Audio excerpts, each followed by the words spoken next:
You were just amused by the fact that we have to do this. Yeah, there's a couple of things at once.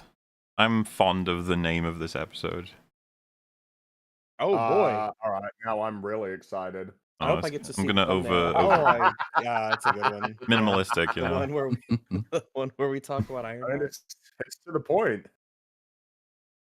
The point and accurate. Could be a What sad a, emoji in there, shouldn't there? I will say I've noticed just because what I've seen on Twitter about dinosaur movie Oh yeah. has been a lot of people talking about, oh, would this dinosaur beat that dinosaur? This is the coolest dinosaur. Wow, dinosaur, dinosaur, dinosaur. All the people who said they really liked the movie and loved it. Literally zero of the posts that I've seen about it have anything to do with the characters or the plot. It's Nobody mentions any of it. a really common Never tell pops for up. shit films when people are like, I love it. Why? Oh, it was so good. Ah, yeah, man. And it's like, what was the name of the And here's characters? the awkward one. The real awkward one is you can also tell when a film is pretty lacking if it's all about the cinematography. If that's the only thing they talk about. Yeah. Look at these shots. It's like, yeah, they're cool shots, but you know, why aren't you talking about the characters or the story? There's some other stuff in there, right? They're like, yeah, sure. I really liked that. Dude, sometimes with this stuff, I always want to do those sorts of tests. Take someone who loves it and be like, dude, I love Nina. She was such an awesome character. Like, when she's introduced, you just get this huge sense of, you know, what kind of role she serves for Kincaid on, like, that. That's the kind of ship that you know is tight as fuck, and it's only dinosaurs that can tear it apart. Just to have them sort of nod, you'd be like, who's Nina? They'd be like, oh, wait. Then you want to experiment, just make a character up and see if you can get away with it. Because they just don't even know what happened in the fucking movie. Anybody who even enjoyed it. Because it's all about the dinosaurs, don't you know? There's Yeah, yeah, that's what it's I about. really Yeah, didn't quite that's right. know how many people really seem to be super enthusiastically happy about this movie because, oh, the dinosaurs is so cool. You Like, know, that's it. That's for an it. audience that doesn't care about the dinosaurs they've already seen, a lot of time was spent on all the dinosaurs we've already seen. It's unusual. Oh, and it's Apparently made the $318 T-Rex. million opening weekend. Yeah. Nice. Yep. Yay! Is Um, that still behind that's, Dominion, though? Like, comparatively? I think it well, the is, right? problem Because with it is still the 3 versus 5-day weekend or whatever it is. that's the main thing. Yeah, this is over the course of more days because 4th of July thing makes it a 5-day weekend. That's still funny. 'Cause that's 5-day another thing. weekend. It is pretty funny. But this is what you got to pay attention to, lads. Whenever any company or any sort of thing is just talking about their success, there is a very plain and straightforward way that will be conveyed. Typically, when something is ultra successful, and there's always more esoteric metrics that will be used.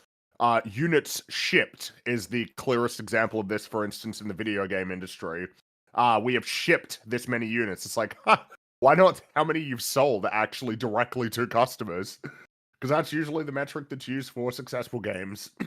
My favorite one of those is still the Zack Snyder Rebel Moon one. It's like if you go by minutes viewed and then you double it because there's people in every household, and then you assume that everyone who watched it 5 minutes watched the entire thing, and then you assume that it's like they would all have bought the movie ticket, then it works out as being bigger than Barbie. But if that was the case, they would have released it in the cinema, wouldn't they? And they didn't. So go fuck yourself.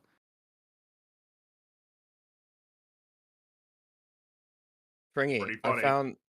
I saw Yeah. this. I saw this. I thought you'd find it amusing because you've played Mass Effect. I can't. Someone was talking about how this puzzle sucks and it's way too hard. You remember this one in Mass I haven't Effect played the 2? first. Is this in the first? Oh, is this Mass Effect 2? I don't Well, actually do you remember this. Oh, you know, this is do you know the Tower of Hanoi puzzle? You have to move all of the blocks from one stack to another, but you can only put I smaller genuinely can't stacks on remember top of this. big. All right, fair I enough can't then. remember this. Fair enough, fair enough. Damn. All right. We should talk about Ironheart because I Yeah, kind of want to sorry, get done in a chat, bit. but, you know, that's the reality. I want to do some stuff, and I don't want Yeah. to talk about Ironheart that much. And dinosaurs and Black Girl magic have sort of subsumed my life over the last week. So I'd really rather just get through it and put it behind me because ooh, what a show! Another banger. Another real Well, banger. you know Another what? It is. quality production. I have seen. It's been kind of fascinating. Like a lot of people, even though there was like a tweet recently that said like Phase 5 of the MCU was ended, and it naturally sort of provoked many people to say like what was it like what was Phase 5? Now I find that interesting because I think that's a valid point, but it does seem somewhat contradictory to the generally positive things that people have tended to say, particularly about recent Phase 5 projects, starting with fucking Deadpool and Wolverine. I saw another tweet where someone was pointing out again that the big one take fight, like Oh it, yeah, it between lacks that and weight. Old Like Boy. how did this film make $1 billion? It's like, well, I know how. It's because when it came out, everybody fucking loved it, except for Bad, us. Everyone yeah. said it was great, Like, and everyone was excited, and everyone went Deadpool, everybody Deadpool, so said Deadpool, it's fucking great, Deadpool, and Deadpool. ridiculously predictable. Because we knew at the time that would yeah. happen.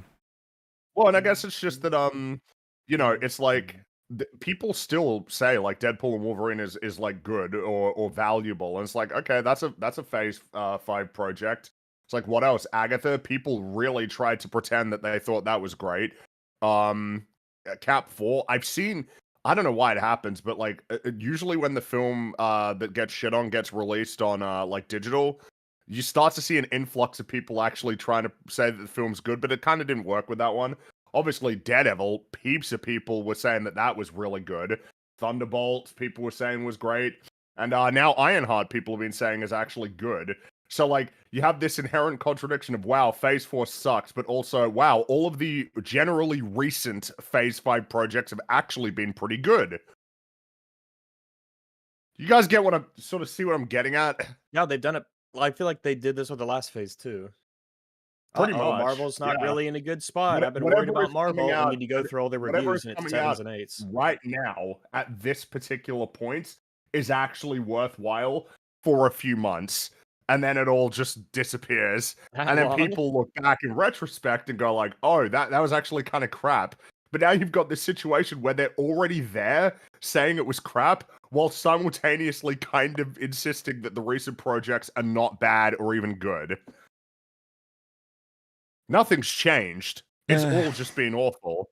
Well, And it's this just is a just the coping latest. mechanism. It's like I in some guess. instances, it's a bunch of people who are well. What is even the like anti woke grifters? I think in some instances, it's like well, the bad people say it's shit, so I have to say it's good. There's a little bit of that goes on.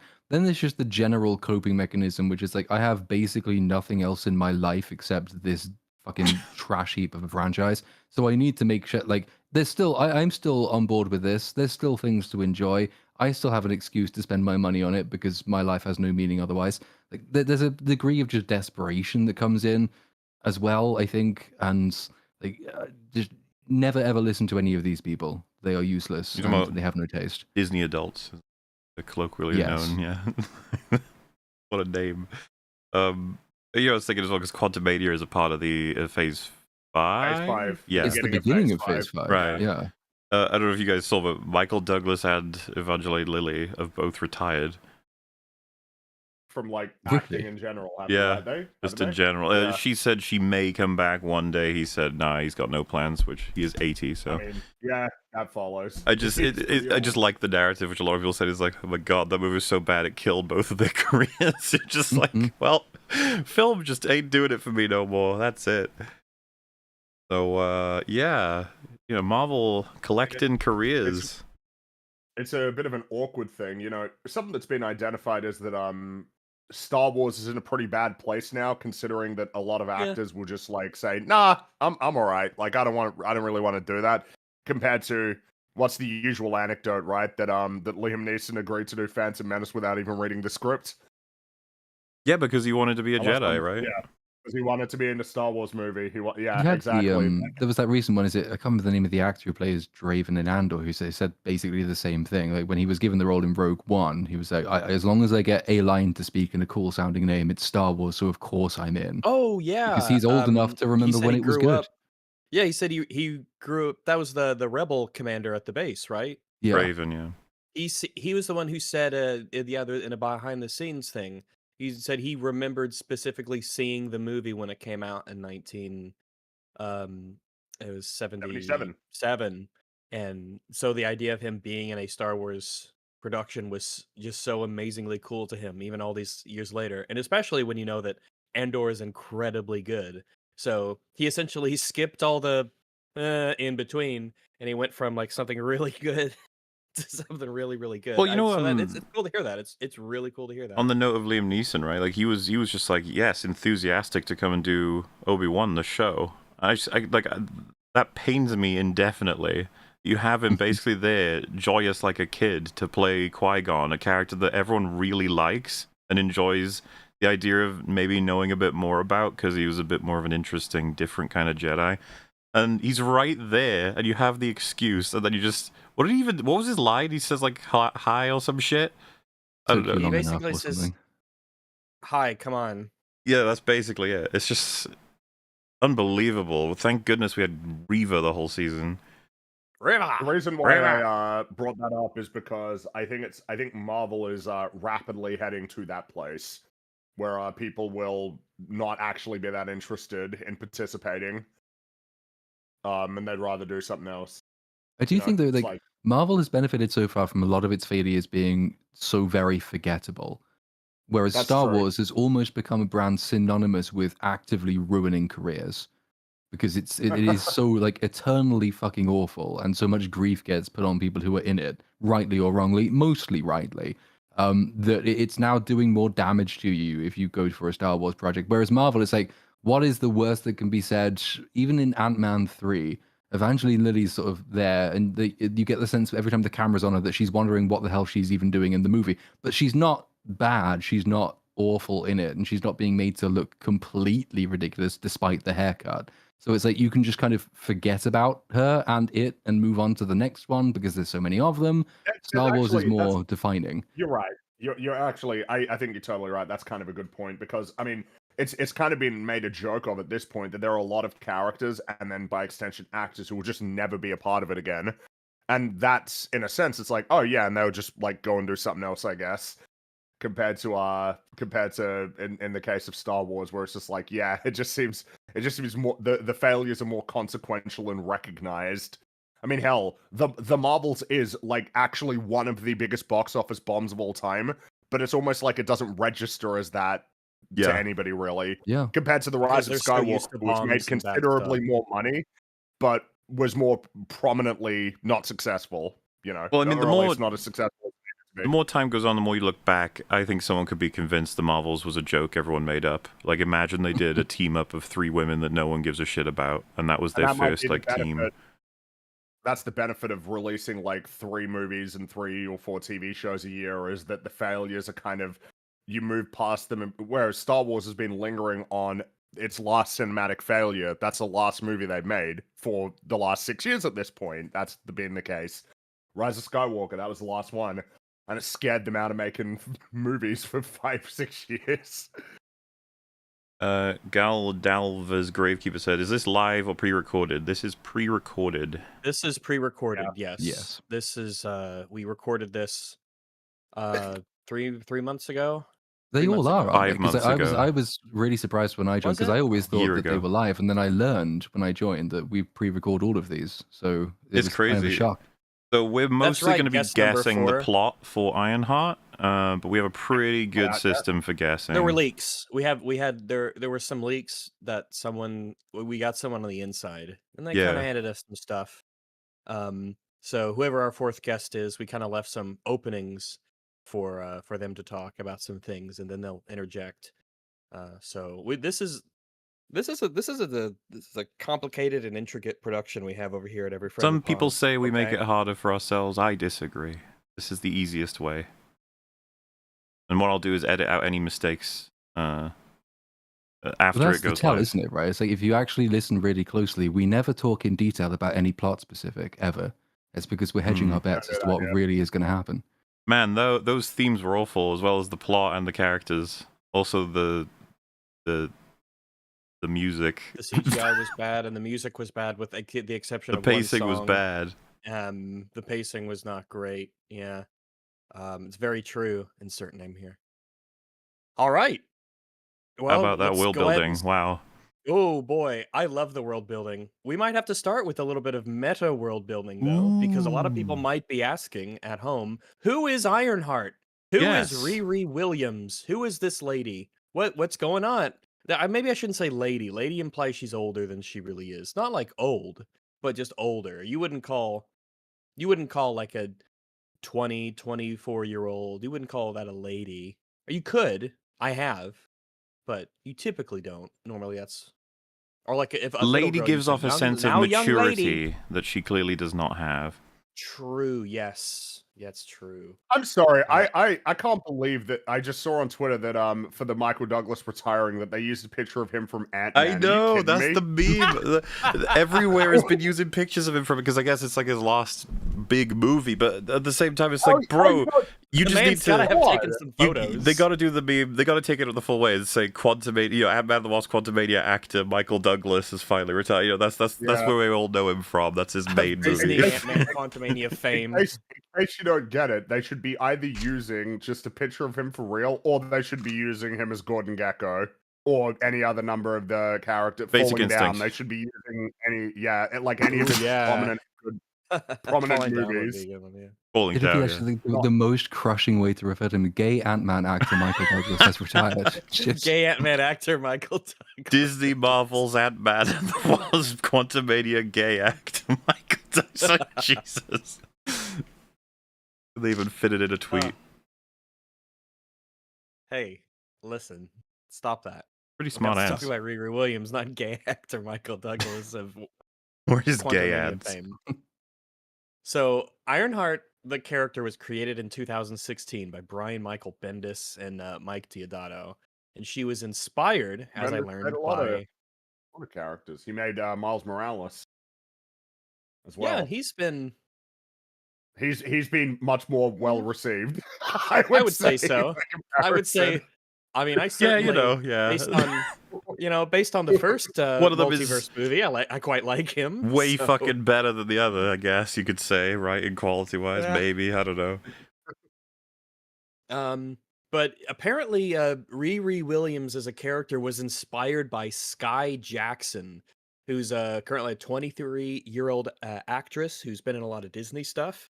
She starred as Zuri Ross in a Disney Channel comedy series called Jessie from 2011 to 2015. I've never heard of who this is, but I'm so sorry, Mrs. Jackson, for you being the inspiration for this shitty character. Don't even know you, but I'm sure that you deserve better. But yeah, she was in some comics, but predominantly, all you need to really worry about, and the film rarely worries about it, but all you need to worry about is her first appearance in the MCU, which was in Wakanda Forever back in 2022. She wasn't a Film big that, part of the movie. The film that I think everybody reliably forgets even was made, like actually Oh, more yeah, so than people any forget. other Marvel movie. That's because Wakanda Forever was 17 hours long and boring and terrible. It was Yeah. actually a miserable movie to watch. How Pretty dare much you. devoid of anything except a couple good performances. And that's essentially it. That is one of those ones where it's like, we did a whole episode on that. And it's like, are you sure? It's like, yep, yeah, we did. We actually did. Wow. Yeah. I don't even remember we did an episode on that. I'm going to be honest with you. I know I had to watch it for a reason. That must have been it. It also sort of made a mistake canon, right? Because they solidified and committed to the idea that because Chadwick Boseman was dead, so was his character. We're not recasting, so like we have to get, if we're doing another Black Panther character, it has to acknowledge that he really still is Black Panther, and there isn't going to be another proper one. So Shuri is the one who sort of gets it by default, even though if anyone tried to kick her off a waterfall, she would fly and probably keep flying for several miles because she's so tiny. But rather than just saying, yeah, it's tragic that he's gone, but we're doing what comics have always done, and this is the new one. It was like, yeah, this is the only real reason this movie exists, really. It's like pay tribute to beloved dead dude. It did. I think conversations about it that were like, oh, that's a really honorable and it's the right thing to do and stuff, but it didn't take long before it turned into, actually, wait, this is not only the wrong thing to do, kind of weird and gross to manipulative. I think everybody's I just think like, that's the oh, execution was T'Challa, like, you don't get him anymore in any movies ever. You don't get the Black Insane Panther decision. like ever.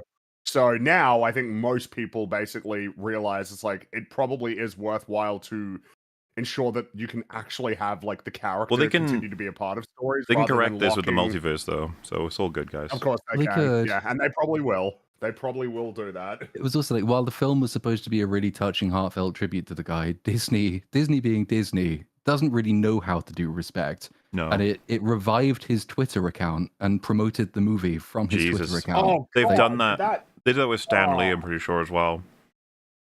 Really? Hello, I didn't even... Chadwick Boseman back from the dead. Go watch Wakanda Forever. It's an amazing film that I'm not in. Ugh. Did they do that? I think they did, yeah. I remember it being a news story. I think I put it in my video. See, I could imagine maybe a lot of things were automated on different Twitter accounts for different... Like, there is a version of that they accidentally let that happen, as in, like, they were like, oh, fuck, yeah, we let that promotion that was timed or prepared, or that the accounts all come under a list that some intern has to just process them all or something as part of contracts. But I could also 100% believe that they didn't see anything wrong with doing that. They're like, what? He would want his fans to see this movie. Yeah, that's how they'd say it. It's there is a way to do what they did, but like respectfully and meaningfully. But these films are dog shit and Disney's evil, so of course it came across as awful and manipulative and corporate. So yeah, he's great in Civil War though. They can't take that away from us. Yeah, someone just said movie, not apparently so much. Jay Longbone did bring it up in our coverage of the film. I just didn't remember that. It's that's next level Disney. But Yeah. they do a lot I of don't next level remember- stuff. I don't remember a lot about Wakanda Forever, and neither do you, and neither does any of you listening to this. So, brief catch up. It won't take long. Riri Williams, her first appearance was in Wakanda Forever. She was at Cambridge, Massachusetts, and at the time she was 19 years old. And she was so insanely smart that the United States government was using her vibranium detector that she put together as a school project for her metallurgy class, which only took her a couple months to do. So Wakanda essentially sent their goons to kidnap her, even though she's an American citizen. And when we first meet her at Cambridge, she's actually changing the terms of a deal that she made with another student. Her and this other student made an agreement that he would give her $800 for her to help him with a project. He needed to have the grip algorithm for his robotic hand done. And when they agreed upon 800, Riri shows up and says, 800 was yesterday's price. Now it's 1,000. So the first time we meet her, she's essentially extorting someone and changing the conditions of the deal she made. Isn't that gangster like dialogue? You see that in gangster movies all the time. She refers to it as, oh yeah, 800. That was yesterday's price. She says now it's a band, which I guess it's slang for $1,000. So yeah, she's right off the bat kind of a bad person, but boy is she smart. In the show, in the movie, she builds her projects in her workshop because she fixed some trucks for the head of sanitation. And she had to build a functional quantum computer to get past her own encrypted laptop. She has already built, at this point, a functionally flying, essentially Iron Man exoskeleton. And she uses this when escaping from the FBI. If you will remember the vivid imagery that might be burned into some of y'all's heads. She throws a vehicle at a line of police officers. I remember that, which explode into a very large fireball. And then she builds the ugliest Iron Man suit ever when she is in Wakanda at the end when they fight. You should grab an image of that, actually. Remind people what it looks like. They put it in the trailers. It's so embarrassing. Why would you sell that as the product? Well, it's because the problem you're going to have, obviously, is everyone will compare you to what Iron Man at his best was, because of course they would, which also happens to be some of his first iterations of his suit. So it's like, yeah. You naturally invite this when you have a character called Ironheart. It's like, yeah, I mean, people are going to compare it to Iron Man. Suit, yeah. And it's what the idea was in the comics, right? Like her motive. I've not read them. I think Jedi Brooks has read them. He hates Riri Williams with a passion, which is very funny to witness. But me too. I absolutely. I now understand why. Yeah, but I think he says that her motivation in the comics is some evil generic white professor dude says you'll never be as good as Tony Stark, and so she decides that she's better than him after all and makes the suit. And it's like it sort of comes up in Ironheart occasionally, but never in in a way that I was expecting to go somewhere, and it never really does because they want a second season. But she is horrible. Yeah, like police murdering, psychopathic con artist genius who doesn't know how to turn all of these inventions we know she can make just from Wakanda Forever into an income stream Here legally. it is. Oh, you got it? It is Horrifying suit. And I remember it being pointed out because she's got engravings like for cornrows on the top of her helmet, which is like, what the fuck? As if anybody would ever model the Iron Man like helmet to account for your hair.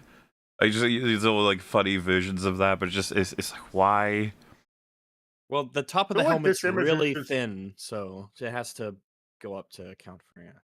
This image is kind of like a good example of almost like the more futuristic the tech has become, the worse it starts to look because the tangibility is gone.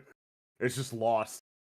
It can be anything you want it to be, and they decided to make it this. It also doesn't help that the actual just visual effects in general look worse. Yeah. Like, that doesn't help. Oh, it's such a horrific Iron Man suit. And it's like, it's Yep. not though, it's Ironheart. And- You're like, Arguably, well, maybe at the end we'll discuss whether or not it's the worst of the 4 that she has. Yes, 4. Yeah, that's So, right.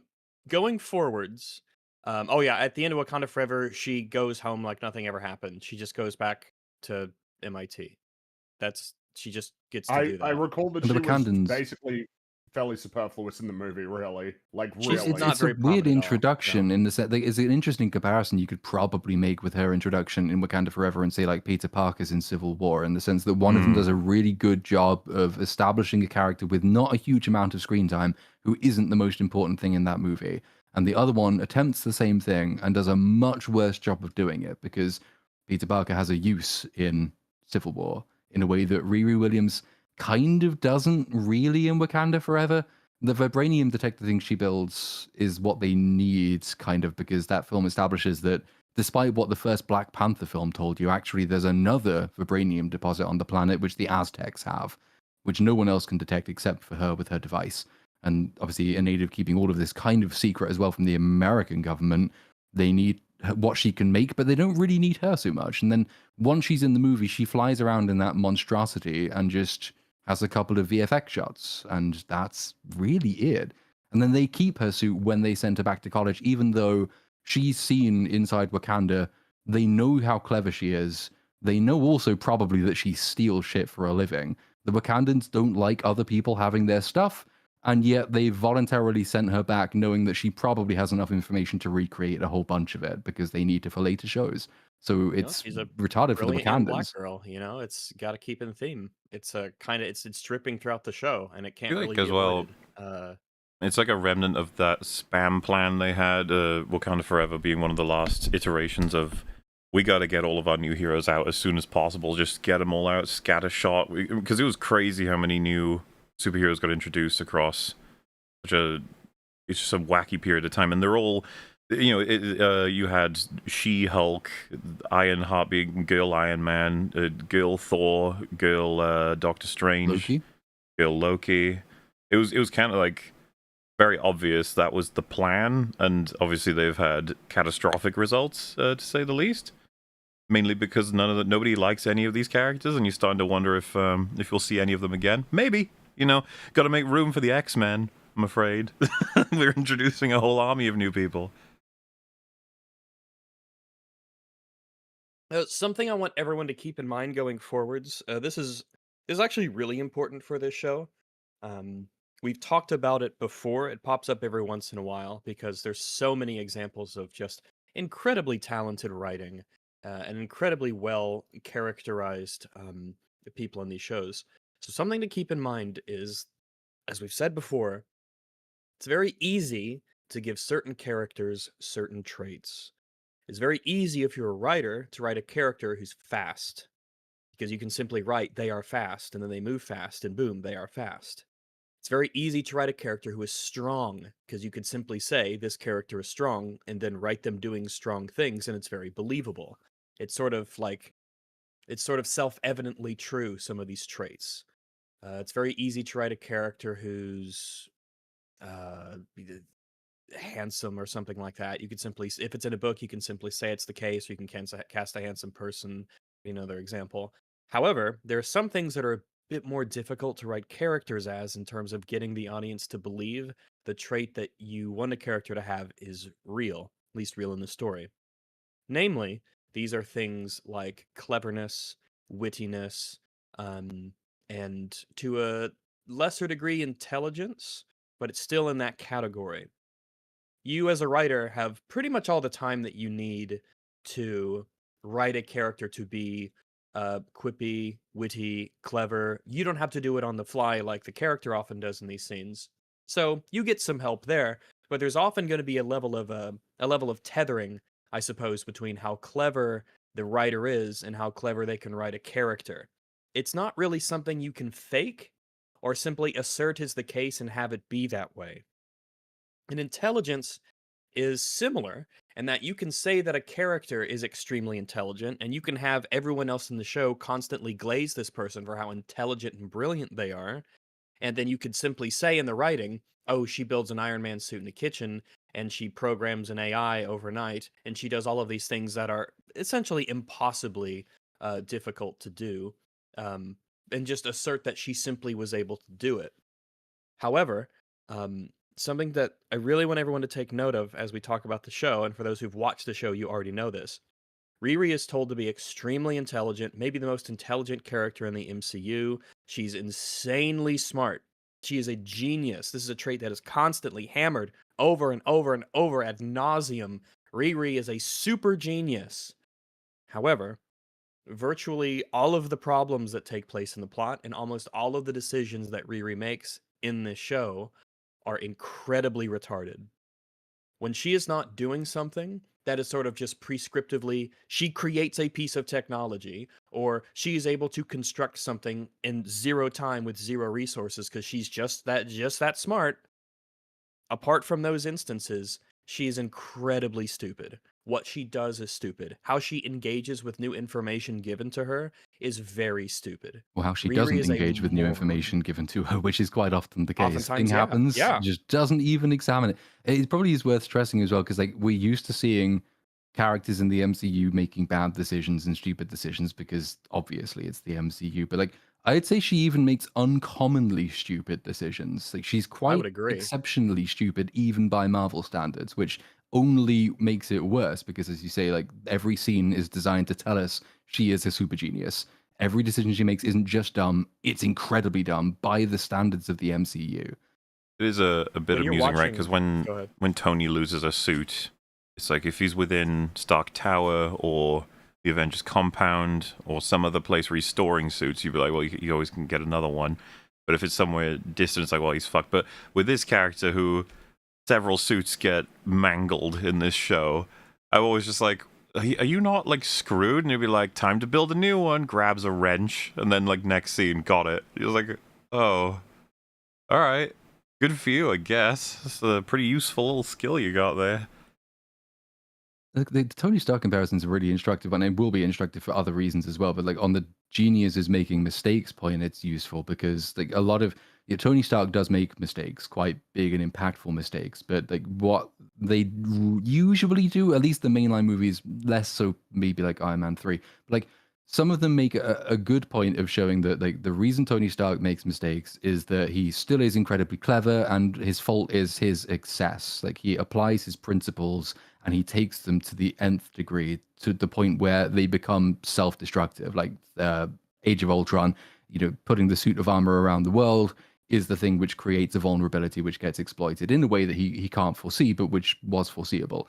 It's not a stupid thing in the way that lots of Riri's decisions are stupid and unintelligent things to do. It is an intelligent person misapplying his genius, but still being a genius at the same time. You can do very clever people making mistakes. This show does not do that.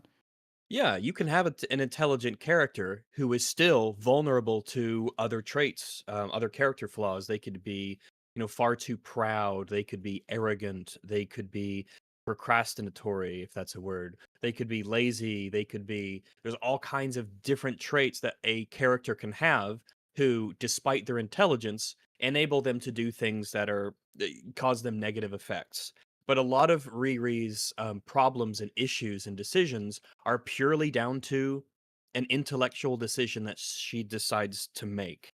You can't levy a lot of the things she does to, alcoholism or impatience or jealousy or anything like that, any other sort of sin that she might have. A lot of this is just purely she is making a very stupid decision. So keep that in mind as we go forward, because again, this show really wants to, really, really desperately wants you to believe that she is a super genius. Maybe the smartest person in the MCU currently. I don't even know how that stands, but certainly one of them. Can Based she on truly outclass not. Shuri? I don't know. Oh, I don't know. But I suppose we can go ahead and get started, so we can start going through these 6 episodes. There's a lot of nothing in here, but there's also some. I don't want to say anything important here. There's nothing important in this show, but it'll be relevant and things to remember as we go forward. So, episode 1, Take Me Home, is the name of the episode. Opening scene. Riri is talking to another girl who is Natalie, who's a friend of hers. And what Riri says as they're doing this little selfie recording, this little video on their phone, she's saying that what she wants more than anything else is to be bigger than Jobs, bigger than Gates, bigger than Pym, and bigger than Stark, right? She wants to be like famous, well known. She wants to be, big. And the girl next to her says that more than anything, she wants a night with Thor and his hammer. And so I was like, oh, it's a little joke. But she says what she really wants is just to be happy. And that's your boom. Keep that in mind. It'll be super important later. Then we get the opening voiceover, Riri's opening voiceover for the first episode of her show. And we're gonna have some things to talk about here. They kind of front load a little bit of info that many of you will find frustrating and annoying. So let's go through it piece by piece, because we're going to have to compartmentalize this a little bit. Feel free to interject whenever your heart desires. She says, I'm here because I can be the greatest inventor of my generation, which doesn't mean much without the resources to bring my ideas to life. In a cave. Like an important thing that keeps getting emphasized. That specific thing. She says, after her internship abroad, I realize I'm going to need the equivalent of a whole mountain of cash, essentially, a mountain of vibranium to be great. So interesting that she sees that as the case, that she needs essentially untold amounts of priceless materials in order for her to be seen as great. She can't do it with less. Well, it's This already is something broken in the sense that all the examples that she quotes as being the people she wants to be bigger than, none of them used vibranium. None of them required vibranium. They all made shit without vibranium. And in many cases without resources initially. It's a bit of a meme, but Tony Stark was able to build this in a cave with a box of scraps. I did see people on Twitter. I did see a lot of people. He was talking about the arc reactor. Tony built an arc reactor in a cave with a box of scraps. Yeah, because people misconstrue that scene. Like because I used that quite a few times in the first video I did on Ironheart, and people are like, no, but it's not fair because he was in a cave with his own weaponry, so of course he could make a suit. And so they weren't talking about the suit. Obviously, about the arc reactor. It's the arc reactor, which is like, and even then, that's what Obadiah says. Because what I saw people saying as well was like, yeah, but like that first Iron Man suit was shit. It's like, so it wasn't shit. That was insane. That doesn't exist. There are no Iron Man suits actually, like in the real world. Well, what's weird is it's believable. It looks like it was made with a box of scraps. It is effective, and it's really neat. Is, like, that worked. That saved his life. It got him out of there. He could fly using it. Like, that was really good. But he was talking about the arc reactor for a start, and that is the reality. Right. Tony, for as much as that can be pointed to, as much as it can be pointed to, like, oh yeah, he had a whole bunch of resources. Like, sure, for the other suits, But the arc reactor, like he created that in a cave with a box of scraps. And then there's additionally, like you get, so like, obviously Tony Stark's quote to Peter Parker in Homecoming, isn't it? It's like, if you're nothing without the suit, you don't deserve to have it. In Iron Man 3, when he doesn't have the suit, he has to go around effectively making weapons out of whatever he can find. Like this is a guy who does not rely on his billions or his resources in order to be the person he is. They help, Yeah, you'd but argue he gets them for a reason, right? Avengers made that point as well. It's like, big man, suit of armor. Without that, what are you? It's like, he's a lot. That's what the Billionaire, MCU's. philanthropist, playboy. Yeah. Same Well, I with, was going to say that's what same all with the films are Spider-Man. about. Is like, who is Tony Stark? What is the man under the machine? And it's like, it's a lot. There's a lot of stuff going on. It's really quite impressive. And if you want to just get down to just like the, I mean, Iron Man 3, I know we all don't like that movie, but like he made a whole bunch of stuff that he used to like get into that evil base. You Mhm. remember, like It's from like a hardware store, electronic, right? yeah, like he can build a lot of really cool stuff with a box of scraps. All right, and I mean, Peter, he's not rich by any means, and he created the web fluid for his web shooters. And And then you see there's how the- he Yep. does it. He does it at school. Like he whenever he's in chemistry class, he'll lab, just right, like yeah. make it in the lab. there's a follow-on as well, because then sometimes people will say, well, yeah, but Riri might not know any of that, but it doesn't work because Tony Stark is obviously like the most public, most recognizable hero in the MCU who saved the entire universe from Thanos. Well, So in order for her That to stuff would come probably be- away with this impression that he is nothing without billions, and without billions you can't make stuff, already she is a retard. Like she has Well, to this be. is- She has to have read nothing. This is not something that is ever seen as wrong. The show never says, "Oh, Riri was wrong to think this." It wasn't just the resources he had access to. It I was think the his show talent and believes his that this is ingenuity. just a fundamentally true point that like, well, yeah, without the access to resources, you're just kind of fucked. Really, you can't really do Well, anything. Her next line is, "I need cash, money. Do you think Tony Stark would be Tony Stark if he wasn't a billionaire? No shade. That's just the way the world works." Yeah, that's this is like a bad way to start. You're already putting your character that you want people to like on the back foot when effectively you are trying to Well, put unless down the you're- accomplishments of one of the favored characters in this A universe. suggestion. Well, unless this is something that is supposed to be like this is something she An grows arc that's to to be learn isn't overcome. necessary. That's Yeah, one yeah. thing. If that was Yeah. the case, that would be something. But lol arcs. Well, let's compare. Good old The Marvels, I believe. Well, and Miss Marvel. Miss Marvel worships Captain Marvel. She thinks she's amazing, the best hero ever, and loves her and kind of wants to emulate her. We pointed out, bit strange, because Captain Marvel's exploits are actually off-planet for the most part. The people that Pretty Miss much, Marvel should yeah. end up worshipping are probably like the Avengers, Cap, Iron Man, etc. But fine. Yeah, the writers want it that way. They forced it that way. Captain Marvel's fucking awesome, and Miss Marvel just wants to be she's a big old fan in universe. Like, right, okay. Meanwhile, and I know this line comes up in one of these episodes. I forget which one, but there's it felt like an insecurity on the part of the writers to push too far into hating Tony Stark. I wonder if there was more shitting on him in the original draft, but she says something along the lines of he did so much for the field, being like engineering and stuff. So she didn't want to go too hard on saying anything mean about Tony Stark. And I was just like, man, the writers are just not even paying remote attention. That wouldn't even be his legacy to you. He died to save you. He died to save the universe. It's well beyond what he's done for engineering. There's a man who essentially chose to end his life so that you could, live. Not only that, but also bring back all the people that were lost, all those families. It's the ultimate sacrifice. That is what he would be known for. Do you remember? I think it's in Far From Home. There's a documentary called Heart of Iron or something like that.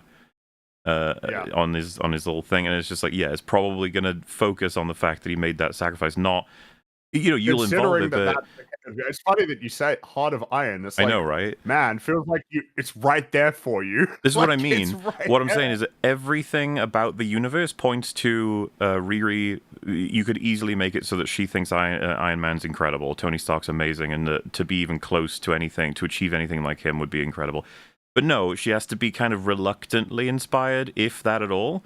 Meanwhile, Captain Marvel, if anything, you could find her kind of annoying. She is originally an Earthling, and she spends very little time on this planet helping, and she arrived late in loads of scenarios. There's a way that you could get to the point of not liking what she's done, but instead, no, it's a hyper worshipping of how amazing she is. Just like, it's interesting how that works out. You have to, buck against the realities of the world in order to tell the stories that you specifically want to. Yeah, I So mean, it's- just keeping in mind the fact that this show is named that they chose to make this new superhero character. Her name is Ironheart, right? So, I mean, count on however many fingers you may or may not need, how much her kindness, her compassion, and her empathy ever come up as being a relevant aspect of her character that they chose to name Ironheart.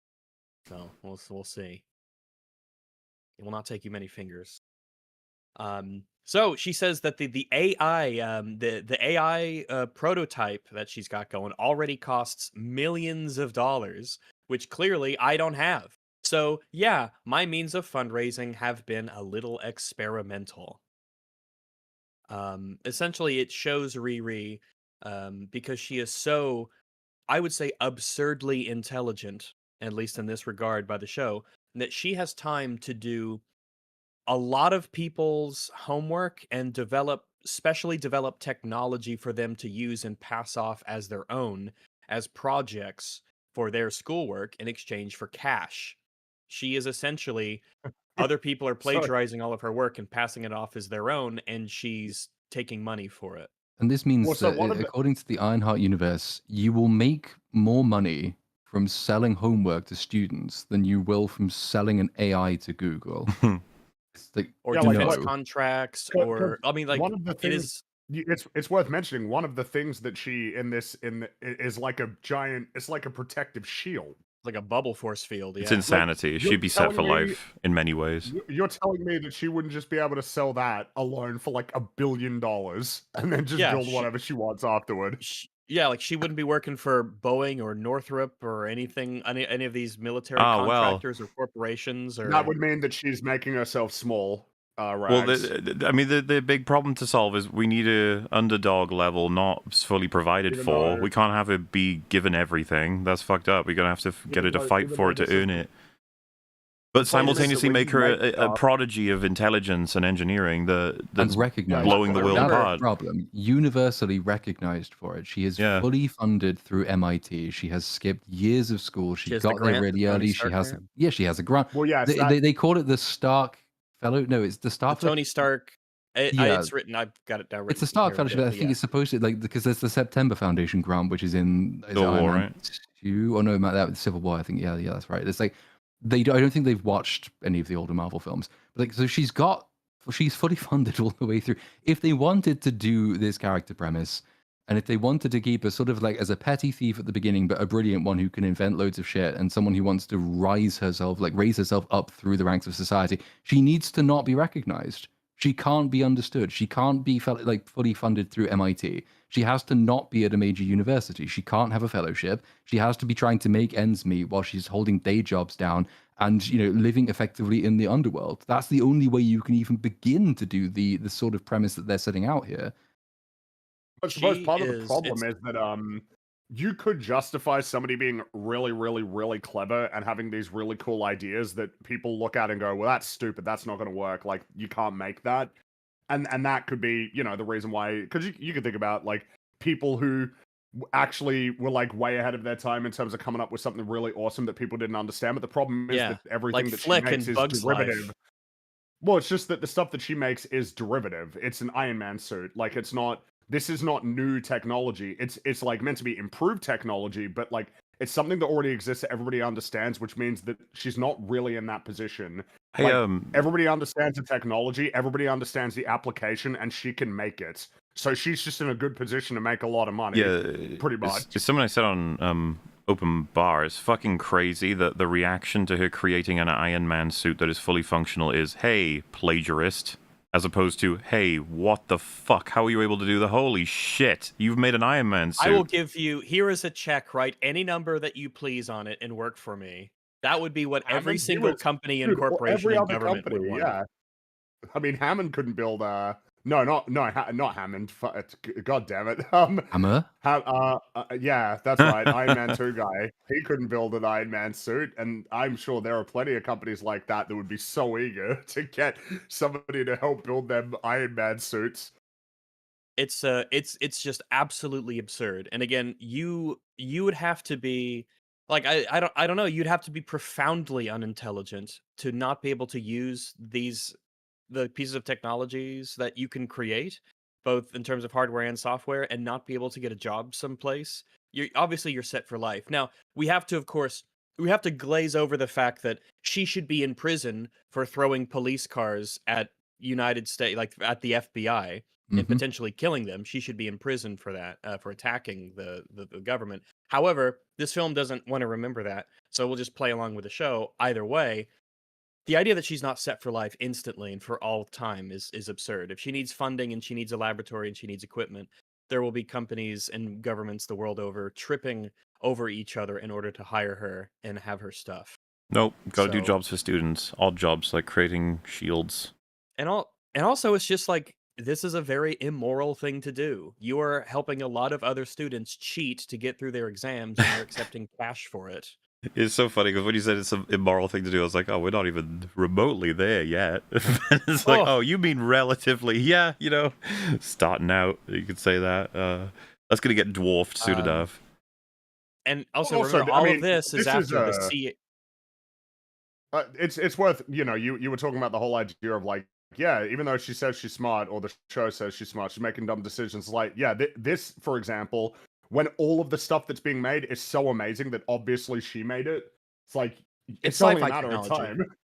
It's only a matter of time before they figure out that you made it, which means you will be caught, which means you are screwed. Well, yeah, like, when they ask the student, when they ask that one student, how did you make this magic sci-fi bubble technology? What's he gonna say? Oh, I just Show just your came to workings. me in a dream. Yeah. Like he's not gonna be able to explain it. So you're stupid. You're stupid, not just that you're kind of doing it in a way that'll obviously get you caught, but come on. And also, this is after Wakanda Forever. Her only reason to be involved in that plot was because the CIA was using her revolutionary vibranium detection methodology. So they already know that she's an insane super genius who can make stuff that's useful for the United States government that no one else has. But she's just walking around and she's not like employed by them with a gajillion-dollar grant for, Anyway, Riri says that she wants to revolutionize safety, that her suits would shorten the response time of first responders, firefighters, search and rescue teams, etc. Remember this, because Riri's motivations, remember this, they kind of remember change. this. Why? They change a bit. That specifically is a line I feel like was tossed in later, like in production, because nothing really else matches that shit. Hero stuff in this show. There's like very little actual hero stuff that's going on. Oh, not that. No, I'm talking about her secret motivation becomes clear at the end of the show, and they probably realized in retrospect, oh shit, we didn't really set that up at all, because everything she says in the beginning of episode 1 is entirely like ego. Almost none of it has anything to do with that fundamental motivation. So they're probably like, oh, do the thing about the first responders. We just get an ADR thing in there. That'll sort it out. Yeah, if anything, this seems out of character for her. Based on what she says for the majority of the show and how she acts for the majority of the show, her saying that she wants to use this stuff to help people and revolutionize safety, this seems out of character. It does seem like something they added in later. It does not match who we know. My initial read as well was that it was probably added in after the fact, but then as I went on and watched more episodes, this is just how characters are in this show. Like, a character will say a thing, clearly establishes this is what they think and this is what their values are. In their very next scene, they will say something that is completely the opposite. And it's almost every character does this at least once. Most of them do it multiple times. Riri does it in fucking every scene she's in. So I'm not sure that it is like a reshoots thing, and it could just be that this is how they write. They don't know. They don't they put the line in and then they forgot they put the line in, or a different team of writers did the next episode and they had a different idea for what she should think and do. Because it kind of requires a bit of competence to look at that and say, yeah, we need to change the tone of the opening, and I'm just not convinced they have it. So it's a tricky one. I don't know. I could see them adding it back in, but the next time she brings it up, obviously, is when she's like, this is like more reluctant aspiration. Like, I reluctantly admire what Tony Stark did. The next time, it's almost like she's quite bitter about it, but for reasons that never ever get explored forever, ever, ever. And we probably will never know what they are. And it's just very different tonally once again. I do somewhat wonder if there was ever a sense that they wanted to get a bit of hatred for Tony for the generic sort of, no billionaire is a good person or something like that, but that they just couldn't because it was just too ridiculous. Like, the guy essentially chose to kill himself to save the whole world twice, so you can't just doing that just doesn't really work. And besides, it's a seriously bad move to play with the MCU audience, who famously are so happy with how Tony was handled from start to finish that he's coming fucking back to play Tony and to play another character. Yeah, you do wonder, because this show was completed years ago, as far as I'm aware, and it kind of sat in editing limbo for a while. So who knows what was changed in terms of what they sort of rejigged for the story, in terms of, oh, now we're bringing back Tony Stark, oh shit, and things of that nature. Who knows? It does make you wonder, because there's some commentary towards him in this. Not actually that much, but there's some that makes you raise a brow.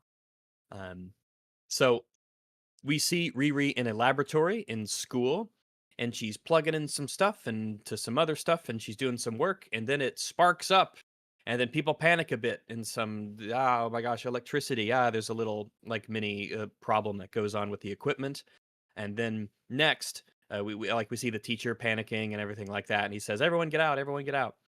And we cut to her in, I guess, the dean's office, a teacher's office. And the teacher's arm, who is in the lab with her, his arm's in a sling. He's got a little bandage on his head. And Riri is asking for her grant to be extended for another year. And we hear from the dean lady that apparently Riri has been here for 4 years and has had as many disciplinary hearings, and she is no closer to a degree. She says that Riri says she wants to build something undeniable. She wants real-life scientific epiphanies. Riri tells her that she has to explain her homework to her professors. She says, quote, you just want me to be small, but I refuse. What is the because again, with the benefit of seeing the whole show, what's the undeniable thing got to do with the core motivation? What is that? Because it gets really confused, because the reality is that she is quite ego driven. Like, she does essentially want to be recognized. Like, that's super important to be seen as having made something really awesome, that she made it, she herself, not it's necessarily its application or its utility, but that she made something really cool and is very impressive. IMO, I'd just be like, don't you think we should avoid doing that, considering how sensitive the primary motivation is? You don't really want to jury rig a fucking ego-driven bent to that. That's gonna damage. Just a second ago, she was saying, "I want to do this for the betterment of mankind," and then just a moment later, she says, "I want to do something that's undeniably me. I want to build something that people can look at me and say, boy, that sure is iconic and amazing. Aren't you great, Riri?" Like back to back. This is another instance of this would be like, she's got like a free ride. Like, through university, basically. And, like, the conclusion is she just hasn't done any of the coursework. Like, she hasn't done anything. So she got a whole bunch of money to go to MIT, which is, like, Ivy League, one of the best universities in America, right? Like, in the top 10? Like, in the world, basically. Like, you've got this incredible opportunity that so many people would want to be able to go to, like, the best, like, university in the world, basically, for, like, what you want to do. And you just spent the whole time not doing any of the coursework, helping other students cheat, and basically just like building your own stuff. Essentially, well, she has built a fully functioning Iron Man suit, which is technically the property of the university. So she's built stuff. They're about to say built insane things. Shouldn't that be enough to pass? Well, you'd think it would be. But they're also they're about to say that, the financial cost of the damage you just did, essentially blowing a few fuses, means that we're now going to have to expel you. But like, she built an Iron Man suit, and the university's brand is on it. So like, I don't think that's true. Like, she is she could already be selling all of this shit on the open market. The fact that she's building it effectively under the university funds with the university branding and the university owns what she makes, that they could just recoup the cost by selling the suit easily. She's clearly more valuable than Well, the damage that she's so far done. Isn't it coincidental that the only time like it sparks the fuck out that destroys the whole lab is when she's only working in like a material full, resource heavy, plenty of planned environment with loads of experts around her, as opposed to whenever she's crafting anything in her garage or at home. I mean, there's an instance where something goes wrong, but it's so cringe. We could talk about it later. I just mean that like it seems almost plot convenient that it went wrong for her here when she's just so amazing at everything she does. Yeah, because they know the other things that she's made. These are all absolutely like correct points, basically, as far as I'm concerned. The thing that I was getting at more so is like Riri's actually like pretty privileged in this like moment, considering that she's going to like one of the best universities in the world on a free ride, and like it doesn't appear to be recognized that that's the case. By No, her they or made the her story. small, which to be fair, they call her out for, which I actually like. Well, the thing is, it's just like all she needs to do is complete the coursework and get the degree. Like, and then after that, like you can then. But I guess that's the thing. It's like, oh, I don't want to get like an internship. It's like you're seriously saying you couldn't go to Silicon Valley and get and get venture capital funding for basically anything that you want to do. Well, And that's you the thing. show 'Cause, them like, the in reality, she like, come wouldn't be on. in MIT for 4 years. Like, she would already have been picked up by one of the biggest She would companies in the be. world. And I know she That's has a true. line That is saying, true, yeah. "What do you want me to go to Silicon Valley and be Well, put in yeah. an office with a small window and lots of people I have to pretend to like?" No, Like, no, would you be given retard. like, You would you would be given run a an fucking entire lab. division. Well, I mean, what is the meme? The meme is that all the people who make all the tech companies drop out of university. That's the meme. That it's such a meme that people actually think like, oh yeah, I don't need to go to university or something. It's like people like all of the famous people dropped out of university. They dropped out of these kinds of universities as well, like Harvard, Stanford, like all these places. So it's kind of funny, but like I just don't get it. Like, do they not recognize that getting to go to university for a free ride at one of the best universities in the world? There's like a Riri, maybe like you should count your blessings and just sort of accept it and then just kind of work through it, and then after you're done, you go figure out what else you're gonna be doing. If you want to go there, that is. If you want to actually go to that university, it's like, what do you think you're there for? You're there to get the degree. To reorder it a bit, like I think identify. It sounds so fucking basic. Identifying the core motivation for your protagonist is usually a good idea. Shocking suggestion, I know, but that's what you should do. If they had it like her real motivation all along is she wants to build a suit so she can protect people because something happened in her past and she wasn't able to protect people. But she's also kind of ashamed of it because maybe the thing that happened in her past she's kind of responsible for. So she doesn't want anyone else to have control of what she builds. She has to have control of it because if anybody else does it, she can reference Tony Stark and Ultron. She can reference a number of MCU canon things in the character she most admires. This is why I will not build stuff for MIT. I won't build it for any other company. I have to use it. I have to protect people. I'm not going to tell you why. It's a deep, dark trauma that I'm not quite ready to explain yet. That would be perfectly acceptable as a starting point. Then you can do some exploration. You can understand what went wrong, what she did, why the motivation is what it is, and why even she does some pretty nefarious things to further it. But they just don't have one. They have no more. She's got because then shortly she's gonna like get everything she wants and still go stealing money to make it, even though she already possesses it. I don't know who she is, except that she's a bitch, and that's not ideal for your character.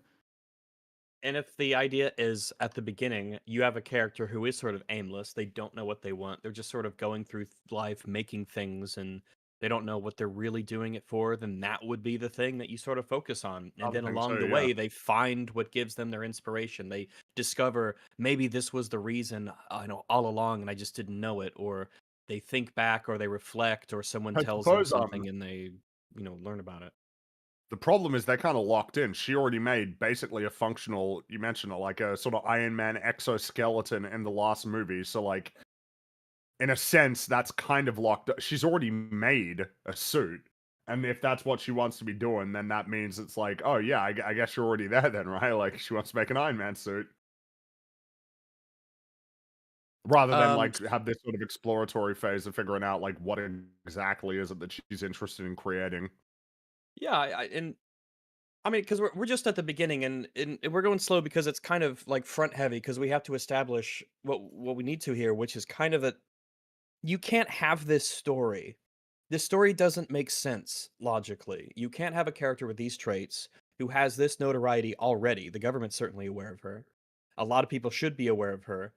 Who's not is already super successful and has the ability to do anything she wanted, which would be its own interesting story. A girl who through her own genius, because she's not very mature yet in terms of her age and whatnot, but she's incredibly technologically capable. The idea that she sort of finds herself in a new world of, I don't know, some new corporate world, or all of a sudden she has everything she ever wanted at a super young age and she doesn't know what to do with it, or she struggles with the responsibilities of what her abilities could bring to the world. That could be a story that we could talk about. But it's not the one that they wanted. But unfortunately, the story that they wanted is incompatible with the setting that they've created for her. They did this. They made two incompatible things right off the bat. So when Riri says she just wants to be Riri says to the dean, "You just want me to be small, but I refuse." And the dean lady, she kind of shoots her down. She says that's a bunch of BS.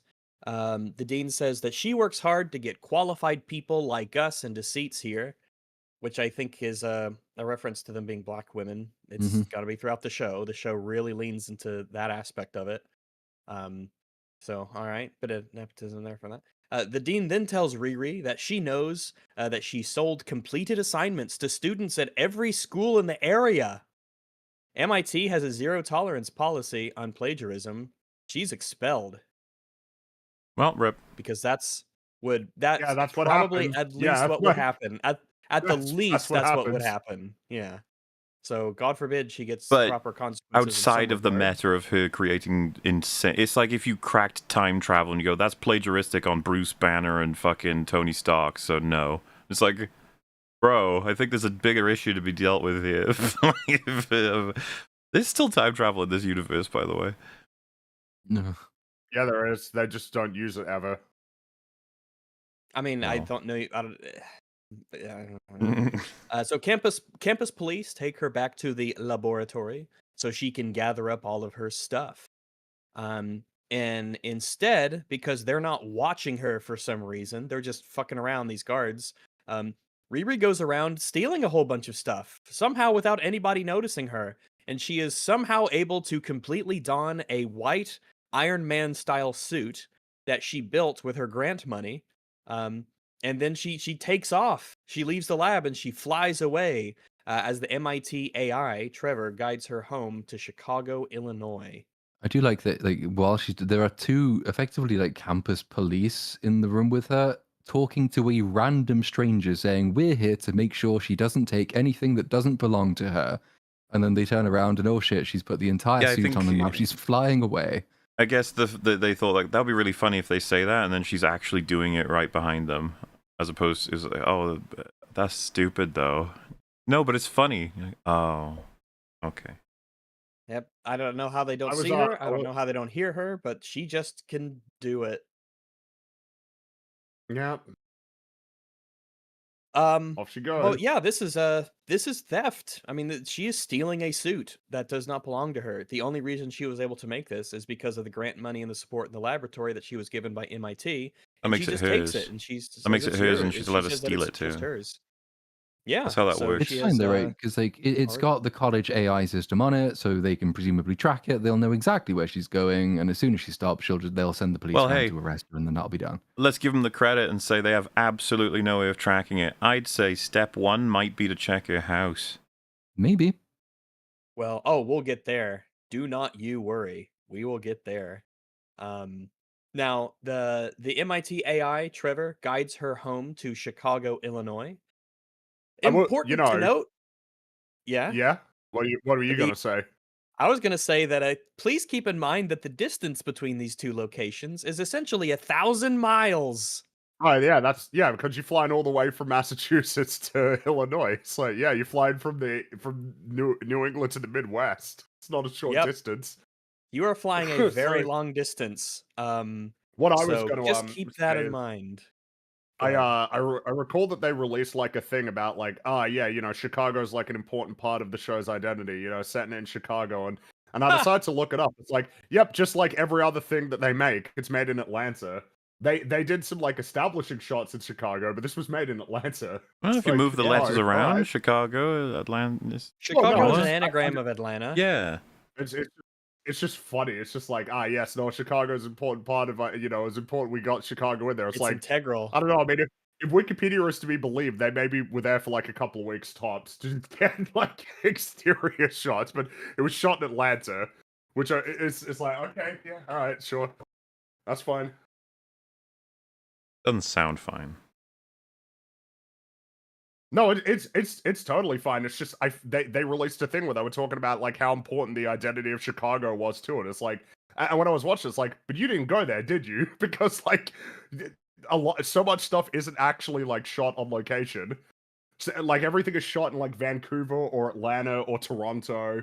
It's like, and that's it basically. So, yeah, that's where she is So now. yeah, she is, but she doesn't get to Chicago yet because we have to establish some new characters, and you're gonna really like these. They're really cool. These are some really cool new characters. Yay. So let's cut away from her flying to Chicago and all of the crimes and terrible things that she's done. All right, put that on hold. Um, we pan to a place in Chicago where we see some criminals outside of a house attempting a break-in. There's a guy in a van. There's somebody outside at this electrical panel. There's some people who are ready to get into um, the big house itself. One of them's disabling the security system, and he insists that they don't call him Stewart, call him Rampage. They say that Rampage is a dumb name, so that's that thing. Fuck it. One of them puts a nicotine patch on a door handle and lights it with a match, and it makes the flames like fizzle and destroy the door lock. It's this weird technology thing. I don't know how it works. I love Maybe I don't know. technology. Technology's fun. They go inside the mansion and they trigger an alarm on a door inside. I didn't know it was a nicotine, but the nicotine patch It's not actually call it highly that. flammable. I call it a nicotine patch because it looks like one, but it's just like a white plastic piece of paper that they put on the handle, and then when it is set alight, it makes the handle like pop out of the door socket, and then they could go in. It's It's I'm gonna try it the pyrotech. next You time I wouldn't see someone. understand because you're a little nerd. That's true. I don't understand. That's true. It's not my area of expertise. But they go inside the mansion because I guess they're looking for something. They trigger an alarm, and then some guards come in, and there's some bad fighting that happens, and they punch. Really bad and fighting. Yeah. Yeah, it's like all the fighting in this show. Nobody But has they do guns in this show. It's Nope, something not you notice. unless. Yep, not unless it's needed for drama. Good choice of role, but by they the way, leave. for Eric Andre. Nice. Really. Oh yeah, Eric Well, it's a- Andre is Stewart / Rampage. It's Eric Andre. Rampage. Hell yeah. It's So- funny that he calls himself Rampage. How fucking embarrassing, huh? What an embarrassing fucking loser. So That's what the funny. show thinks. The fact that he keeps that that's his name. Isn't Rampage in the comics like he's best friends with Punisher, and like he Oh, has iron God. suit of his own? He's like sometimes he's like an ex. I think was he in Vietnam? And he became homeless, and he became like a homeless Avenger, and then he made iron suits, and then he became friends with the Punisher because he was the only person who ever liked him and was nice to him. And then like so that was I think Rampage in the comics. They kept This most Rampage, of that. It's only a little bit yeah, different. most of it. I mean, he's a Yeah. fat, sweaty nerd with a Discord profile, so it's kind of very Fuck similar. yeah, dude. He's just like me. That's how the audience. Gotta give him. But yeah, so there's some bad fighting. They fight with the guards, and then they decide to leave because I guess the jig is up. They return. That they really strip awkward cut there, where it's like they say the police are coming, we have to leave, as they're sitting in a van outside in like some leafy suburb, and then just a cut, and then it's kind of dark, and they're in a parking garage. Like, I just thought there was supposed to be a scene in the middle of it where they escape. I guess we just have to assume they escaped perfectly fine. Yay. Now they say that they're done stripping the van, and they return to their boss, Hood. Hood Man, tells them to go get some rest. we'll say that the MCU is better than ever for its current set of like its rogues gallery, so to speak. And Hood, what a welcome addition! Just a legend. Yeah, really exciting. The Mhm. MCU will never be the same. Um, I mean, yeah, there you go. So Hood and a friend of his, a cousin of his, John, are on a bridge and they're talking about firing Stewart because Stewart kind of messed up on the job with the security system. They're talking about firing him and they need to find a replacement. And as they're talking about needing to find a replacement tech guy for their little criminal group, Riri flies past them in her iron suit. Wow. She tells the AI to text Xavier to meet her at her mother's house. The text appears on the HUD of the suit on the inside, and it actually fills out before Riri tells the AI what to write. So not very good timing on the CGI there, team. No, it's just it Um, knows because it's well integrated. it's predictive. Yeah, yeah. Yes. It's in her brain. Also important to note that the picture of Xavier is wearing a green beanie, which I find really funny because he's wearing a green beanie when she meets him later. I just thought it was funny how that's just his green beanie. He's always wearing it. It's It just iconic. knows. Yeah. Now, as she is flying through Chicago, the HUD suddenly blares with warning lights. Access denied. Student expelled. Whoa. Again, this is why I told you to note that it is almost exactly 1,000 miles from Cambridge to Chicago, and only just now has the suit got the notification that she's been expelled, and this ain't her property. This isn't hers. She has stolen it. This is obviously left the property. Riri's already a dangerous criminal at this point because of Wakanda Forever and all that. No clue why. First off, the entire U.S. government isn't out to get her anyway, but this show forgets that that was a thing. But no clue why. This is only just now happening as she has reached Chicago. No signal was sent. The police and the government weren't notified. Just nothing happened on the entirety of her 1,000-mile journey. Yeah, it makes sense. The visor of her suit pops off. So she's now bare. She has an open helmet now. It just What pops part of off. the And then, protocol is that it just pops off the helmet? oh, it's the same part of the protocol that makes all the other suit parts start Well, malfunctioning and popping off, and then she crash see? lands because the suit stops working. Ah, that Just how right. awkward it would be if the suit just because it was popping off the visor. Is there any reason why it wouldn't just be ejecting whoever's in it? It's like that'd be It would really ju- awkward if it ejected her while she's flying through the air. It'd probably just lock up, or it would You'd think it would engage just an lock up, automatic yeah. landing procedure. Is like But I automatic guess that would landing, be awkward and as well because if it locked up, then she'd just be stuck in there and wouldn't be able to. then What I'm they saying is then they that go get like her. her crash landing is like a comparatively better outcome than just being ejected from the suit or being locked in it and being unable to get out. Yeah. Yeah, because it malfunctions and she sort of skids down the street and crash lands. Oh, and you got to tell people, Rags, about the title card.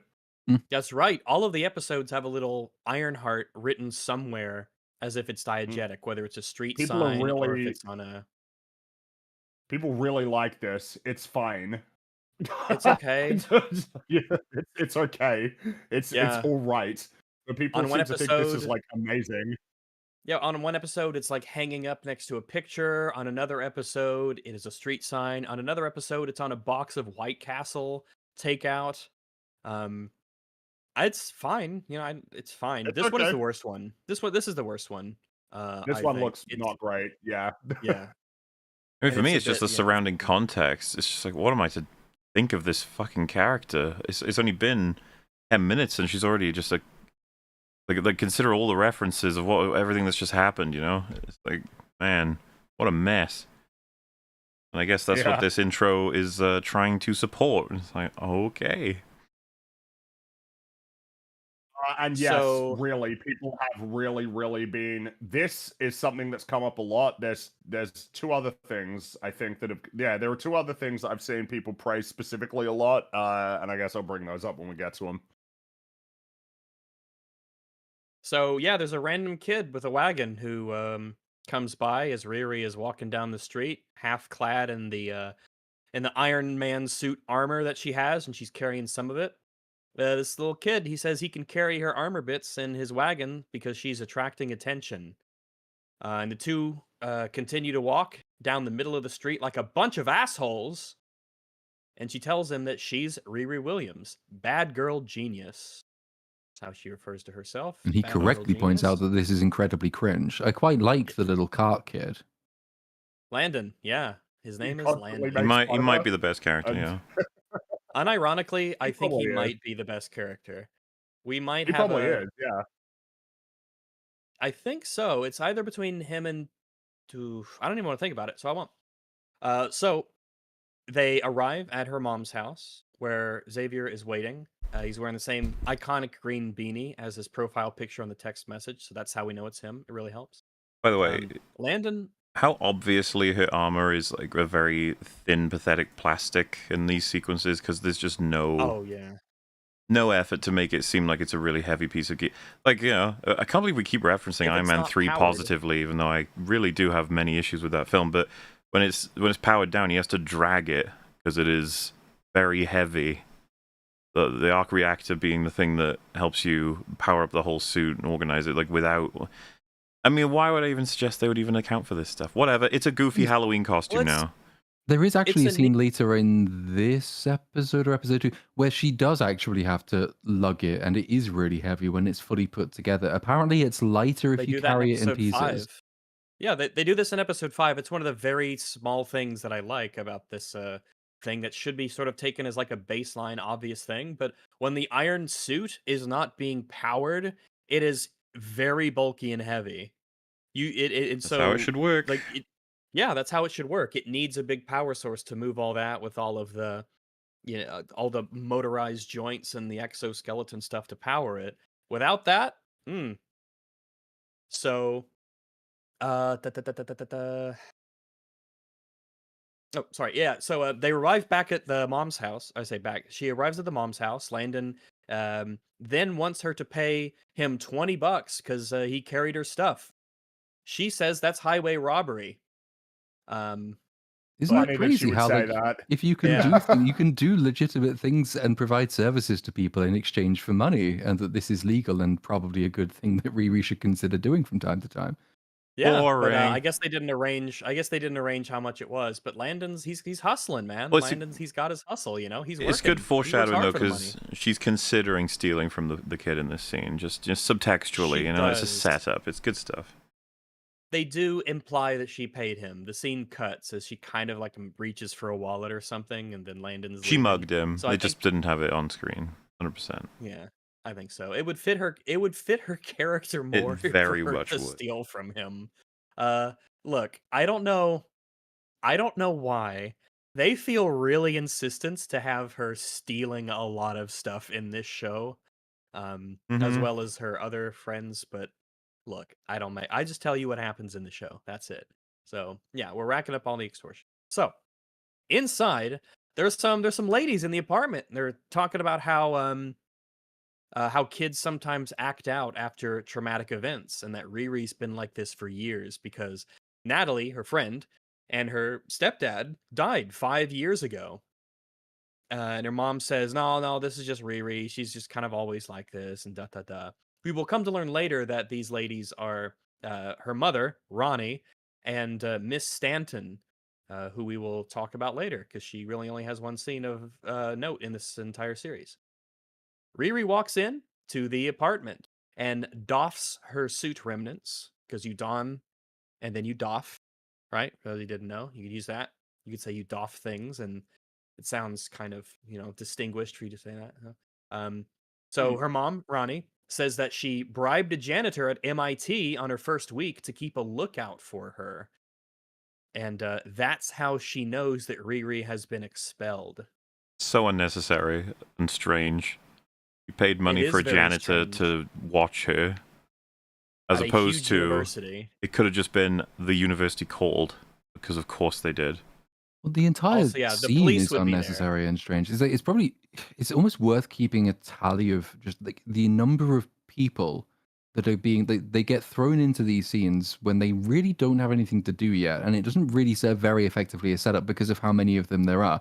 Because you've already got Riri, 2 professors, Mother, strange crystal friend, Cart Kid, Xavier, mention of Natalie, mention of father, mention of I think somebody else as well. Like when you do this, it kind of you don't know that you're really supposed to give a shit about like the Crystal Lady. I don't give a fuck about her, and to be fair, I'm never going to give a fuck about her because her role in the plot is absurd. But like, it would have been better and I think more streamlined to go straight from like she leaves university to the scene that's currently on the screen. She goes to meet Xavier, and he's like, "Have you been back to see your mum yet?" And she's like, "No, I haven't been because I know what she's going to say. The university's, they're going to have called. She's just going to nag me. She's going to start talking about how it's, am I acting out because of my dad? Like all of this stuff. Mention it in dialogue without throwing people onto the screen when they don't have anything to do yet. And you can save a lot of time and you don't overwhelm the viewer with new random people. And the whole thing just makes a degree more sense than it actually does." Construction of storytelling aside, as was just mentioned there, it is kind of absurd that this is how she finds out that Riri was expelled. The police should be here. The government should be here to Yep. retrieve all of their sci-fi equipment that they paid for that she stole. She should have been called a long time ago. Riri needs to be arrested. Well, she should have already been arrested before the show started, but she needs to be doubly, triply arrested now for all of her theft of extremely valuable science fiction technology that does not belong to her. It is the fact that she gets away with it and the university does not in any way care about this theft and it never pops up in the plot ever is insane. She It's a just gets away looming with it. problem. Yep, she just gets away with it. MIT does not care about what Riri did. No one cares. She just is allowed to get away with it. But hey, I guess when you're insanely plot privileged, you can just do things like that. So Xavier arrives at this point and he says, "Hey, black people," because that's how you address a room of I saw that black clip people. before I'd seen the episode. I was like, come on. Why do they keep doing these That's how things they- where it's like they want people to That's make how fun they of them? talk, Mahler. That's how they address each other. I That's part see. of their culture. You wouldn't understand, all right? You weren't raised on the streets like I was. This is how we say hello. It's crazy right? because oftentimes I walk into the room and say, hey, white people. People find it weird, but I just think it's natural. always say, "Hey, black people," regardless of context. When I walk into the Chinese buffet, "Hey, black hey, people." black people. You know, when I go to the the taco stand down the street, "Hey, black people," I stick my. It's just one guy. He's Mexican. When you walk into a room, there's no one there. Just say, hey, black people. Because something you do, you just want to make sure everyone feels welcome. Just in case. Yeah. Whenever I get home, I always say, "Hey, black people," just in case there's a. Well, Xavier arrives and he leaves with Riri. They're like, "Oh, let's go," because Riri doesn't want to be here and talk to her mom. She'd rather be with Xavier. So they go out together and they're having a walk down the beach at night. And Riri says that all people care about are Iron Man suits. She could build 1,000 other things and people wouldn't care. Not true. Which is just like, we don't have to talk about how obviously incorrect that is. But she said even though she's been selling other things to students to get them to pass their classes, and the CIA used her vibranium detector in Wakanda Forever, I mean, obviously, people care more about more things than just Iron Man suits. Obviously. She says that if she could build a better Iron Man suit than anybody else, people would have no choice but to respect her. So again, reiteration on she wants to be iconic and respected and recognized for her genius, and she wants to be famous and well known. That seems to be her motivation, despite the first thing she says about helping people. You might as well forget about that. It like never ever pops up ever again. All of what she says until the very end is going to be, I want to be iconic, I want to be famous, I want to be well known, I want to be recognized for my genius, which isn't even necessarily a bad thing depending on how you go about it. You should want to be respected and all that sorts of stuff for your incredible talents and skills. The problem is that Riri's a terrible, shitty person that I hate. And nothing in the film ever talks about how, woe to ye who overvalues pride or that sort of thing. It's never something that she has to worry about in the show. She says she needs to get a job that pays, a lab so massive that they don't notice if she steals resources in order to make a suit. She wants to go to Dubai because things feel so small in Chicago. She just says this. She just tells Xavier, I need to get to work. I need to get a job in a big lab where I can steal stuff. A lab that's big enough for me to get away with stealing things for my Iron Man suits. It's She just says insane. this. That's it. It's not. This isn't subtext that I've like reworded. This is just what she says openly to him. She begins by saying, "No, I don't want to go work in Silicon Valley because it's a small it's no, I don't want to do that." And now it's, well, I do want to go work somewhere like Silicon Valley because I can steal from them as well. But if you're there, then you don't need to steal from them because you've got all the resources you need. I don't understand why they've done this. Why is this your character? I don't know. She can do no wrong. I don't know. Yeah, unless this is the thing that she has to learn to grow past throughout the season. I mean, Arc, right? I spoilers. don't It need isn't. to go anywhere else. I can make stuff in Chicago, and it's like, is there any reason why you couldn't? Chicago's like the huge third city. biggest city in America. Yeah. Massive city. It's not, and doesn't it have like actually the second largest? Like, it's Chicago. It's huge. It is a huge city. I don't think I've ever seen a city as big as Chicago with my eyes. Well, except for New York. Have you been to New York? No, I think the biggest city I've been to is Houston. I've been outside of Houston. I think that's the biggest city I've ever seen. I guess Seattle. No, yeah, Seattle. Seattle's Yeah, pretty I guess big, that. but I'm pretty Seattle's sure pretty big. Chicago's got the second largest number of Chicago's skyscrapers in huge. America. Because it was built like there was a it's New York, then huge Chicago. industrial boom, but then it sort of went into decline, I think, around the 50s, 60s, and it sort of started to deindustrialize. I think like the tech economy has revived it, but it's the size that it is because it used to be, I think, a lot richer than it currently is. Yeah, a lot of people are confused, and I was too. Did you mean Houston in Texas? Yes. You said Houston. I've never heard it said like that. Houston. How is it? I've always heard Houston, but Well, I is the H silent or not? Is the question. I've only ever heard Houston. I've only ever heard Houston as well. Houston. Well, that's how big it is. It's big. Someone's got to know. Say it. Is it silent or is it? I don't know actually. I've seen a few people saying the H is not silent, but one person said that it said both ways. So maybe because when you said that, I was like, clue.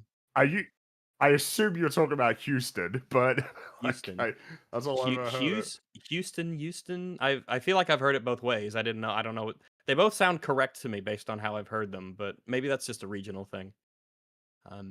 I am not an authority on how American cities are pronounced. I will admit. That one is. Always heard. It might be accent dependent. Yeah. You know, the one that really gets me is in American media when they actually say Arkansas, and I'm like, wait a minute.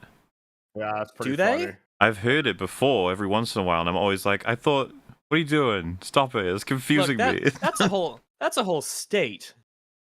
No, I know, but still, I've never. Like Arkansas is like as a word to pronounce it like that. That's bizarre to me.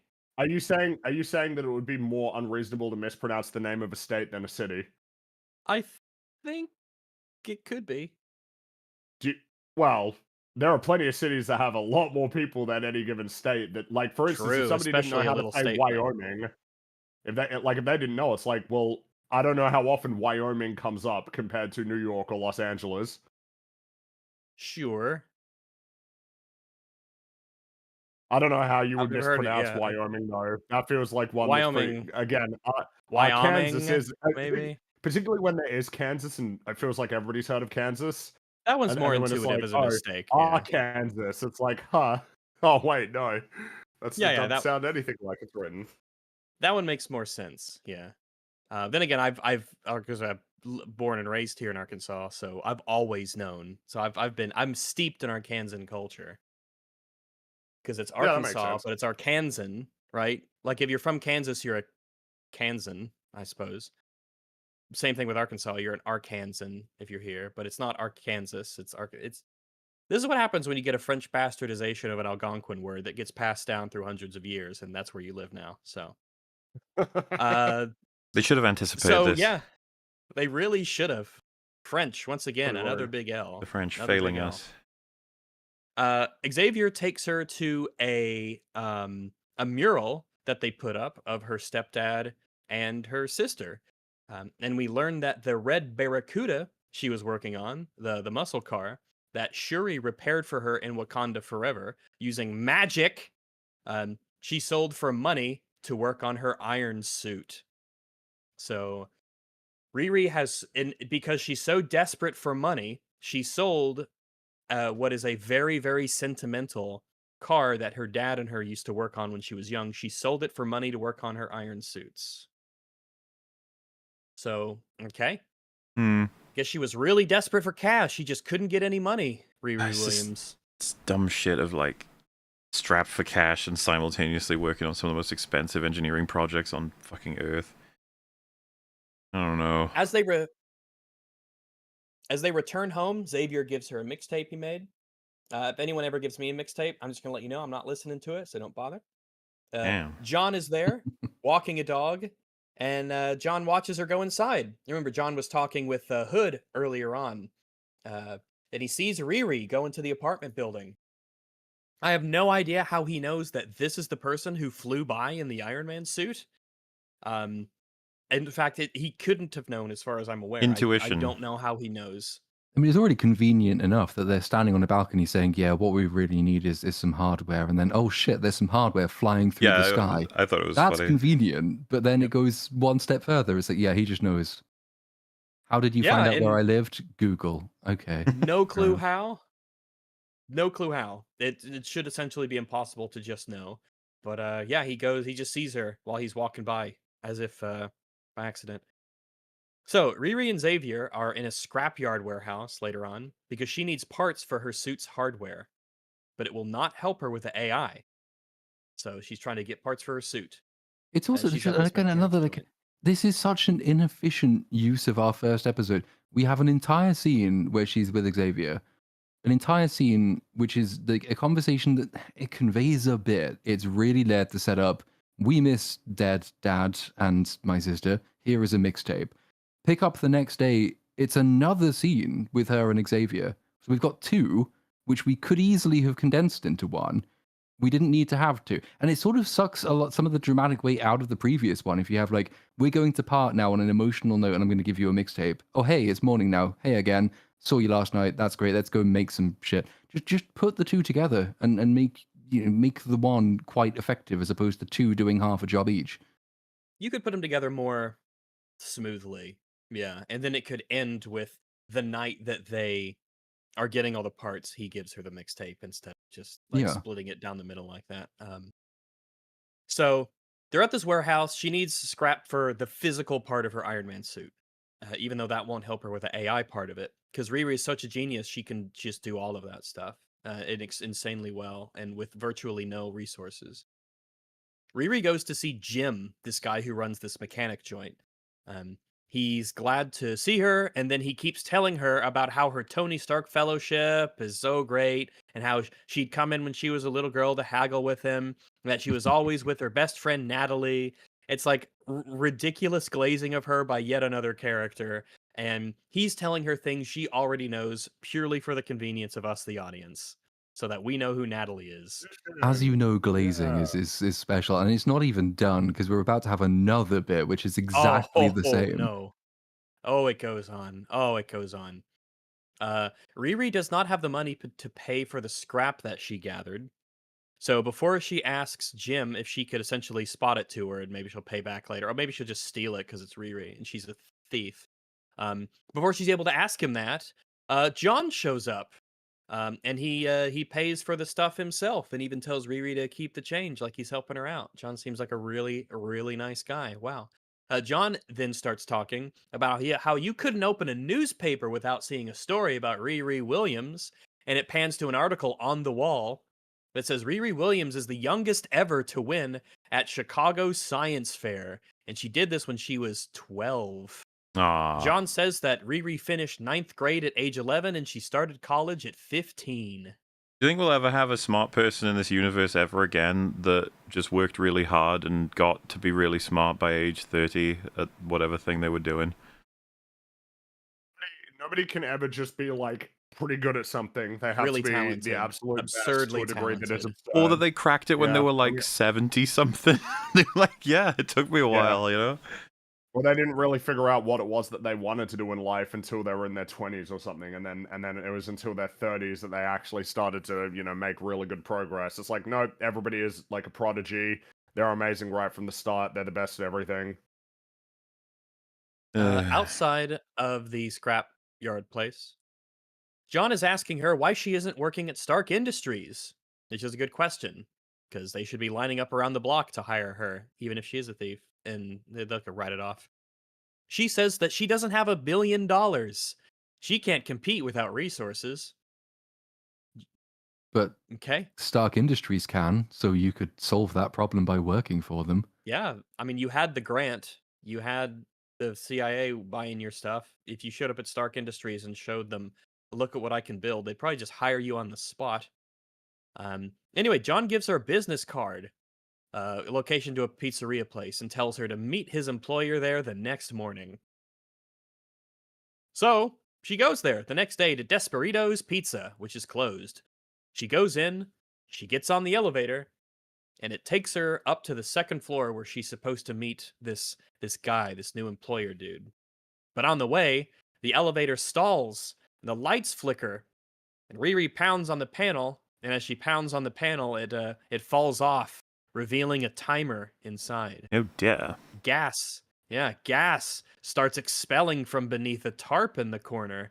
And in it has a black box with a bow and a note that says Riri. We then If hear the only, hood. like, Yeah? she was a tech genius who could possibly figure out a solution to the conundrum she now is presented with. Because That's true. like, She's she's in a got real an Iron sticky Man wicket. suit and she's in a stuck elevator. I don't think she's got too much trouble getting out of this using her brain. Well, she will use her brain, as we will see in a moment, because the hood speaks over the intercom. He says, "In less than 3 minutes, the air won't be breathable. There's a gas mask in that black box that you need to breathe." And this is her interview. Hilariously, Riri exclaims that this is illegal when she has attacked the police and stolen government property. She's appealing to the law here. Always hilarious to see. So all of the little, we'll just call them the misfits, our gaggle of misfits, our little team of criminals. They're watching her on the camera. Riri uses broken glass to cut a wire, strip it with her teeth, and then she taps the two wires together, and then uses the handrail that she is able to pull off of the interior of the elevator to lift up the door and then get outside. Hmm. Which is not the intended way that they thought that she would do it, but she comes up with something, I guess, creative and clever with her muscle. What you just to be described able to was do it. the goal from the writers. Not sure that really is achieved with how they run this scene. Certainly not how I would have wanted to organize proving that point. I thought it It was is fucking bizarre definitely- when she just rips off the handrail. Yeah, I don't think you could. I just don't think that you could do that. I don't think, No, especially I said maybe if you were a super mega strong man, like that in and of itself should be something that she should know she cannot just do. Her plan relies on her doing that, and she just assumes that that's something that she could do. I was saying to I think it was on Open Bar that like that's just extremely unsatisfying. It's like, well, maybe it was I don't know, loose. And it's like, oh. It just doesn't really say anything about her then, does it? It's just like, That's Fortunate. That's is. fortunate. Yeah, that's really lucky because I don't know that any person could just rip that off of a wall. Captain America, maybe, he could get Maybe that done. Captain America. Captain But it's, America could maybe do it, yeah. But it's not the Riri's a skill little they're girl. recruiting her for either. So like she gets out, the door opens, and it says, "I heard Williams was a genius." I was about to call her Riri genius. I heard Riri was a genius, and I had to see it for myself. She's not a genius, particularly to get out of this problem. She's just quite strong, and yet they're recruiting her for her genius. You would have thought that to establish the point, they would have had her use her genius to escape the elevator rather than brute forcing her way out. Because they've got It's two also- fighters So on the that's- team already. That's where I think that the writers would tell you, it's like, that's the point. You expect her to use some kind of engineering solution, but she used her brain to applicate her brawn. That's something they didn't even Which expect. doesn't have brawn. Well, that's the thing. She's It doesn't a very work. small, skinny girl. I think they probably entertained doing a smart way to exit that the other guys didn't anticipate, but instead they were like, wouldn't it be subversive if it was actually kind of a strength reason she gets out? Just exactly what you wouldn't expect, but they should have anticipated. It's like, well, yeah, but that doesn't work, does it? Well, It's yeah, also especially 'cause, important like, to note that the only reason she can open the door is because when she pounded on the panel, it just popped off and showed all the stuff underneath it and the timer for it. That seems to have been a complete and total accident that happened. So it's fortunate, I He suppose. A nailed lot of it. fortunate things occurring. He's way Maybe she better. just made use of what happened and she thinks on her feet or something. I don't know. Yeah. So yeah, the Hood is there with all the others, all the misfits, and he tells her that she's a genius. Again, we need to be constantly reminded that she is a fucking genius. The hallmark. When she These asks, great characters. yep, if you can't prove your traits, just have all of the other characters tell the character their traits for us to hear constantly. When she asks why they did that, trapping her in the elevator, he says it doesn't matter what he did. What matters is what she did. She Like, oh, beat that's not like Stewart. a response. That's That's not Correct, like it great. a isn't. good response at all. I would be pretty upset because I could have died. Well, And again, this I is would be just a pretty. stupid scene to happen because, like, if you already know that Riri Williams can build like an Iron Man suit, you don't actually need to do the test to understand anything, but you certainly stand to alienate her by trying to Yeah. kill her. That Now would she maybe doesn't cause like problems you. for you. And Mhm. also, these are just two completely different skill sets. Like, can you escape this elevator trap in 1 minute? That has nothing to do with the fact that you can build these Can you build a crazy suit for sci-fi me? suits. Yeah. Completely two different like skill sets. Like, there's gonna Mhm. be some overlap, I guess.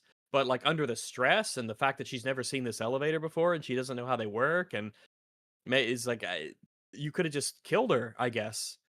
So good job, morons.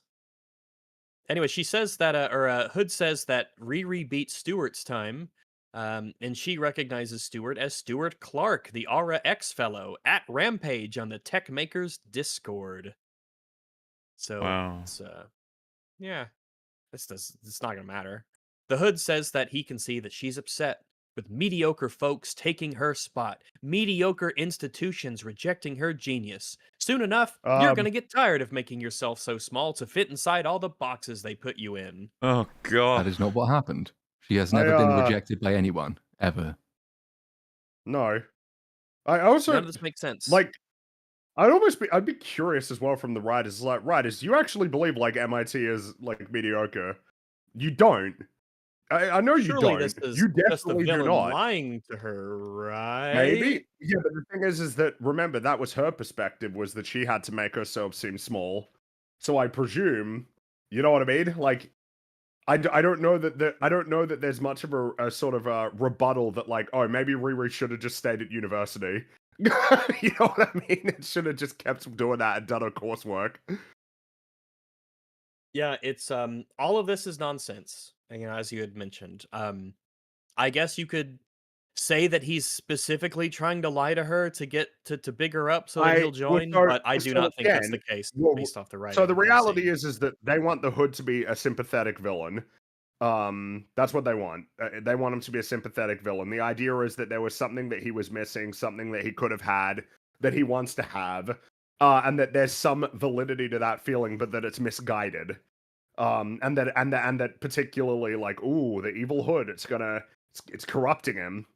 Like, you know what I mean? It's like that's. I feel I'm not crazy, right? Like you are meant to like the Hood is meant to be somewhat sympathetic according to the Oh yeah, show.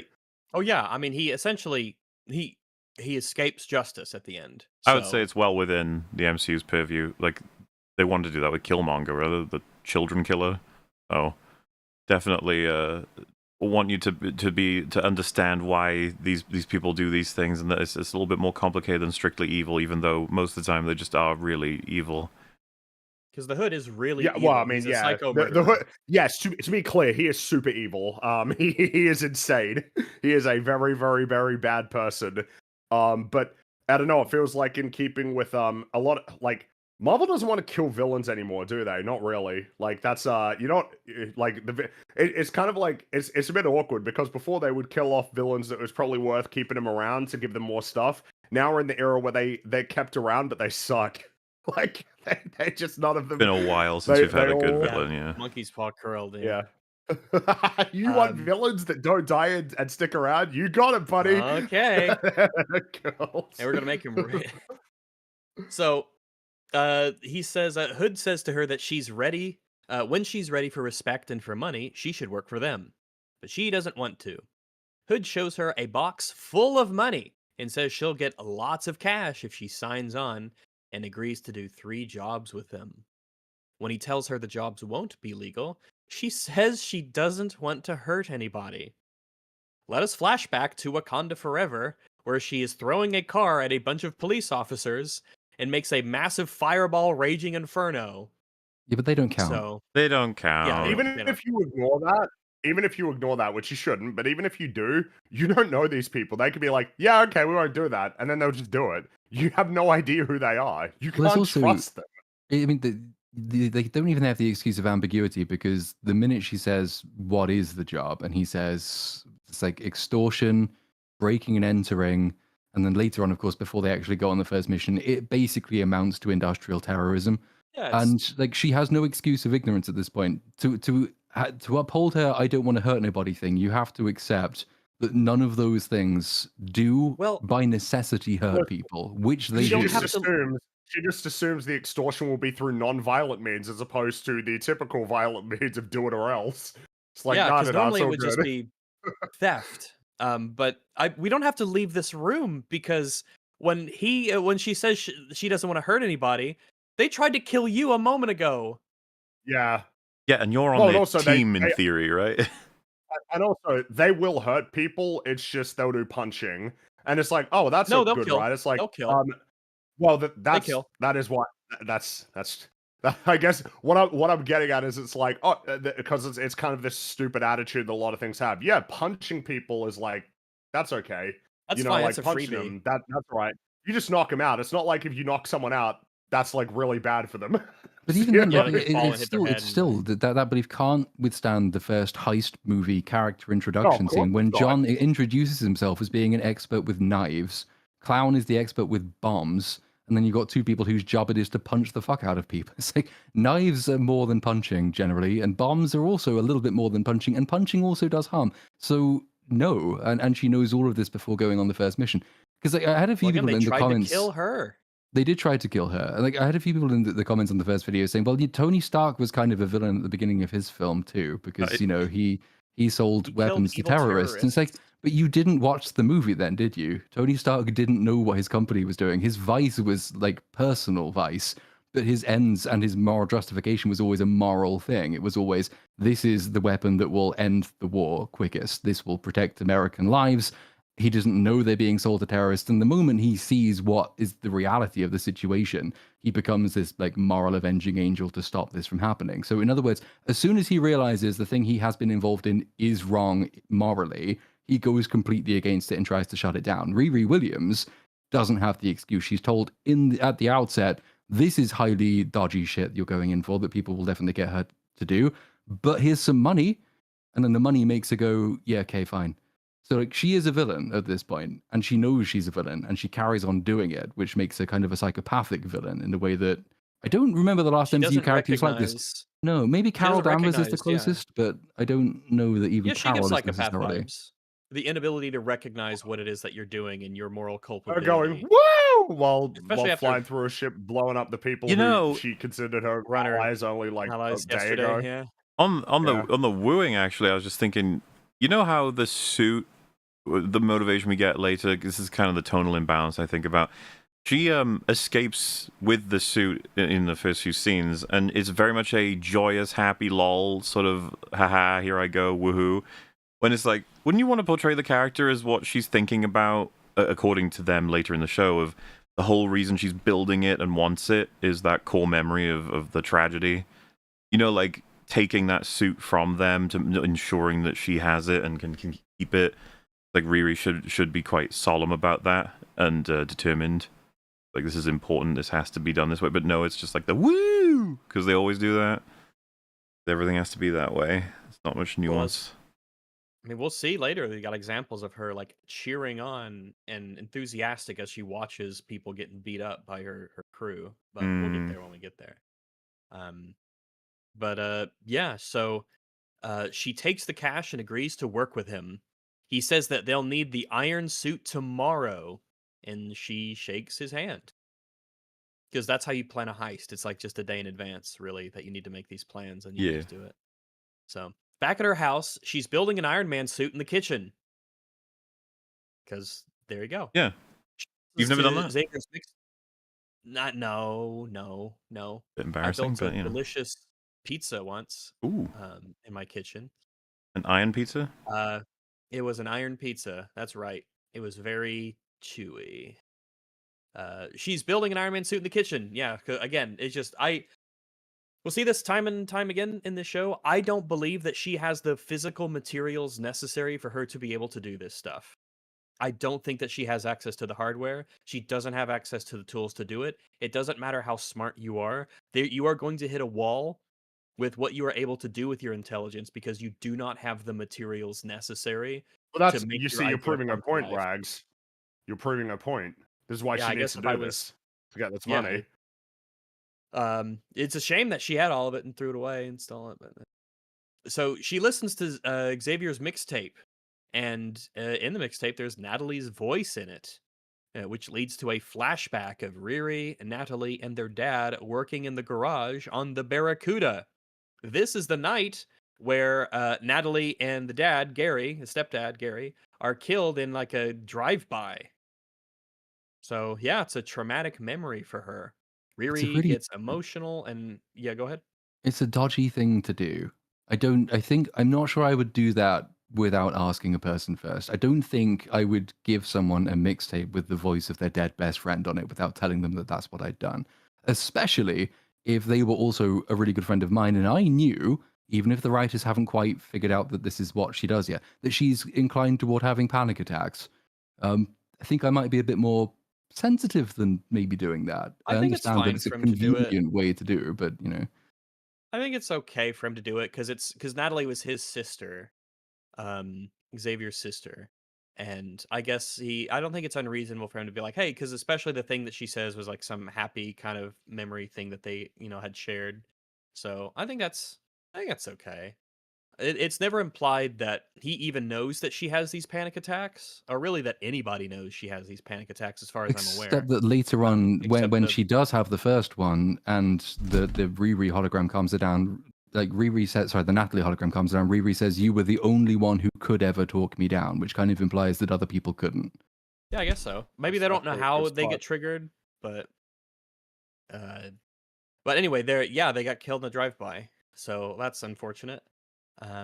Now she has a bit of a panic attack and she gets emotional. Her mother comes in and says that Riri never wanted to talk about what happened, um, because Riri is upset that she doesn't like how her mother didn't clean up the garage. Essentially, just kind of left it as it was. They get into a little argument about that, and the mother is like, "Oh, you don't tell me things," and they have like a little bit of a, I guess like a there's like a little bit of wall between them. Riri doesn't want to go to her to share things and whatnot. There's just sort of that wall there. Character stuff, Uh, yeah, kind of, yeah. in theory. In theory, So John and Hood are at the Misfit HQ, saying the team is ready for tomorrow. They're gonna go and get Sheila Zarati at Tunnel TNNL Tunnel, and the two more marks will be after that before the big job. So Hood takes off his shirt, and we see that he's got this flumpy stuff on his back, and his tattoos, like these pulsating red kind of veins coming out of his around his back. So something's definitely up. What could that mean? Ooh boy, I guess we will figure that out later. So we get a montage of Riri building her suit in the kitchen of their apartment, and Hood is getting more tattoos on his back that John is putting on. So I guess that's used to cover up the veins, or to try and contain them, Yeah, or I think it's doesn't seem just to be like doing a great decorative. job. No, that's why I think it's just, I don't know. Maybe he just likes tats. Maybe he just likes to get inked up. Like even on Maybe the that's parts just that are him. completed, it's very clear. It's like, oh, you got like You a could tell. horrible cancer, dude. You Yeah. don't want to look at that. Not looking good. Now, Riri is in the kitchen that night, and she is using some sort of a brain mapping program on her laptop hooks it up to like her head with the little nodes, to do some sort of an AI brain thing, and it ends up killing the power to the apartment. And Riri essentially waits for the brain mapping to finish because it's going to take her like 3 hours, and then she falls asleep. 4 hours specifically, but like I almost think that's an insult that you could throw at someone. Like it would only take 4 hours to get your entire brain onto a laptop. It's like it's not like the most. It's a And super it's like, advanced laptop. For us, it would take like 10 minutes, but for her and her incredible genius, it takes 4 hours. Damn. You and I, 10, 15 minutes in and out, we'd be done. We're just simpletons compared to her. and we'd have to be awake while it was happening, whereas she can do this all in her sleep. Yeah, that's right. That's right. It makes it easier. But yeah, oh, by the way, Hood goes into, he's got like this locked vault in the HQ where he puts the cape, the hood, on a stand, and we hear spooky whispering noises. But while this is happening, Riri, yep, she's waiting for the brain scan to finish, and she falls asleep. And in the morning, she's woken up by Natalie, or what appears to be Natalie. This is some sort of a computer-generated AI construct that has been created from her mind. And Riri faints. And that's the first episode. Yeah. Mm-hmm. All right, yeah. Off to a good start. Off to a solid start. There was precisely one thing in it that I was like quite interested in, actually, which is like basically right at the end, because obviously so far just in episode 1, you have to discard a lot of shitty bullshit, which is just horrible, and it's not going to lead anywhere good, and you already know it's not. But there's the potential of a really, really interesting story in the sense that you've established that Riri has this traumatic backstory. You've established that she was close with her family, and they've sort of drifted apart. You've got Natalie as the locus around which the entire family arc will revolve, because you've got Xavier who's in there, who is like a potential boyfriend character, who is also Natalie's brother, and like Natalie is the hinge for this show. And now, going forward into episode 2 and beyond, exploring what this Natalie thing is very important. B, how all the people react to the knowledge that this Natalie thing exists is incredibly important. How Riri comes to terms with it. Will she accept it? Will she examine what it is? Will people hate her for doing this, or will they come to love it? Will she try to... All these really, really potentially interesting character things, which I was quite sure we were never going to see much of, but could have been made for a really interesting show. It's very disappointing knowing what comes next, because like that was a potentially really strong hook. Oh, but we yeah, also have this to could do be heat. magic and terrorism, and apparently that's more fun. Magic and terrorism is fun. On that, we do agree. It is safe to say, like, what's happened here, right? Like the process, the last event of that episode.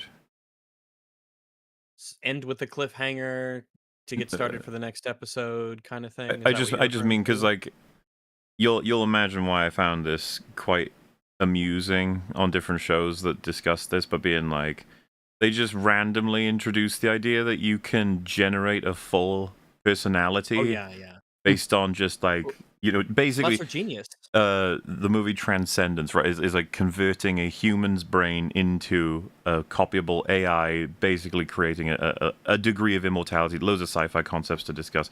Obviously Soma could come up, but a lot of people were saying like, can't believe they just fucking casually introduced that into this universe. Why do you think, why guys, why do I find that funny? Vision? Nope. It's already happened, hasn't it? Jarvis. Oh, Tony in Stark a building way, his right? his dead I like family that projection. your brains are going back in time, and it's good that they're doing that, but those are all very late. There's one that outstrips all of them by far. In the MCU, it's Yep. because the first AI Ultron earlier than that. Way earlier than that. earlier than Ultron. It Oh, isn't oh Jarvis. yeah, the evil what's his name? Zola. There Yeah. you go. A lot of chat people Han got it as Solo, well. You're right. So Oh, I was amused by you're everyone right. shitting on this for doing that, and I was like, bro, Winter Soldier did this ages ago. They did that analog. He got like in, like, cancer the 70s. AIDS in the 70s in this universe, and he did it in the 70s. At It's least lost Riri is in a technology. universe where they have, like, if you had Ultron and you had all the other shit, it's like, I don't know, there's some precedent for artificial intelligence and stuff. But yeah, Zolo outclasses all of these fuckers by far. And then he blew himself up, and we never He's saw him real again. genius. Yeah, because he's really smart. He's a really genius guy. Imagine how long it took to Um, store him, you know, on all those, all that magnetic tape or whatever the fuck they were storing him on. That's right. He had like miles and miles of it. They I guess tried, the but like the only difference is like obviously that presumably took him quite a lot of work and ingenuity, and it was a long period of time, the and he whole worked toward it by facility and implication, whole facility. Whereas Riri goes to sleep for 4 hours, and she was dreaming about Best Friend, and so Best Friend now is a fully emergent AI model. It's kind of Zola on steroids, I guess. But oh yeah, this is insane that but you're he able did to it do 50 this in years the ago, incubation. you know? True, yeah, with the technology requirements, it's a bit different. Well, the problem in this universe is the technology is skyrocketed. Remember, they have that, what was it in Guardians 3? It was like a thing where you can just attach it to yourself and it'll auto-heal. Oh yes, the medical thing. The that we broken never, bone ever thing, see. yeah, Yeah. And it's just like, wow, Peter, you want to let Earth know about this? 'Cause that's Share amazing. that with the rest. Would you like to share that with the rest of the Thanks, class? These things, Yeah. like they're only allowed to exist because either they never get acknowledged again, or they decide that it can't be done again for reasons that are never given. So it was like this is the line in Daredevil Born Again when the criminal guy says, "Could I be a Skrull?" and the answer is just no. But actually, he could be a But Skrull. actually, he could be, And yes. in this Could be, situation, yeah. like we'll get, I think it's 2 episodes time, is it, when the mother says, "Oh, Natalie's brilliant. Can you make one of dead Gary?" And Riri's like, "No." Oh, But we we'll haven't get there. established, we We'll will get never there. establish that you can't do that. You could do that. You can recreate dead people in your sleep. I think people might even pay for that service. Oh, they would. Yeah. So we'll talk about it when we get there because the whole AI Natalie skin, digital skinwalker thing is a huge part of the show, unfortunately. And there will be a few moments where we talk about this and its implications and how they don't do anything with what the story should be revolving this. So as it pops up, we will discuss it. But episode 2 is called "Will the Real Natalie Please Stand Up?" Nice. Obviously, that's not possible because the real Natalie is dead, but we'll see what they mean by that. Maybe it's who knows. So Riri takes her iron suit back to her room, puts it in the closet because her mom is coming. The Natalie hologram is being emitted from the suit. This is not something that will be consistent at all, but you're just gonna have to deal with it. They're not. Why is this we're something not- that the suit has like a feature for? Why does the suit have like a projector for a hologram? Is it Because- just like just because we pass want- that on for because they fun? How wanna have else are we going to Natalie's have the actress. actor? Yeah, God. You're such so a you can have Natalie's nitpicker. actress be No, part of it. yes, this is adjacent to nanotech helmets, by the way. Like this, as Basically. far as I'm concerned, of like, you could do something like more interesting and creative, but you just didn't bother. You're like, oh no, it's like she's basically just there as like an actual person instead of having any way of presenting the character in a creative way. It's like, nope, it's just like she's there. It's like she's actually a real person who exists in the world. So Riri wants to erase the entity and start over again, obviously, because this is super insanely creepy and weird, and things obviously didn't go to plan. The AI is, the AI is extremely annoying with the way that it talks and its mannerisms and the things that it says. It's probably the worst depiction of an AI I've ever Most annoying seen. character in the show. What do you mean, and easily. bish? That's the first thing she Bish. said, right? Bish. If I ever, Yeah, no, most annoying character in the show for sure. Which Yes. is saying something. It really is. But Also, Natalie like- is an anchor that this show has to drag around, but it's a loud anchor that won't shut up and is annoying and evil. And surely, like, a huge meta fail. Like, the marketing for this movie, the new Iron Man, it's a girl, and she's gonna have all this background where she's just auto-genius and got all this. Already kind of a story that's, like, struggling to get on its feet. And then you have her version of Jarvis, because she's a black girl, is also a black girl, saying, like, the shit that ends up in the trailer is some of the, like, cringiest shit she says in the show. And you're just like, what are you doing? What do you think people are gonna, like, just automatically gravitate towards this instead of... Remember the Jarvis stuff? They imply through the stuff in Endgame, and then obviously if you know anything from the comics, you don't need to, that it's based on the butler that they would have had in the family. the like Iron Man, or rather Tony built it after that, right? Because that was the name. Edwin Jarvis, I think, is his name, right? I forget. But you see him in Endgame helping out his dad, like with bags or something. And I always Oh, consider yeah, that like yeah, a yeah. nice, that's kind of That's neat. neat. They never had to make that over it. But here, Well- I mean, I don't even know what to say with this. It's just like you made the character Fringy- incredibly fucking annoying. Fringy, you know the A or the VIs in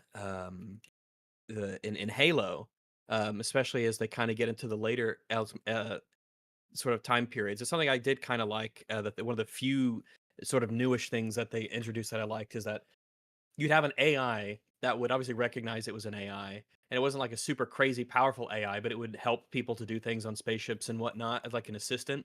And they would allow the AI to take a particular form or shape. One of them was like a World War II fighter pilot. It was kind of dressed up as and like a bomber jacket. Halo 4 and Um, 5, yeah. yeah, to kind of give it a little bit of personality that was appropriate and to help people like personally kind of connect with it a little bit for, just working with it and whatnot. Um, I was considering like, wouldn't it be really cool if Riri made an AI and it was like Leonardo da Vinci? Like this old Italian guy dressed in period specific clothes because he was like this famous inventor who revolutionized so much stuff and a great artist and everything. And she like really, really admired him. And so she based her AI maybe around some historical character so that you could do something interesting with their back and forth. Is the way he talked, the words he'd use, that his mannerisms would just be kind of a little bit out of place, but still neat. The That'd be fun, but no fun allowed. Fun reference, because one thing to clarify, another reason why I know Jarvis better than I realized, because I did watch the Peggy Carter show, and he's in that. I think he's like a main character. Oh, did you? Yeah, not season. I think I watched season 1. I didn't watch season 2. There is 2 seasons, right? I'm not making that up. I think there's 2. Yeah. Yeah. Well, in any case, that he's also in that. But what you just said, Rags. I don't know if any of you guys seen Altered Carbon. I have not. Nope. I've heard of it, but I've not seen Heard it. of it, yeah. So season 1, something I really liked was there are hotels. Main character just has to find one, and he goes to. I forget the details on this. Someone in chat will be able to better give more context, but they probably know what I'm aiming for. It's like a hotel run by Edgar Allan Poe, and it's an AI approximation of what he may or may not have been like. And as soon as he goes there, I was already just like, that's an interesting idea that each of these hotels are run by like famous people from history as a sort of a stylistic way of, and like the places you go best matches, I think their sort of eras and stuff. Because the payoff or part of it is that once you agree and pay for the room, like you get all services, and our character is obviously like hunted and different action scenes take place and stuff. And at one point, I think because he's attacked in the hotel, the AI system has a defensive measure for guests, and it's Edgar Allan Poe comes out with a shotgun. I just remember being like, "This is fun. Like I'm enjoying this. This is entertaining." And what you just said is like a really obviously cool thing to do, but like, why would they do that?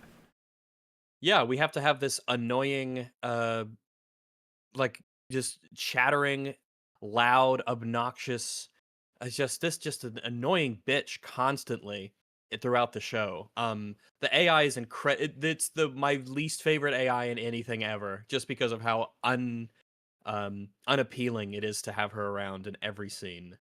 Which is really I would like to say also unfortunate given people like in how important it should be. And it's not even as important as it really should be in the show, but like, it takes on the personality of the best friend.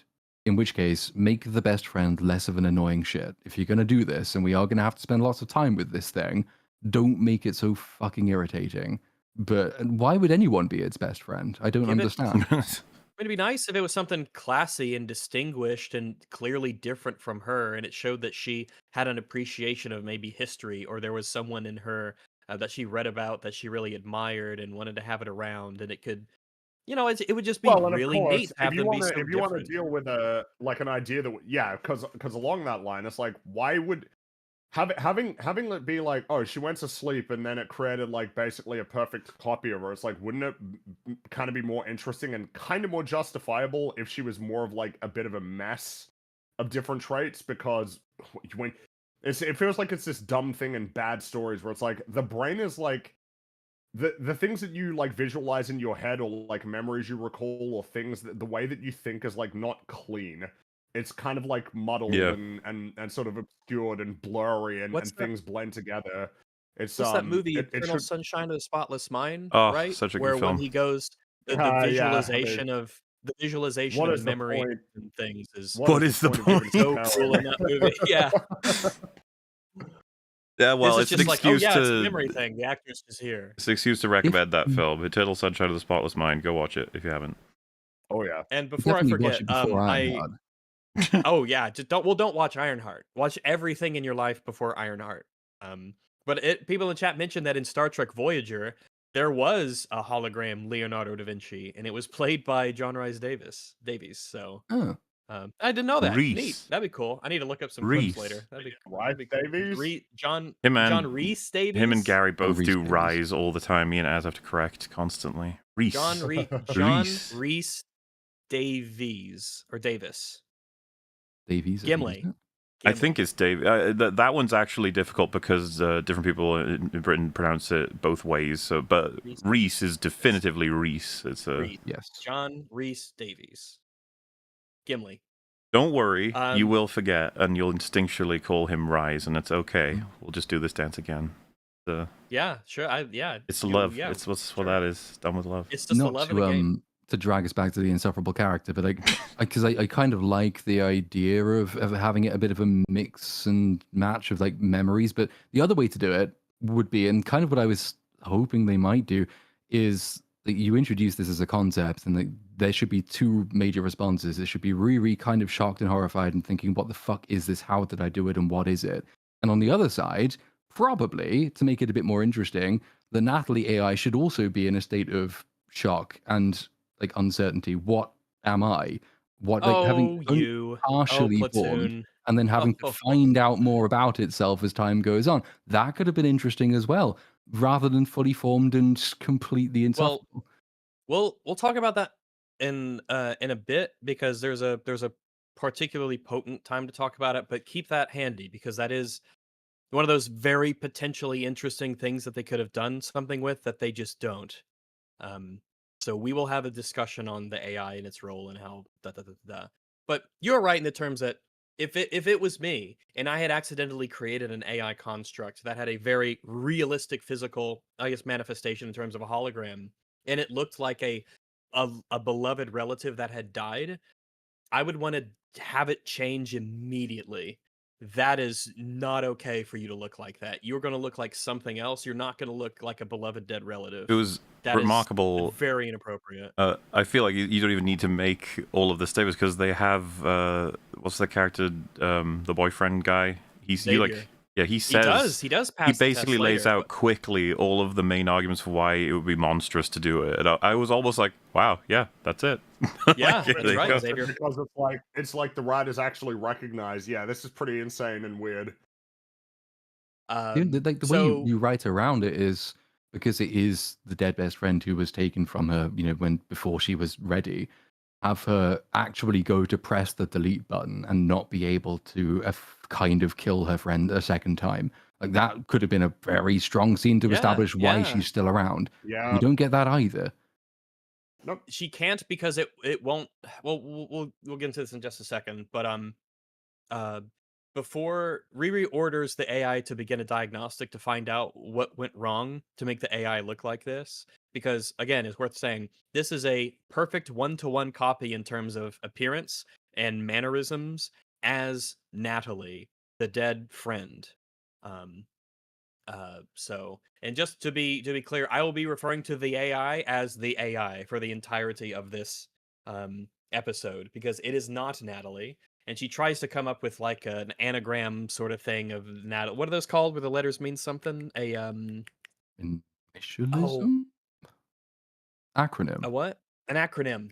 Natalie is an acronym for something, but it is the AI.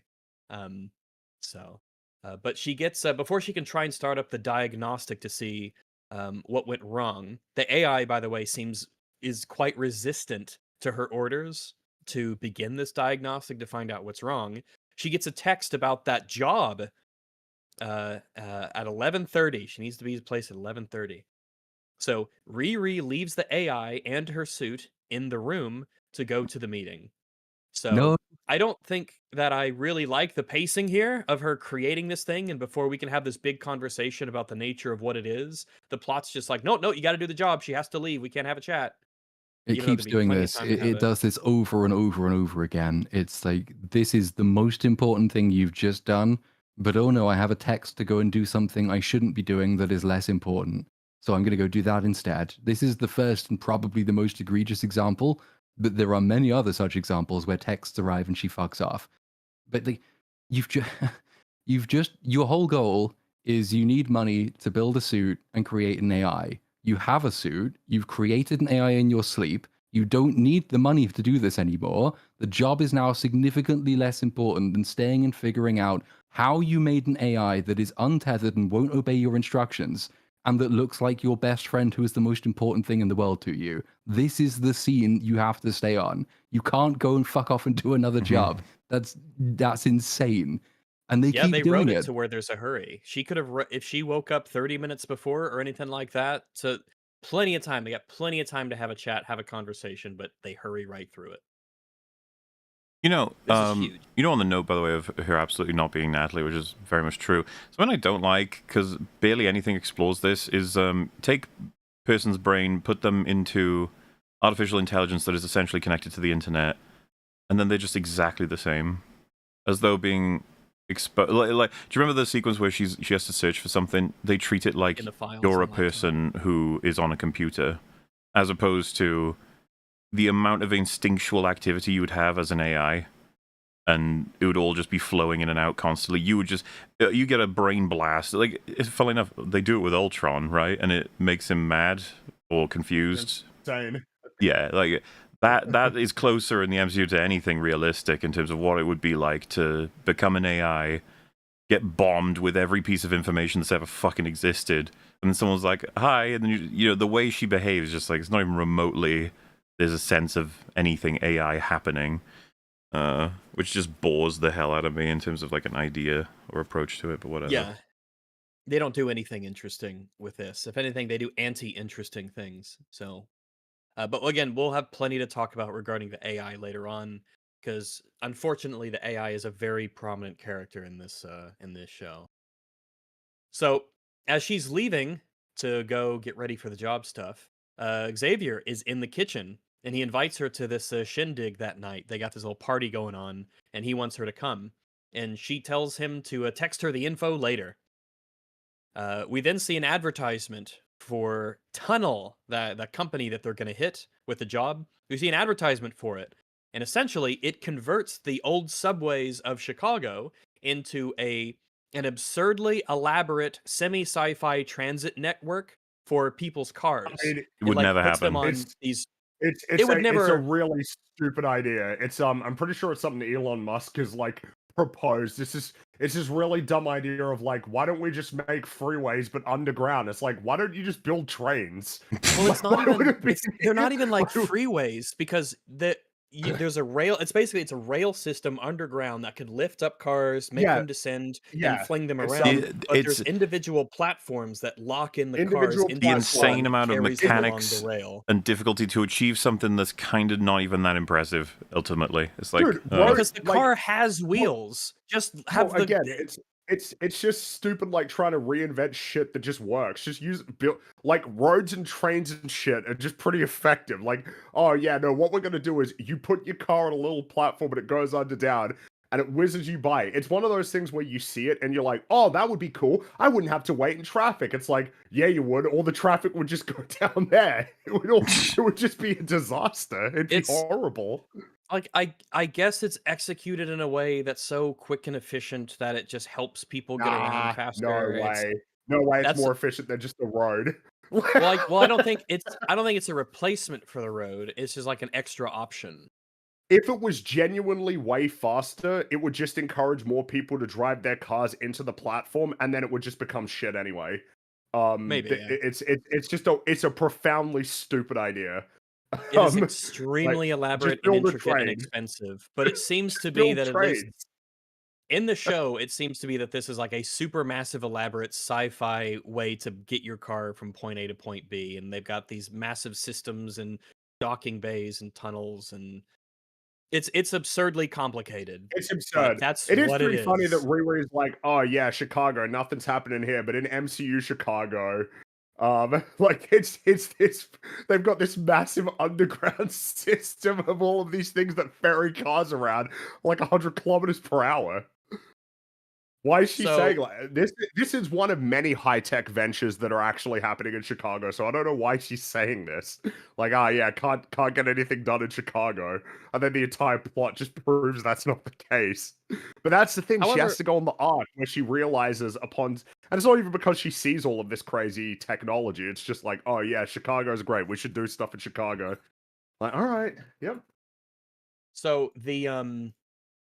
this is billed as like something that will destroy communities.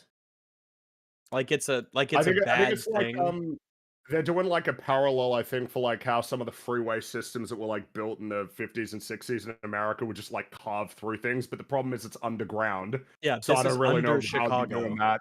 Really, Yeah, like I don't. I They're don't. not really building it as that, and I don't. I'm not even sure they have that in mind either. They're every time the 2 times they go on these heist missions, the writers insert a line that tells the audience how you're supposed to think about it in order to make what they're about to do justified. It's a single line in each case, and it is just tacked on to make you think these people aren't complete wankers because, the people they're attacking, they're rich and evil and they hurt people. So in this case, it's, oh yeah, it destroys communities. So that's bad. Second one, it puts inner city Chicago farmers out of business. So that's also bad. Neither of these Oh, two that things ever one. comes up again. Neither of these two things actually We'll talk motivates about the it, yeah. characters because they're going to steal money and not give it back to the community. All they're doing is stealing money from the company, leaving the company running, being on its payroll as a parasite, and then having the money to spend Profiting off frivolously of on it. themselves. They're So profiting off of It this is stuff that they're condemning morally. it's just an excuse to make it seem like these are not selfish thieves who just want to rob and extort people and hurt people. It's a pathetic attempt with a single line to try and say, no, no, no, The show it's good that we're destroying this company. It's good that we're extorting this company because this the company's show doesn't have bad for some reason. the show doesn't have a particularly negative opinion of the gang, of the crew, you know. Yeah. It doesn't look down too much upon what they're doing or just the way that they act really at all. No, which is there are a little band of misfit characters who Merry are Man. just it's funny down because on their luck or actor whatever, even though they're not. the actor for Slug said Slug. in an interview that like Slug is part of a group of, and I use the direct quote, urban Robin Hoods, which is very funny, and that they steal from the rich and give back to the community. That is how they understood They the don't. world of their When did that characters. This is part a What happen? lie. they do. When This did is that happen? When did they give any It money never to does anybody happen. but themselves? They must have told this guy something different that they didn't tell the rest of us, and it wasn't in the show. I wonder if Maybe the viewers that, because there's a scene where they're like, "Oh, here's all the things I'm going to do with it." It's like, yeah, but you're not doing it now, buddy. Like, what? So why would you even say that? Like, oh yeah, no, I intend to at some undetermined point in the future. It's like, okay, some people just do things now that are helpful. Nope. Without lots of money. Well, Can't it would be help done. me Can't if I help stole people from this without money. company. It's just, So ugh.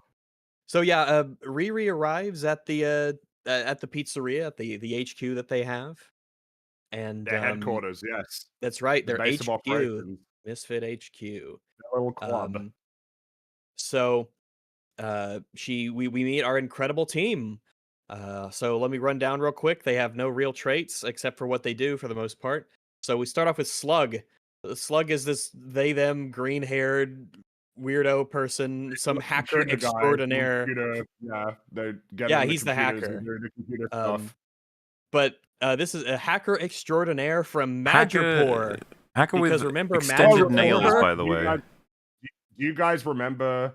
I don't know why I'm thinking. Wasn't there a Family Guy cutaway where like Peter was like he was a receptionist, but he had like the long fingernails? Yeah.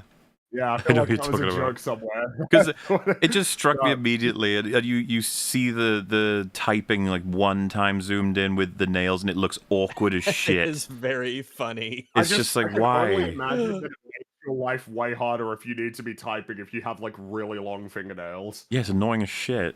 Obviously, to the point where most hackers wouldn't have them. Rags has noted, Madripoor, which you might remember, we visited there in Falcon and Winter Soldier. It's been That's so where they went long. with, Zemo. It's like Yeah, the Madripoor independent was like- city state that's the most advanced city in the world somehow. That Well, they just remember, it was a stateless society, but it had like skyscrapers and stuff. It's like Yep. that Yeah, they're seems, quite cooperative like, there, impossible. and they have regulations. How you don't? no laws, Yes, no rules. that's right. They do have. There are no rules except there have to be because skyscrapers are very difficult to build and make sure that they stand up and keep staying up. But no, they figured it all out. It's all good. But that's where this character is from. Who's next? Oh boy, I'm glad you asked because I'm excited too. So we have the blood siblings, Ooh, Roz and They're Jerry. the punchy ones. Don't the worry ones who about the names; punch. they're the same character, just two of them. Well, there's Australian one, and then there's the other one. Yeah, so they're described as athletic. So they're athletic and banned from sports for their unsportsmanlike conduct, and they did back alley fights for money. And apparently, this was enough for them to get the special job offer from John to join the crew because they seem to be. I mean, just if you're gonna get two muscular, punchy people, first off, it'd be two big dudes. It wouldn't be these two. Yeah, guys. because your weight does matter. There's a reason why in fights there are weight classes. Because we want What? a competitive fight. is actually incredibly important. I thought to that just determining meant you have to the wait, outcome as of a in fight.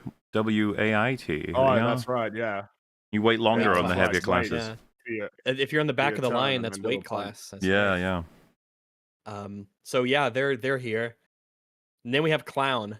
Clown is they're all clowns, but this one specifically is Clown. Clown is a pyrotechnic specialist. She set her fiance's car on fire.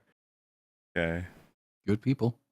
Yep. I John, mean, does that make you a specialist in pyrotechnics? I don't know. She did it. She had a lab coat when she did it. And John shows up and is like, "Oh, what you can kind of work for us," and laboratory? Like what? Okay. she makes bombs. Hell yeah. Now we go to. All right, so now we have John. So John is Hood's cousin, and they have a history we'll get into later.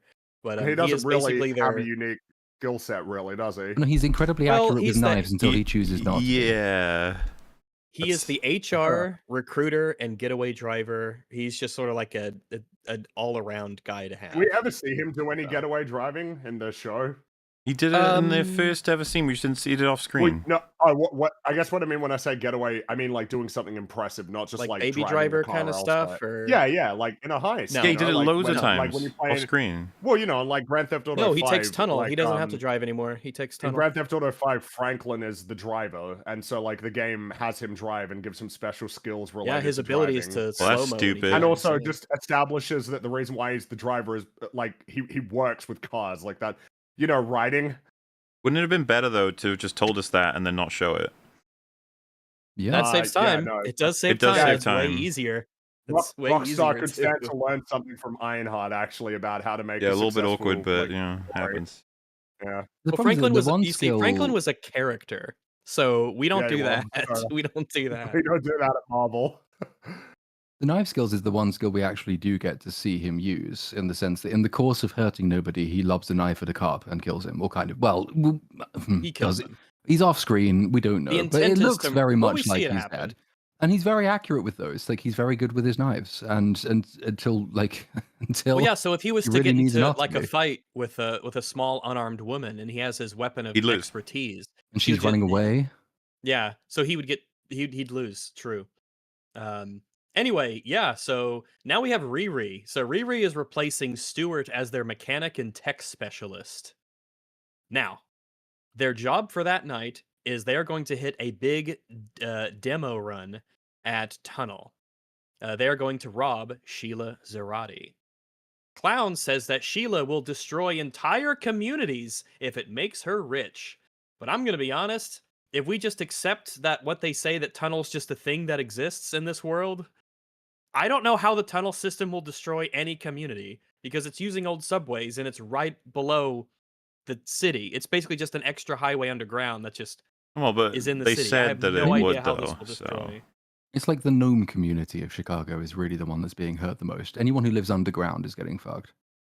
The best that I can think of and this is literally just made up because it's not in the show, is like maybe it would be like, oh well, if you're driving underground, you miss like if you see like a local, like a cafe or like a restaurant or some sort of local business that you might be like, oh, that looks interesting. I'll stop there and shop there because you're just bypassing it.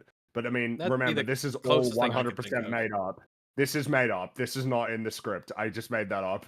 Trying Yes, to figure out this is the like I said, what Clown says about it destroying entire communities. There is no logic given or reason given as to why. If anything, Tunnel is probably a way to give thousands of jobs to engineers would and be maintenance job, yeah. workers and stuff. I mean, Which again, it is a profoundly stupid like project, but it would employ people. But I so, guess if it's around, then if it's around, it's around. So okay, we've skipped Yeah. to the part where it just exists. So, but anyway, they are going to upload a virus that Slug makes, and is in a USB that will give them control of the system. Clown will blow a hole in the concrete above, and the siblings will beat up the people in the control room. Then that's the plan. Great. Riri asks, yeah, it's really good. This is Ocean's 11 kind of stuff. Ocean's Belch. Yeah. So Riri asks how they will get paid. And the others laugh, but she doesn't get an answer, which I would call a red flag if I was her. Yeah, a little bit. I mean, that's a good question. How is it that we're getting paid for this job? But okay. I guess Riri's too stupid to like check to get confirmation she's paying or ask about it or press the issue, so okay then. Yeah, because you don't even need to do it from an altruistic perspective of like, wait, but what is that going to entail? You could do it from even a selfish one of, no, but am I actually getting my money to build my stuff? Well, it's a job. Which would be more in line with her character. It's like, yeah, what's in it for me though? how do I know She has that no this is idea going to work out for me? Yeah, she has not been told how much money she will get, how that money will be given to her, or assurances that it can't be traced or trackable, things that a smart person might ask. But Riri is only like smart in the narrative sense, not in an actual she can sense. build stuff, not in the way that she conducts herself. She's a very narrow savant kind of character. You know, when she's not magically building things out of nothing, Yeah, like essentially, she's a moron. the I am a surgeon guy. I am a surgeon. I am a surgeon, Dr. Hahn. He was crying, man. You know, that poor guy. Dude, he's a that shit's so funny. I think what I find funny about that is it's like that's a show that was on. I'm pretty sure the guy House made that show actually. That show was just on for a while. And like I don't know if anybody was talking about it, and then like they would have made that episode. They made that episode years ago, and it just existed for ages. And I guess as far as they were aware, they'd done a good job because the show was pretty successful. And then just 5 years later, everybody finds out about this specific bit from this episode of the show. It's the right meme that hits in the right places, and it's spread just the right way, and now everyone knows about it. Yes, as we pointed out, 7 seasons of that show. Wow. 7 seasons. Yeah. I think a lot of the time we forget, and I feel compelled to remind you guys, there are still network television still exists and is still like very popular. Lots of like people Law and Order and watch they are huge NBC shows. and CBS and these networks. Yeah, like NCIS still gets watched. I'm pretty sure NCIS is considerably more popular than the average Marvel show. It's just that the people who watch it are like boomers. People who don't go on the internet and talk about it constantly. Yeah, they just go back to their lives and they live their lives like, oh, this is a nice show. So, meeting adjourned. Riri goes back home to her room and begins working on her iron suit. And she tries to call Stuart, but she gets no response. Eric Andre is busy, or he's away from the phone. Who knows? Now, the AI just gives her a list of black market dealers in her area. The closest one addressed to her is registered to Joe McGillicuddy. And the AI even gives a list of recent transactions that they've made on the black market, like bioenhancements, microchips, etc. So that's just information you could just pull up instantly, you know. Here's all the black market dealers in your area. This one is the closest to you, and I would here's just all be the stuff that they've so sold. very concerned that an AI that won't follow my orders has access to bank records. That is terrifying. Yes, it is important to again emphasize that when Riri told the AI to run the diagnostics so she could find out what was wrong with the AI did not do it. The AI refused, and then Riri had to go to this meeting to meet the team. So, yeah, this is not a cooperative AI, really, or at least it's not guaranteed to be that way. But yeah, luckily the AI finds someone that she could go talk to because she needs components for her Iron Man suit. It's gonna be important. So, when Riri asks the AI for the address of this Joe McGillicuddy, the AI mentions a memory of how Riri and Natalie used to sing songs and hang out together, which is obviously something the AI shouldn't know. And Riri asks about how she knows it, but oddly enough, they don't actually have a conversation about this because Riri essentially drops it a moment after asking. Which is a endless we're getting a bit of a Rings of Powerism here, where things just sort of start, and then they just kind of stop, and there's no real resolution to a scene or a conversation. It just cuts or something pops up and they have to go and run off and do something else. A It's very classic. frustrating. A lot of conversation should be happening revolving the AI, and they sort of will, but they won't, so stay tuned. Riri then decides to tether the AI to her laptop, um, not to her suit, to kind of keep it there. And the AI tells Riri that she is a strong, independent woman, but she isn't strong enough to carry the suit there without her. Hmm. Good Riri stuff. then goes to.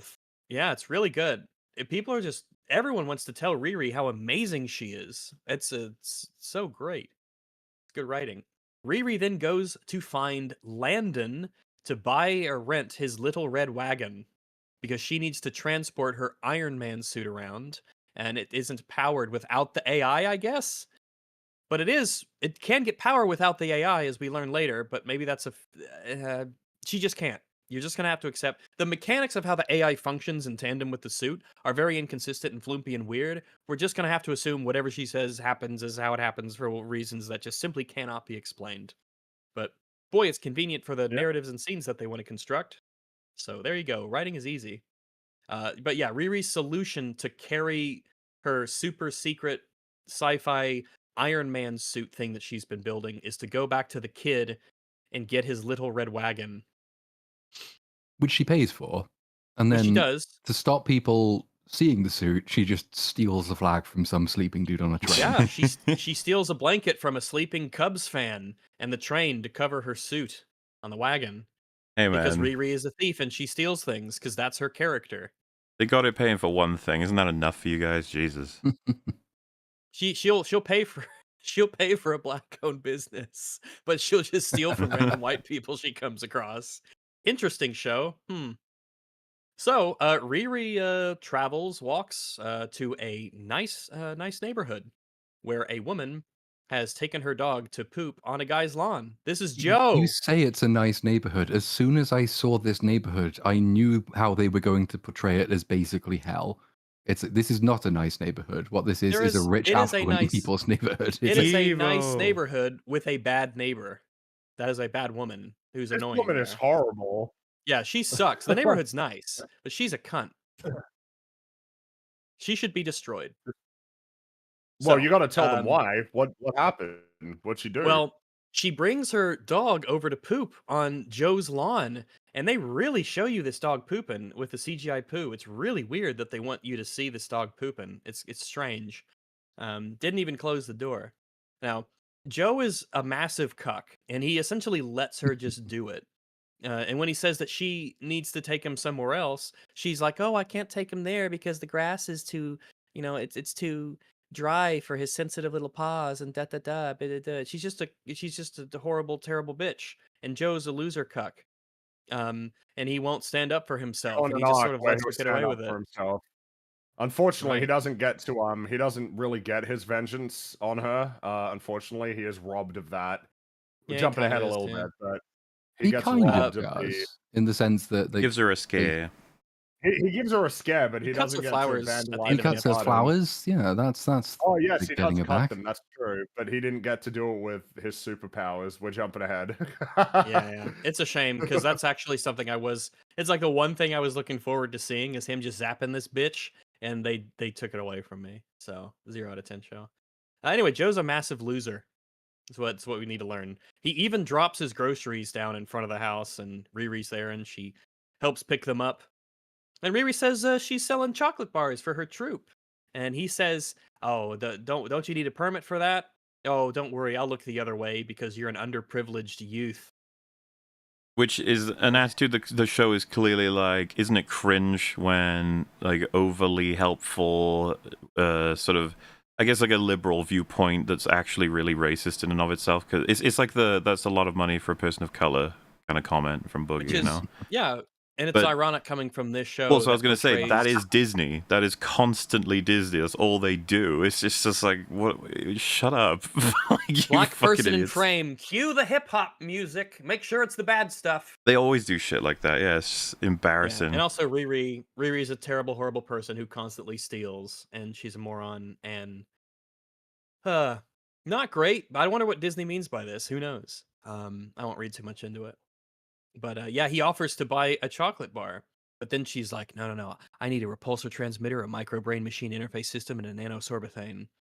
And she Okay. reveals the suit. And he's like, oh my goodness. How about she's like, what? Let's go talk about this inside because she thinks this is Joe McGillicuddy. He's the black market guy. I need to get some stuff from him.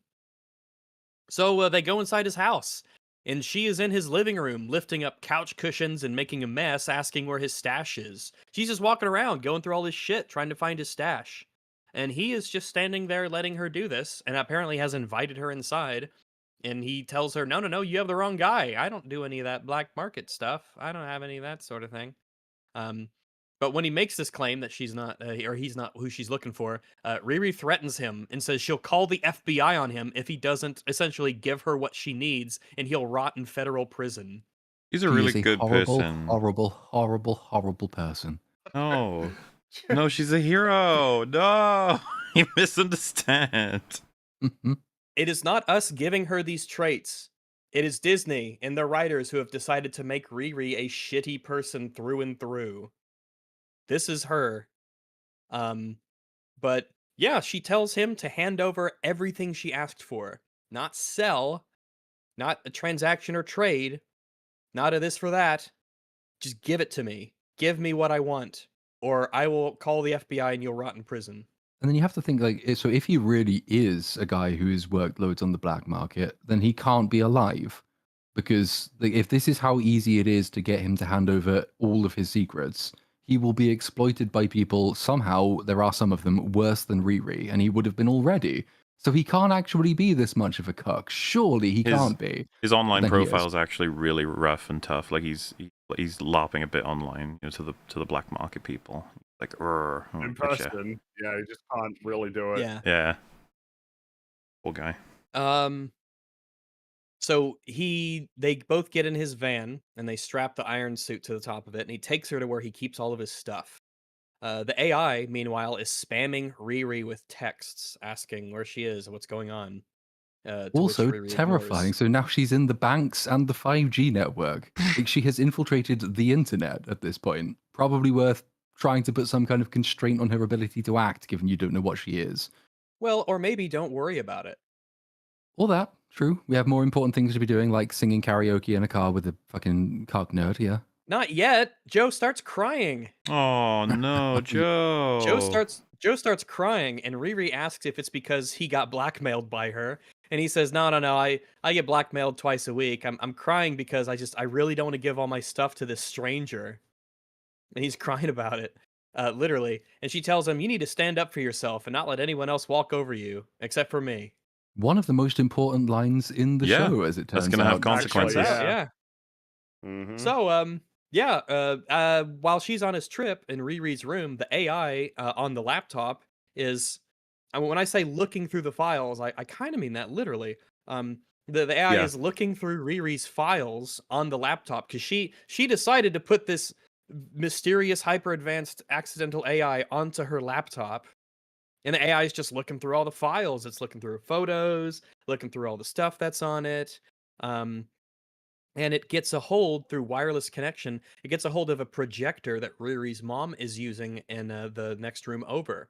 And it hacks the projector and it appears because you can hack a projector. I guess I thought they were fairly analog, but maybe it's linked up to something. Who knows?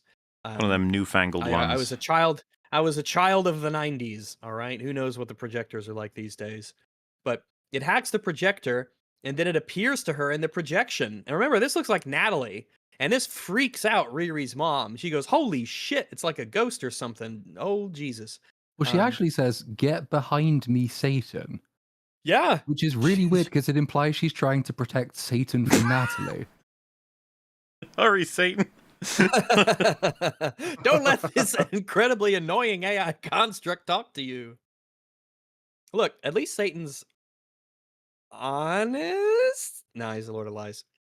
Anyway, I'd prefer Satan in this show. Well, we'll get there.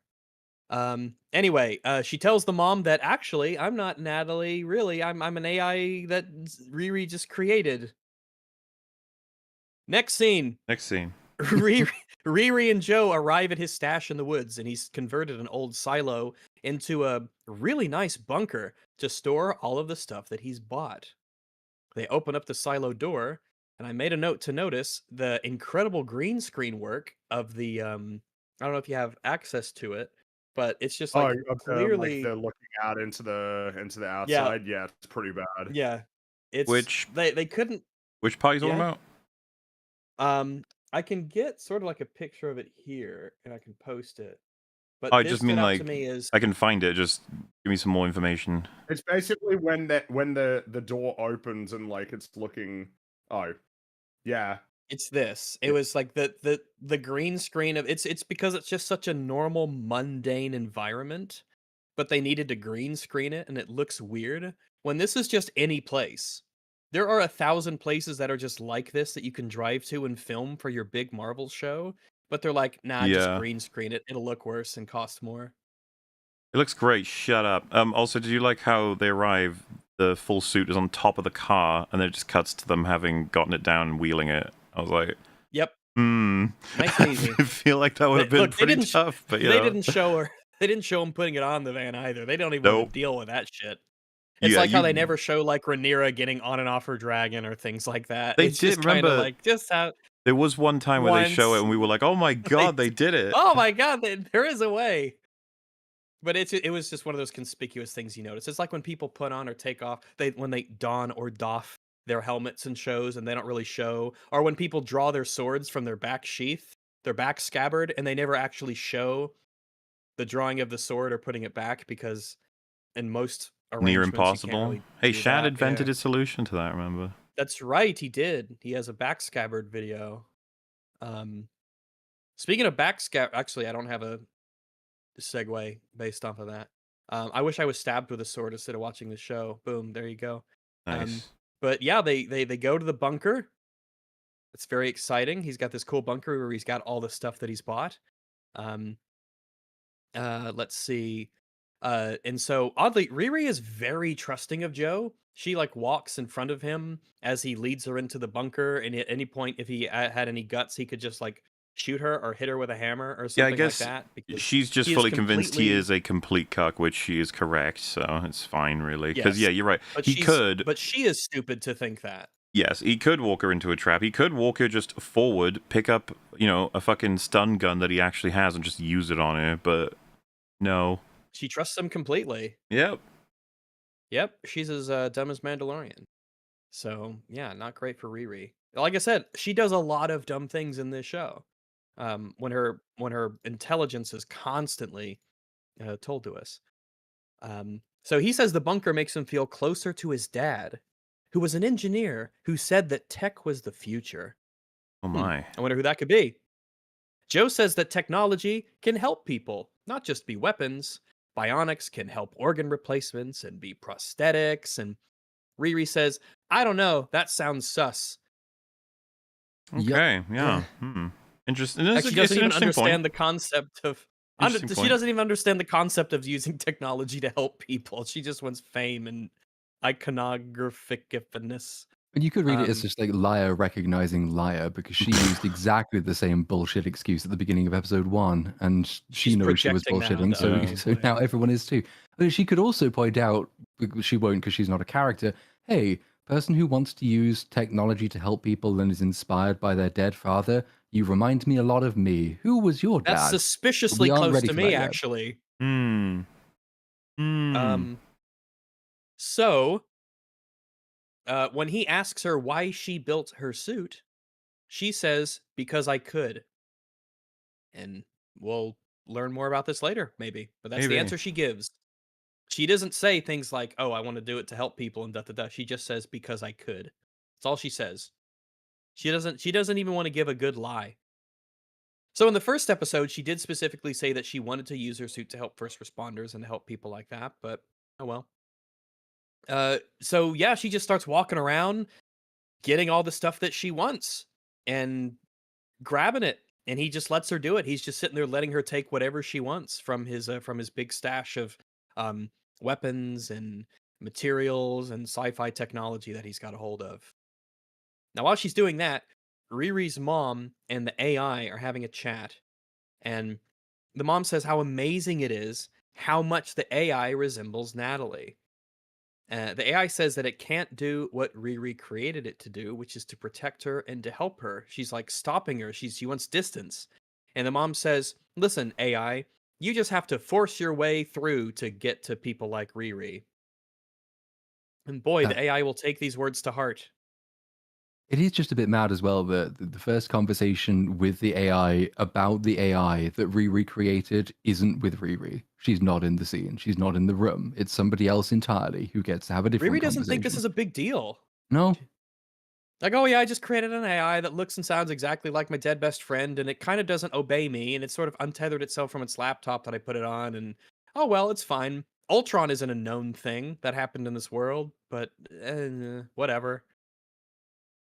So, back in the bunker in the lab, Joe is saying that his therapist says that he projects his insecurities onto others because, of course, he is a therapist. She asks him about so what if someone was to create an AI using brain scanning technology? What if someone did that?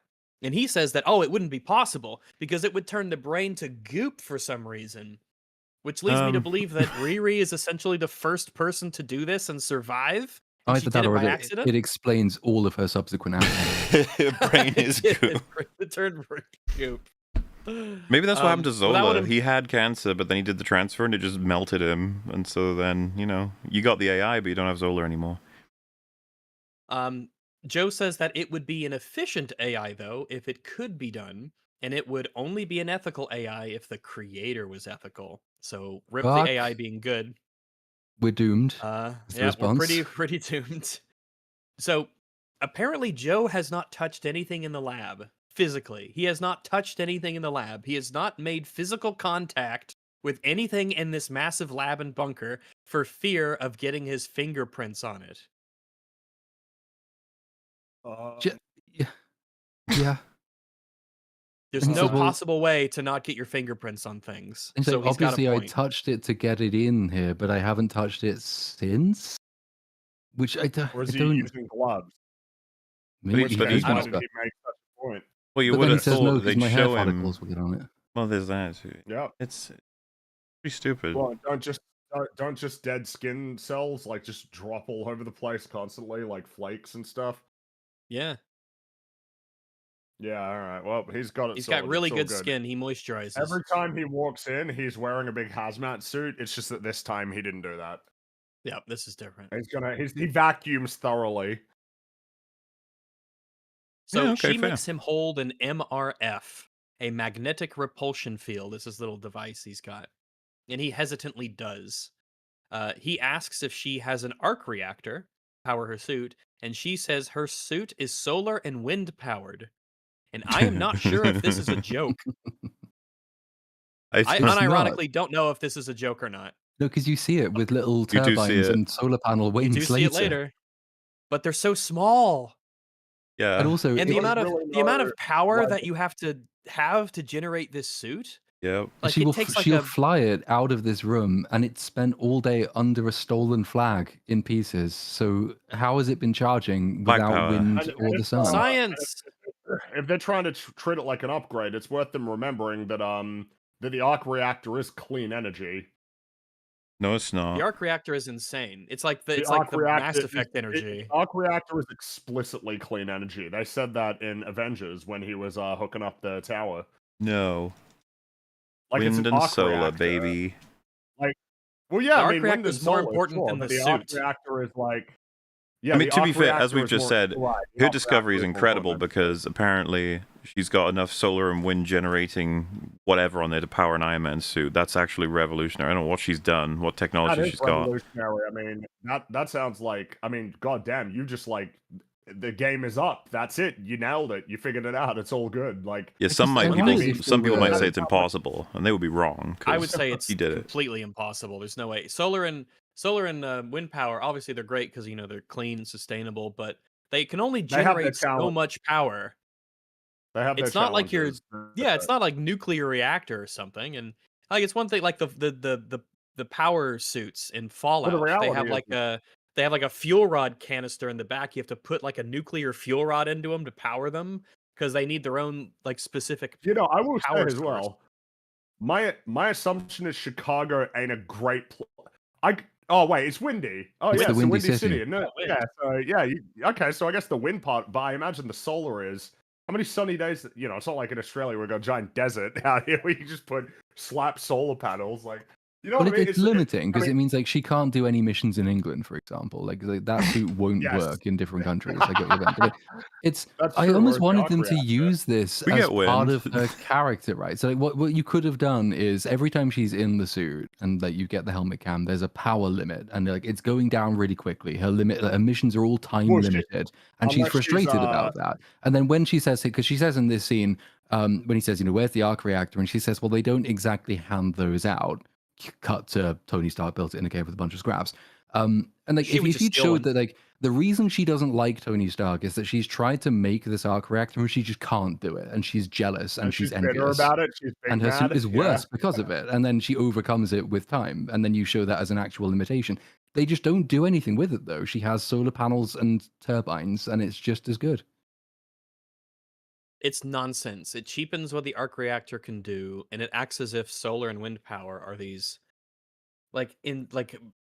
there's just no way. The amount of I'm power concerned that's it has often the issue actually. with a lot of technology, whether it comes to like rail guns and experimental stuff like that, and laser weaponry and hypothetical stuff along those nature. It's the power source that's the limitation. How do you have that much power Well, it's to run funny, these it's a gadgets and limitation. gizmos? In this very show, later in the season, it's a limitation. There is a requirement for greater amounts of power. So it's like the show even recognizes that that's the case. I don't know. To me, it just came across as, oh, what's two like renewables? Oh yeah, wind and solar. That. And it's like you guys have forgotten that the Iron Man suit, that's clean energy. Like that's I doesn't exist in the genuinely real think world, if they were but here, they would say to you, like, she cracked it. She's figured it out. She has he somehow cracked it. created His is But, like- self-sustaining. Like it's But the it's Yeah, solar but and he wind had to power, he had to there's- do it with a stinky reactor. She did it with solar and wind. but even who though her it's not the intelligence stinky shouldn't have anything to reactor, do it's with a it. clean reactor. It's bright and blue. Yeah, okay, but blue but is she a- did it with even cleaner stuff because that stuff's earthly. It's not. The But power of the sun in the palm of her hand. No, it's Yeah, not. Mother Wind and it's- Mother it's- Sun come together to power the beautiful Iron Man suit. Yeah. Okay, yeah. I mean, wind and solar. It's cool. It's just that Yeah, they're neat. the arc reactor is self-sustaining as opposed to relying on any particular conditions to be satisfied. Also, They in should have given her like a MCU nuclear powered engine where she uses like a mini nuclear reactor like they do in Fallout or something to power it, and it's supposed to, it's more unstable, but it gives a lot of power, and Or- it just like uses atomic power To keep it in da-da-da. character, she just stole an arc reactor. Yep. There That's you go. totally within character for her to just take one. She probably just like found some old lady who had an arc reactor powering her like life support system, and she just went and took it. This is How mine, does she bitch. power the suit in Wakanda Forever? Doesn't the Wakanda Forever suit have like a blue triangle on one? And, like it looks kind of yeah, it arc does, I reactor-y, but I don't remember if she actually builds one in that. Well, My Wakanda probably guess gave at this her point- their own reactor shit because the vibranium one. Yeah. My guess Yeah, at they this really point like is her. that they just view that as an aesthetic that's part of Iron Man, that they don't actually realize that the glowing thing in the middle is the power source. They It's just absolutely like, don't give a yeah, fuck Iron about Man's any got, of like, it. A triangle on. Yeah. Which sucks, but whatever. Even though Yeah, well, it's nonsense. Oh, someone in chat suggests So that she stole the one from Tony Stark's memorial. that was a very Riri thing to do. Oh. proof that Tony Stark has a heart and it's just empty. There's not one there. Everyone's Now like, it's "Oh my God, was heart, Riri my here?" Ironheart. Oh. So, Riri gets a text from Clown asking where she is. Riri powers up the suit and flies away. Clown drills a. So this is the night. All right. So that night, this is the heist. This Ooh. is the heist on Tunnel. This is their corporate espionage terrorism. Okay. So it starts off with Clown, who has this silent bomb that could blow a massive hole into the street beneath her. And they even emphasize that this is a silent bomb. It's a quiet bomb. Okay, Right. sure. Married bachelor. She's smart. Yeah, she's smart, so she can just she put a suppressor on the bomb. It's okay. Anyway, while they are doing that, while Clown is drilling a hole into the street, which turns out to be completely unnecessary anyway, John and the siblings, they enter a security room, and instantly John murders a guard with his throwing knives when he goes to hit the emergency button for intruders. So, first Are person we they the encounter, baddies? they've murdered him. They've killed a man. Which, just by the beat 'em way, up, wouldn't take long used before knives and that's killed 'em. very knowable information just from a public report of this event, you know? Yep, that there's a guy with knives sticking out of him and he's dead on the floor. Yeah. Be And of course, brutal. all the other injuries.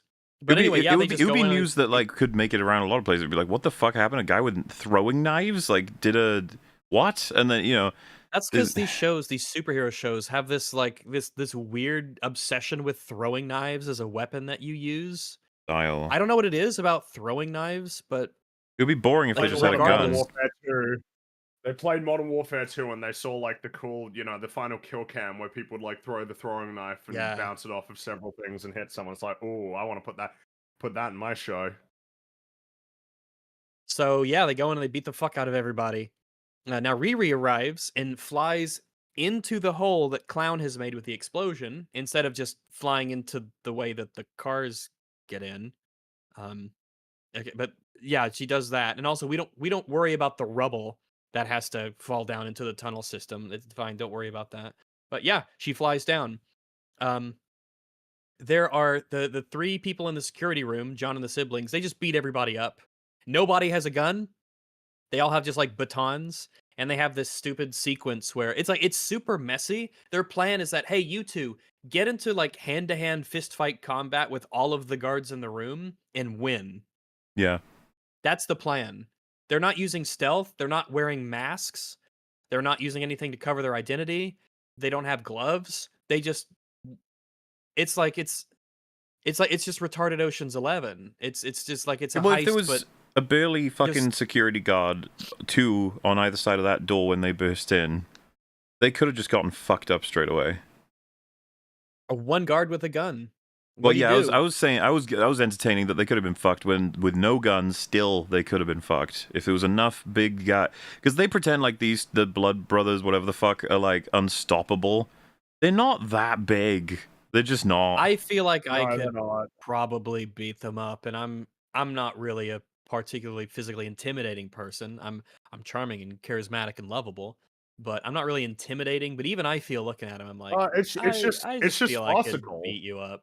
It's just like this farcical sort of thing. It's so like you got these two beating people up, and then you got the hacker guy just like sort of strutting in as well. Like while all of this is happening, it's like the show's like, man, they're all so cool. This is so cool. Look at how easy this is for them. And it's like, dude, they're like the bad guys. Like why? They're also And also, this is it's just the stupid. There's plot nothing allowing them clever to do about all of any this. You know, they're not that competent Well, at yeah, all. because all of the guards either don't have guns or they do have them, but they decide that it would be better to just sort of charge at them and then just lose anyway. Even though they just watch I them don't kill know. their friend. Yeah, it's just I don't get it. It's just really stupid. The show was written by a juvenile person who thinks that this is the cool thing to do. Sure is. Especially now I that guess the I'm thing is that when you're watching it, it's a little bit fascinating to think about because it's just like, man, this wouldn't be happening now. like like if the show was getting made now, it's just like none of this would be like the way that it would just be different kinds of stupid. Yeah, Well, you remember this is a 'cause we, relic for those who don't know. Like it took a long time to This come show out, was shot in 2022. and By comparison, I'm pretty sure Moon Knight got turned around like in a year, basically, from when it started like production to when it was out on Disney and Plus. Moon Knight's better than this. well, and I'll just say Wow. there are credible sources that suggest that Marvel were panicking with this one in terms of just this is awful. What the fuck do we do with it? Delay it until we figure it out, and then Yeah, I've heard it's eventually got they just- Echo, like similarities with Echo. Just get it out. well, yeah, same sort of situation. And as Fringy just said, it's like I'm not sure this thing would actually exist if it were on the cards today. Like right now, if they were like, right, let's make this, they'd probably be like, no. No, it's just too goofy. Well, you can- It's got as much CW as, And also, energy, it's it was goofy. probably too expensive to make as well. Oh, yeah. As much as Marvel, nowhere near saved, nowhere near really on the path to being saved. What we've seen is there's a path change. They're obsessing over like desperately trying to please the audience now, especially with Deadpool and Wolverine having done what it did. Like, oh god, like we're in trouble. We're losing money, and we need to do things better. Also, So that partially- here comes Robert Downey Jr. Here comes the X-Men. You guys are like all that shit. Hopefully that'll be good enough. Like something like Fantastic Ironheart. Four, new thing, fresh start, breath of fresh air. Don't worry about it. Yeah. Meanwhile, a show like this, nobody at the fucking studio at this point would say this is a good idea. Well, this was of the era that spawned stuff like Secret Invasion, this and like She-Hulk and Falcon and Winter Soldier and stuff like that. Like that's the era that it belongs Funny to. how Falcon and the Winter Soldier should be included in that selection, but it's more so about It should their be, but it's execution than not. the idea, because it could have been a great show. I mean, plenty of these could have been great, but Well, you know what I literally mean, right? none Like from us. suggesting She-Hulk, the first thought you have is like, we haven't got Hulk sorted yet. Maybe don't do a spin-off, you know? And then it's like, okay, well, Echo, Oh, and of it's like, course, are you yes, insane? Like doing, we are not in a position to be supporting a character like Echo right now. We need to sort everything else out. One of the things too is like when you're talking about like because they're essentially this is like corporate espionage, heisty kind of stuff. Man, especially because we've watched it recently because of Dead Reckoning Part Final, the chapter.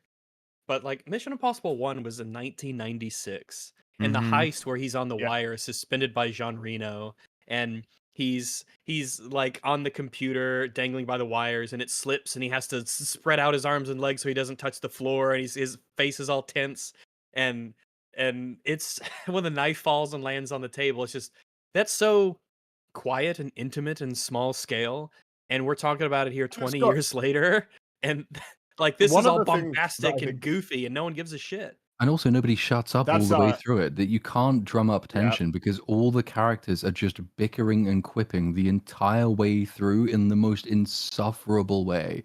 It's like I don't think there's actually more than 3 seconds in this entire high sequence of no one saying anything. Yeah. Because it's either Man, that's actually Slug on the radio or it's Riri bickering with Natalie all the way through. That's actually it's actually probably worth drawing a comparison. It's like the Mission Impossible, the heist, the Langley stuff. There's the beats and like what needs to be done, exactly how it needs to be done. And the general tempo of the scene is like super comprehensible to the viewer. Compared to what you typically see. I would say because Ironheart is just like all the other shows, particularly when it comes to the action scenes, it's like this sludge of things happening, but none of it's very clear about like what is meant to be happening and why. It's not really clear why anything would be going well or poorly at any particular time. Things just it's just happen like to this sort work of out. mess of noise. It's just this noise that persists for like 10-15 minutes, compared to again some quiet, so that the They viewer win can because actually the plot absorb says what's they happening. win, not because they've Pretty much. prepared in any way. It's not like a plan is being executed or tactics are being used. It's just a messy melee, and the plot says they win, so they do. It's like all the Mandalorian fights essentially. Yeah. He Yeah. just It's really, like- wins because he's the god. Him and John Wick are the two gods of plot armor, and things just work out for them because the plot says so, not because they've actually done anything. And for the level of technology on display as well, it's so unimaginative. Like you're in a super advanced hyperloop Hacking. type thing. You could do really interesting things with it. Here, a person who's just built an Iron Man suit and an untethered AI which lives in your head. Here's a USB stick with the program on it. Go plug it in. Oh no, you dropped it. Tension. Oh no, it's fine because Natalie's terrifying. A USB stick, I don't think even belongs in this sequence. It's a failure of imagination to have all this tech, and a USB stick is the thing that you're relying on to drive up the tension in your scene when she drops it. You know, that Mission Impossible scene is so awesome, and the explaining all the rules ahead of time, letting us know why no sound can be made, and then we have to just watch everything. They've got the sound meter play out. Yeah, well, there's that. We know, but like it's so interesting because I think it's a really good example of letting us know how the rules work and then abiding by them for how it benefits the entire scene. I know, right? And I was thinking, like, you know, as you just got over, it's like, what even are the rules for any of this? Like, I don't know, anything could happen. Hacking. Anything. Hacking is the explanation for why anything can be done at any time. Oh, just have Slug hack the thing, and now I've in the mainframe. I've bypassed the firewall. I'm in. And it's like a button just happens, and the he/she thing is just like boom. It's just done. It's finished. I think the Hacking rules done. change midway through as well, because as I understood it, the point of uploading the virus was that it gives them complete control over this thing potentially forever, and so they are because they say we will create a problem only this team can fix. So what gives them the leverage is that they have control over Tunnel. But when she drops the stick with the virus on it, the plan instead becomes we'll disconnect this one car and trap Elon Musk lady in it, and then we'll just threaten her specifically. So the rules have actually changed quite significantly, if I've not misinterpreted the scene, to like we have control over your system to I'm going to threaten to kill you. But then as soon as they leave, they don't have control over the system, in which case Elon Musk can just say, no, actually, fuck you, I'm tearing up this contract you're going to have me sign, and I'm going to report you to the police because I know what you look like, for God's sake. Yeah. Oh yeah, we'll get to that in a second, but you're right. All the stuff the plan that they have to get paid is nonsense, and it doesn't make any sense whatsoever. I don't remember if we talked about it when we did Mission Impossible, but the fun fact I'd read about that sequence in Mission Impossible is that he kept tilting too far forward, so they couldn't get the shot of him balancing, and then the weight. Yeah, so they put a bunch of weights in his shoes. Oh, neat. Okay. So that he balanced out. It's just because they show it wobbling a little bit. That's part of the tension of it. But yeah, I didn't know that. That's interesting. Yeah, they filmed it a whole bunch of times and it kept tilting too far forward. And I'm pretty sure it was like they were borderline gonna find a different thing to do, and then they were like, just put some fucking weights in his shoes, see what happens, fix it. That's really neat. You got to dive with weights too. You got to put like weights. You have like a belt, and you put weights on the belt when you go diving, so that you don't constantly like float up and what. Makes sense. Neat. I didn't know that. Filmmaking. Speaking of filmmaking, we have a great scene. We do. Great scene coming up. And by that I mean all of them, because this show is magic.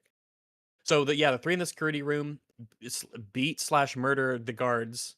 I guess they don't worry about cameras. There's no backup coming, no civilians walking around. Super messy, but the plot says they win, so boom.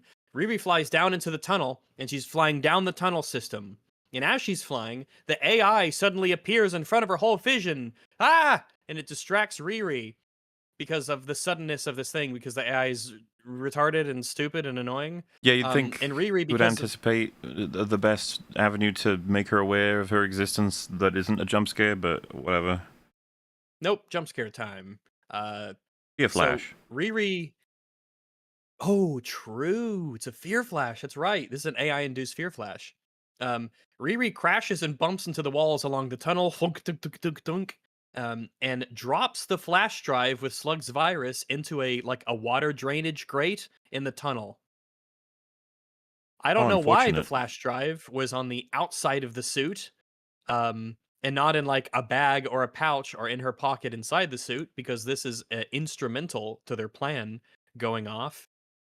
The USB is just untethered and unsecured, and it falls off and they lose it. Damn. So yeah, Riri's not very smart, is she? She's kind of a moron in virtually every scenario. Interesting show. Interesting. Well, but who should I believe, the narration or my lying eyes? I was gonna say they told us she's smart, so I don't know where you're getting that from. Yeah, I'm misreading. There's probably some theme or something that I'm not picking up on. She has subtextual intelligence. Oh, well, speaking of subtextual intelligence, we're going to get a lot of subtextual intelligence here. And by that, I mean... Actually, I got nothing. Natalie puts them on a private channel, which locks out their communication with the rest of the team. The AI says that there is a wireless connection between the suit and the laptop that she used to escape. So again, Riri is a moron to put her on a laptop that has wireless capabilities that allow it to essentially get out and do stuff. But again, my lying eyes. The AI says that it knows a way to complete the job without Slug's virus. Hmm. It's going to enable them to shut down the tunnel system. And she says, what you need to do is you need to turn off the MRF. Turn off your MRF, her magnetic repulsion field, so that she can magnetize herself to one of the platforms. Riri says that the MRF is the only thing keeping her from death. Anyone know why, or? Well, because it's a magnetic. Yeah, but why? Oh, because Why would that be the only thing We've- keeping her from we've just death? generate the stakes here, because otherwise, it's like that's what you got to do. That's called writing, Rags. Jesus, have you 'Cause read if any I- books on how to write a screenplay? I bet you haven't. That's right. I haven't. Have you read I guess I'm just Save curious. the Cat? I have not read have you? Save the Oh Cat. my God, Save the Cat. God, so many YouTube channels recommended that when they were doing ads for whatever associated related services for that. Oh, Save the Cat. Yeah, you should read Save the Cat. It's like watching a channel that offers any advice on, like, I don't know, productivity. It's like, oh, have you heard of Atomic Habits? Yeah, actually, I have. I'll bet you don't even have a Nebula subscription. Oh, I thought you were gonna say Blinkist. I thought you were going to say BetterHelp because I'm going to need some therapy after I think the they should do a show. package for them all, like an orange box, but with all of them. Dude, Blinkist actually, I don't know why that one annoys me so much, because, like, in a sense it's like, but it's I think you harmless, do. really, isn't it? Like, it's not really a big deal. It's like, dude, you're not reading the book if you're not reading the book. It'd be like, oh, I don't have time to watch the movie, so I watch YouTube clips. Movieist, and it's People do yeah, that. and it summarizes the movie for me. It just summarizes it in 5 minutes. What a time It's saver. like I've seen the movies. Well, so the frustration I think is like it teaches you just to repeat things by rote without actually learning the reasoning, the argumentation. It's not even the style, writer's delivery. summary. It's someone else's summary. Yeah. It's someone else's summary. They're making choices about what's going to be important to you, and fundamentally, you don't actually know what's going to be the most important thing when you read a book. But when you read the book, you're actually getting the totality of what the writer intended for you to receive. Like, if you're reading a book, it might well be that the line that stands out to you as being most meaningful is something that no person who decided to summarize it thought was that important. And that's just lost to you because you decided a summary was a better substitute than just reading it. And, like, it's okay to read a summary, but don't say you've read the book. You have not. You have not actually gotten the material from the book. You haven't seen it. You haven't seen it, read it in its totality. Anyway. So yeah, just to artificially inflate tension, yeah, Riri just says if the MRF is the only thing keeping her from death, no clue why this is the case. I legitimately have no clue. But the AI says, "Don't worry." So Riri agrees with the plan. She trusts the AI with her life at this point, I guess. Okay. All right. So Slug can tell that the drive has been lost because it's not in the tunnel. I guess it has like a tracker or something on it. But what Riri does is she flies underneath one of the car platforms as it's zooming along the track with a car on top of it. And the AI says that each platform is connected to the security mainframe in case of an emergency. If they can remove a car from the platform, the firewall will drop on the system and Slug can then get into the system.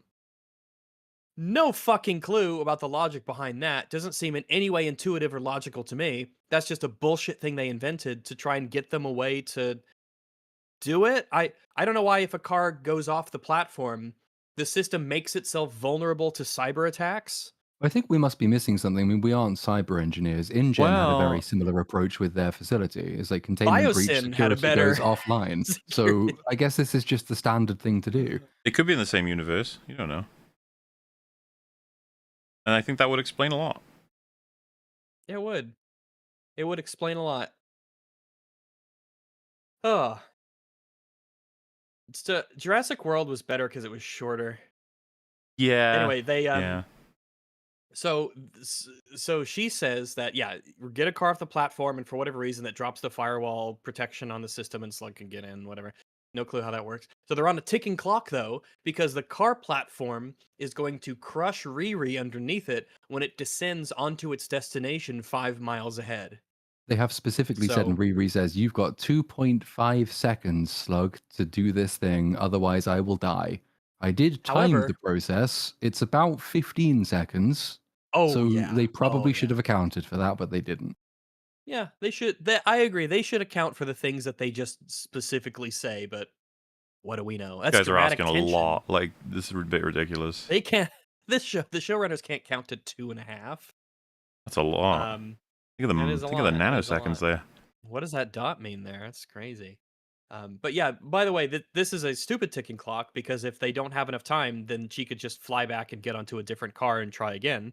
There's actually not really a clock at all. There shouldn't be any tension. If they get too close, she can just detach herself, go back and get on another platform. Because remember, it's any car on the platform.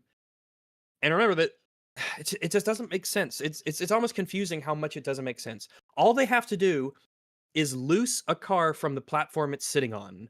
And they have these, and as we are about to see in a second, if the car just accelerates, it will unhitch itself from the wheel locks and just move forward. And she has an Iron Man suit. She could just push any of the cars on any of the platforms, assuming there's not a person inside who's going to get hurt. But we don't care about that. Riri's an evil bitch. So I don't know why they have to do this thing where she has to magnetically get underneath a car, because she detaches her Iron Man suit hand and it crawls up like Thing, and they even mentioned Thing from the Monsters. Adam's Family. Or is it the Adams Family? Yeah. Adams Family. And the hand crawls into the car to pull like an acceleration doohickey on the inside to make the car go forward, so that it like leans off of the platform a bit. No, by the way, no concern is given whatsoever to the occupant of the car. So, all right. Don't worry about it. Maybe there isn't one. I don't know. They say a demo test, but they had to get the cars for some. Maybe it's empty. I don't know. They don't even mention it. So maybe there's no one in there. Nothing to worry about. But yeah, nothing to worry about. But anyway, when the car goes off the platform a little bit, it gives Slug the chance, the 15 seconds of the 2.5 seconds, to hack into the system, and we see those long-ass goofy nails as she taps on the keyboard. Yeah. And it's actually amusing. It's the funniest thing in the show. But Slug gets in. She hacks the mainframe as the platform starts to crush Riri's suit at the last second. And then the whole tunnel system goes dark and it shuts down. So, wow, that was so tense and incredible. Now, Sheila Zarati, the CEO, she's in one of the trucks on one of the platforms. She's part of there for the demonstration. And Hood magically appears into the seat beside her and says that we have hacked the whole system and we have control. And then he gives her some paperwork to sign. The paperwork is a contract that states that Zarati will give a Hood and everyone on his team, it will put them on the tunnel payroll with 6-figure salaries, benefits, free access to the highway, and equity in the company as anonymous co-owners. He says that if she doesn't sign, all of the investors watching this demo run will see the encore. So it's like, And, our plan is yeah. something easily discoverable or something easily discoverable. This is foolproof. Sign the document.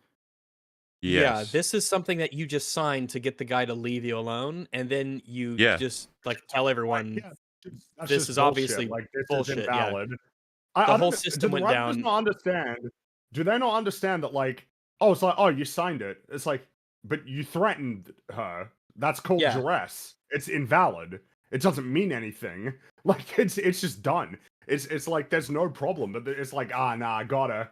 Or I guess a way to conclude that off screen he's like, oh, and if you tell anybody, I'll come and get you. But like, is that even really a genuine, a good concern? You could just go fly someplace else. He ain't gonna find you.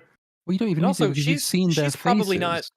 So just call the police. It would be This funny is if she what was they like, look just bear in mind, he can go invisible. It's not really that difficult to deal with, as long as we have a room that's safe.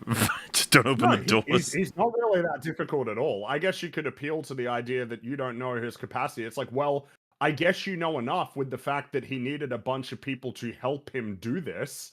Like it means that it's not, he can't do anything he wants, clearly. Because if he could, then he wouldn't need the help. The point being, it's like, this is a terrible plan. It's just as soon as you leave, it's just like, oh yeah, some guy in a magical hood like made me, he forced this on me, threatened me. It's bullshit. Get me out of the country and yeah, go find him. It's just like, Before yeah, that, all can right. you imagine that at the next shareholders meeting? Because shareholders will also have something to say about this. Yeah, Oh by the no, way, they I've have no introduced a opinion on new anything. silent partner Yeah. with a controlling state because a man in a magic hood turned up and made me sign a document. I No, the don't C- think the that's going to get CEO voted can't do through. anything. The CEO is the Magic dictator of hood. this massive company. She That's could just that's how do companies this. work. Yeah, the CEO could just do whatever they want. It's not like there's not like a board of directors or shareholders or any other stakeholders or the government or just any number Yeah, of what's people the who might. SEC going to say about this? I think they might have something to say about new silent partners made of criminals.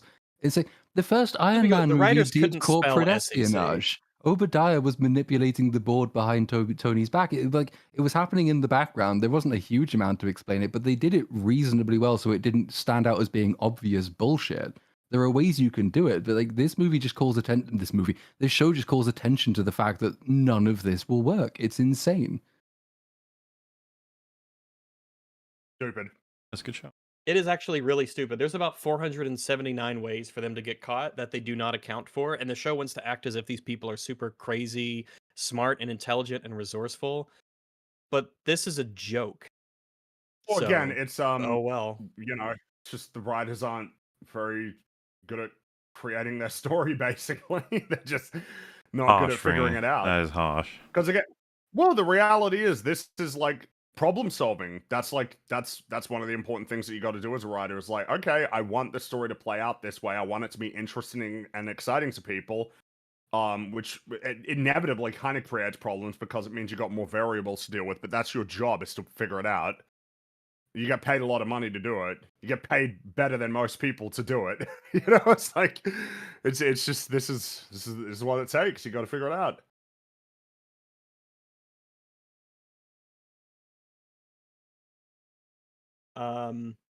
Let's see. Yeah, it's a shame. Just the cause and effect is completely broken down. This is a nonsense show, no logic. Yeah, There is another aspect to it as well, which is that if they've been put on six-figure salaries, in other words, they're getting paid frequently and repeatedly, Riri does not need to do any other missions for them. She can just sit there and stockpile the six-figure salary she's being paid to get the money she thinks she deserves to make the things she already has but still thinks she needs to make. So from this point onwards, even accepting the need for her to go on any heist mission to begin with, any subsequent heist mission is now completely beyond like it's not necessary. She doesn't need to do any more work for them. She's making a big wage now. But they seem to forget that it's a salary, so like they just get paid. The show proceeds as though they've been paid one lump sum and that's it. And to where? To what accounts? How do they get the Like, money? I mean, Do you, that's what another about the thing as well. It's like, W-2s and the info to pay no, people? exactly. It's like, what is your plan? Like, what do you think they're delivering it in big briefcases in like paper money to like directly to Well, you? Well, see, the thing is, it's kind of like when we talk about when Riri makes something, there's no real science or logic behind it. She just does it because if you make it like an abstract form of the word, like hacking or creation, right? You can just say that, oh, she makes the thing, oh, she just hacks the system or whatever it is. Then that's it. You don't have to worry about how that actually occurs. So the same thing happens when the writers say get paid. Getting paid is just this strange abstract concept that doesn't have any like tether to reality. There's no logic to it. There's no system behind it. It's just get paid like a video game, But the and then a thing little is, like, number goes up, and you have the number now. at least when it's like, science fiction stuff that doesn't actually exist right now, you got an excuse. But it's like, you exist in the world, you know better. Like, it's absurd. Like, it's just, but whatever. No, it's all good. It's all good. They're sorted. They're winning. So yeah, she signs because she doesn't have a choice and she's under duress and all the blah blah blah. And the team, oh, there he goes. Oh, he's back. So she stops. Riri, yeah, So Zarati signs the thing, the team begins to leave. When Riri gets back up through the hole and she flies through the hole she got in, instead of just continuing to fly away from the scene of their heist, she stops and stands right on the street above the big hole that they've blown in the street. Clever. No clue why, because Riri's a moron. No clue why. We know exactly why, so that this scene can happen. That's true. If she flew away like a smart person, it wouldn't work. Can you, Rags, if possible, just let everyone know about the dialogue, the conversation between those two as soon as they start having a chat? You know, it's quite in depth. So. A lot achieved. Oh, I didn't write down what they talk about because there's not. Oh well. Oh, are you talking about where they say bruh, bruh? Yeah, that's where I was going. Oh, okay. Because I was like, oh shit, did I like miss something? But it's like, no, that's why I didn't write. I just remember because they just say bruh, bruh. They go bruh, bruh, bruh. When I saw it, I was like, bruh. I just don't have a noose. So I kill myself with a gun, I guess. I might just rewatch a few episodes of like House of the Dragon or Chernobyl of something, just so I can listen to dialogue. Dialogue's dead. Wouldn't that buddy. be nice to just listen to dialogue? I hate this. I hate this bruh, finna, that kind of. I fucking hate it. What does finna mean? What does that mean? Fixing to, or I'm going to. Like, I'm finna lay down means I'm going to lay down. So why not just gonna? Why did they finna? Why not gonna? I don't know. Well, I don't know. That I wonder. Well, maybe it's. I know it's not exactly. It's how people say like I could care less now rather than couldn't. It's like it's. I mean, obviously it's not the same because in that one it's actually the antithesis. That of what one should be criminalized. Yeah. But it's this idea of like, you know, just I don't know. It's just like a thing that people say. Well, it's kind of like cringe or. I don't know. It's just whatever. You know, I would defend cringe. What was the word that best suited that notion before cringe? Weird. It's a different thing. Weird, maybe. No, I know what you mean. Cringe describes a very specific emotion that isn't necessarily encompassed by other things. It's actually an abbreviation because it used to be, and you'll find it in all of literature. Cringe making and cringe makingly hyphenated used to be the way to express it, and like that's from proper old school writers used to say that this was cringe makingly bad. So they just people got rid of the makingly and made it cringe because it's simple. It says roughly the same thing. Maybe the kind of what like hello people say that, and I don't know why people do that, and I assume that it's just a. Well, I assume it's just because people say it, and when people say it enough, it's like it becomes a word. I find hell is more acceptable because that's the word like super or hyper. Like everyone has words for those. Adjective. Yeah. But there are some I rank them all very differently, and finna feels like you replaced a word that was exactly the same with a different. Why? How did that even happen? What was the point of that?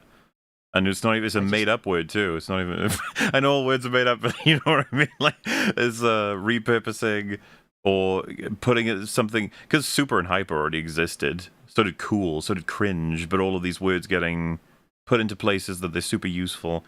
There you go. I just used it casually, but I don't know. It's some of these new ways because like the internet's fucking filled with them. I don't like when things change. Well, yes, I don't because like it when they change. I know the one that we talked about recently was crashing out, becoming like a thing. That Chad, we discussed this with you. That's already fucking. I don't think we did. I think everybody says crashing out. Yeah, it arrived out of fucking nowhere, and then everyone described everybody's anger as crashing out. There was no other way to describe it. And again, it's because remember, like I thought, as I understand it, the whole point of crashing out is the idea that like you're getting really worked up over something you shouldn't get worked up. Yeah, well, you're having a fucking like if something. I actually a tantrum. Think. Yeah, this one's bad because I think it actually convinced everybody to not even use more specific language to describe the situation. Everyone, if you're just panicking, if you're angry, if you're raging the fuck and you're just throwing everything everywhere, or if you're being unreasonable, or if you're actually just on a stream and you can't solve a puzzle in a game, all of these would be considered crashing out. And it's like, that's crap.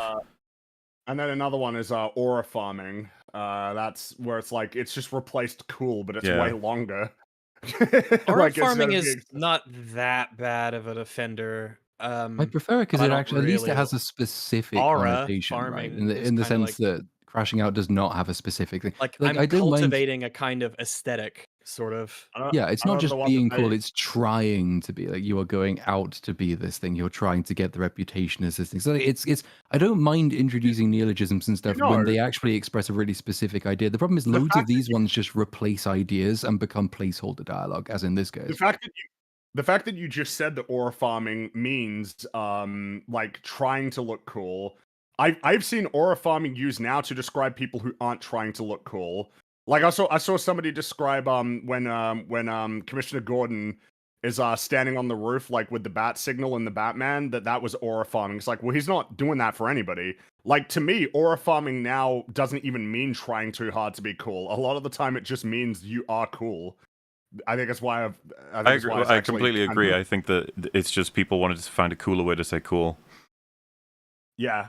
And so now it's I know the one that makes you Big Mad Mauler is unserious. Yeah, because it seemed to sneak in and everyone's adopted it when it's just like, what the fuck English is that? Unserious? Do you mean stupid or silly? Why aren't we using those words? Why unserious? When did this happen? Yeah. When was the meeting? I was not there. It's not fair. You gotta send me memos. If there are already several words to do the thing, you don't really need another new one on top of it just because you can't be bothered to learn them. That's a standard. Also, like, oftentimes they are kind of indicative. I think usually, not always, and not when used ironically, but for example, if in my comment section I see a comment beginning with bruh, 99% of time it's a retard.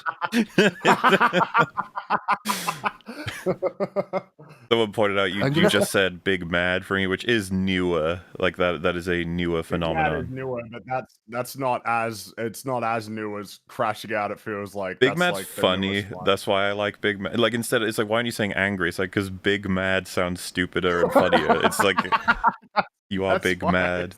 Yeah. I mean, I like some of the internet terms. Of course I do. I like some of them. I just don't. There's some of them that I find lame. Yeah, and I like being an old man who doesn't like change and thus complains about all of these, unless they're ones I like. Man. I'm getting on. I just don't like this language changing. But no, it is funny though if you spot it in the wild several times in a row at a pad. You're like, why is everyone using this thing? And then fucking, like I said, there was a stream I was listening to where crashing out was said like 25 times in a minute or something. I just, please use different words to describe things, guys. You can do it. It's the value of language is that you can. It's the great thing about words that are synonymous. It just gives you variety. Like, sometimes I'll get like mad. a compliment said, "Oh, you're so well spoken. You have a really good vocabulary." And it's like, no, I just speak standard English as it was in the 1990s. Yeah, That's all it is. It's not even that impressive. It's just not saying crashing out unserious all the time. So, that tangent aside, because really they're in trouble. The Riri's, she's in trouble, and for some reason she doesn't just turn around. No, or put the mask back on the suit, which is, I mean, well, she can't do it. She has to. Yes, because Natalie's in control of this. What? Yeah, that makes so. Yeah, back to the point about her not being at all interested in the AI she's created. An extra reason why she should be very interested in the AI she's created, not just that it's reanimated her dead best friend, it's in control of her suit. She needs to know how it functions because otherwise her entire life is at stake every time she goes on a mission. And yet she doesn't. She's just absolute incurious nonsense. Unserious, you might even say. Yeah. I just don't understand how there's any drama in this scene. Basically, there's like a security guard there. He's like pointing his gun at her. And it's like, oh, I've got to get the visor back on. It's like, dude, just turn around. Yeah. Like, or fly off. Can you not fly away? If you can't fly away, just turn around. It would have been funny if you just like, turn around, just walk backwards toward him. He's like, oh no, oh no. I'm back. Sorry, I had to step away. But yeah, I was just explaining why doesn't she just turn around like when the security guards with the gun? Because Riri is stupid. Like an actual, like it's become one of my favorite insults to just ask people, "Are you stupid?" Because it's so just concise and curt, and it just cuts to the point. She's just stupid. She's an idiot. The show can tell me she's smart all she wants, but when it comes to like turning around, she can't do that. It doesn't. It just doesn't compute to her because she's an idiot. I saw someone mention, by the way, with what I said about crashing out, I must hate Nicholas Dioro streams. It might have been one of his that I heard it a billion times in a row, which is okay, you know. The kids, they got their languages and it's got to keep up with it. If anything, all we've done is explain that we are trying to keep up. Yeah, exactly. He got it from Fortnite. He's a modern man. He stays up to date with what is happening in the world. He's in touch with the youth. He really is. He knows. He knows all them crashing outs and them the Peter Griffin with getting Godzilla. He's very into the new thing, and that's good for him. I know, no. Children should be beaten with encyclopedias until they learn real language. What if it's monetarily beneficial to just say crashing out constantly? Well, you Platoon, know what? You're crashing out. It is a job. Yeah, Platoon. Chat's crashing Platoon's out. aura farming as he crashes out. What's the reverse of aura farming? Like cringe farming? No, it would be like accidentally cultivating a negative aesthetic for yourself, like a bad reputation, but like unintentionally. Boogieing. Yeah, boogieing. You're boogieing. But yeah, so yeah, I guess you're talking about the guard and everything. Yeah, so the guard's like, stop, and he has a gun, and Natalie won't close the helmet because she's glitching out. Oh no! And instead of just turning around so she's perfectly safe and flying away, there's like a tension. Oh no, is the guard about to shoot? Is the guard about to shoot? But luckily, the hood is there, and from behind Riri, he fires a magical bullet. He does the wanted thing. He curves the bullet. Magically, yeah, it bounces off of her suit. Yeah, that's not as cool. Is. Yeah, it's not. I mean, it isn't. It isn't. It's like if you. That's the thing. It's the once as you're growing up and you realize that magic isn't real and all the illusionists and stuff they're not actually doing magic tricks. It's sleight of hand and distraction and like skill and coordination. That makes it more impressive. That it isn't magic, but they're kind of like convincing you that it is. That they're convincing you they're doing something that isn't possible. That's that because it was just magic. They could just be like, boom, it's just magic. Boom. You see, the rabbit was just appeared in the hat. Exactly there. Boom. What's cool is that you know that there has to be an explanation for it. So that's like what makes it interesting. And they can still fool you. Yeah. How do they do that? But they still do it. Yeah. And that's what's impressive about it. Whereas actual magic is like as you just do the thing. It's not super lame, but like I said, I don't think it's as cool as curving the bullet like in Wanted. Like that's what Professor Charles Xavier doing in that, curving the bullet. He was in that movie. So was Angelina Jolie. So was Common. So was Morgan Freeman. True. And Star-Lord. Star-Lord was. He got hit in the face with the keyboard, right? Yeah, he got smashed in the face with a keyboard. And I think the keyboard spelled out "fuck you" or something. Hell yeah. I like that movie. It's silly. So yeah, the guard's about to shoot him, and the hood magically fires a bullet from behind Riri, and the bullet bounces off the suit's arm and it hits the guard. And it doesn't kill him, but it incapacitates him, and he's on the floor writhing in pain. So then they leave, and Riri's worried about this because someone got hurt. Yeah, God forbid the team hurt somebody. So back at the HQ, the miscreants, they all celebrate, but Riri isn't happy since she said someone almost died, not knowing that I guess the first thing that John did was murder someone and beat the fuck out of everybody in the control room. It'll be on the news. Yes, it will. Riri asks Clown what she knows about Parker and the hood that he wears. Because for no real reason, she assumes that the hood is where he gets his magical powers, even though it's just a thing he has been generally. It would have been funny if it was just like he's just cringy. He wears that. He's just aura farming.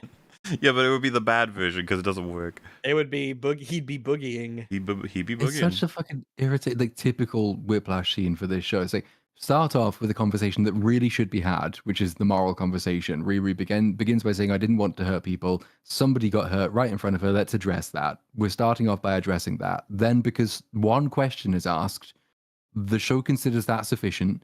Now it has a different mystery. So instead of saying, I'm really not. No, I'm not sure I'm comfortable with this. It's like, yeah, that hood looks really strange. Why does he wear it? And Baraf doing something else. There's never any time to actually let characters be characters. There's always something else the show has more important. Like it finds it so much more important to do other things than it really should be doing. Every scene it's like got any dialogue taking place. So, also, and something to remember is Doctor Strange is a very, very, very famous person in the world, Who's that? and some guy, Oh, gotcha. and he has a magical cape. Everyone knows about his magical cape. He'd be famous. Everyone would know about the magical cape, and he's magic without the cape. So, if you saw someone doing magic and they have a cape or a hood, you wouldn't assume that the magic comes from the hood. You would probably assume that they're just a magical person and they're aura farming. Wearing. Yeah. Yeah, that's right. No, it's obviously the hood. Who would wear that? It has to be. Doctor Strange. I mean, of course, we from our point of reference, Doctor Strange gets his magic from his cloak.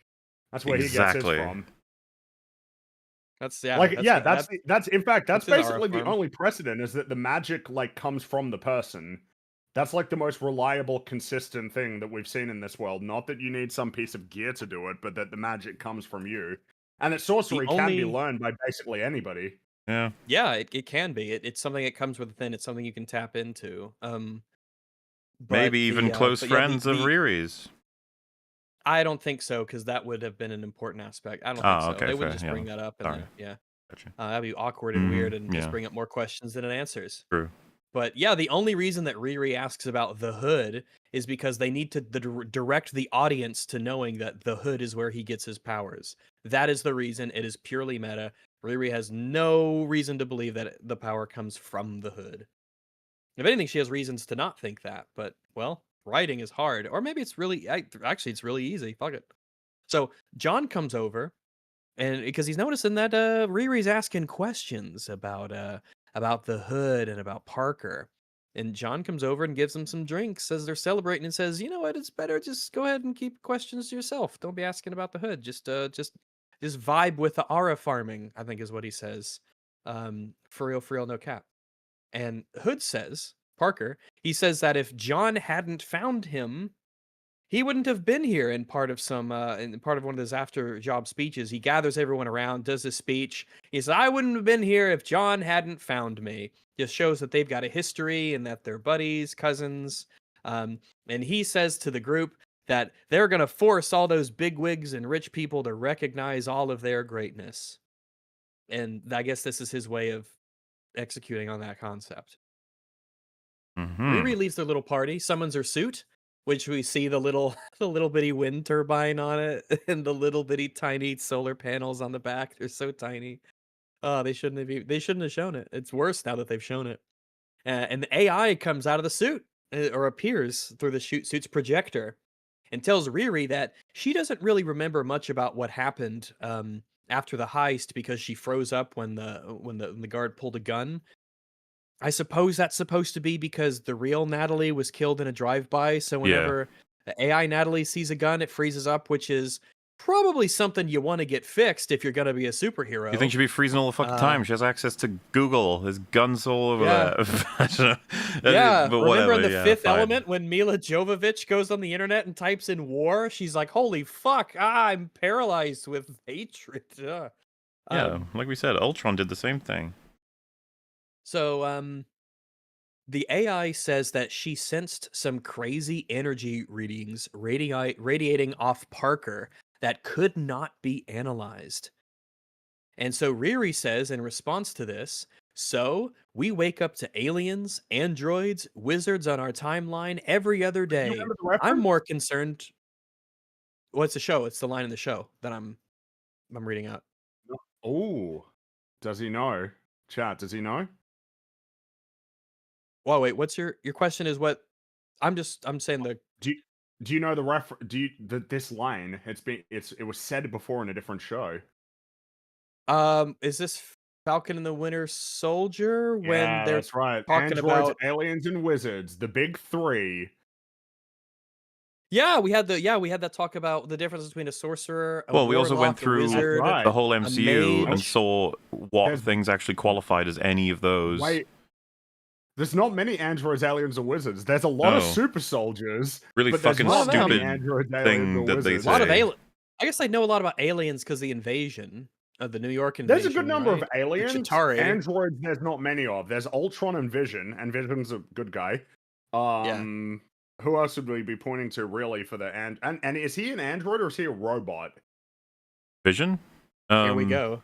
No, Ultron. Like what Ultron is the is- threshold for android versus just a robot?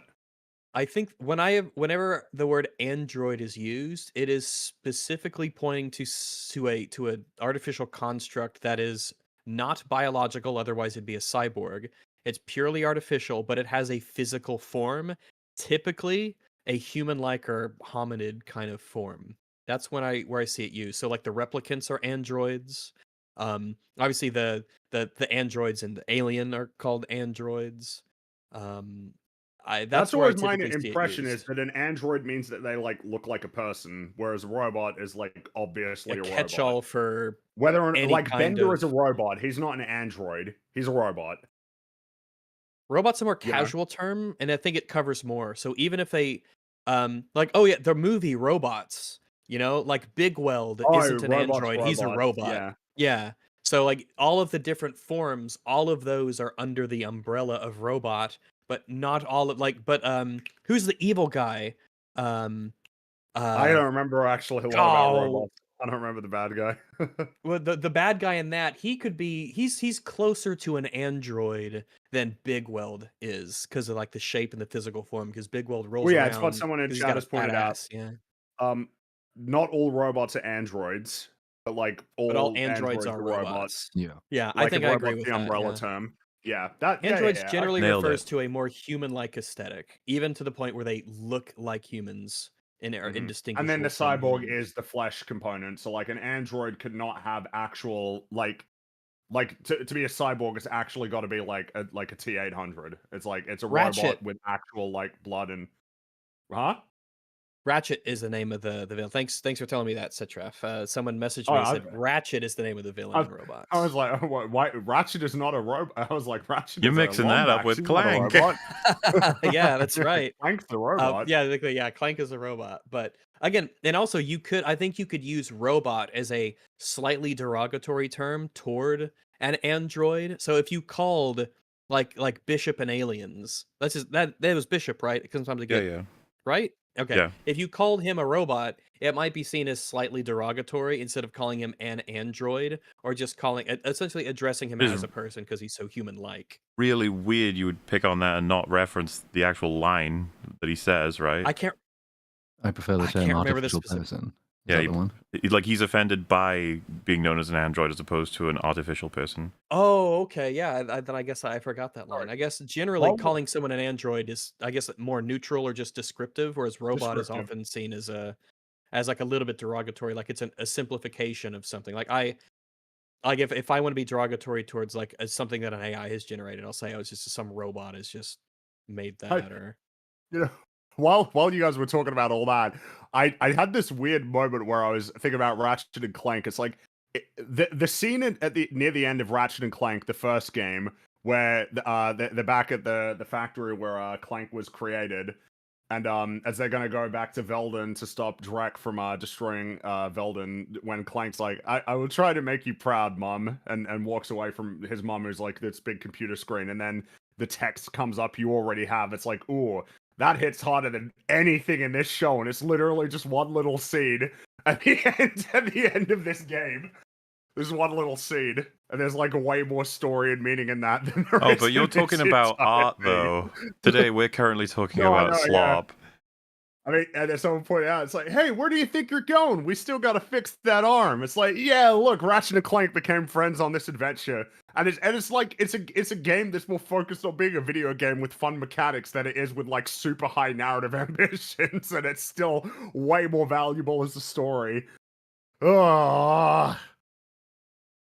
Speaking of the slop, Riri actually contradicts this sentiment. I think in the very next episode, isn't it? When because here she's like, yeah, wizards are a thing. Obviously, it's not interesting. I think it's episode 3. She has the conversation with the Hood where she asks how the cloak works, and he says magic, and she says magic's just a word for stuff we don't understand yet. But like, you just told us Oh there are yeah, wizards Will. everywhere. We know magic is a thing in this universe. That's the thing. Her This is a Marvel universe, so there is like magic, just actual magic. yeah, this happens in stuff like zombies and wizards and stuff. Whenever something happens, and you have a very clear cultural understanding of what something is, especially so in the MCU, where all this stuff is just a known thing that exists. But Riri's as she, because we'll get to that after she gets the part of the Hood. Her like refusal to think that this is magic when it's obviously magic.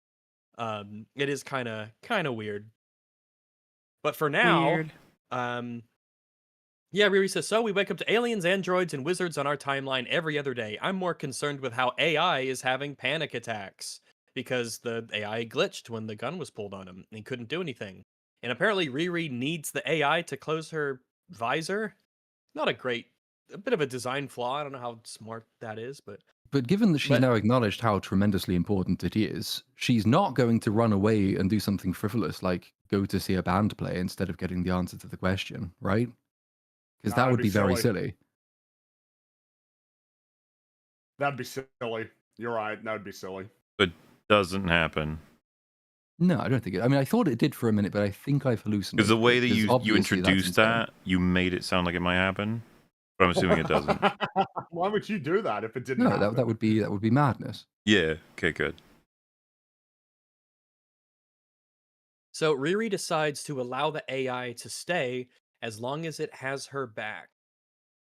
We have rapidly accelerated into her trusting the AI with her life when the AI has already refused instructions before Well, and is obviously a digital skinwalker of a person that she knows from her past. yeah, and it's unreliable to the point where it can get her killed. Yes. Like beyond its own preferences. So it's basically all of the worst possible things are true. This is a defunct and deficient AI that is clearly broken and needs to be undone quickly before you start to develop some kind of an attachment to it, and you need to start over because this one's bad, is no good. And I'm certainly not convinced at this point that it is even approaching personhood, but that is not a discussion this show is interested in having at the slightest. No, Which we will sir. talk about later. So Xavier texts Riri about that shindig, that the Saba, that party that they wanted to go to, and she goes to meet him there, and they chat a bit how they missed Natalie. That's the scene. In the Yep. HQ, Well, the just Hood. quickly on that though. I mean, so there's another reasonably pregnant thing going on here in the sense that Natalie is Xavier's sister, Yes. and best friend is Riri, and Riri knows that Natalie is kind of back, and now she is deliberately not telling anyone else about it for reasons that have not been, I don't think, sufficiently set up to the point I where agree 'cause that they haven't been sufficiently set up because there the show are needs it not to happen, reasons. right? Because the show wants a very big dramatic realization moment in, I think, episode 4 or 5, one of the two. I want to know why she isn't telling him though, because it kind of again makes her quite shit as a human being. Because the normal rational response that she should have and that any of us would have is that, oh, this obviously isn't Natalie. This is just a computer glitch that made it look like and sound like Natalie.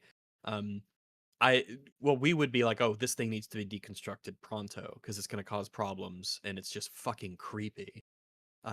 So I wouldn't have told him just because it's not going to exist for much longer, and also it's a mistake anyway. And um, but that's not. But the show doesn't give a reason. You are right. So back in the HQ for the Misfits, the Hood is having some kind of a bit of an episode. The Hood is whispering to him creepily. Um, it asks him what he most desires, and the Hood's veins are growing and convulsing on his back. John comes in, and he kind of sees Parker here not really having a good time, and he says that, look, I can't keep covering up these veins for you with the tattoos. Where John is worried about Parker. Don't do anything anyway. I guess not. I don't know. I think it's just aesthetic. They don't imply that it's anything other than literally just covering it up for Well, the fact that looks. he's like, I can't keep doing this. It's like it seems like the tattoos are just getting them in general anyway, because it's not really changing. Like they're barely covering, I think 40% of the current landscape, so to speak. And even when they cover it, it doesn't do shit. It's like, why don't you just say what you mean, which is, bro, that looks really bad. You should get that scene. That's obviously what he needs to say, but he's just like, I can't keep making the tattoo, man. It's like, that's not the problem at all. But maybe you want to be like, well, that's how conversations work, right? Subtext. Like, no. With this one, you just be like, dude, look at you. Look at the fucking mirror. Well, yeah. So Parker says that oh, sorry. Hood tells John to stop worrying. This is the price I have to pay after what he did to me. Ooh, what does that mean? Ooh, Ooh. suspense, drama. Ooh. Wow. So Riri, yeah, I know you're excited to see what happens next. I certainly am. Riri gets home, and the mother says that, hey, this AI you made is incredible. It's like you brought back Natalie's soul, and asks if Riri to make one of Gary. Jesus. Abort! Abort! Abort! Destroy it! Burn it to the ground! This is bad. It's an interesting Yeah, question to put. The question has to come up at some point. I just don't think now is the time for that question. We haven't even started on the Natalie subject, and we're sort of skipping forward to, oh yeah, can you bring back my dead relative? And then Riri's opposite, no, but again for reasons that are not sufficiently explained. And then of course it creates more problems because Xavier is a friend of the family. Xavier knows the mother. The mother knows that Natalie is his sister. Why wouldn't the mother have called Xavier to say, hey, what do you think about the fact that Riri is now puppeteering your dead sister's corpse around like a private fucking rock? And none of this actually connects. Everyone just doesn't speak about this tremendously important thing. Because if anyone spoke about it, and they all have a reason to, the plot would fall apart. yeah, like this is a field of red flags. This is a nation, a sea of red flags. The fact that the mother is so like bought into it, even like again describing it as it's as if you've brought back Natalie's soul. Yeah. And they now make one of Gary. Yeah, Riri refuses to do this. And it is at this point that I would have a very serious conversation with her. If I was in Riri's shoes, I'd say, Mom, this is not them. It is not Yeah, their like soul. you do understand. This is a copy. It's a based on digital my brain. construct It is taken from memory brain scans. Yeah, This it is not just them. a memory. It's nothing more than that. That's all.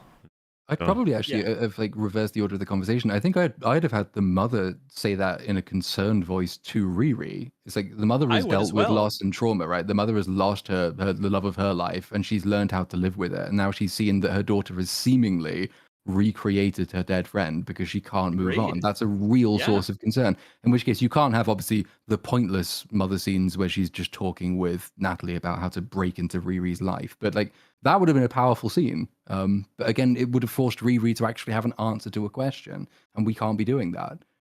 It is important. Yeah, I definitely agree. It's weird that the mother so quickly buys into the fact that this is Natalie's soul. Bizarre thing to say. And just just like the obvious thing being as well, Natalie only like the concept of Natalie as a person. You're only getting the parts of it that I know of her. Everything that Natalie did in private, or everything that Natalie did or existed with that I didn't see or that I don't remember, doesn't exist in the construct.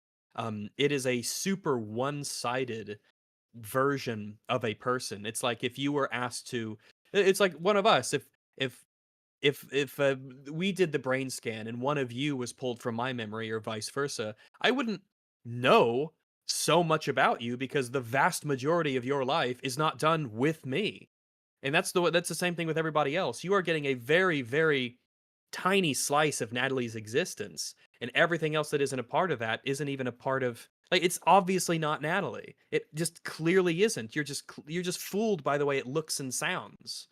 I like how that's what you just said, though, is another way that we talked about it a bit earlier about how they failed to create a more interesting version of all of this, which is that in a way, if you recreate your friend from memory, they would almost be like flanderized, right? It'd be Essentially, yes. lots of elements would It be is- accentuated, and then lots of nuances would be lost because they're not things you're thinking about necessarily. Yeah, I mean, there's something to be said about maybe the idea that you are your truest self when nobody is watching, when you know you can get away with things, and when you know that no one's really listening. That is when you are your most yourself, in a way, when you're not being influenced by others around you. And those are the parts that you don't have access to in your memories. You've created this bizarre, twisted simulacrum of a person, and you should know that, especially if you are as intelligent as Riri Williams is allegedly supposed to be. We will have more AI discussions as the show progresses, because the show refuses to have many of these discussions. And they're kind of they should be central to the concept of what they're doing here. But yeah, Riri refuses to make one of Gary and walks away. So back at Joe's house, Joe McGillicuddy, he's bringing out stuff to the street. He's bringing out his trash. And he steps in dog poop from Heather's dog. Heather, that bitch. Her dog pooped on the lawn again. And Joe grabs some shears and he walks across the street and he starts cutting up her flowers. He's growing a bit of a spine. It does not belong in this episode. It's like it's so tonally fucked to jump from can you recreate my dead husband to squelch dog poo lol? Is that fucking who writes like that? I'm all for it. I love seeing him take some control of his life, cut up them flowers. Good You stuff. got Yeah, I an like it attachment to too. this man. I just Unironically, want he him. is, I at this want him point- to actualize. I want him Yeah, to I want him to cut that self-actualize and bitch. sort of make something of his life. You know. Agreed. He's kind of the only person I'm sort of interested in actually seeing something that they do with. So, episode 3, We in Danger, Girl. Is that what Can't the say I episode's called? It is. Yes, We in Danger, Girl. Man, all right. Yeah, I don't yeah. Okay. I don't appreciate this urban degradation of our language. I think that it's hard. People are bad enough at Rags, communicating you are as crashing it is. out, buddy.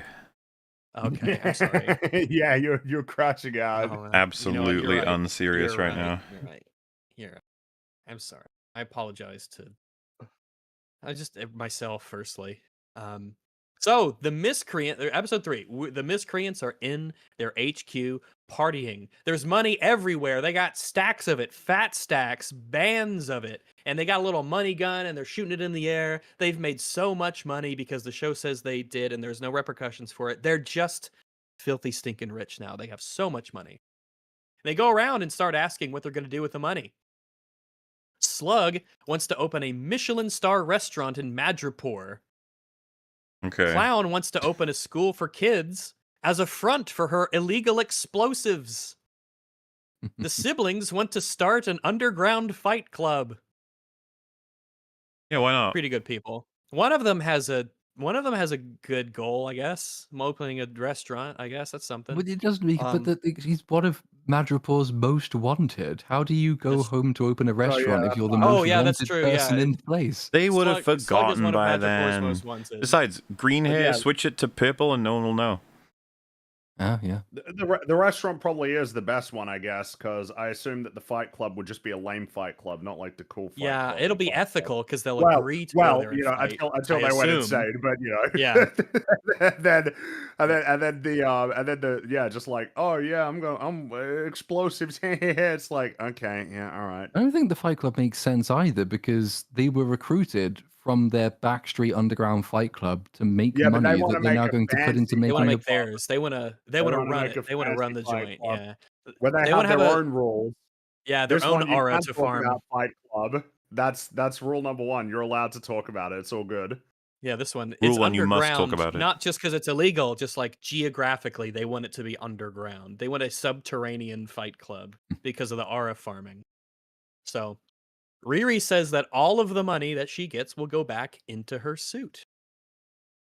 Because Riri is that's one track mind, I guess. It would be interesting if someone says, no, like you're not gonna spend all of it on your suit. What do you want if they pressed her on it? But that would be like characterization. And Clown appears, and Clown is wearing the hood. Whoa. She has oh fucking shit. She has picked the lock to the vault where Parker keeps the hood, and she says the hood is weird. It feels hot in an edging on theoretical physics kind of way. Jesus. Okay. Riri wants to run a test to analyze its powers. But John shows up. He slams Clown's face against the table and he takes the hood from her. And Bit of an Parker unhinged arrives. kind of So, reaction. 101 for that man. Kinda. If you don't want to give across how important and lacking information they are allowed to have in this hood, maybe don't, attack them to get it back. Just be like, hey, don't mess around with the boss's stuff. Hey, Come on. Yeah, come on. That means a it's lot his- to him. It's he's an old really attached heirloom. Yeah, to you it. Come on, you give gotta it be more back. subtle with these things, because if you let them know what you'll crash out about, then they'll they It's can do more true. with Yeah, it. it's John is probably not a crashing good out. idea to He be is. like, He's crashing out. Hey! Yeah, he's Get crashing out of out. the Don't I'd add crash another out, problem man. to that as well, which is like, if in a later episode you want to make a point of a dangerous mission to get a sample from the hood, which can only be done on a dangerous mission, don't pre-establish how easy it is to steal it from his bedroom. Yeah, Because that's another if you thing can I think is just do stupid. that, then that's the obvious thing you should be doing. I would say as well that yeah, I mean no, you're right. Fuck it. I have no commentary. So yeah, Parker shows up when he notices the commotion here. And Parker says, "Hey, you made your point, John. They won't do it again." And he gets his hood back and he's like, "Everything's chill. We're all cool here. We're all family, blah blah blah." So he plays it a little bit cooler and more chill. Now their next job. We learn about their next job. So the next job is a company called Heirloom, and the CEO is Hunter Mason. He uses new farming technology on specially preserved antique seeds, and it's driving local farmers out of business, I guess. Bullshit. First off, using new farming technology on special seeds sounds like that could be like a miracle. You could make miracle foods, massive foods that are safe and are have like they resist disease and predation. They could be super healthy. They could grow really well. This sounds like it's good for humanity, right? This is what humans have been doing since time immemorial. Our crops have been getting, it's like our horses. They've just been getting better and better and better slowly but surely as we, want to make them more juicy. Like our chickens, we make them more juicy and plump and fleshy and so that they give more, just we tailor things to our needs and what we want to see. And this sounds like a good thing. This sounds like what farmers already kind of do. He's just sort of a semi-revolutionary way to make better stuff. I don't know how it drives local farmers out of business. If Well, because local they're farmers also are being doing like highly technical gene editing technology on crops, so it's competition. I just want and, like well, a if Simpsons level joke where fucking farmer and little tractors driving past his huge facility like, God damn you! you destroyed everything! if you were driving local farmers out of business with how amazing your farm technology and fruits and veggies and stuff are and how like abundant they are, then like I mean, I guess that's just what happens. I don't even I don't think it's like know. if you're creating these genetic freak crops in your laboratory, presumably they do still need to be farmed. They're not Space, yeah, you need mass produced space. there. The So farmers would just use that now. They would use the new, like the farming tech and the seeds for Yeah, their I mean, own farmers farms. have It would just be changed tech over the years. That's how it works. because you need the farms. Farms have one of the reasons that less land has been devoted to farming as time has gone on is because despite the population getting bigger and bigger, our efficiency with farming has radically increased in terms of the crop yields themselves and also the machinery that allows us to harvest them and plant them. We could do it a lot faster, a lot more efficiently. So we have lost farmers in the sense of we don't need as many. Society has changed, civilization has changed. So but you still need the space. You still need all that Oh, room. and dude, And people are also saying, local farmers. what do Hope and Hag think about this? Considering Pimtech is all over the farming industry, right? Right, yeah. Wonder if they've Oh, got yeah. opinions. We won't even see Hope ever again, apparently. She's out. And Hank. It is crazy. It is twice in 2 days. The evil person is doing something which is pretty good for humanity, but they're bad because money. We've done fucking cure heart disease. No, but he wants to make money doing it, so he's a dick. And we've got massively like new miracle crops. Yeah, but he's also a self-made billionaire, and he's making everybody else in Chicago look bad. Yeah, trust me, it's ruining farming. You're like, is it? Like, yes, 100%. Yeah. Please do not look at any stats. But yeah, Hunter Mason is he's from Chicago. He's kind of a self-made guy. He's a local guy. He's from Chicago. A Chicagan. So he's a Chicagonite. Ooh, Chicagonite actually sounds good. Just Chicagonite. That sounds like one of those old Protestant groups that went west. The Chicagonites. So the facility that they need to rob, the heirloom facility, can detect metals like knives, iron suits, and bombs. So they have to factor this into their heist thingy. Darn it. Parker says that they want to bring the heat to another rich asshole. Okay. Even though, from what I hear so far, Hunter Mason is a boon to mankind, and he seems like a nice guy. Wrong. But I don't know. Asshole. Ruining farming. Oh, I guess you hear? He is rich, I guess. Riri talks to Parker, and she says she's no criminal. She's no criminal. She's only doing this because she has to. There's simply no other option.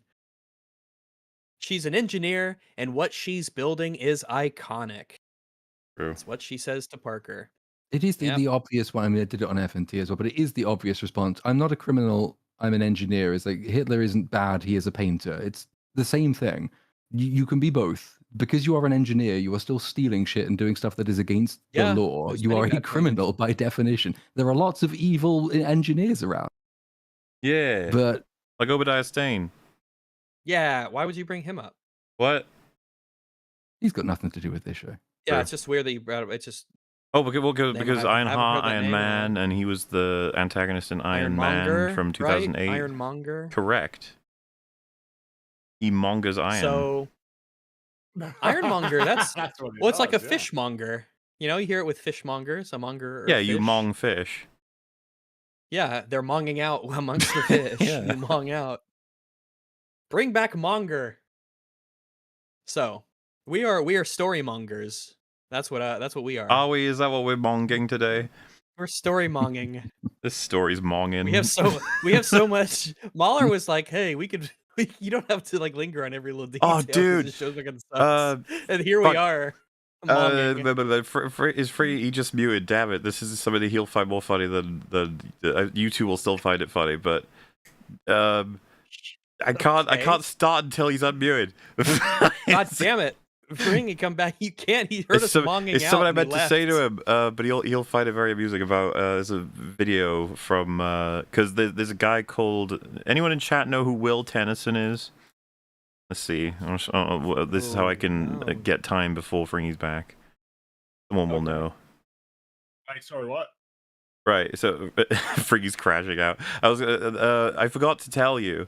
There was you know that YouTube video about Ebu Vale. Yeah. The Will Tennyson one.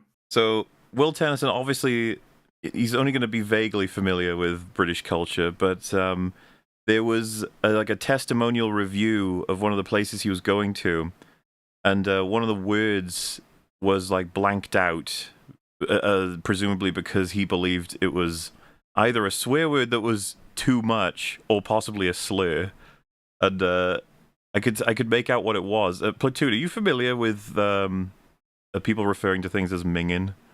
Yes. Yeah, so if something is mingin, it's just disgusting. That's all it means. And, okay. I feel like I've heard Gordon Ramsay say that once. Mingin. And you could be a minger. It's just you're a gross person. But he blocked it out because I think he thought it was like a Welsh slur. I thought it was funny as fuck. That's like, whoa, don't use language like minger. The thing is, you don't know, do you? No, that's what's funny. You could Google. You could just use Google. True, right? But I think it was just on the safe side because you look at the word, you're like, oh, that could be something. Like, you better be careful. So yeah. Yeah. I just thought it was amusing. Cultural things. Yeah, so we have to go back to story monging. Yes, let's mong out. So, yeah, like I said, Riri says she's not a criminal. She's only doing this because she has to. She's an engineer. What she's building is iconic. So, yeah, I don't know how Riri squares that one away in her head, but she is a criminal. She's very much a criminal. She's been one essentially ever since her literal first scene. But whatever. Parker says, you have to do some questionable things to become iconic, Riri. True. She asks how his hood works, and when he tells her it's magic, she says that magic is code for I don't know, which is a really, really odd thing to mention in this universe where magic is just an accepted reality. There's many This forms. is a world with magic. There's not even This just is just a world with magic. Yeah, but there's multiple, because you have when they're like, oh, witchcraft is different than sorcery is different than Scarlet Witch magic because she's a super duper witch who uses the Darkhold magic, or she's also a mutant because she's also made from the crystal. You remember? But basically, it's like really hard to track what the fuck's going on. Sorcerer Supreme Doctor Strange got flattened by the Scarlet Witch and even his whole army of. So like, it's a very different.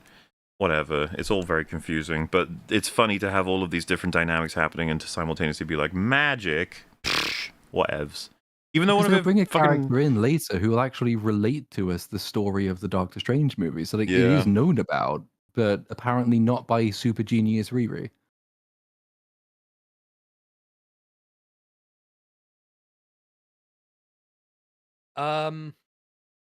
Parker says he doesn't know how it works. It just lets him protect who he loves, and that's enough for him. Right. So, yeah, there you go. It's magic. Which is like, yeah, it seems that way. So maybe we'll get more info on it later. Riri then gets Xavier some new headphones because she's got all this money, and he asks where she got the money, but she doesn't really tell him. And Xavier says that the headphones that he uses currently, they used to belong to Natalie, and that sort of in a way she becomes a part of the music when he uses them, because the ones that she used and all the scratches and stuff came from her and her using it. So, a bit of sentimental thing that he uses. Also, we've gotten this. Xavier's really into music. He makes mixtapes, and he, earphones are the kind of thing that would be given to him as a gift. So it's like a trait that he has. Joe comes to Riri's apartment himself. Joe does. Joe McGillicuddy. He comes to Riri's apartment and he knocks on the door, and he's got like some blueprints in his hand, and he asks politely, because the mom answers the door. He asks politely if this is the home of Riri Williams. And the mother asks, she says, Riri, why is a sweaty, middle-aged white man at my door? Ah. Funny. I don't. So is her mom like, Racist? not fond of the whites, or? I mean, the whites are pretty like annoying, when they're sweating and they're arriving peacefully and asking for things kindly. This guy shows up politely, asks if this is the home of Riri Williams, and she's agitated a white man is here. And like, okay, I didn't think the mother was like that, but okay. Well, he should have thought twice before doing something so horrifically for awful. being white, that's true. As they talk outside of the room, so Riri comes out, and they're like, "Oh, it's my coworker. We're gonna talk about stuff." Da da da. So as they talk outside the apartment, Riri and Joe, it's just like a black woman walks past them and gives Joe this like weird, mildly disgusted look. And normally I wouldn't point out that the person who walks past them is specifically a black woman, but right after the white man comments from the mom, I'm just like, what are you trying to do? Is it like not correct for a white guy to be here in this apartment building? Or well, but he's really pathetic and gross, and he's sweaty. But he doesn't. But he looks totally normal when he's just standing there talking. They're actually less perplexed when two white policemen turn up in the next as the next episode. It's like, what does Disney mean by this? So as my drink's done. How incredibly exciting! So as they're talking, Joe tells Riri that ever since he held the tools with his own hand, like she encouraged him to, he's had a lot of ideas. He says, I've thought about 3D printed corneas, a second iron stomach to make food poisoning a thing of the past, nanotech muscle fibers that increase strength and invulnerability, a biomesh material for skin, laser enhanced fingernails that will never break or crack. He's got all of these like philanthropic ideas about what his technology could bring to mankind.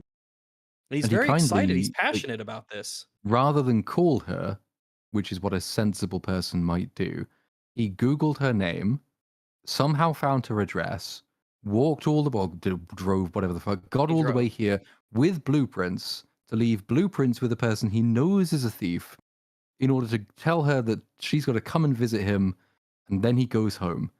So Well, remember transparently, he's only here because she needs one of those blueprints for something in this episode. well he's got dirt on her. Because he says because Riri instantly like blows him off, doesn't care. He says that even though he's clearly having a moment, today's not a good day for them to talk. She's just kind of rude and dismissive to him. So Joe refuses though to just leave. He says that she will help him out, or he'll tell her mom just about how much those two really know each other. Right? About her coming to do the work on the stuff and getting all the materials and everything, black market dealing. So he gives her his blueprints and says that she will be at his workshop at 6. He starts to ask and he says, No, no, no, you will be at my workshop at 6. So yeah, Yeah, go he's got a Joe. spine. fun, Yeah, he's yeah. standing up for himself.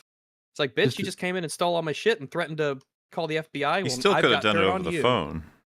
Yeah, Maybe he wanted to show up in person specifically for that presence. because he read the script and he knew that she needed something. But if he read the script, Also, then he knew he'd have to face racism. And you know what? He oh, went in head no. first. Maybe It's worth it. It's yeah. worth it. my I my phone is an Android, and because when I was saying that he asked Google about like No, it's a where to robot. find her, my phone thought I was asking its AI a question, and so it's pinged up and it says, "This sounds like a complex and potentially dangerous situation. It's difficult to understand the full context without more information. Could you clarify what you're asking?" The phone knows that he shouldn't be here. Basically, well done, phone. You should write the show. I think it just goes into he wanted to tell her this in person to her face. He wanted to show up and to be like, that's part of it because he seems like excited to stand up for himself. So this is something he wanted to do in person specifically. It's also, but I think it checks maybe, out. but then when last time they were in the room together, she threatened to call the FBI on him, and I don't now think he's "I'll got dirt on tell your her. mum" is a very good antidote to calling the FBI on someone. I mean, One of I mean, those seems to be like It's stacked not on in the terms of same power level, level. but he believes that's enough because I guess he thinks I guess he just thinks that what I would think be is enough cringe to about all of it tell is his mom about the it. way he's changed his character, as in it was brought So upon quickly? by Yep. not only really fast, but also where it came from. It's just like some lady told you. He just Okay. Which Well, means that he Riri touched Williams the is the most, tools. because he has a therapist. So Riri Williams is so smart that she's a more effective therapist in a single line of dialogue than an actual paid therapist is. It's Because the just therapist hasn't solved his self-esteem problem. She says, Interesting. stand up for yourself. And now like here this he is is standing up for himself. how arcs work. Sort of tell the person you should be a different thing, and then they do that. That's how humans work. And then he plays the rest of the entire show on 4 times speed, because where he's going is insane. Yeah, that's true. So she goes back into her room. Riri is then snuck up upon, because up upon is kind of it's either a pat upon command as a reference for you, or it's just redundant. But in her room, Riri is snuck upon by the AI that's controlling the suit. She says that she would be worried about this Parker fellow, and that you'll get caught if you keep hanging out with these ne'er do wells, and that Parker could be dangerous. The AI tells Riri to treat her like a friend and a partner instead of a high tech genie. The AI says they need to go out someplace and just hang out like they used to do. Now, Riri, in response to this, says that they didn't used to do anything. She's code. You were essentially she was essentially just made. She's a couple days old. And the AI threatens her by saying that Riri will find it difficult to undo the AI suit's override if you don't hang out with me. So Yeah, if you that's needed not more concerning reason at for all. Riri, yeah, if you needed even more reason for Riri to want to disable and destroy this thing immediately, there you go. There's even more reason for it. Now, Riri says that they'll go out first thing in the morning, and the AI is overjoyed to hear this. And so the next morning, Riri has just made a necklace that is a hologram, a tiny, very tiny hologram projector for the AI. That's a necklace. Oh, she's So that's clever. our excuse for how the that's our excuse for how the actress can show up and do everything without the suit being present. So joy of joys. Well, and We she could like still have face it not had. back to her, and it'll still be fully up. It wouldn't matter. You could It's just probably just magic. or just take a hammer to the thing, and it would still just work. Because yeah, it's great.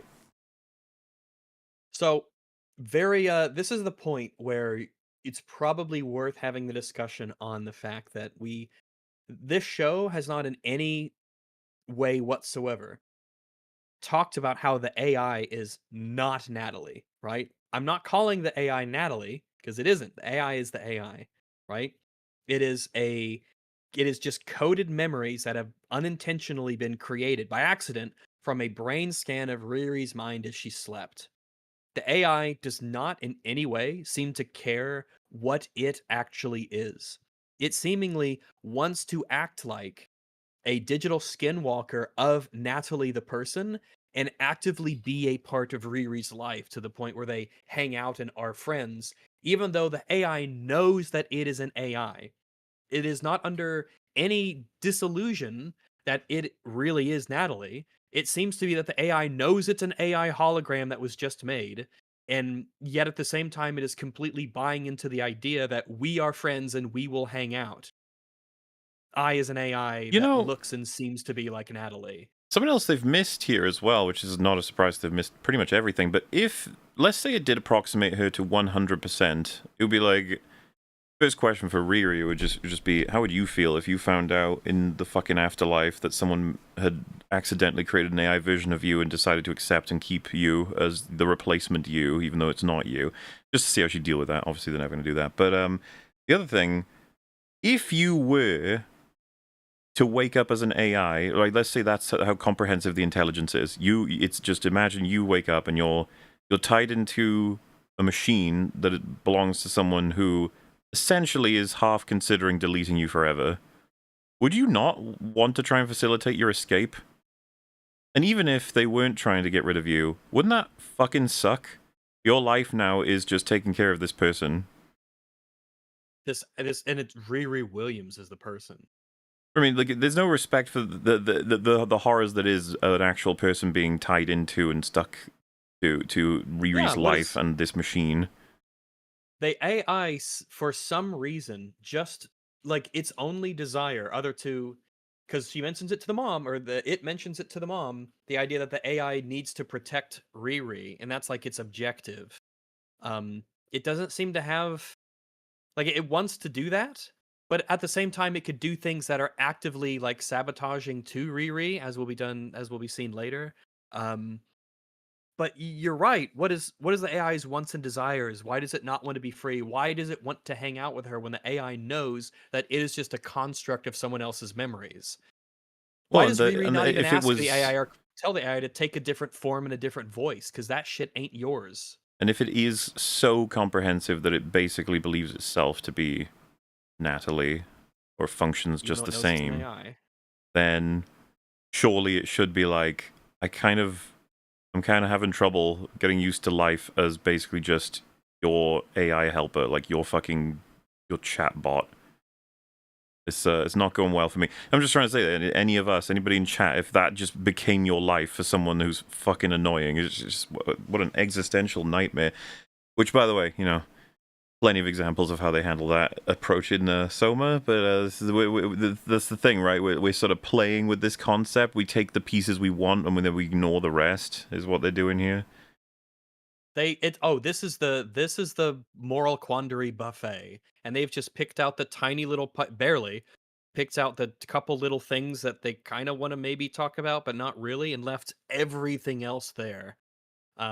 All the existential dread, the way that people see this creature, the way that Riri interacts with it, just all the stuff about the entity that needs to be discussed is just not discussed. But it is very plot convenient that these things play out the way that they do. They've opened up a bit of a can of worms here, but they refuse to acknowledge it. Correct. If anything, it's almost worse because they almost like acknowledge it, but then they instantly stop.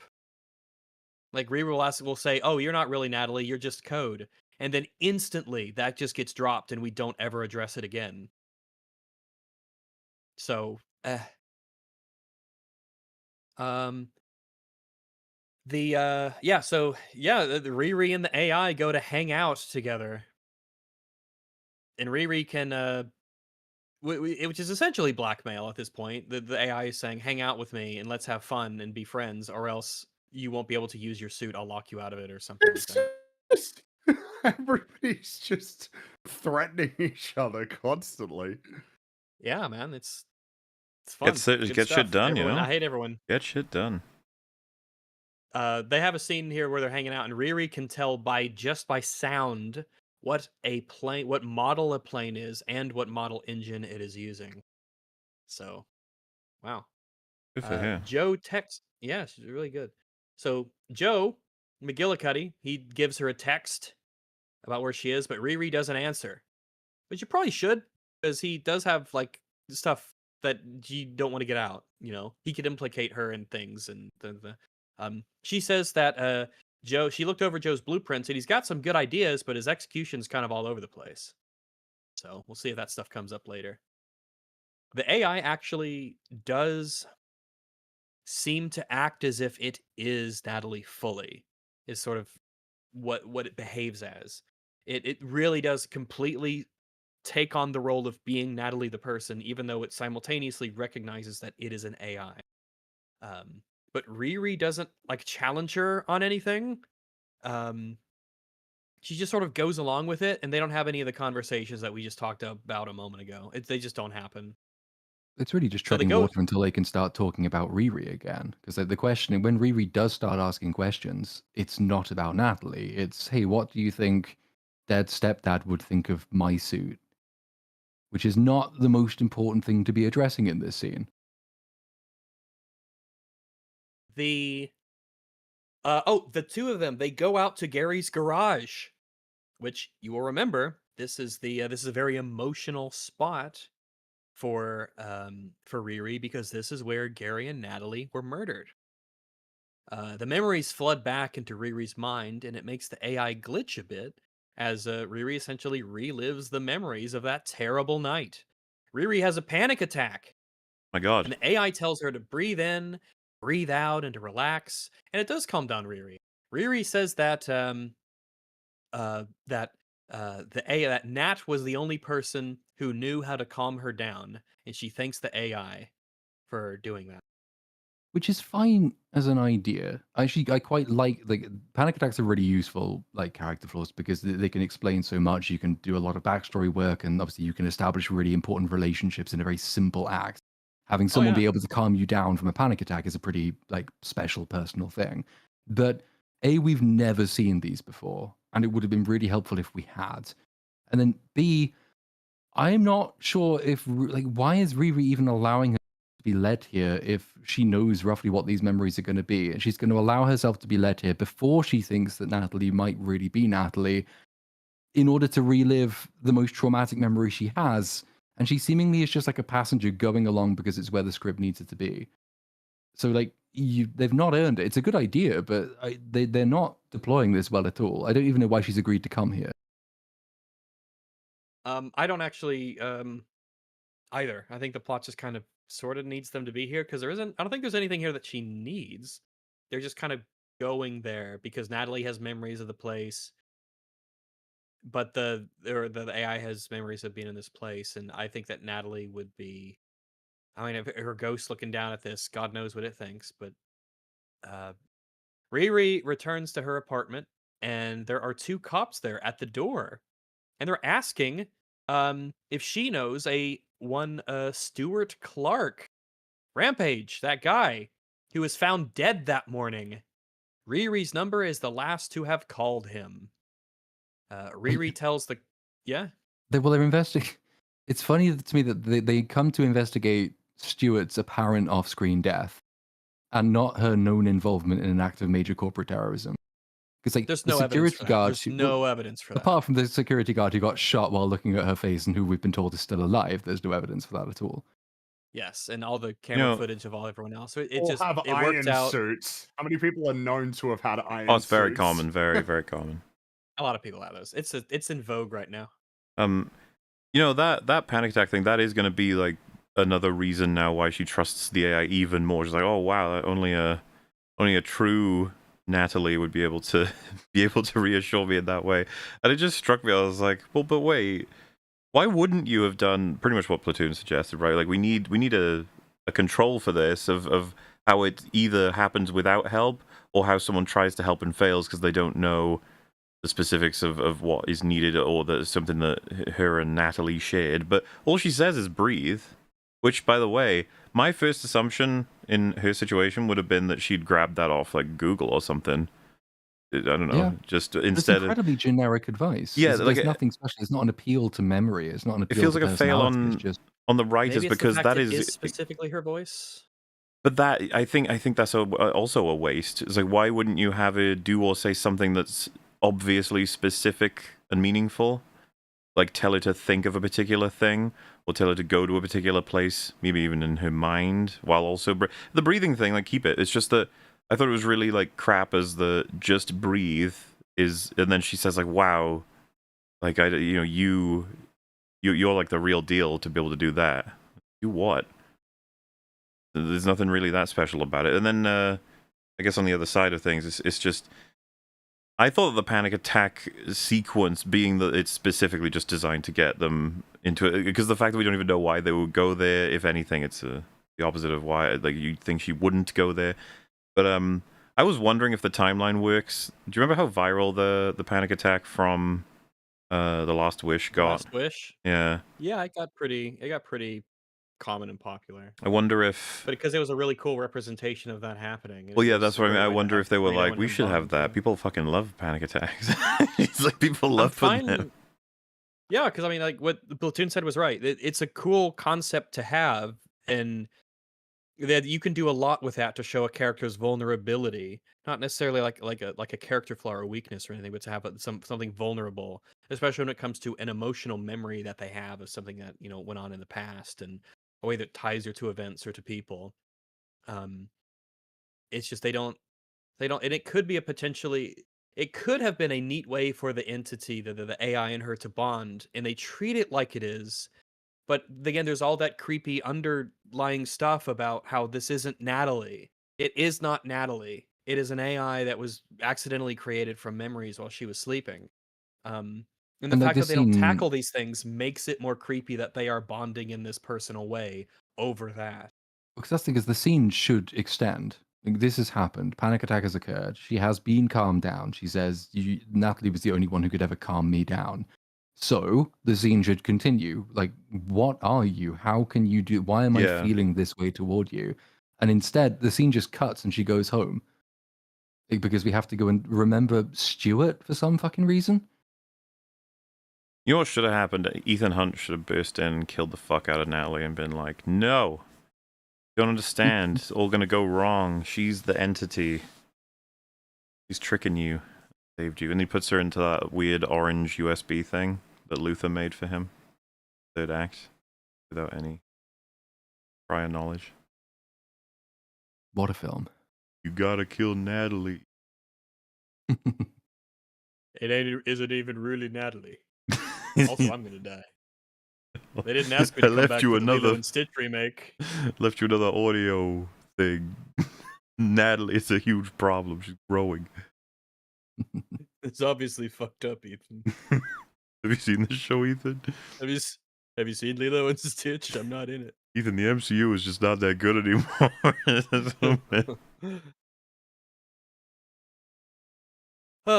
Okay, so stop having fun. Now, Riri returns to her apartment. There's the two cops. She says that she met Stuart at a job interview. They exchanged numbers, and then she called him, but he never responded. Riri suspects that Parker could be behind the death of Stuart. Ooh. She says that she needs... The cops just leave. So she says that they are an active murder investigation. She is seemingly the lead they have. she says non-committally, "Oh yeah, I kind of knew the guy, but it's not important." And the cops say, "Well, if anything else comes to mind, let us know," and off they go. So I even guess the, they don't, because as we'll learn in the autopsy report, he died of an overdose.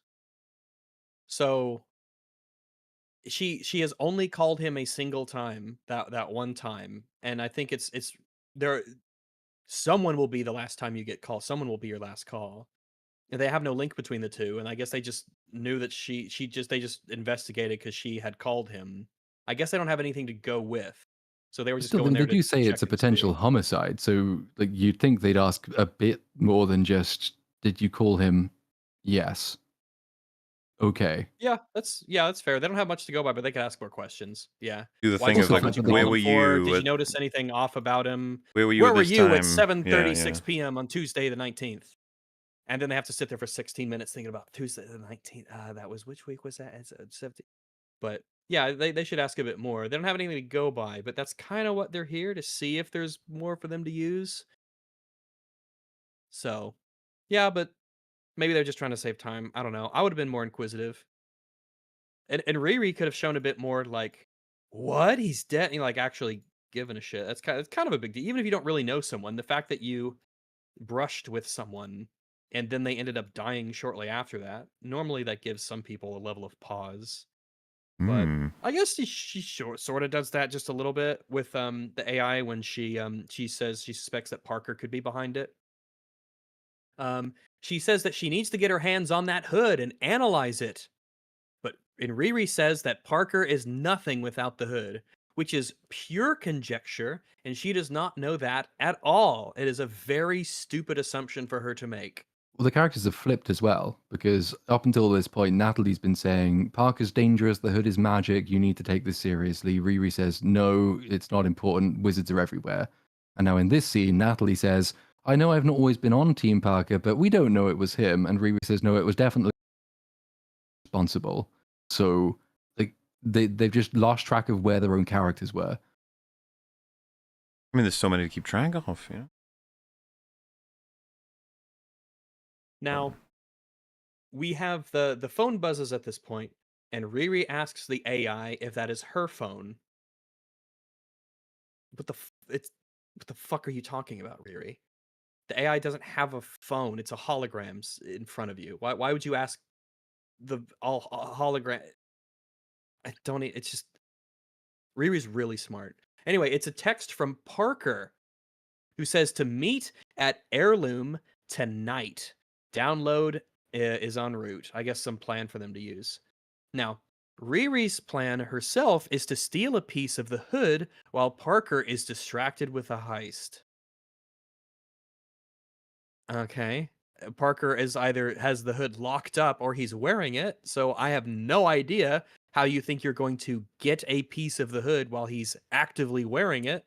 But Well, you're the As smart opposed one, to, Riri. yeah, I mean, no. again, Clown can just go and pick it up and wear it. Yes. Just while he's not in the room, go and, unlock the door and take a little piece. It's not hard.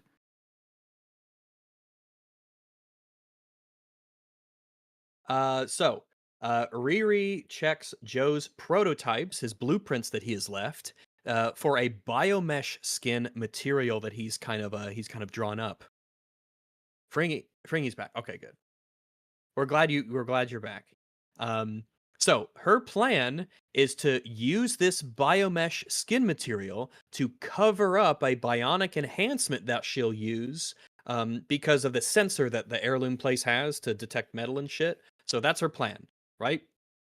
Now we cut to Hood doing yoga in the HQ.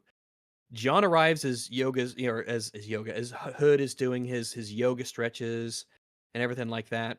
And John arrives and comments on how hot it is in there. Um, John says that they should cancel the heirloom job because he can't find anything on Mason Parker. No vices or weaknesses, nothing to exploit. He doesn't have any information. So apparently they've just decided to hit heirloom before they even have a reason to like blackmail Hunter Mason, which you think is kind of a central element of the plan, and you would want to have that really taken care of and squared away before you decide to do this big heist on this bio company facility. But Peter says that they run that risk with every hit, which is stupid to say because obviously risks are on a massive spectrum and this is a huge one. But John says that this is different. Parker says they'll find a crack. They always do. And John says to Parker that, Riri's suit, it's making you overconfident. And I think you're getting a bit too personal about your own, this own vendetta that you have. But Parker seems to relent at this and realize he is kind of being a bit foolhardy. However, the news on the TV is playing right beside them. And there's a CEO that is giving a public statement regarding the crime wave that's been happening on the tech industry, specifically what happened at Tunnel. And the CEO says, Wait, but that no, these if are it's known as a crime, then no, it was just a business transaction with a guy who died. Don't worry about it. I don't know. You have to rely on them not giving any details or exploring how they got away with the heist, because if they do, then it all just falls apart everywhere. But the guy, the CEO on the TV giving the statement says, these are simply petty thieves trying to make a buck using cheap tricks. They'll be caught and brought to justice swiftly. And this makes Parker angry. So he says, no, we're going to go through with the plan on Heirloom. So Riri goes to Joe's house to ask about that biomesh material she needs for the heist. And we see Joe at his house, and he's got his kitchen set up to be like a laboratory. And he has cut his arm open to install a Neuralink, like motherboard thingy, to connect him and a computer chip to test prosthetics. His kitchen's a workshop now, and there's tech and all sorts of parts lying around. And someone's calling me. Oh, I'll be right back. Oh my. Yeah, the scene where he's just cut his own arm open, I was like, I guess, like, why even bother? But like, yeah, you're probably gonna need to go to hospital. The what they show, I guess he just knows biology perfectly well to be able to pull something like this off without doing incredible damage. I mean, look at that shit, man. It's actually kind of gross. Yeah, it's pretty bad. But, nothing to worry about there. I'm sure you'll be absolutely fine. I'm sort of blown away by like how quickly he jumps to this position. Yeah, well, it's especially like when you said we're jump starting him and rushing through an arc, isn't it? Yep. Yeah, he's really going into this. He's really found his passion quite quick. So Riri asks him about oh, by the way, I hate how casually technology of this like crazy sci-fi level is just so welcome to the MCU. Casually invented and built. It's just like, oh, I'll just set up a laboratory in my kitchen and I'll make an Iron Man suit and a hyper advanced mega AI and these super crazy sci-fi technology, laser beams and neural links. It's like you need you need multiple people in a laboratory, and like you're just cheapening the fact that this stuff can just be made by anybody. It's not just anybody. This is Han Solo. Oh, right. Because he is alone. Riri asks him about his biomesh and says that, hey, in 10 minutes, I can upgrade it to be more concealable. Joe says, wait, that could be used for illegal things. And Riri says, don't worry, I'll just use it for a test since he's worried his modifications can be traced back to him potentially. And this is a big deal. He is worried that his modifications can somehow be traced back to specifically him. No clue how they could possibly do that, but skin fibers. I don't know. Sure. Riri is looking around in his kitchen. Oh, Riri. All right. Riri finds a bag of ashes on Joe's kitchen counter. Now, the ashes, he says, Joe says, are the cremated remains of his father. And there is a name written on the Ziploc bag in which they reside in permanent marker. And the name on the bag is Obadiah S. I know that guy. Riri asks who Joe really is because the only person she knows who that could be is, well, he says that he is the son of Obadiah Stane, and his real name is Ezekiel. Obadiah Stane is in a Ziploc bag. What are the fucking odds of this? Do you think they probably put Somebody who- OS on that bag and then they're like, wait, she would never be able to collect it. We're gonna have to do more. It's like O stain. You're like, well, no, but I don't think Obadiah is better. We'll have it be Obadiah S. There you go. It's just like, did he write Obadiah S on like there? I mean, why would I don't even know which thing to fixate on first, because it does feel like, number one, what are the odds that somebody who builds iron suits, just the closest person that she finds to get shit from to build a suit, just happens to be the son of Iron Man's first villain? Who borderline built the tech with him, or at least was, you know, like the first Iron Man suit. Yeah. It's Yep. I mean, this was a The only- friend of The only Howard reason this Stark's. comes out is because he's. The only reason that this even comes out is because he's in a fucking plastic bag. Well, With it's his not even name like an written on it. urn. It's not even an urn on the mantelpiece or anything. It's a plastic Oh, bag, it's a bag. with the name magic markered onto the side. Well, yeah, That's just and the casually excuse of sitting- like he's there because we weren't close. Like, well, then you wouldn't have it. You would have gotten rid of that. Yeah, why would? Also, How not did to you get it? I mean, does he have? well, Does he, yeah, like does it was he? 2008, where the dude. ashes coming? You know, Not only it's is been it a while. 2008, I recall that Obadiah fell into like an arc reactor shocky Yeah. device Or and essentially got what if- vaporized. Yeah, it vaporized into a little Yeah, are pile there of even dust, any and they picked it up. actors we collect- what? Someone so who first collected it into the bag? Or was it transferred into a bag at a later date?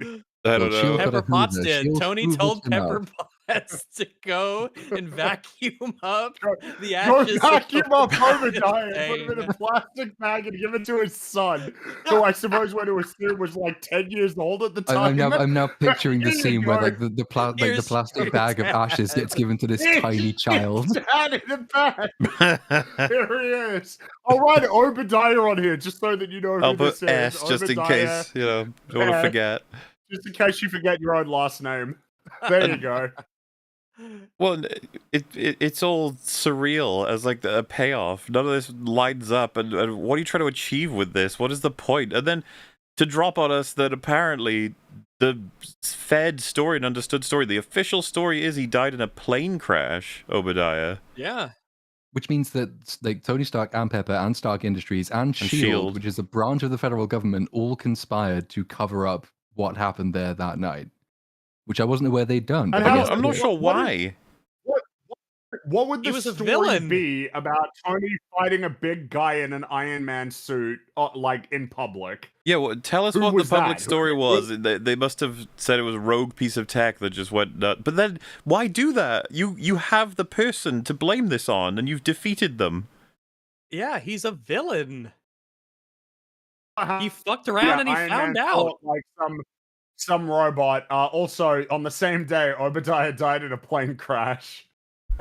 He Yeah, just wasn't mysteriously around. disappeared, even though he And was also, spotted. Remember, he you- was you spotted need in to rely on- it would have been Stark Tower or wherever he was, there that Obadiah's day. offices. He was there. Next day, gone. I guess he got Yeah. into a They plane hacked and the died. mainframe. What about all the people like the scientist man who we know was around because we saw him in Far From Home, the guy who we got yelled at? It's like you're saying none of them would just say like, man, he was like pretty obsessed with figuring out that arc reactor shit, like right before that plane Well, crash. nobody you had know? loads of men working for him that did all of his dirty work. Are all of them dead?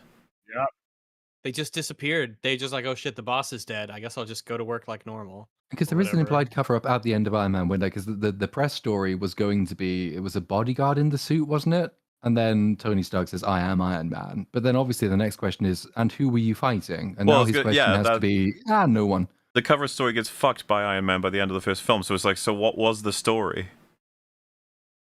The thing is that we never saw it because Obadiah just doesn't come up anymore No. after that. But I guess the conclusion now is they have decided. So he's like, I am Iron Man. And then when they all sat down, it's like, yeah, and who were you fighting? Oh, I don't know. Anyway, where is Sounds Obadiah crazy, Stane? He guy. seems to be missing. It's like, oh man, there was a plane. Well, he's on his way to Las Vegas, right, to fly for that convention. I hope he's okay. Hope he's that okay. he gets back safely. He died in a I- totally unrelated incident. That's what happened. What about his Oh, body? man. His body got vaporized. I'm sorry. He got sucked into the engine and ashified. It's just so Don't weird worry, to be we like, vacuumed him up. they gotta protect his legacy or something. But why? He was a real jerk. By the way, And as then- well, to do Jeff Bridges' character Ashes and no even sense of reference to Big Lebowski feels just a bit of a miss on my. Yeah, I don't know. Oh yeah, you're right. Yeah, It's a tad iconic, but yeah, it's fine. Whatever you want to do. The Big Lebowski is more iconic than Riri Williams will. Proof that ever Obadiah Stane isn't fireproof. It's just the ashes in a Ziploc bag. Proof that he had mass. He's like, what? Proof that he was mortal. All right. So, luckily, this is a clown show, and it obviously isn't canon. So But we it don't just have to worry continues as well, about because it. like Ezekiel's like, yeah, I never touched this tech because I didn't want to be anything like my father. He says, having just implanted tech into his own arm, Yeah. and then he's about to go on to say, "Oh no, Riri, this shit you're in, it's too dangerous because my dad went mad in a suit just like yours, so I don't trust you, and I'm not going to help." Forgetting that he invited her to his fucking house to work with him on illegal tech stuff. He invited her here to tell her apparently that it was too dangerous to work with her. I don't understand the point of anything in this scene. I guess he wanted her to help him in a way that he approves of, not like concealing it or hiding it. Even though he knew that she was a criminal, and that's like she first showed up to take his shit. And he got all of this stuff from the black market to begin with, and he didn't want to touch it because it was illegal. So he's already up for doing illegal stuff, just not other kinds of illegal stuff. I'll acquire illegal goods. I don't want to. I'll put them in my body, but I won't do anything with them. It doesn't count as touching if it's on the inside of your skin. Oh, I see. It's one of those workarounds. Yeah, Riri. So yeah, as you say, yeah, Ezekiel says he's not going to help her because because she has an Iron Man suit and she's doing bad things, and their dad did some bad stuff with his over the suit, and it's bad vibes. But Riri fixes his Neuralink with the biomesh gel, and he asks her, "Riri, why did you really build the Iron Man suit?" And so Riri goes on about her stepdad, Gary, about how he'd take things apart and learn about them and how he was a skilled mechanic and he was unfortunately killed in a drive-by. And Ezekiel says that at least you had a good father. He had an ironmonger. She says you're only your dad if you choose to be. The only you is you. He asks if they're friends, but she doesn't really answer. He gives her the materials for her upgrades, but he makes her promise that this is not going to blow back on him. It's not going to come back to me. All right, I'm not getting in trouble for this, but I'm helping you out. So, yeah, I So guess you already in like know exactly what's going to happen because Yeah, it's yeah. telegraphing. It's so obviously multiple telegraphing. times. Now, deep down, conceptually, in an alternate universe, the idea of this pair like bonding works. It's just the execution's terrible, and it's built around this show. So, I mean, like it's just could have been something, but meh, it just isn't. It ain't happening. So the team meets up at a warehouse. All the misfits, they meet up at the warehouse for one last metal check. Wait, one thing. And into this, If they did run the cover story, why did Ezekiel know the truth? I don't know. because Is there any he- Well, I guess when he got handed the bag filled with his dad's ashes. Okay, so it's just like, why wouldn't you like you just don't give him ashes and then tell him he died in the plane crash, or you tell him the ashes are retrieved from the plane crash? Stupid as that. We found him they up would in the say, yard. "Listen, We scooped him up. we put all the ashes together. So some of your dad's Some in of there. your The dad is pilot's in probably there." in there too. I think the stewardess is in there, but he's in there. They write a bunch So of everyone names just- on the bag. Everybody just got a little grab bag of ashes from people, and your dad is definitely in there somewhere, at least a part of him. So it's it works. It's like the idea Everyone- that they write on the side of the bag just Obadiah ? And then they give it to him. Might be a dad. Might be someone else. It's probably Just staple the partially fucking him. plane like passenger list. It's whatever. They have the little safety brochure that's on the seat in front of you, and that's just like inside the ashes. So silly. There's a barf bag in there. That's what they put the ashes in. That's all they had to work with. Obadiah Stane. So, the team meets up at a warehouse for one last metal check because again, the heirloom can like detect metals and stuff. And they put in their knives and bombs and all their shit into this duffel bag. And Parker says that they have to stick to their jobs if they want to hold the heirloom hostage. Now, oddly enough, they do a last metal check while it is clearly daylight, and then it is nighttime when they finally arrive at the heirloom facility. So, not really a last metal check, but redundancies, I suppose. So that night, the heirloom facility is like it's floating in the bay. It's like a hydroponics It's like facility that's on the water. in the lake. Is it a bay if it's a lake? Is it a lake or is it a bay? I Geographically, thought it was I a guess I just bay. called Well, it it's a lake. the Great Lake, right? The Yeah, a lake can have a lake. bay, I suppose have a a lake bay. can have a bay, but I'm just asking. especially if it's I'm really just big. asking. I would say it's a bay. It could be both. Yeah. It's both. It just depends. It's just vibes, Could just call it a whatever feels bake. like. Ooh, a bake. I love a good Mm. bake. So Riri's flying her suit around the facility, just flying around the facility at night with these thrusters going on, and she's kind of close. She's just flying around. You can't see or hear that. It's a stealth suit. It's designed to be unheard and unseen, even if you can see and hear it. I like the fact Yeah, that they they would actually give think us lots of sometimes. distant shots where you can clearly see it. Yeah. It's like this plan relies on nobody looking up or using windows, but it's foolproof. Well, Everyone's on here's the thing. Linux. I don't know what's more ridiculous, the fact that they don't notice the suit, or if they don't notice the loud ass boat full of the rest of the crew that's just boating up to the facility. I just They're thought that just was in a a really boat. cool and interesting way to enter the facility, was to just speedboat toward it and then enter. I thought that was cool. Yeah, they just dock and get out. It's just boats are loud. It's like boats are just loud. They're Because I louder than think we would cars. all be better buying if she had like entered from below, like traveled underwater with the Iron Man underwater, suit. yeah, But through the suit. they didn't even bother with that. They're just like, nah, she just flies there. And you're like, oh, okay. The problem is that they say they didn't bother. They do that. They do exactly Later. that, but they do it in a different place. So like, Yeah, I was they gonna have say, this I mean on elaborate entry approach. procedure at the moment, and it turns out all they needed to all get in is buy rent scuba diving suits and just go in through this really convenient tunnel. Oh yeah, we would be still criticizing it for that, but that's not even. They couldn't even get there. They had to approach the island or whatever this facility is in the suit. It's insane. But whatever. They probably don't have security because who would be fool enough to try and get in here?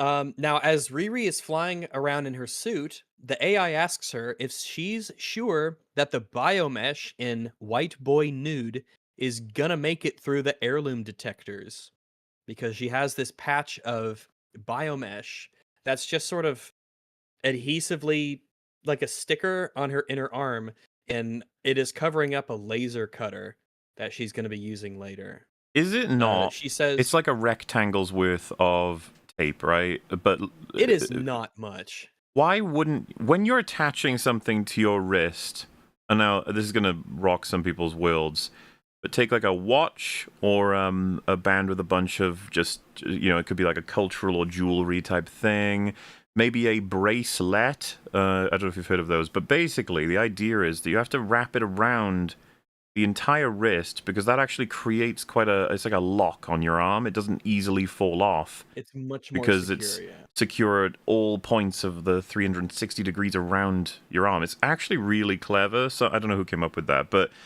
yeah, Riri's she's attached this incredibly important technology with a sticker on only one part of her arm, whereas if you did a band around, you see, you don't just rely on the adhesive. At that point, it's also gonna, be somewhat taut with your arm. I would have thought that would be a kind of clever thing to do, but she did not opt for that. No, Yeah, that's too high tech, obviously.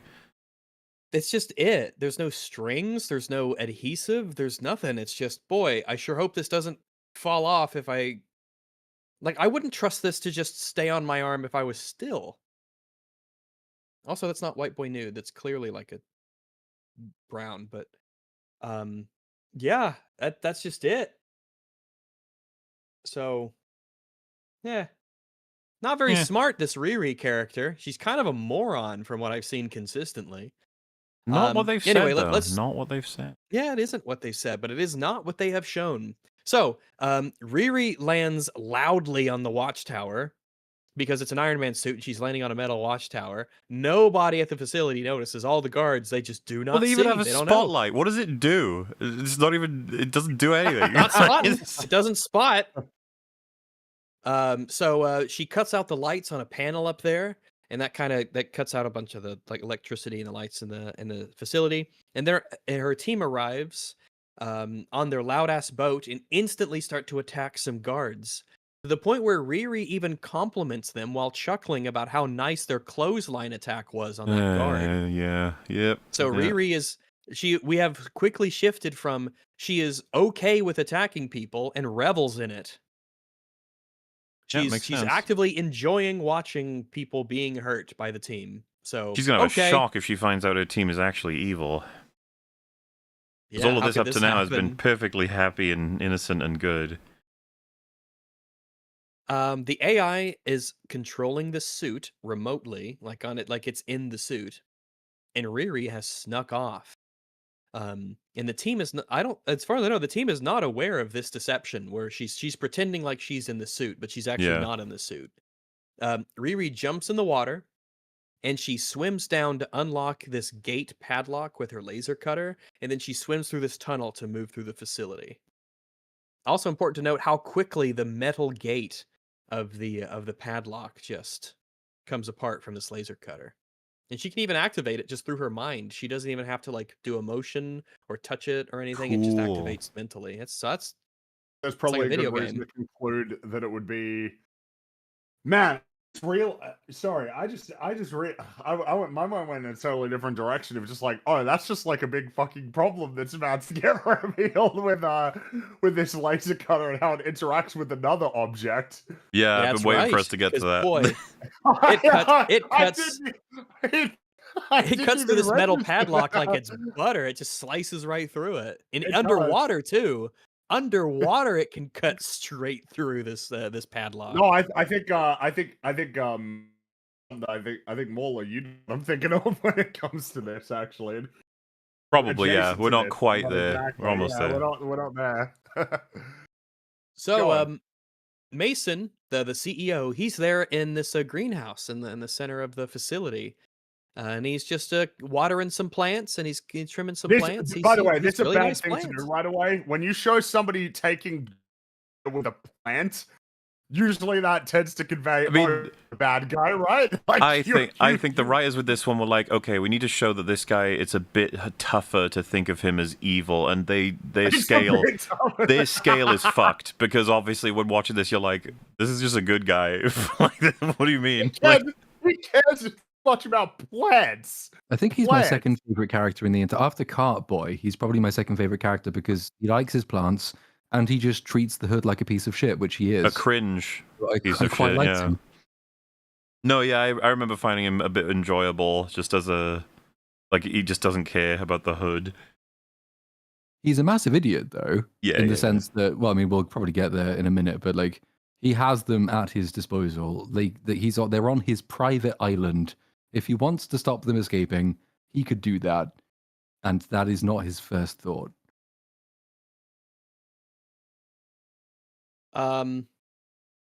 Yeah, he just seems to be a nice guy who cares about plants. So, oh, sorry, I've drawn a blank. Hood, Parker. How did you forget the hood behind him? Oh, I don't He's know legendary. How I did. He is the legendary Hood, the Hood. But he magically appears behind Mason.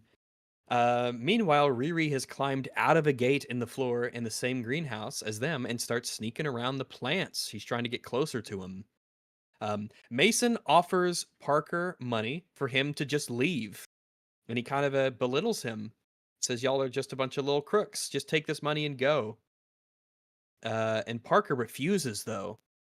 While Riri is attempting to use her laser cutter on the hood because she is like underneath the platform they're standing on in the bushes, which I guess she knew about, or it's a happy coincidence that she's able to get close enough to him and she would know that he would be with the Standing by the CEO. railing. And Imagine he yeah, wasn't like right it's next to it.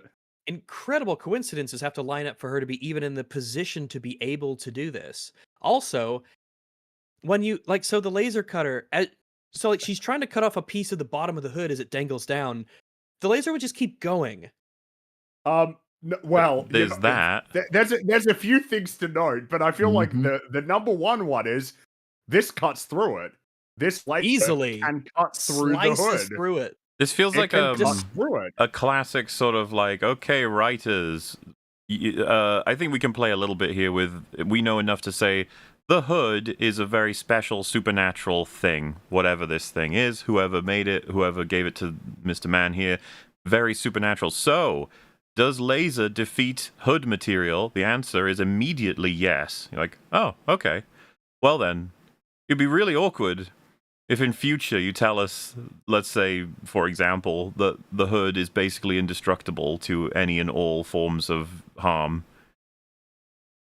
That would be awkward. That would be silly. Like, that would be really, really Indeed awkward. it would. The writers the fact that you could just, have actually managed to convince themselves that you can't do anything to destroy the hood, but you can easily cut it up.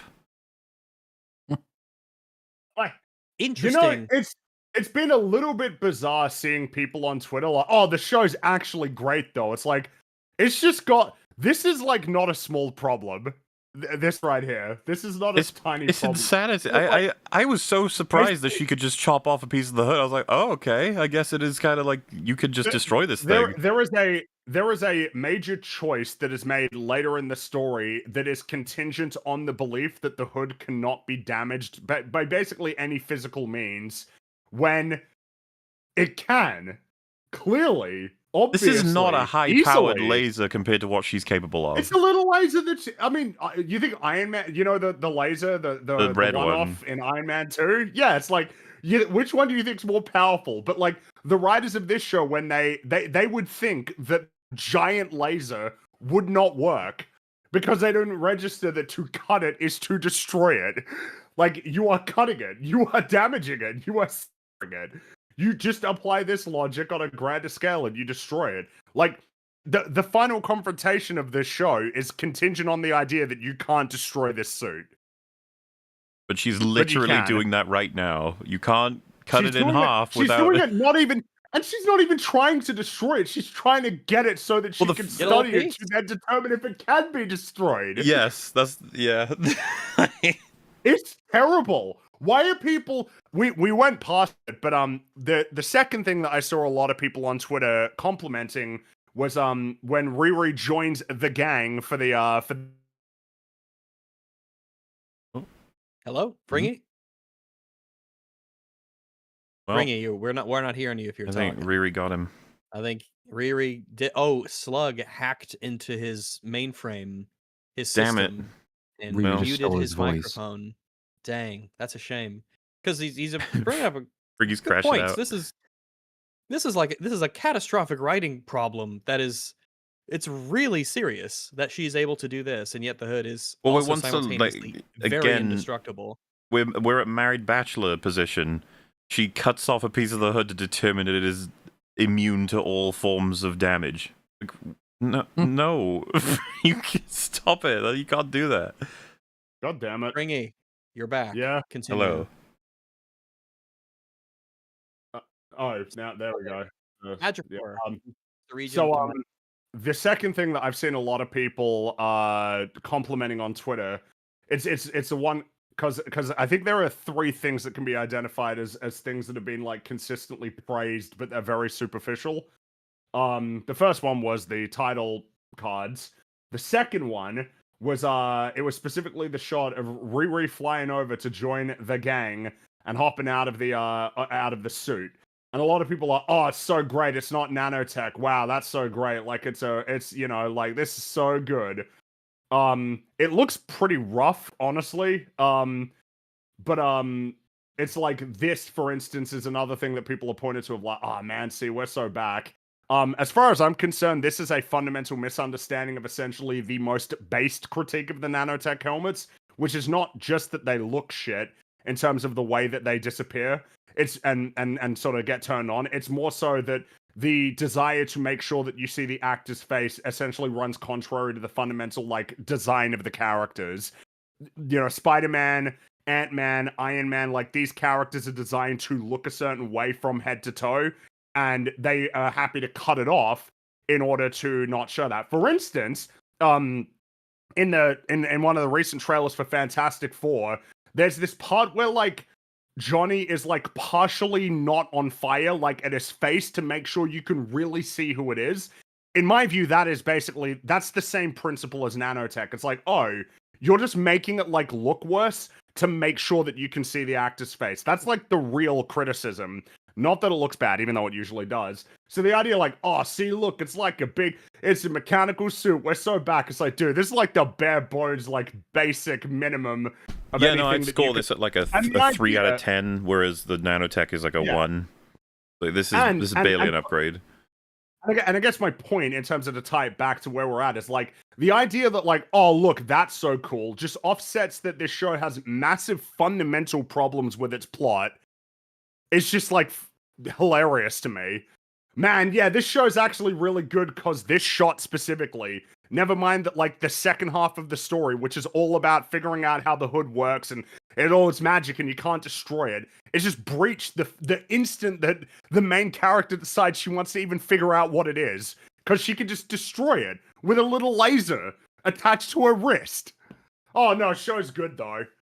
What bothers me about this, because I'm willing to, since we watched the entire journey, when Iron Man turns on his suit for the first time in Infinity War, that is the best nanotech shit you'll ever get, never will get, because they were actually trying with that in terms of, you know, they show all of the material like weaving around him, and then I think that works as a good sort of, you understand how the suit works, drawing, you know, tech from his, he's got it all compact into the device in his chest, and then when he fights Thanos, it's something I wish they played with more, because it's so fucking cool as an idea that he has to sacrifice more armor to create more weapons. Like, that's all the nanotech is sharing. In fact, Peter does it in No Way Home.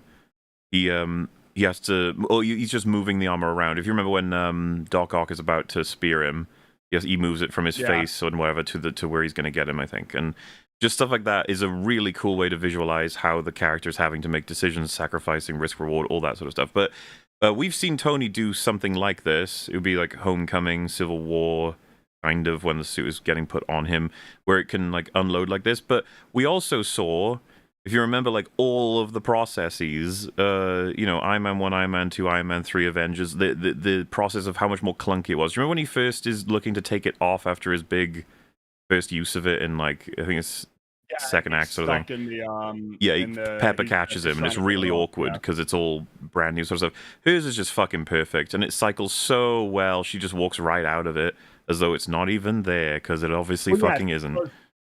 To be clear on what is cool about the Iron Man suit is the tangibility of it. And like when you're already getting to this point, you're already kind of getting to a point that's not super great on that front. Like once you're in the Homecoming era where it's, you know, I mean, Civil War is the first one to introduce the fucking annoying one, because it was always better to just have the faceplate pop up and just sit there compared to in Civil War where it just totally disappears. Like it's you know, what the cool part is the tangibility, and part of what contributes to the tangibility is the idea that it's a whole bunch of different components for the record, that have to be assembled. It's like, even when you know, when he boops Cap away and then goes to engage with Winter Soldier, they still try to maintain and mimic and keep the what is so cool about the helmet slamming down in the original films. They still try to keep the soundish, and you know, it's still supposed to be dramatic, but where they really fucking completely lose their minds is the and it just appears in front of, like, the worst one is in Endgame before they have the Hulk snap. Oh yeah, when he puts that one is horrific. That one like awful. Yeah. the nanotech is so lazy. And that's the big thing about it. It's like you don't like nanotech in general because it's for all the reasons we've talked about. But when it's such low fidelity and so quickly slapped together as well, it's just like, oh god. Because it's basically the way that they see it is like getting from point A to point B is not you know, the Iron Man suit up is getting from point A to point B. It's getting from Tony just being, you know, Tony to Iron Man. And there's like an extreme amount of emphasis on showing what it takes to get from point A to point B with the suit being assembled. And of course, you have different permutations of that, right? The suitcase one in Iron Man 2. The one in Avengers where it shoots out. And Also, then that's actually what I was going to mention. That one, because that is my favorite suit up. I think you'd said the briefcase one might be your favorite, and then you've got the Civil War plane where it wraps around him from the chair. That's a lot. There's a cool factor. There's a way that they've managed to do it. This one is to me is just like relatively boring. You know, we're going through each of the layers of how you could appreciate these sorts of things and what they mean. I feel like the Iron Man ones are so fucking earned. There's a whole journey. It's the reason why I'm talking about the point A to point B. This one is like, how do we get her from being in the suit to out of the suit as quickly as possible? Because that's essentially more efficient for us from a filmmaking perspective. We need her in the suit so that we can do the big fight scene. But when we want the actor, it's like, yeah, let's get her in there as quickly as possible. To me, this is what I mean when it's like, the problem with the nanotech isn't specifically that it looks bad. It's like, what is the purpose that it's serving? And a lot of it is cynical. It's just like, yep, make sure you see the actor's face. Get the actor there as quickly as possible, and then get them into CGI fight scenes as quickly as possible. Hence why the first... Is that the first proper use of nanotech in Infinity War? I'm trying to remember, because Black Panther was after that, right? No, Black Panther was before, so that was before. Okay, so that was the first. And that was such a horrifically bad decision. Holy shit. That was so bad. Like, the having it be like a thing in his collar rather than like a suit that he's just... But that's the point. It's like, we want to be able to have our character just be like normal and in a normal situation and in normal attire and get them straight into being like the superhero as quickly as possible with as little a barrier as possible compared to in Homecoming when Peter leaves school and then he goes into the alleyway and then you see him awkwardly getting into his costume, right? It's like, yeah, because it's an actual thing that he needs to get into.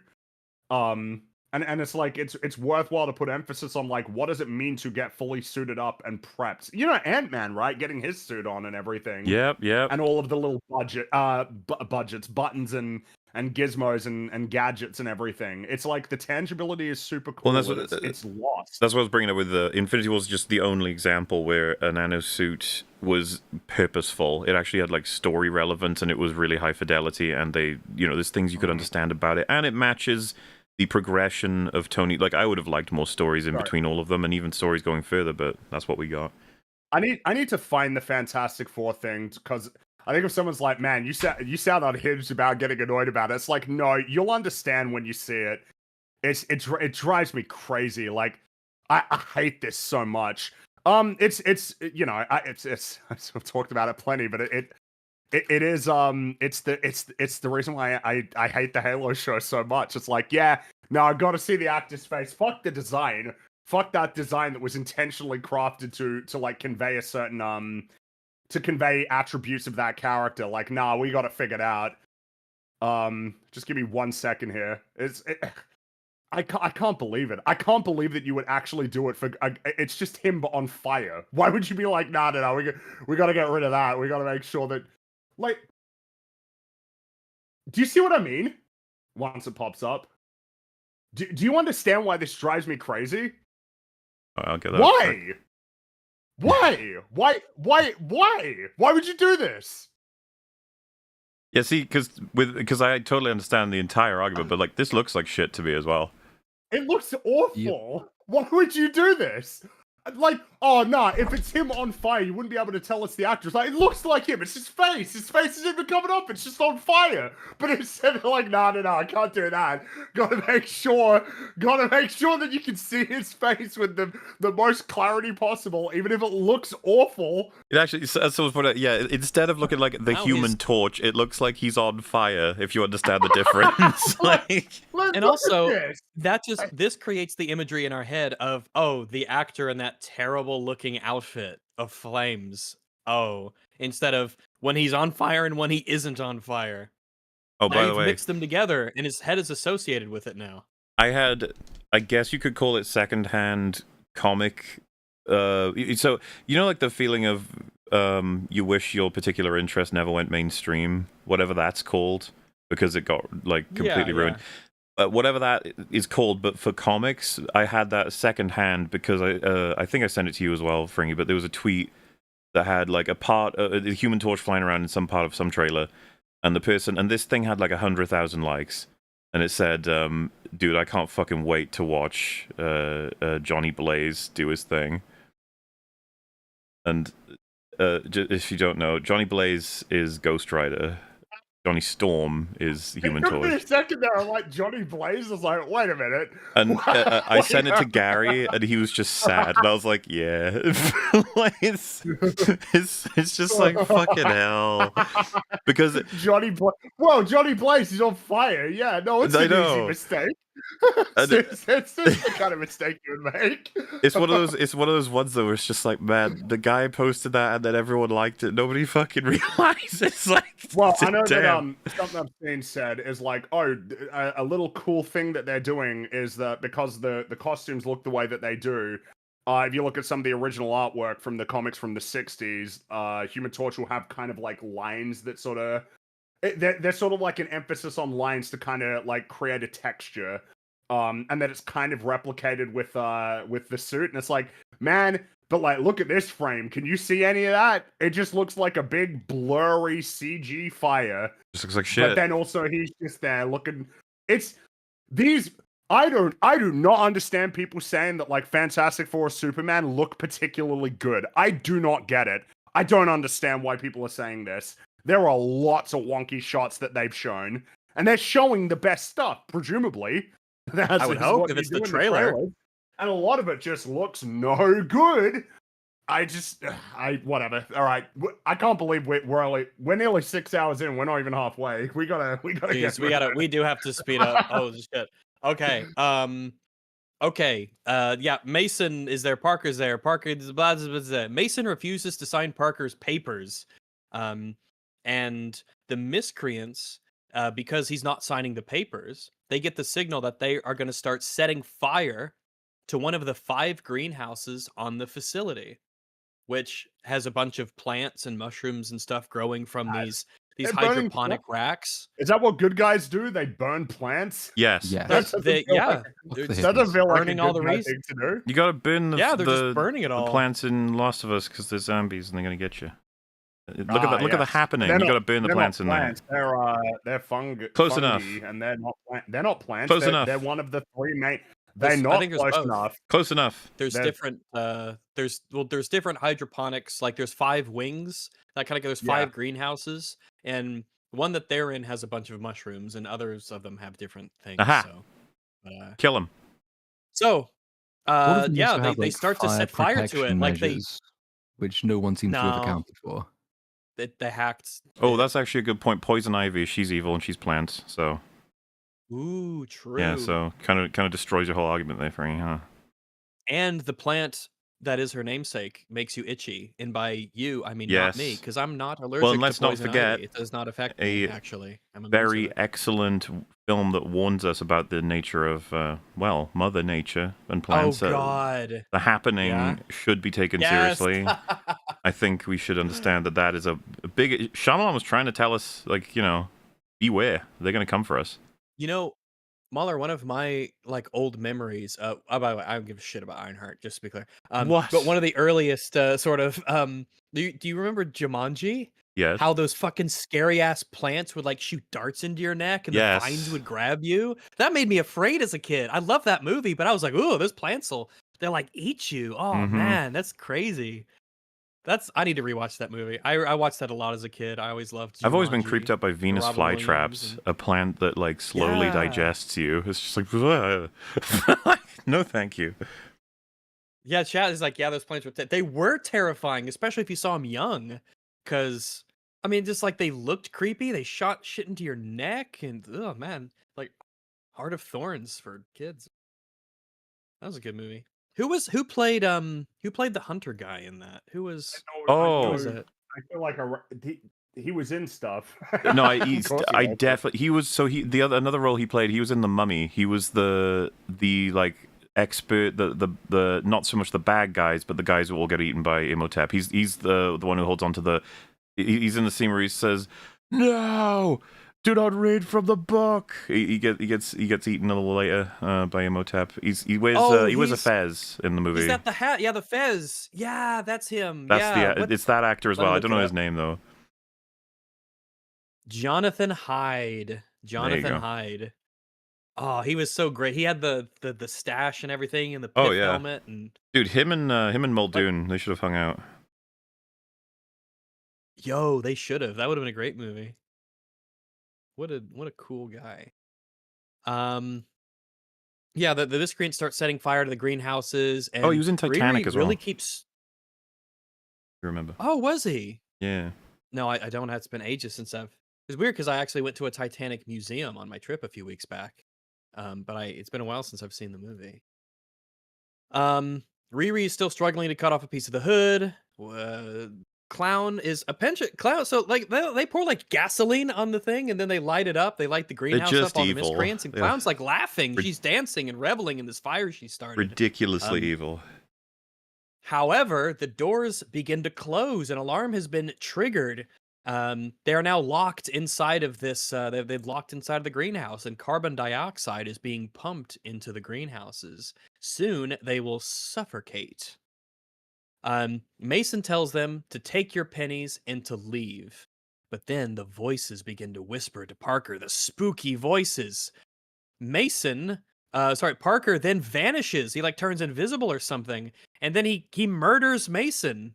He breaks his neck. He grabs him from behind and he breaks his neck. He murders Mason Parker. Oh well. And then Riri manages to get a piece of the hood that she has cut off and has fallen down. So, Well, Mason, yeah, man. bad guy. Yeah, he seemed like just a nice guy who was doing good things. He was a company that was making this really cool thing that would probably help people, and these people just came in and burned his shit Probably to the ground help and killed people. him. It was destroying farmers. He never But I said mean, anything evil, the- and the neither did fact the that- lady with The Tunnel. fact that they showed him like watering plants with dedication and care, it's just like it's like having the guy having a dog and be like, man, you're the best dog in the world. I love you, my dog. You're such a great dog. You know what I Animals mean? are, Like, we're stewards of nature, and mankind has a a moral, like an obligation to take care of the creatures around us in our home, and then you kill him. and you You're like, snap his oh, neck. We certainly showed then burn him. that evil rich asshole, because he has money, and we don't want that. So yeah. I did it. It's like this just happens in Chicago. You're a self-made Chicago billionaire, but if you earn too much money, some group of fucking criminals will just come and kill you for no particular reason. To take your money to make a name for themselves. The greedy people are upset that he's making too much money, I guess. It's the Rings of Power lesson. The tallest milkweed always gets snipped or whatever the fuck she Snipped. says. Look, that one makes some level of sense. Yeah, Pycelle said that in the deleted scene. That's like the best deleted scene in Game of Thrones. The tallest milkweed gets snipped. Just like the greasy wheel gets the grease. Or the squeaky wheel. The squeaky wheel, the greasy wheel is nice and quiet because it's The been greasy greased, wheel but got the grease. The greasy wheel is greasy, as the old saying goes. As the old saying goes. By the way, we'll use the word greasy later in our talk because greasy comes up. But yeah, the squeaky wheel gets the grease. It's worth establishing, but just before we move on, that Riri now has everything she needs, right? So she's got the piece of the cloak. That's what she came here to do. And she has a guaranteed way out of the facility, which is really quick because she got in there undetected in about 30 seconds. So, of course, she will go out the way she came in because there's no reason she wouldn't do that. Naturally. Yeah, she just climb down and swim out, I guess it'll be weird when all of their... Well, I mean, it'll be really weird when the rest of the team is like, how come you're so wet? How come how much did your AC break in that Iron Man suit? What's going on? How come you're so wet? Which should be part of the plan. She should know that she'll be soaked from stem to stern, and that will cause them to ask questions why she is soaked in water when she just was in the suit, supposedly. But you see, Riri's really intelligent, and she totally thought of that. So the rest of the crew panics as they try to leave, and they try to bang on the doors with objects. One of the siblings is actually punching with her hand Yeah. the reinforced glass door. She's punching it with her hand like a fucking barbarian ape. So that's kind of weird. Guards come into the greenhouse. That does just and they FYI, find Mason dead. that does feel like a retarded writer's perspective. It's like, oh, they're the punchy ones, so they would punch when a door gets closed. Even if it's just like, it's lava, they'd be like, they would punch the lava. That's their solution to problems, so that's how that works. That's writing. If we punch the lava away, we'll cool down. Exactly. So a bunch of guards, security guards, come into the main greenhouse in the center. They find Mason has been murdered. Parker, instead of just leaving and escaping, he attacks the guards. He kills a few of them too. He doesn't just beat them up; he shoots a couple of them. He's bloodthirsty and he's a psycho weirdo. These were just people who work here. Riri also escapes as they fight. She doesn't go the way she came. She instead opens up a vent and gets through the wall. By the way, before I die, I need to do that. Just like open up a vent in some building and see where it takes me. Go on a magical adventure to see where the vent. Because video games and movies have taught me that they're essentially just small hallways that take you to new and exciting places, often with valuables at the end. So that's what I need to do. It's just taken for granted that's something that happens. Riri crawls out to an unaffected greenhouse that's just totally normal, because not all of them have been triggered to do this. And John bumps into her there. He's like, "Oh shit, Riri, you're just like here." And he notices that she, in her hand, has a piece of the hood. She is not elected to put this into a pocket or some sort of protective pouch. She's just carrying it in her hand. And John sees that she's got a piece of the hood. He's like, "What the fuck are you doing? What's going on?" And so they get into a fight. Now, John is an expert when it comes to throwing knives. Riri is a small little girl who, as far as I know, doesn't have any actual martial prowess in that regard. So obviously he just throws his knives and kills her. Yes. No! Oh, You fool. damn. Why would you possibly think this? They have a scrap, a real proper fight. And she actually kind of holds her own.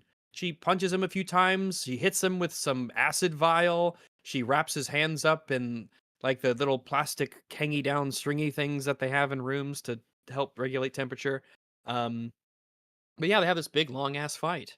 However, during this fight, egads, her biomesh patch on her arm that covers the laser cutter, it has fallen off. And that If activates only the alarm. it were better secured, eh? If only she had well. duct tape on it like a normal person, but Yeah, well, I there you guess go. not. But yeah, that it falls off, and so it activates the alarm because it detects the metal. I guess it doesn't detect the knife that John was using. It's a plastic knife. Okay, it's fair enough. Well, I mean, those plastic can be fucking sharp. It so can, that yeah. checks out. Scary. Yeah, It's glass. It's a glass knife. Imagine, yeah. Check that out. Ooh, glass knife. You know what it That's is? It's actually ice. Ooh, because then he can kill people, and then the murder weapon you will won't even know. disappear. Yeah. Yeah, it's like stabbing someone with an icicle. And putting your fingerprints on ice. Well, you know what? It melts upon. Yeah, it's pretty fucking That's right. cool, man. They'd have to refreeze the ice to get the fingerprints back, and they might not know to do that. Exactly. Now, he says that she says that you killed Stewart. You did it. It was you. You killed him. Even though this is actually conjecture, she doesn't know. There's no evidence for this, by the way. She's just sort of decided that this is the case. But she says, "You killed Stewart." And John says, "You just became a loose end, just like he did." And John should just kill Riri easily, but this is a bad show. So they have this big, long, prolonged fight. And then There's a really funny bit as well where like traps him in. the camera closes up on him and he's like swinging his knife back and forward. And then the camera immediately jumps to Riri and she's running about 30 feet down the corridor. Like he's nowhere near her. He should be throwing it, not waving it at thin air. Well, he's not been shown to be able to throw with great accuracy knives to the point of lethal. No, I guess no. Maybe I just headcanoned that into Like it's a Yeah. video game, yeah.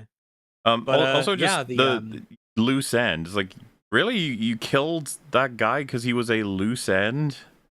Why not you keep always him do around to How help the fuck out? do you guys have a team? Yeah, why not keep him in the fucking... You basically... He's clearly like, skilled. He You got just shit messed up tons on of a money, job, too. but Yeah, you have more there's money things you can do in you the know HQ. what to do with. Keep him around to He's help. another He tech could be guy an to an extra- extent, so why not? Yep, he's got a reputation on the Discord. Hell yeah. That's what the kids use these days. So Parker, after he is done murdering / attacking the guards, he goes to rescue the other misfits who are trapped in the greenhouse. The AI and the suit show up as the CO2 fills the room that Riri and John are in, and it saves her. It scoops her up, which is a slightly neat visual, I guess, to have it Sure. like leaning down and encasing her. Like, okay, it's sort of neat. It's probably the greatest compliment I'll give this whole show. They escape. Yeah, Riri and the AI, they escape. They get out the door, and the door locks behind them, sealing in John. And he collapses by the door as he screams for help and is silent. Like, why did they make it like this? Like, you could have. Why was this the way that they chose to have this as a bit of drama, right? Because it's not unusual, right, for a superhero story to have drama be like, oh, someone died, and that was like in some way directed a consequence of the even if it actions was of a bad the protagonist. person. I mean, Spider-Man, right, is pretty the obvious example. It's not unusual, but there's ways of doing it. One way to do it would just be that in the middle of the fight, she's not like. I mean, it's the easiest one in the world. In the middle of the fight, kicks back, hits his head a bit bad, lands, like, hits his neck weird, or just something, right? Just like, oh shit, dead. Like, not intentional, but as a byproduct of the fighting. Compared to this, where it's like, oh, you're in the suit, you could just, like, grab him and move him out. You left him. Yeah, like there's a couple things to say about this, because the conversation went fucking crazy online as well, and lots of people being very stupid. So it's like the initial read of, oh my god, she killed a man, and that's bad. It's like, you would never say that about Iron Man, who does it all the time. It's like, oh, okay, we need to really be clear what the problem is, okay? Yeah. With a sequence like this, as Frank's just laid out, there's about 1,000 different ways you could have done this, and different flavors of a hero character killing an opponent. Obviously, the first thing people might want to reference, I saw people referencing the Iron Man 3 one where he does his unibeam into the weird, the dude on the plane where he blows his heart out? I know, the evil man, but I mean, that guy's, I mean... Well, so that guy was a monster who consistently in the film was causing immense problems, killing all kinds of people.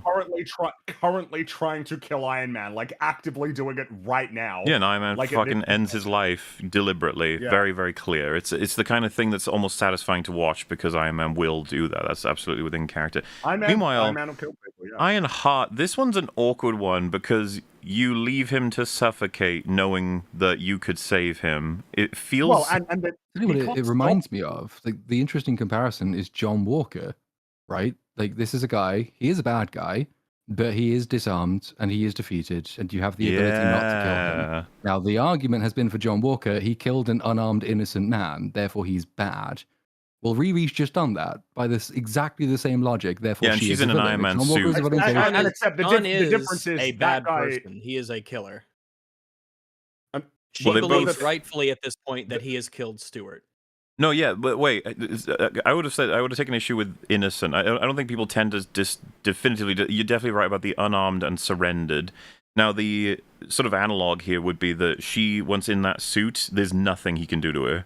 Like, he'll never be able to defeat her while she's in that suit. The threat has ended. But he is at your mercy now. If that wasn't even enough, he is out of oxygen, so he is disarmed and functionally surrendered, if not unconscious. Now, of course, there is a problem. It's like, well, if you leave him, he's going to tell them what happened. It's like, oh, but a hero is probably not going to execute someone just because they've encountered a problem that is kind of a consequence of their own making, right? It's like, like, would you consider it a heroic thing? Like, well, I can't let you live, otherwise you're going to tell them what happened. So you punch right through them. It's like, I don't know that you could say that's something a hero would do.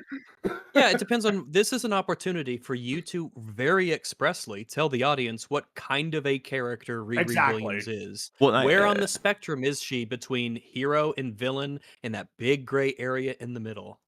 I'm also fine with her making this decision and then regretting it and discussing it, and to even admit I was panicking because I knew that if he lived, then I'd probably die. Lots of different. There's so much you can do with this. It'll be so interesting, but it doesn't very much go in an interesting direction, nor an even contemplative one. Especially if she was friends with Stewart. If they had built up she was friends with Stuart, if that was a thing, they had a That would have bonding made it scene. more Also, interesting, honestly. there's another element if to, if she kind of liked that person. when Iron Man executes that guy on the plane, it's very clean. It's I am going to kill, like, I'm ending your life because you existing in this world is the worst for it. Like, it's a very Punisher type situation. Meanwhile, like, someone being disarmed, being completely powerless against you, and then also unconscious, and you could decide to do anything about that. I'm not going to say that Iron Man wouldn't necessarily make the decision. Yeah, it's a different situation that creates a different experience for the audience, and I don't understand why people can't understand that. It's like this one, when I first saw it, I was just like, ooh, that's Well, yeah, because I don't know. It depends on what other people are saying. Because that's the problem with fucking arguments when they're on social media, is you might be arguing with people who are just making worse arguments or unclarified arguments or just incorrect ones. But like it's pretty simple here. Riri had won the fight definitively. She's got the suit. He is utterly at her He's mercy, and suffocating. she made the choice to leave him to be trapped in there to suffocate to death. That is what happened. That's it. Like, plain and simple. She feels bad about it afterward, but like, I don't know, man. It's like this is a bit sus. I think it's the only way to, you know. Almost the best case scenario you could have is it actually, like, Natalie was in control of the suit, so Natalie made the decision to fly away, and it wasn't but then technically that needs to Riri's be a fault. But then fight she doesn't between them. voice any opposition. I was going Exactly. to say, I've so- never heard Exactly. like that as a That coherent could defense. be a conversation, though. But That yeah, could I was going to be, say of, that like, would cause a really interesting conversation. like if Riri was like, no, where are you going? We got to save him, and then she makes the choice to leave him there. It's like that. But this is all You know made up. What we're talking about right now, this is fiction, not this kind of fiction. Our fiction. Almost Doesn't generating an iRobot. The thing I like the most about iRobot, which I don't tend to like that much overall, but if the AI had said calculated odds of remaining to save him or to even rescue him with her, as opposed to ensuring the safety of Riri and getting out of the facility as soon as possible, right? That conversation in iRobot, the core initial drama is that I think it's two cars hit each other. It's Will Smith's and then a family's, and they crash into water. They're both drowning, and there's one robot available to save someone. It comes down and it calculates that his odds are higher, so it saves him instead of the girl. And he hates like robots as a result of that. I've always thought that was an interesting idea, that is that cold calculation, whereas a human probably would have opted to save the girl, but the robot was like, well, no, it's a fool's errand compared, or rather that just less likely. There's so much to talk about with something like that. iRobot is a film that could have been a hell of a lot better if they went over more of those things, but it's still doing a hell of a lot better than this film. Whereas this scenario is actually interesting to me, to have a hero do this, quote unquote hero. If we isolate this and ignore the rest of how awful this fucking show is, and how uninteresting any development of any situation is, just like if you said, like, what does it look like for a hero to know that they're leaving their enemy defenseless and basically suffocating, and they decide, yeah, I'm actually gonna, and leaves. Like, what can we do with that? And what does it say about them as a person? It's like, oh, there's plenty to do with that. But for some reason, people keep trying to equate it with, like, look at this scene where Iron Man lands and punches the terrorist and flings him into a wall to save a bunch of families from being executed. It's like, how do you think that's the same? The idea, it's like, well, it's people getting killed. It's like, yeah, one of them is that there are innocent people in immediate danger. The second one is Tony just doesn't fucking care about, like, preserving their lives, which is something that he would own as a decision anyway. Like, whereas Riri feels bad about this one. The context is totally different. It's been really weird seeing people make those kinds of counters. Like, yeah, but what about in Iron Man? It's like, holy shit, we're talking about Ironheart, Jesus. It's quite difficult because because it shows about how little people actually understand or even think about the things that they watch on the screen. All they see, they look at two scenes in which people die and they say, therefore it's the same. The problem, Which is just like, I can't imagine being that unengaged with what I'm watching.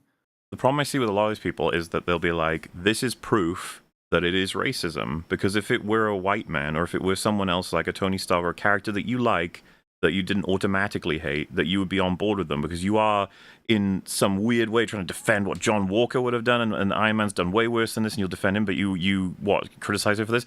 And I almost want in that scenario for them to be here and just to have the Wizard, and it's like, Wizard, is there any racism in the decision? And it goes, no. just to see what Yeah, they do. and remember, the wizard is always right. You cannot Always argue right. with the wizard. So You have to accept whatever the wizard says is the truth.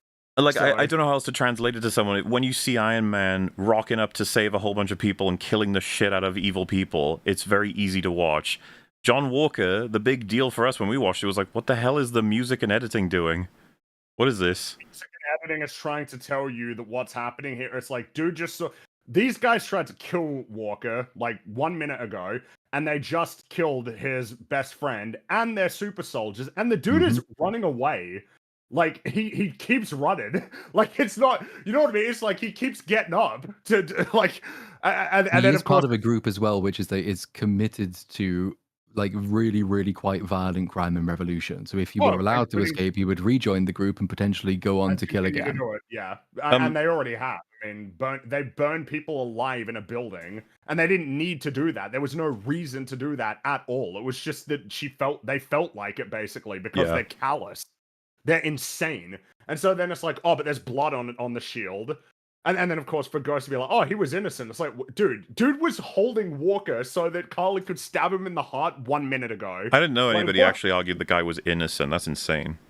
No, wasn't that what Oh, no, I've heard people say that. That's what Ghost said, isn't it? How Didn't could Ghost he- say innocent in Yeah, Thunderbolt? Ghost says innocent as well. Yeah, Yeah, that's right. Yeah, Oh, Ghost right, says, sorry, "An yeah. innocent This is man." Sorry, in universe, in the Marvel universe, the character. That's what the That is, story yeah, that's true. I completely fucking spaced on that. I was actually like going back to when it happened and all the discussions that happened when it was. If someone used innocent back then, I would just been like, he's part of a team that fucking murdered innocent civilians that were tied up. So I don't even know how you could possibly, try. Was he the one that somewhat suggested protest to that with Carly, or was that a different character?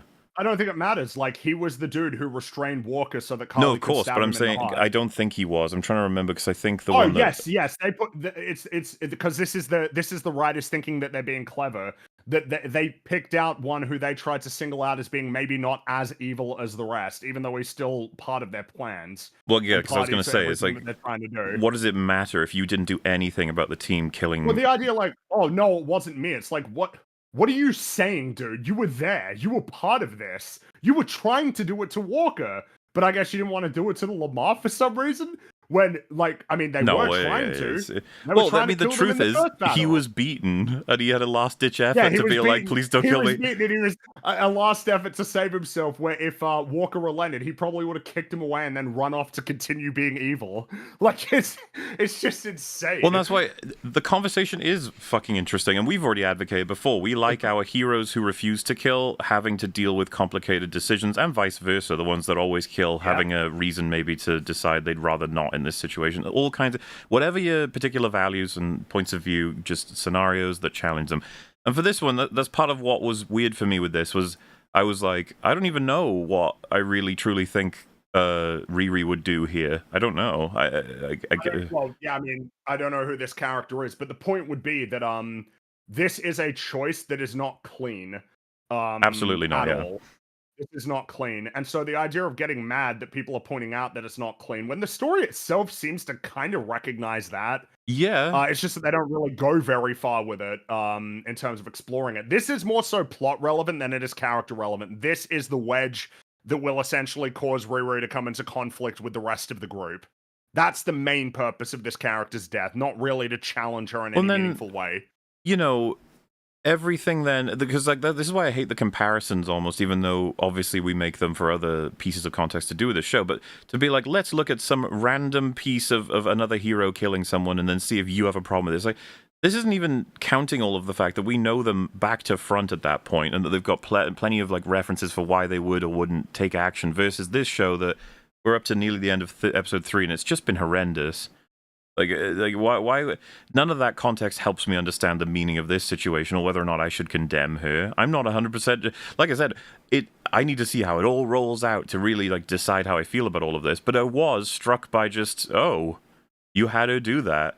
You usually have her, as was mentioned, you could have her indirectly, accidentally, self-defensely, goes further than she expected, or maybe as clean as like something like this, but way faster.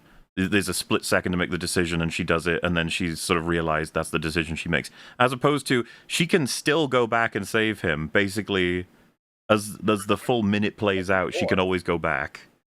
And instead left him. And again, it's a bad death. The suffocation. Yeah, that sucks. Like obviously, it's a bad death. I mean, the dude getting the hole in his chest. It's like, yeah, it looks grisly, but I mean, that's pretty quick, honestly. Relatively Like quick. he'll be getting like gone in a vaporized. flash. Well, or that's what I mean about exploded if someone you're dead before you know it. If someone said to me like, "Don't you think?" Because again, I don't like Iron Man 3, but I wouldn't have any problem with that moment. And if someone said like, "Don't you think it's pretty fucking crazy from Iron Man?" I'd be like, "No, it's kind of the opposite, isn't it? He's ending his life pretty quickly. It's like you are a scumfuck who's ruining everything and hurting people. I'm removing you from this planet, and I'm going to do it fast." I mean, you know, it feels like an easy a way to explain it that might be kind of interesting to think about is that the bad guy in Iron Man 3, whatever his name was, Killian he got Aldrich, right? he got a swifter death than this guy did. That he got blown up, just exploded, that guy, done. Yeah, and meanwhile, this guy is like he's there on the ground in agony. I mean, dude, the evil guy, Robert Redford in Winter Soldier, he kind of got a quick one. Well, This you know guy. what? The point I'm making here is this guy ain't as evil as those guys. Like, and he's got a much more pretty interesting connection with I'd say Breaking Bad, right? Is it Crazy 8? Season 1? getting choked. Yeah, Well, yeah. So like presumed dead, and that but then it turns out he's still kind of alive, and you can just kill him.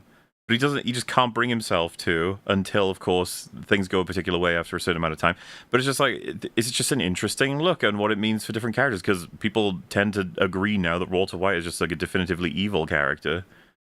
And that the new take on him was that he was just, he was no less evil at like the beginning than he was at the end. It's just a difference of power as the show goes on. The trajectory is, yeah, I mean, of course, there's a change, right? Because when it's Crazy 8, he's there, like, saying, I'm sorry, and kind of crying while doing it, compared to, you know, by the time he's getting into Season 5, where he's just, like, casually having a whole bunch of guys executed, and he doesn't care at all. So was it Jane would be the apt example? No, it wouldn't. Absolutely not. Jane is completely innocent, and that was a horrible thing that he did.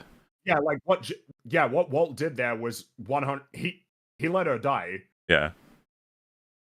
And for what? Basically to achieve, like, his goals, essentially. He did it because this was going to be the reason why it's a compelling scene is because we know what he's thinking and why he does it. Are they saying it's a comparative for this scene, though? Like, well, no, but this... leaving somebody to die because it serves your own greater goals. So, like, but I don't even think... She's just done. Like, this element... Besides, we're talking about all the different kills and what they all mean and how they play out. This one is more complicated than Jane. Way more. Mm-hmm.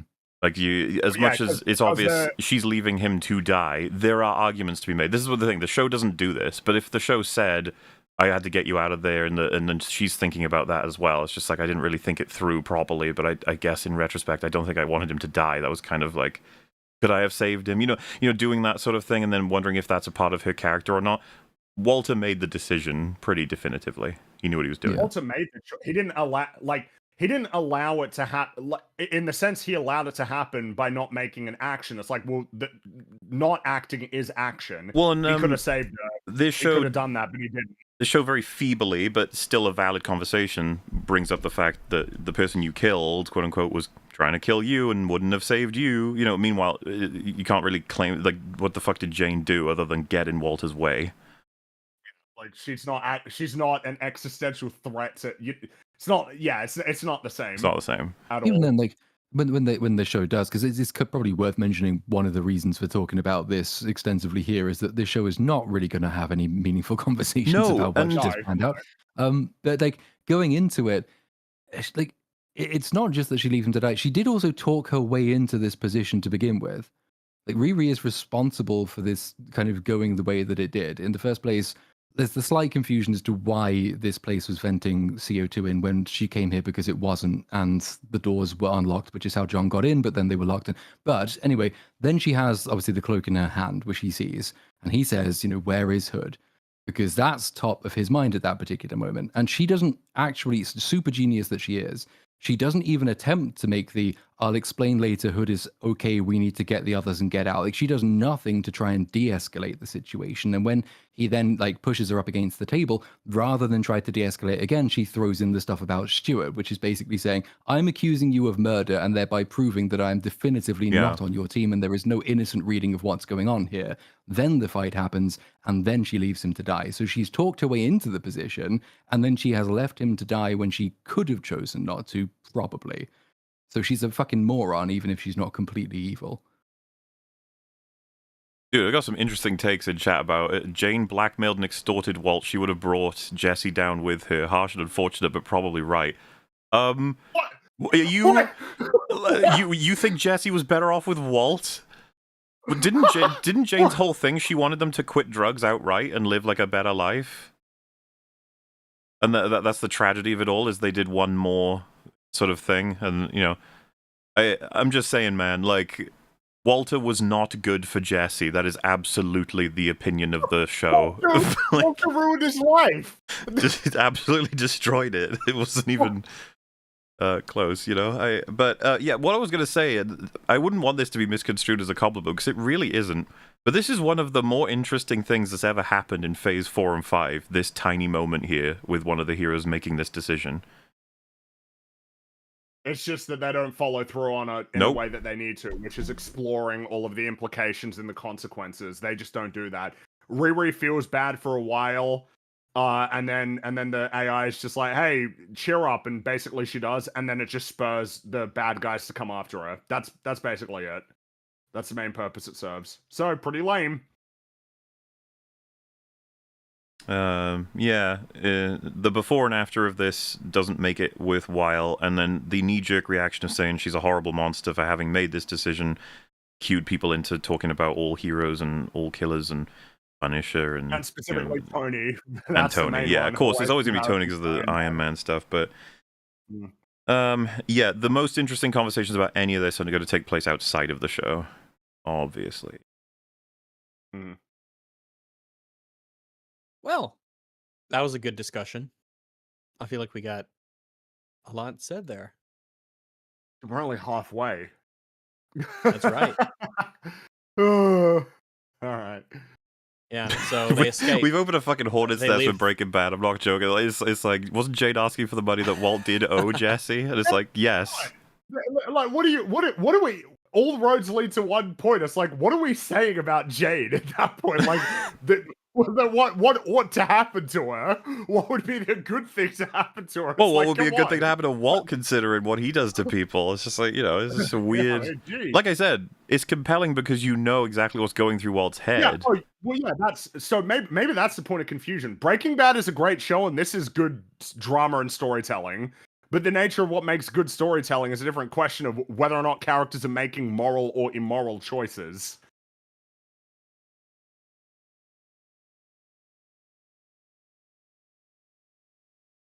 So, Breaking Bad's Riri good. arrives at the... I think so. I think so. Have you seen it, Rags? I've not seen Breaking Bad. I've seen like the first couple episodes. You should definitely get it watched. That's one of them. I hear it's very, very good. That's like the Lord of the Rings for TV in the sense that it's it should have been seen. I don't mean that in the sense of fantasy or anything. Show. No, what I'm saying is like it's just referenced for everybody everywhere. Quality, and it does have that timeless quality. Even I know because of how much it's referenced and people talk about it and do scenes and things. And this, I mean, people still talk about it all the time. Platoon, you've seen it, right? Generally a good sign. I have, but not for a long time, and it does need a rewatch. That's okay. You pass. I've seen... I saw Little Nemo Adventures in Slumberland. All right. Riri arrives at the escape boat with the others, and Parker is distraught because John isn't here. He tells Riri to go look for him, and she flies around the facility real quick and scans through the she scans through all the buildings, and then she sees like his signature, his heat signature, but he's not breathing. He is dead. And so she comes back and says, yeah, he's dead. He didn't make it out. There he goes. But don't worry, because if I go to sleep tonight with my brain attached to my laptop, then I can bring him back for you. Do you think Hood would be the kind of character to say, get the body? It depends on him, Uh, honestly, because that's such a like individual Yeah. kind of thing. Some people don't have any like attachment to bodies at all. Some people really Because I was thinking do. about how he's still very savable, right? If he were given some kind of medical attention. Oh yeah, But Hood because doesn't know that we don't for know sure. how long the so. transition is, so Yeah, that's true. If Riri's like I scanned and he's just like lying there, he's dead. He's dead. But yeah, I don't know. But Riri flies back home. They all split up. They go their separate ways at the end of the heist thingy. That's gone not great.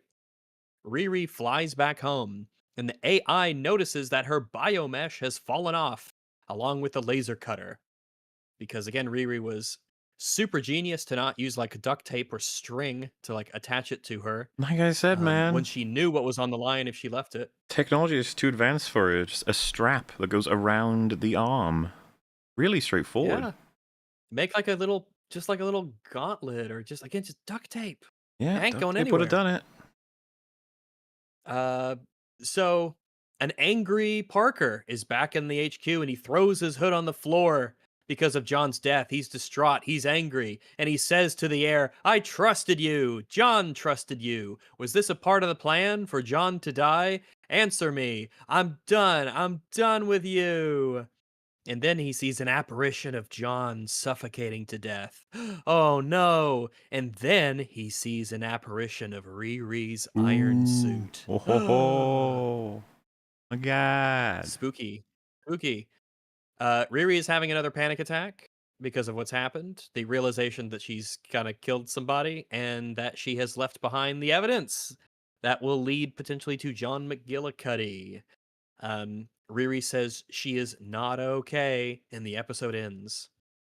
Important to note, though, that it is not implied that she has gone to John, which she can do right now. She can immediately fly to John McGillicuddy's house and tell him, I fucked up. I accidentally left the biomesh in the place we were robbing. They might come and get you. Too late. Or you need to have like a story straight. She just can't do that, even though she could immediately fly there right now and tell him.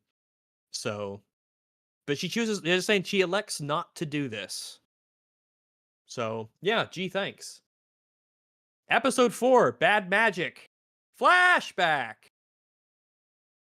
Roger. What? Yes. Yeah.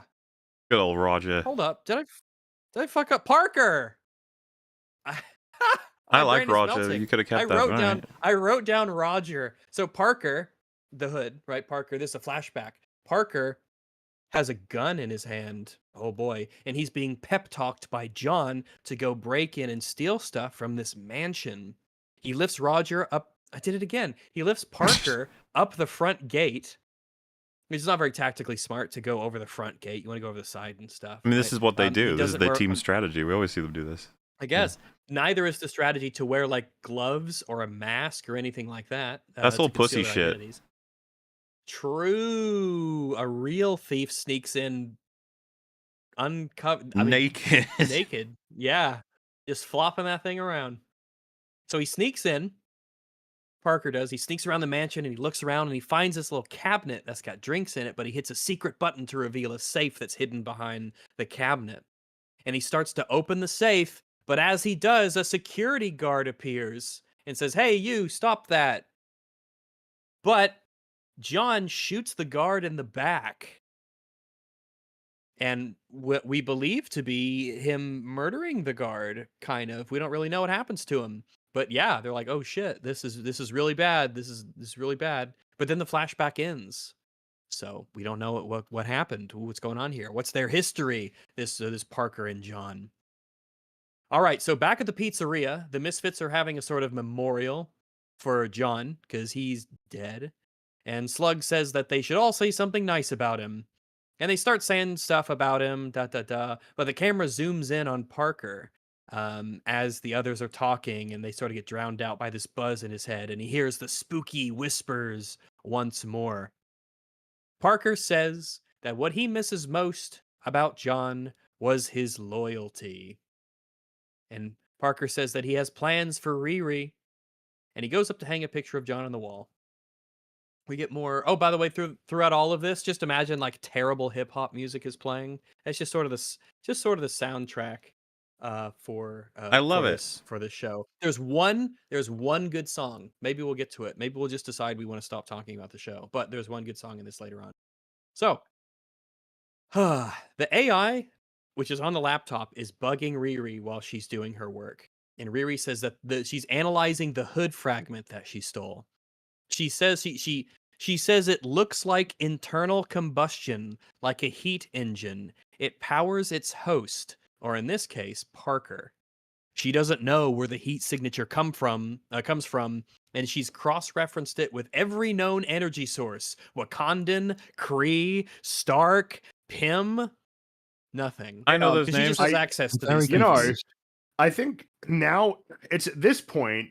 If we were at the point where Riri has just concluded, and as we know accurately, that the hood is the source of his power, why not just like get in your suit now, fly over there, and just take it? He doesn't wear it like unless he's doing a mission. So why not just put on the suit and go take it right now? Well, wouldn't that make too much sense? No, Like, because just wa- Riri's really, really smart. Because of course it eventually gets to a point where he basically never takes it off. It's like, oh, cool, all right. But like right now, he doesn't. You know, he already clearly is suspicious of you. It's only a matter of time, really, until he figures it out. Why not just put on the suit and take it? Just take it and get rid of it, and She's then you win. unstoppable. I mean, Riri is yeah. unstoppable against What them. can? Well, because Or obviously is once she? he's got the hood on, then it's more of a fight. But like right now, it's just like just take it right now. And also, I guess she just has access to Wakandan, Kree, Stark, and Pym energy source signature information. Yeah, is Kree stuff like relatively accessible?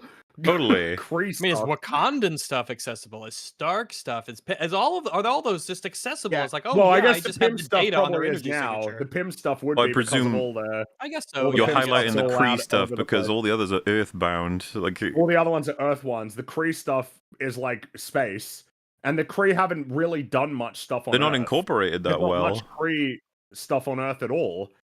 Then Captain Marvel, but they didn't land really. I guess maybe like a couple of them might have died on. No, Well, remember did any of she them die on Earth? fucked up the I don't Kree know. Empire. Like, She did. She basically destroyed the Kree Empire single-handedly. yeah. Crimpire. Well, she's analyzing the hood with science in her apartment, in her room, and I mean, like, we'll be frank, the hood is obviously magic. We could tell because of how it looks and what it is. It's obviously a magic hood that is being Mhm. used here. Parker even said flat out that it was magic. We live in a world where magic is a thing that people know about and exists. But Riri oddly acts as if magic it's absurd that it could be magic. It's just indistinguishable from it in every way and seems super magical. Now her mother comes into the room and says that Riri's been acting weird since she got this new job. They haven't even talked about her dead coworker, which oddly Riri needs like reminding of. So that's kind of odd. Maybe she's just nervous or has a lot on her mind. I don't know. Now, Riri sits down and she starts to reach for the vial that has the hood piece in it, and it disappears. And Riri panics. She thinks that Parker is here to get them, and she has to go get her mom. But then the hood fragment reappears.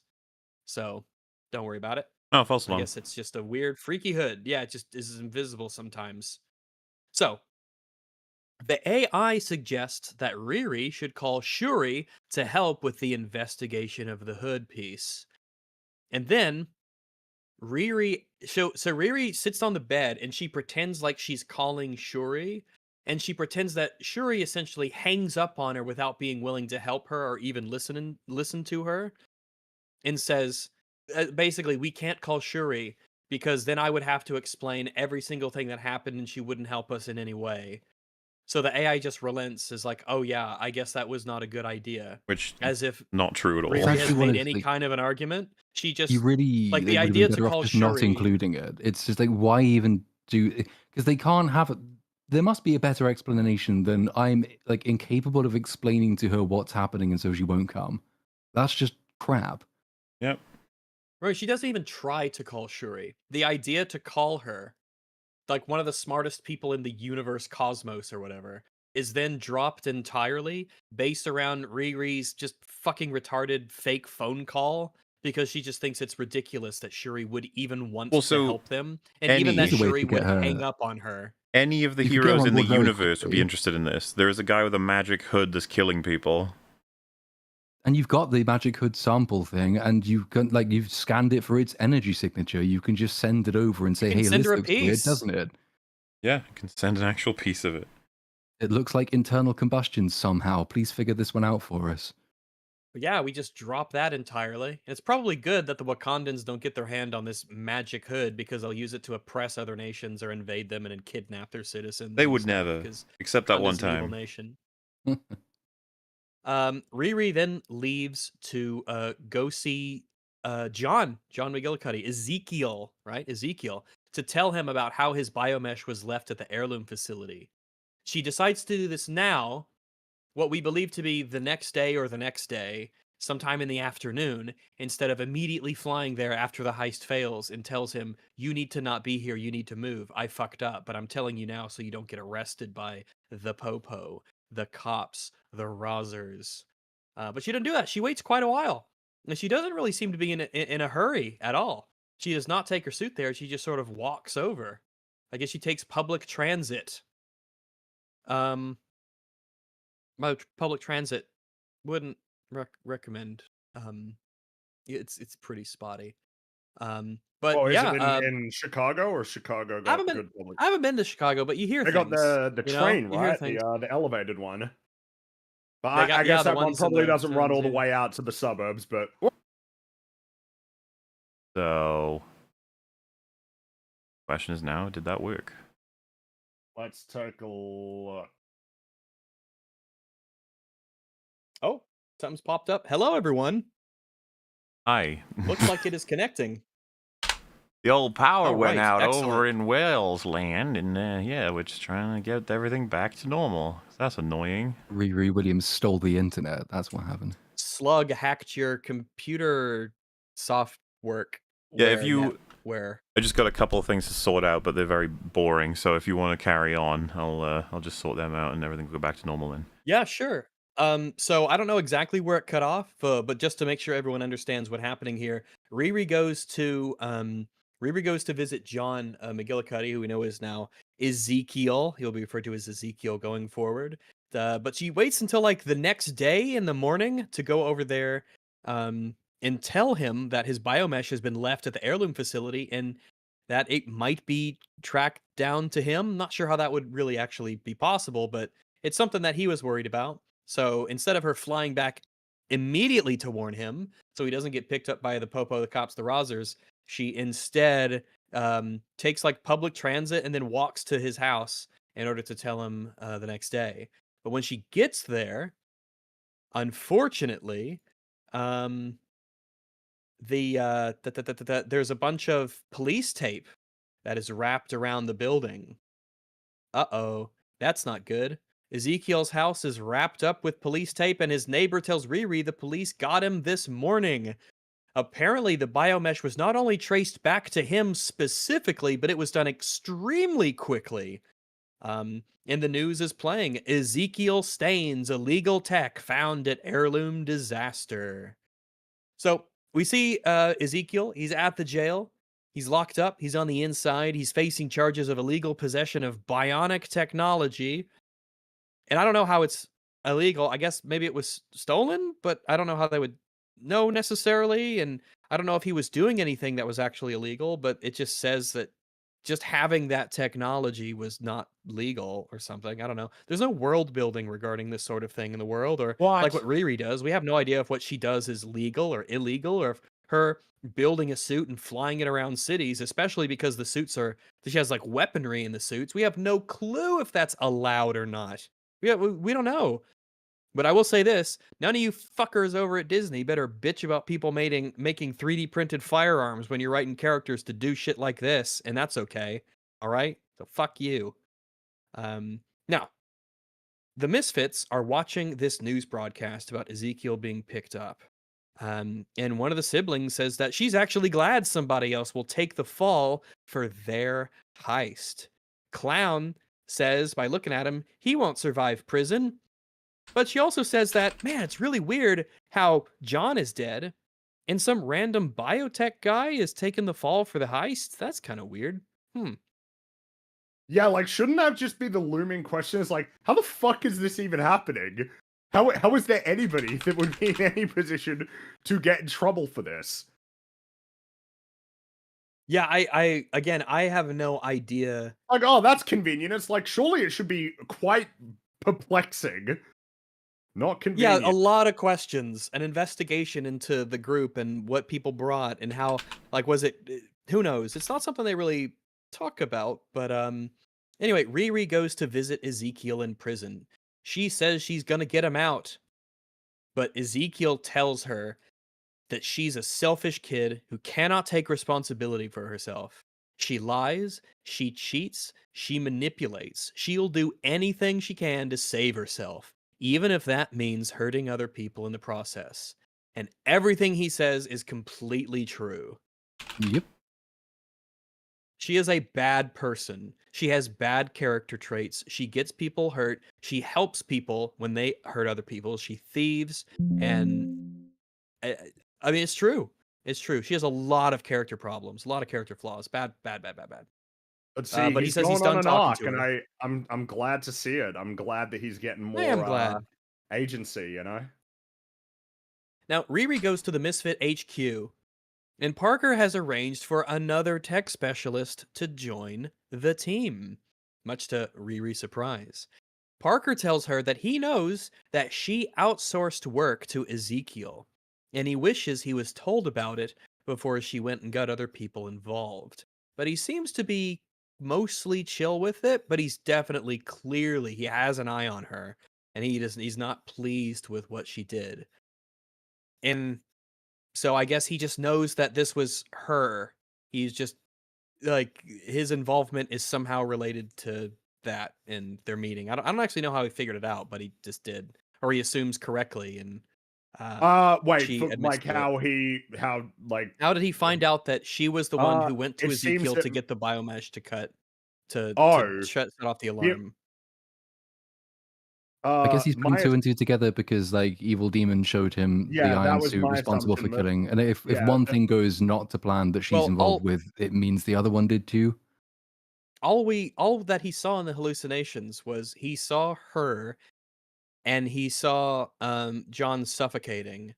So I guess he has used that to connect. I guess you could intuitively be like, okay, she's involved in some way, and he trusts the hallucinations. But they didn't seem very clear, and I don't know how that connected. What's the connection between John and Riri and that happening? You know, John's death I and mean, it's kind of Riri just as and like a leap of Ezekiel. the imagination kind of thing. But I was slightly more interested by like, evidently he is connecting bits together. Whether or not they make sense is another question. Riri has sort of seen him looking at her like he's going to kill her. I'm kind of surprised that Riri even goes back, really, like as opposed to immediately going like and trying to get everyone she knows safe and away, which she will do, but like not yet. I'm just surprised that she's even there at this point.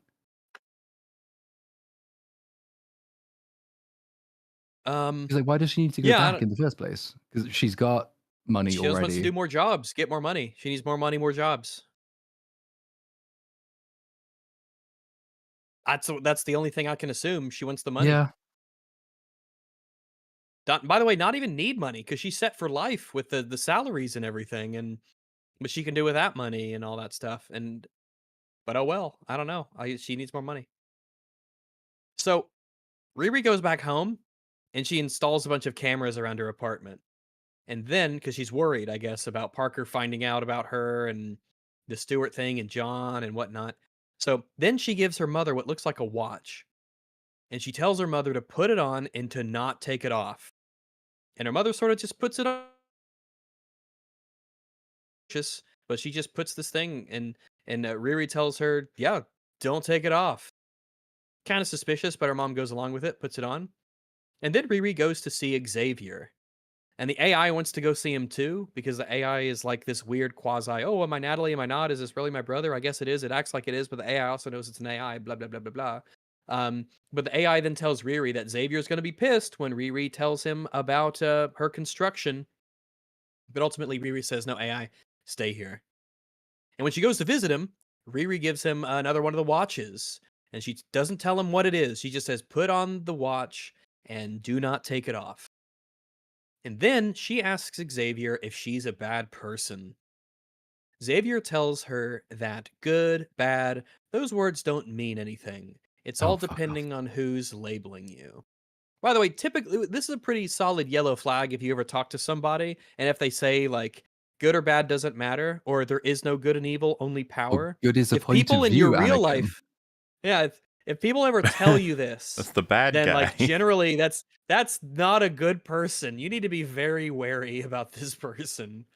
But yeah, he says he describes her as, because we get more scenes where people describe Riri's traits to her for us to hear. He says that you are smart, you're hardworking, you're protective, you're complex. You're like Spock, you know, the Flex. Star Trek character. You yeah, are a she's really complex complex. character. It's very pathetic. She says she always thought of herself as Uhura. No clue why she would think that, but then I was like, oh, because it's black woman, and I think that's literally as deep as the show wants to have it be. I can't be Spock because he doesn't look like me, and this show is really racially conscious, I guess you could say. But even Xavier says, yeah, apart from the complexion, you're not like her at all. So yeah, Xavier says that under all that armor is a soft heart, which I think he's making up, or maybe he's just like hoping that's the case because he likes her or whatever. He says, so with all that you are, is good really a label that you need? Okay. Yes. I would say that I would like to be considered good. Yeah, especially if it's accurately describing the actions I take and whatnot. But yeah, that night, Riri is sleeping in her bed. She's actually sleeping in her iron suit, and she hears gunshots and her mother scream. Oh no! And she rushes through her door, and I mean through her door. She goes through the door. And her mom is she's in bed in this sort of energy bubble, which is the same energy bubble from episode 1 that she made for that other student to, plagiarize, and she was, and it heard the gunshots on this TV program she's watching, and it sprung to action, and it wrapped up around the mom. It's like a protective bubble because she's worried about her mom. The next morning, her mother, the next morning, Riri and her mother go to like this candy shop that also is like a weird mystic store, palm readings and shit. And there they meet Zelma, who is Miss Stanton's daughter. Miss Stanton is a friend of Riri's mom. Am I? So they kind of Just know I each other. might be. I think I might have lost myself in the timeline here. So when like the mother gets saved by the watch, because there is a conversation between the two of them, which is about, I think, Essentially, as close to as the show gets to a good conversation. Like, I'm trying to think if it's there or if it comes later. I thought it was there. It's like it's the quite sort of reasonably heartfelt one when the mother says, "You shouldn't have to protect me. Let me protect you," kind of thing. I think that's later. Fair I think enough. that's later because I know the talk that you're talking about. Yes, I do know the one you're talking about. I think that's a little bit later. But the timeline it get confusing because a lot of it's you don't get a sense of the passage of time. Things just sort of happen. But I thought it came before we decide to introduce a whole new bunch of magic characters, but I guess it comes maybe after. it all blends together, especially when you're in the same place and things of that nature, and you keep going back and forth from them. But it is. I know which one you're talking about. I think it pops up later. But yeah. So they go to this candy store where they meet Zelma. Right. So Zelma, as I said, Miss Stanton's daughter. Miss Stanton is a friend of Miss Williams. And so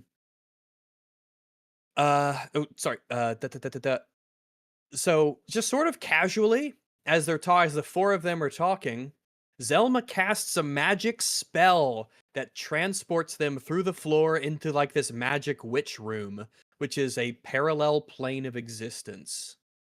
This is done sort of just as matter-of-factly as I kind of described it. Pretty much. Yeah. So We're getting Agatha help me vibes out now. here. She's the Riri wacky doesn't. crystal lady from the beginning, Ri- like one of the first scenes in the entire show. And at the time, you think, I don't know why we're wasting time with this woman. So, And there now we it go. turns out it's like, no, there's just a magic store, and she knows about it. So we're gonna go speak to the magic lady. To be clear, so Riri doesn't like know they're actual like wizards, right? No, What my did she- understanding is that they do not know. Both of them do not know this. Like it was like, oh yeah, no, yeah, magic, haha, yeah, but not like, oh, actually for real though, no magic. Yeah, like, she just actually a comes lot of across magic. as a mystic lady who does like stone healing and stuff, like the weird like the weird stuff women do in the real world. But it's like it's not actually So treated this as, or is profoundly lucky then. I guess that it turns out that actually the both of them are magical, particularly Zelma is magical. So yeah, I mean, Mahler's This is been like playing it. so That's just how it important. happens. Yeah, this is This is insanely important. the The rest of the story casualization doesn't of happen magic. basically. Man, all right, yeah, wow. Yeah, I think so we're so far into this universe, they could just drop anything at any time for anybody, and it would I'm just be ready for like, it. oh, Yeah. come on, it's whatever. It's magic. We've done magic. It's fine. Like, okay. I mean, remember, we had this problem with super soldiers. Technology, obviously, rare materials. Hulks are now spawned from pills. That's Everything right, is yeah. all over the place. The multiverse is cracked MCU open. Everything's fucked. well, I feel like the MCU has kind of become like a Fortnite version of itself, if that makes any sense. Cool. It's just everything's just sort of around and meshed together, and there's no real rhyme or reason or specialness to anything that you see. Stuff is just it's like now the world has to be normal because it needs to be normal. They don't want it actually be like a fantasy sci-fi world for the vast majority of people in it. So you can go to Chicago and it's normal, or New York and it's normal, despite all the denizens of it and the things that have happened in the universe. But then you have to have it to where around every corner there could just be like magic people who can transport you to another dimension, and that's just like a thing. But no one really acts like it's a thing. It's a very confusing like world that they've created for themselves now. The state of this world is like you can't really put a finger on it because they don't know what they want, I don't think. Hearing someone say mesh together, I can't help but see Gilbert Huff's hands. Does anyone know what I'm talking about? Fringy, you might. Gilbert actually, Huff's no. hands. Bob's boss. I want to see if chat get it. Oh yes, yes. Oh, right. Oh, yes, All that's the right. cogs And all the mesh little together. cogs mesh together. Now, a cog needs to be clean, well lubricated, and wound tight. The best cogs have dual movements cogs. The best clocks, sorry, have dual movements cogs that fit, that cooperate by design. Being metaphorical there. Bob, look at me when I'm talking to you, Par. That man out there is getting robbed. Do not change the subject, Bob. He is getting mugged. Well, let's hope we don't cover him. Oh, shit, that movie. Oh, so what a good fucking line, man. That's like So the it's kind not of ju- line that you write if you're actually like talented as a storyteller.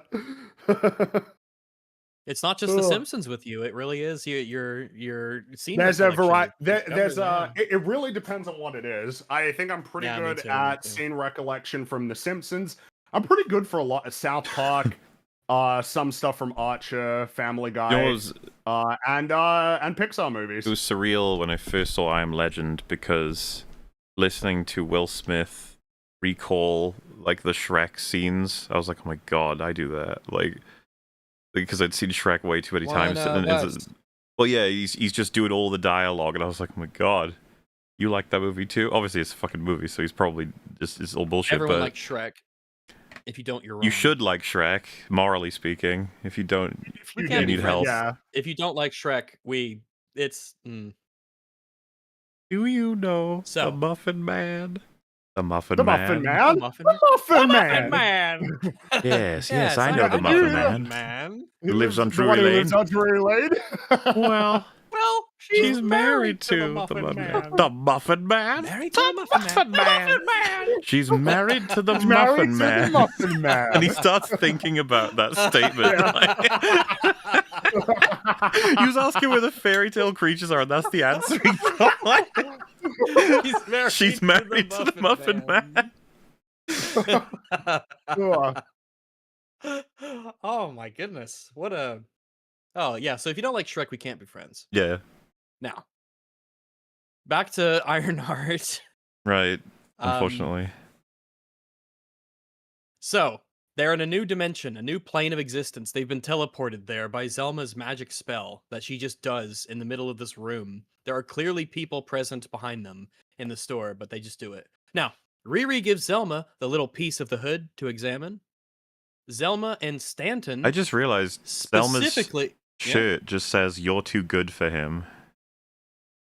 That's all it says. Oh, is that like a meme or something? I don't know.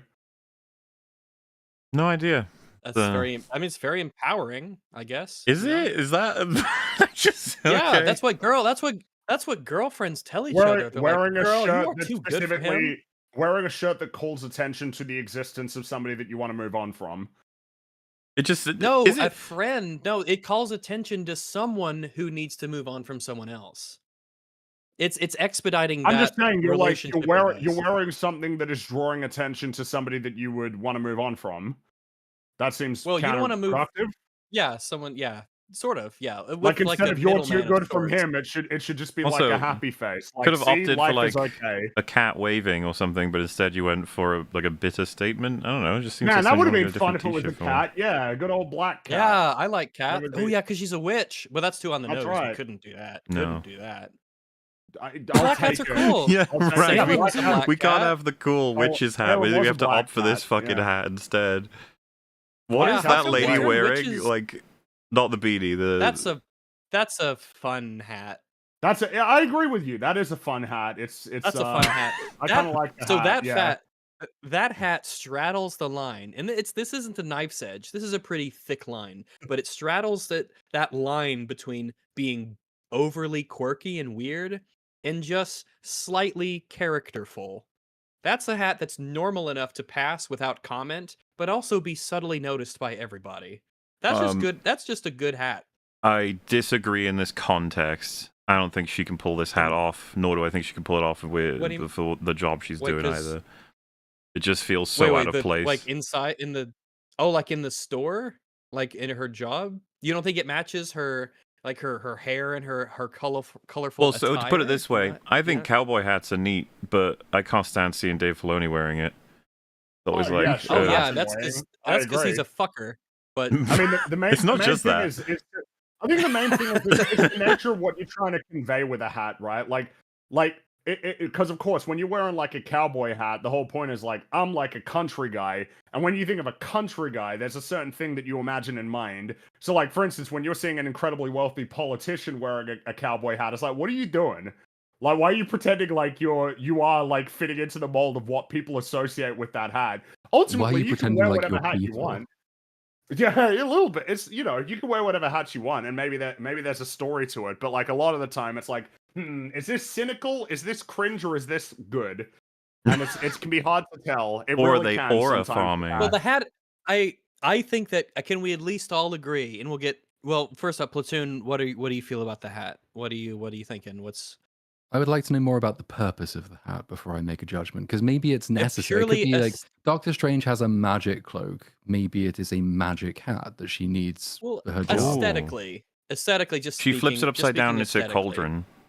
This is a purely mundane, secular hat. Right? Aesthetically detached from magic, it's a notice me hat. It's like I have nothing going on for myself, but I'm wearing this to show that I do.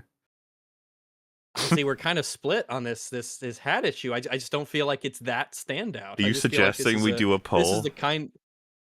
I think so. I think we need to do a poll because I think the hat is fine. I think the hat is fine. What would you like I the think it question to is- be? Yeah. Is Is the hat fine? Yes or or no? not? Yeah, is the hat fine? Yes or no? Because we're not Is the hat fine? strongly advocating one way or the other. Fine in this Yeah, case yeah, means yeah. it's getting above a 5 out of 10 in terms of appropriateness, and I would say that- as a piece of attire. not to weigh it too far in my favor, but I feel like 5 is fine. I feel like a 5 out of 10 is a fine. No, yeah, To be I don't think fine. that weighs it too much in the favor because all it means is that somebody could rank it a 4, and that means it's Yeah, not yeah, fine. yeah. So it's And binary. I feel like her being that age and had like that clothing and her mannerisms allow her to pull off Wow, the hat as shit. part of a Looks cohesive like design. Yes is losing this one. I mean, I don't feel like I have to do much arguing. It looks a little silly. I have a lot of time paying attention to the precise wording of polls, and I think, is the hat fine? It contains a lot of ambiguities that the audience might not be fully aware of. I think this is I mean the audience is just wrong on this one. Oh, The hat is fine. I mean, this is just They can't be wrong listen, on this one. It's a matter of perspective. I think can so, but their understand perspective is wrong. So Well, yeah, here's the hat is Here's the fine. question: which is more suitable, the hat or the beanie? Which one do you think is working better? I think the beanie works way the hat. better. Beanie. You think the beanie works a lot better than Easily. the It's not hat? even close. Like, I don't like think- either of these well- characters, but the beanie's working for her way better than that hat The is hat working looks for like her. the hat belongs to I- you know the old guy in South Park who turns up and says mysterious things about not going down that there road. Like, it's that guy's hat. She looks like she's about to give mysterious advice. She looks like she's a mystic gardener who just wears that kind of hat, okay? While she's snipping her persimmons or whatever they grow. Dude, it really is. I don't know why, but when I think of beanies, it's like, oh yeah, Tim wears a beanie all the time. I like how we're That is bouncing not around all these fine. different people. That is not fine. Tim was That wearing hat a is not beanie. fine. Yeah, it's just constantly.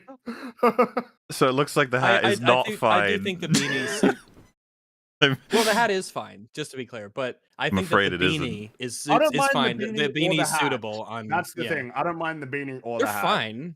Yeah, they're part of cohesive sort of aesthetics that they've decided to get. I think Riri dresses horribly in general. I think but- she looks better with the afro that you see at the. At the I end. agree. I like True. that more. Rock the afro, Riri Williams. It looks better on you because her hair coming out of the beanie looks good. That's a look in the glasses. There's a This look is here. this is the you know? EFAP style analysis. And we're sort of, experts on portion of this. episode. Literally I the think so. I don't dress experts. like a loser at all. Black girl fashion. Black girl fashion is our area of expertise. All right. If from I'll just to all the strong, independent black women witches in the audience, if You you, know, need since- some wardrobe advice, come to since us. demanding that it is fine, Rags, it went up in the nose by 2%. So I think, yeah, I'm just saying, the universe has spoken. Listen, we appreciate it. I think that one thing that we need to understand here, because it always happens, they will come around. All right, they always do. The arc of history is long, but it bends towards How me you? being Yeah, what do you? It depends which way. This tutu. it's a long arc. One day they will wake up and they'll say, "You know what? That lady's hat, it was fine." All right, You have chat. to wait Remind for me the to ask you if the Ironheart hat is season fine in a 2 year comes from out. now. Yeah. Yeah, do it. Yeah, on not the upcoming, but on the next anniversary, we'll have everyone there. We'll make a big deal out of it, and we'll have the vote, and everyone will be like, "You know what? I think I was a little bit too harsh on the hat." And I think that It'd the be so reason for fucking that funny is if there's because we were more covering no's that Ironheart. time. That wouldn't happen. Well, that wouldn't happen. That's absurd. Because what happened here is that they're watching Ironheart and listening to us talk about it, which they hate. So they're already in a bad mental state. So that is rubbing off unfairly on this lady's hat, which is see. fine. See, like I said, I It didn't goes on feel an the need to make epic any arc in the arguments because it next was like season. it's just so straightforward. Listen, sometimes being correct isn't simple. Sometimes you have to explain, how the things work. And You what the- agree with I'm that, just- Mola? Hmm? I don't Yeah. have to make arguments because it's so straightforward. There's a lot of places that intuition can lead that are not accurate. Didn't Blade That's Runner right. kind of not do well when it first came out, and then it's now appreciated as the classic that it Yeah. is? Yeah. The hat could be in And a the similar thing. situation.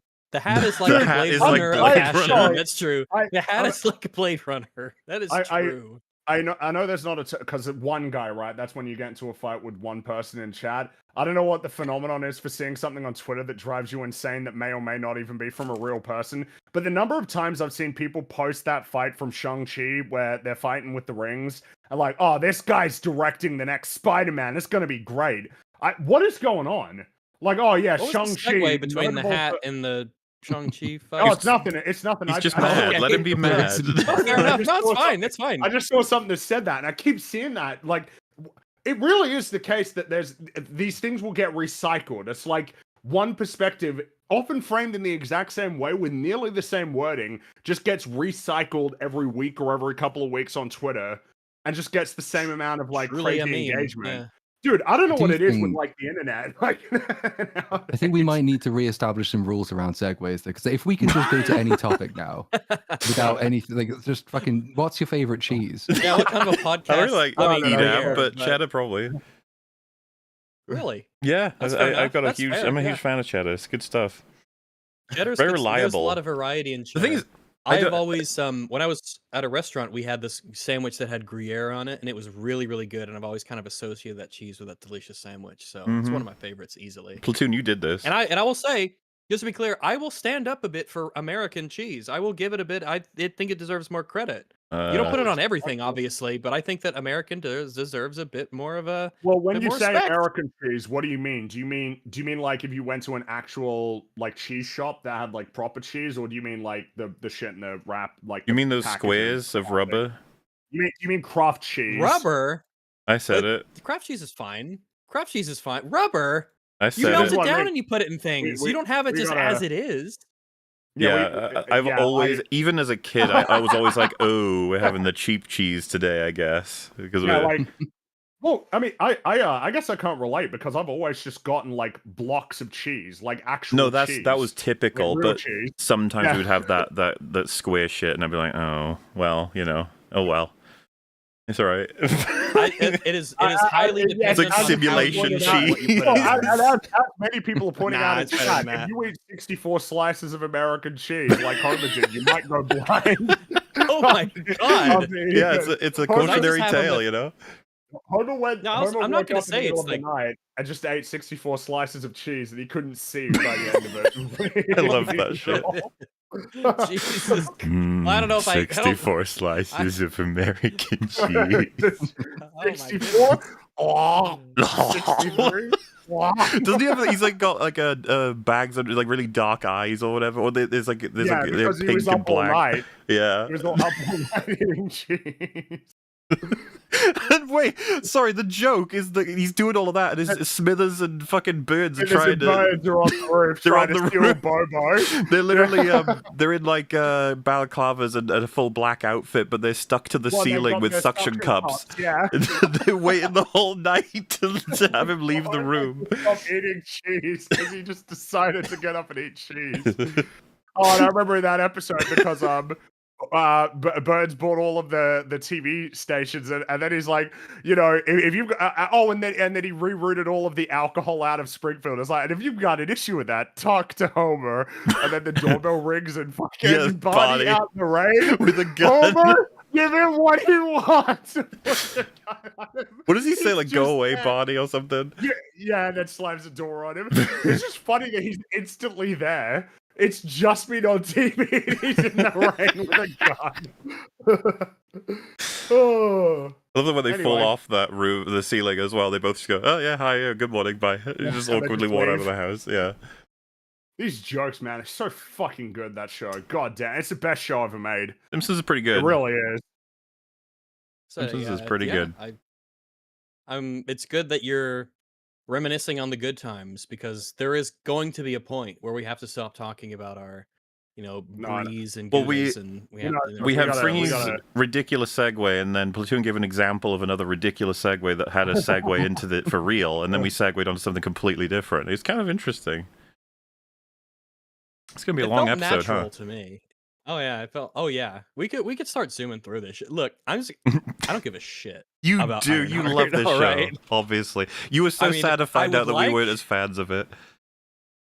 I was trying to convince you guys Yeah. before we went live. Like, listen, look, the arc of history, like it will come back around to Ironheart. So you need to be ready. You can either be Call correct it today, now. or you could be correct for the rest of history. There will be a Make your time in future choice. where we reference Ironheart positively. It'll happen at least once.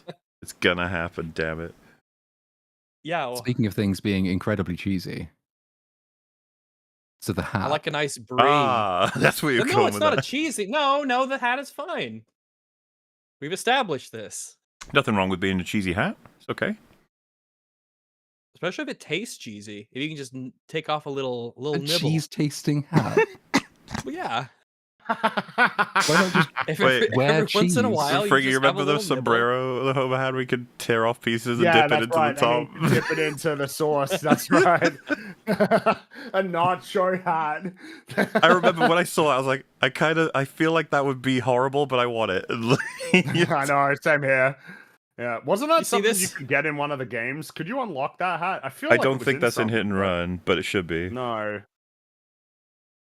It would solve simultaneously two issues, which is be human trash and refuse from discarded clothing, and also our need to eat things. So edible clothing should become the norm of society because it's two birds with one stone. We can Mm. cover But the point of ourselves. a hat is to like shield your head from the sun, and I don't think cheese is the best Not device forever. to do that with. Not forever though. Really hard cheese, I a don't high know- melting I And don't point. what know about why- you eat it at night? You have the hat during the day when the sun's out, and then at night you can eat You it can when wear it's the no cheese longer hat at night, obviously. needed. I don't know You why eat it's the such cheese a hat at night and wear it during the day. I don't know why it's such a strong memory of food in The Simpsons, but the guy with the wasn't it when they were at the stadium like watching baseball and there's like get your Peking duck here and then like he just tosses an actual just giant roast duck to Otto. Yeah, I think so. Because they were doing memes about what food you can get at the baseball games and stuff, right? Yeah. Oh man, that It's sounds just a- delicious. No, I You know guys that's like what duck? I mean. Do It's- you like duck? I that was my first introduction to like duck as being a food that you could have. And so like when I was a It was kid, for me. It was it was Christmas like, oh, Story. I wanna try duck, Peking duck specifically at some point, and I'm pretty sure I didn't. I like duck. I do Duck like is duck. good. Duck is Mm. good. It's a bit of a different taste from a lot of fowl that you would eat. Like my mom Was a bit doesn't like richer. duck, but like me and my dad and everything. Yeah, I've always really liked it. I really like duck. I have not had an animal I didn't like the taste of. What about human? But duck's really good. Human? Long um, pig.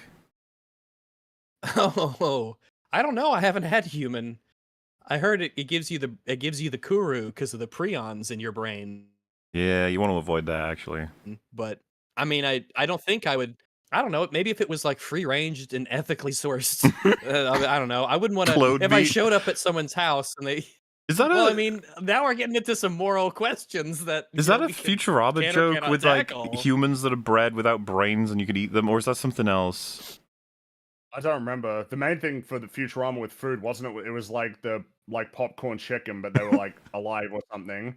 And then wasn't Well, it it's that like there a- was like Yeah, wasn't there a Poplars, was right? was that the episode where Lur, right? That was the name of the alien Yeah, from yeah, Omicron it's- Person I Ate. Yeah, where he eats the hippie and then it makes him go insane. He gets high from the hippie. I don't know what was in that hippie. Like, He's just like, whoa. Have you ever looked at your hands? Futurama so is this also is a like great show. Ewan McGregor. Yeah, Ewan McGregor in The Island from 2005. Mm-hmm. Michael oh my Bay. God, remember- that's maybe a reference. Jesus. Well, yeah, because it's based off of I think a B movie that was done before that, but in that they essentially have a society of people, and it's spoilers I Okay. guess for The Island from 2005, but it's I remember it being pretty decent, I think, but or maybe it's terrible, I can't remember, it's a long time ago, but they learn that they're kept on this island as essentially Yeah. clones of other real people, so that if the real people need like body parts or organs or anything, they can harvest it from the clone that's kept on the island. Yeah, and there's a And the scene where people on Michael the Clark island Duncan think is like that- screaming while running down a corridor, and they're like, "What the fuck?" And it's because he's getting chopped up for parts. Horrifying. No, that's what it's called, right? Parts, the Clonosaur. Yeah. I Also, think. hi No, Jay it's- Longbone, you no, came it in at was the a- best time. I was desperately losing our minds trying to avoid talking about Ironheart. I was gonna say, what about an idea for an episode where there's like a counter and that everyone has to actually go to the most distant possible tangent while also actually being able to link it at least vaguely. And the second you fail, Well, you're like- out.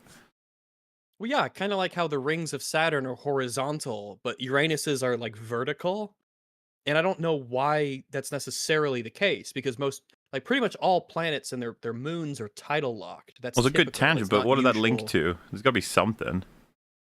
Well, wait a second. We were talking about the island, and how the island's clones relate to the versions of itself and how they live in a sort of reality that is similar but different Yeah. because the culture of the island itself is such that they believe that the outside world is like irradiated and apocalyptic and they can only let a certain amount of people back to the real world when really that's just a cover for them being killed and their organs and everything harvested in Mhm. order for them to be given to the people who own them, Yeah. right? What does that have to do with the Yeah. Well, I planets? mean, it's similar to that in that you have like two different kinds of rings, and they're very similar, but they're also different in the way that the islands, like sort of culture is different in the mainland, but they're like clones, similar to how different forms of rings might be sort of similar in a way, but they're oriented different. They're like the rings' literal view of their worlds are different from their perspective, much like how the people Okay. on Ewan McGregor's So, The so, Island sorry, 2005 is Well, unless different. I've misunderstood, the link here is that one thing is different to another thing, and that's like this was- thing, which is different. I was going to give it to friggin' Platoon vote, pass or fail on that as a tangent connection. No, it's literally showing how their views on the world are different things. That's literally true. That's all right, that's all good. Not Pass just or fail, thematically, but vote. physically. Yeah, physically. Pass or fail. I'm sort of leaning toward pass on this one. I All right. think. I'm not so sure. It's kind Did of you know that Scarlett? yeah. You know this movie's cast is incredible. It had Scarlett Yeah, Johansson, yeah. Ewan McGregor, Yeah. Steve Sean Bean. Buscemi, Michael Clark Duncan, Sean Bean, Jaimin Hunsu, as if that's how you pronounce it. Jaimin? That's like that's Jaimin? DJIMON. Jimin? I think Jaimin? it's the way it works. The D is silent as far as I'm aware. So Jimon Honsu. Oh, think. Jimon. Demon. Oh, Diamond. He was in Blood Diamond. But That's the J true. is silent. He was in With Leonardo DiCaprio. Guardians of the Galaxy. Two Fury of the Gods. Wait. Who did he play in that? Oh. He's like the ancient Oh wizard yeah, man. sorry. He was in both Shazams, wasn't he? He was in both. I just singled out the second one because it's funnier. Remember, he was Wonder Woman. You in said that. Rebel Moon, right? You did say he was in Rebel Moon, right?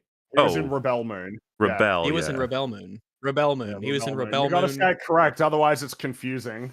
Oh, Fring, should we play that? Yeah, Should we play that game randomly right now and see who fails first? Because it'll obviously probably not be one of us two.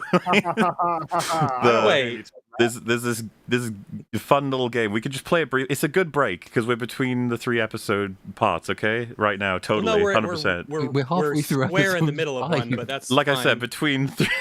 So anyway, the way it works is we'll just do one run. I just want to see how far it goes. So Fringy will name a movie. I will name an actor from that movie.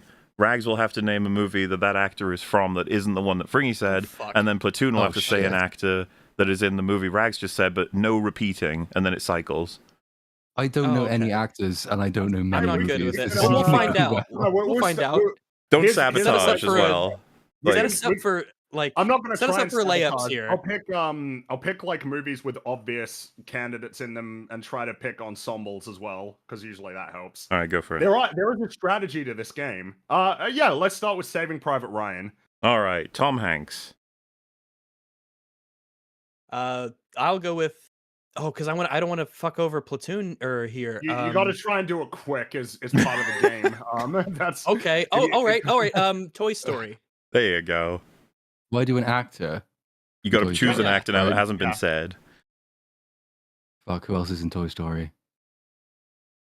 Tim Go on. Curry? Is he in it? I don't know who's in it. I don't know who's in Tim this. Allen. Tim Allen is Tim who you're Allen. thinking of. I knew it was. Allen. I knew it was a Tim. Tim I'll Curry have it could have right. well been in that. He could have been any character in that Yeah. show. But Well- Tim Allen is who you're talking about. Well, just, you know what? You said Tim Allen the first time, actually. It's great. Okay. There you go. That's I think okay. so. Oh, did I? Okay. Toy Story 2. I was going to say Wayne Knight, but that might be too... Rags. Wayne You Knight, can pick- you know. Wayne Knight, he was... Why did you should have Wayne gone Knight? with you should have gone with Kelsey Grammer.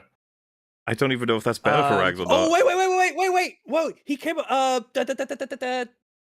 He was in Jurassic Park, right? Yeah, that's what I was aiming for. I was Yes! hoping, yeah, there you go. Okay, there you go. Yay! Yeah. Thank Sure, God yeah. we just Yeah, talked yeah, about it. There you Yes, go. There Gary. you go. Yeah. For Jurassic Park, so I say Sam Neill. Ooh. I I say Jurassic Park 3. Oh, fucker. Oh yeah, no wait, I gotta be careful because I'll kill Rags with basically any choice, right? You do have to be careful. Might. I should have gone Laura with Dern. Quite classic. prominent I one. should have gone with. Oh, there you go. Yeah. Laura Dern. Oh, okay, that's easy. Let's choose her in.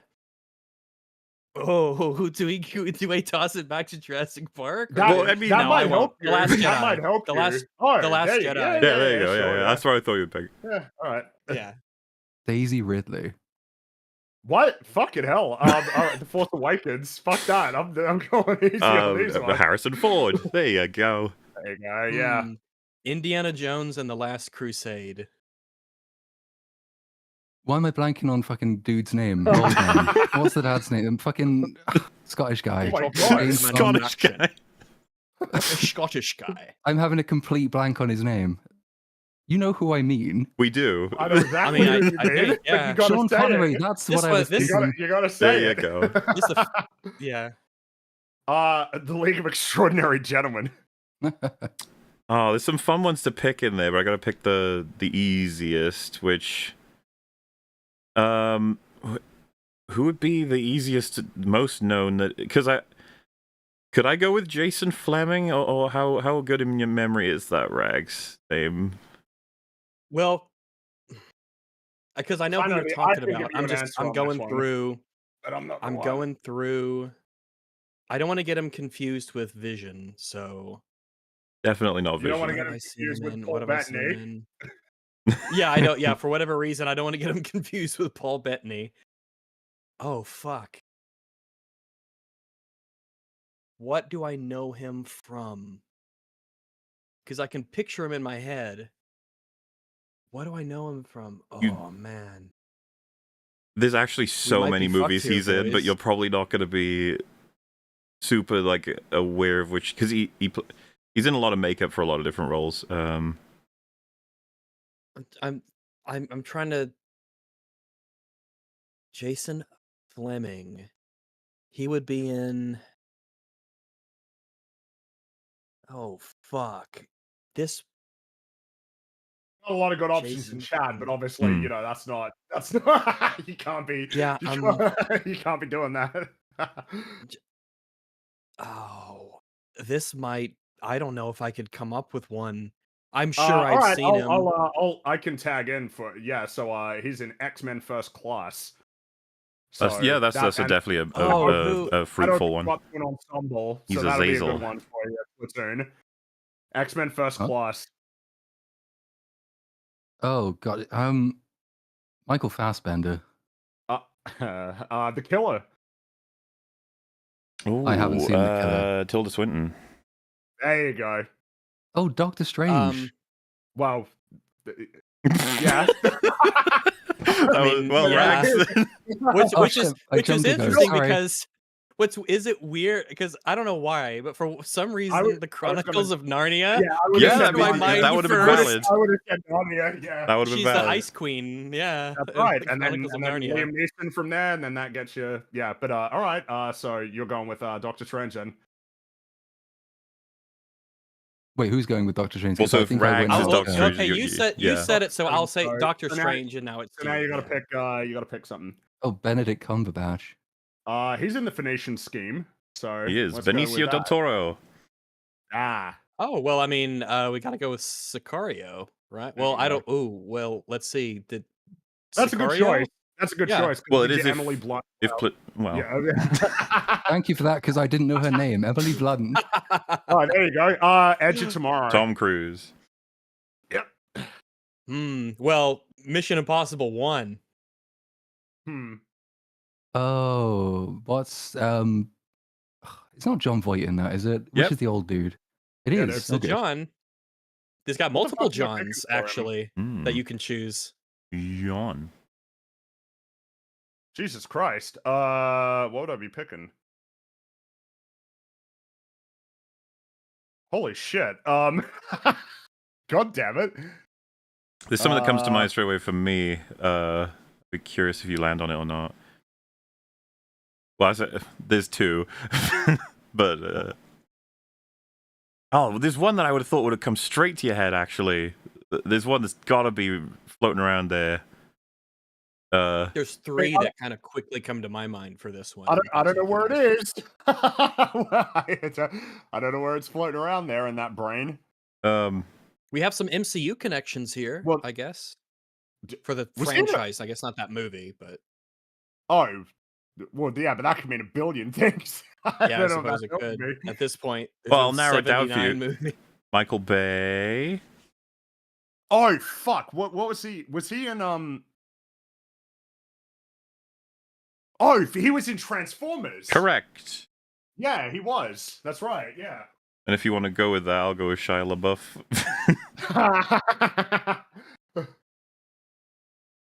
I'm trying to remember.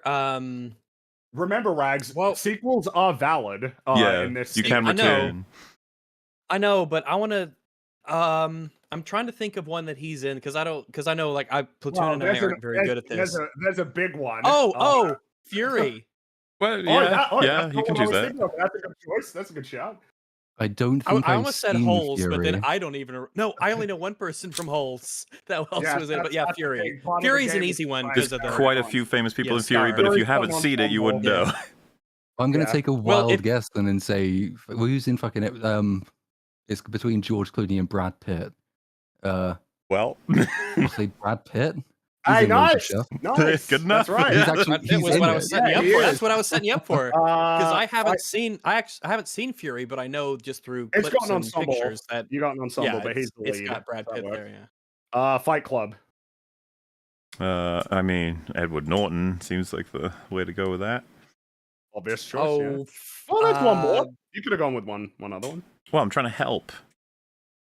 Do you think Rags would have done badly with her? Edward Norton. Yes, by comparison to Edward Norton. Okay. Edward, what's his face? Where's his face? Where's his face? Oh, wasn't he the Oh Wasn't no! he the villain? No, Yes! Really? Oh yes! That's where you're going first? Yes! I'm going for Glass Onion. No. That's all okay. right. That's okay. That's all right. He was the baddie. He was the Okay. Batman in it. It's true. Chris Evans was in one of those, wasn't he? Is it that one? Nope. Who's sorry? No, He was in the first one. Glass Eddie is the Shit. second one. I don't. Oh, Daniel Craig. He's in There them, you go. isn't he? Yeah. I think Hey! that's the second one.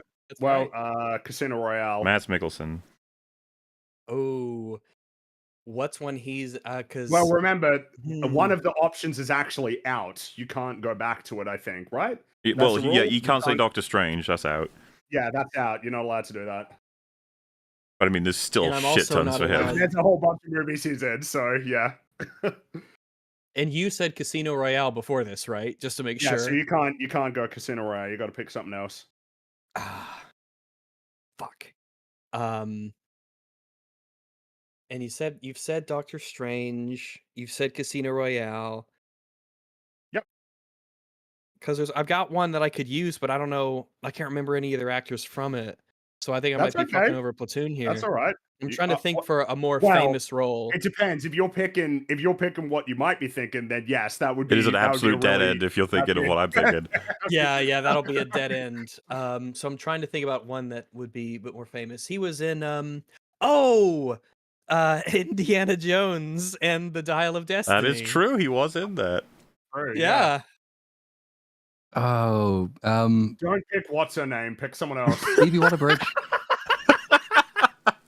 Nice. Don't I pick don't- what's her name.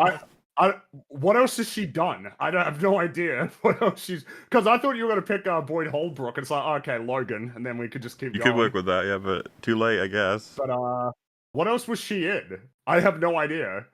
There's no point. Like I genuinely have no idea. There is one thing that I would have thought might have come to mind. Relatively. I see a lot of people. Well, because I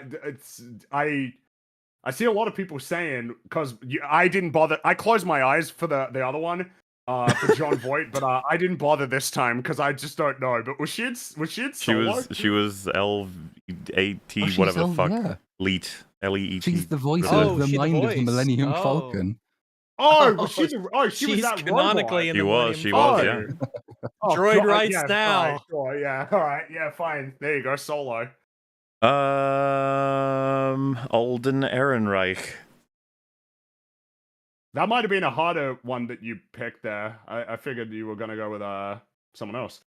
Well, I guess because you can't use Ironheart. It's a TV show. That's right. Doesn't count. Oh, But there is he something Ironheart? else that it should. There is one other 'Cause thing. I don't- that this you, name, there I is don't one rec- other I don't- thing, but it would be fair if you didn't remember that he was in it, because it would be fair. Because I don't. This name, Alden Air. I've heard it before, but I cannot put a face to that name. There is one easy one that will be really good if you get it. That just Well, it's he's a fucked really if he good doesn't here's even remember what he looks like. I think But we've. if you, What? Oh To- wait. to give you said, somewhat how of a did you clue, get he to played Alden Solo. Ehrenreich? It's from Solo. Oh, yeah, he okay, was Solo. okay. He played Han Solo. He he's Ezekiel. He's Yeah, that's Ezekiel. him. Okay, now I have a face to the name. Okay, thank God. That was about to be like an actual dead end. There's a really good choice that you could make, but I genuinely I gotta don't think think. that you would. I would just be surprised, actually, if you remembered. He played Solo. He plays Ezekiel. Like, I'm looking at his face. I'm not literally. It's in my head. What is he?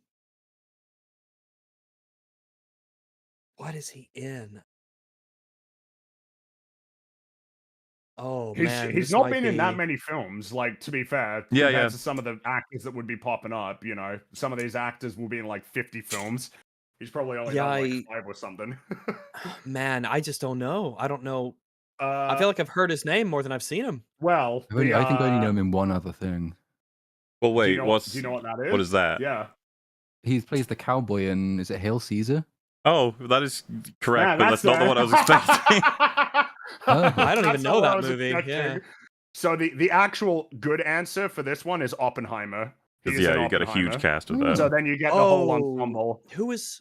Oh, He who is played he? Strauss. Strauss had like an aide, like a guy that was sort of working by his side. He played that aide. He was the one who said, like, do you ever consider that, you know, like Einstein and Oppenheimer were talking about something that wasn't you?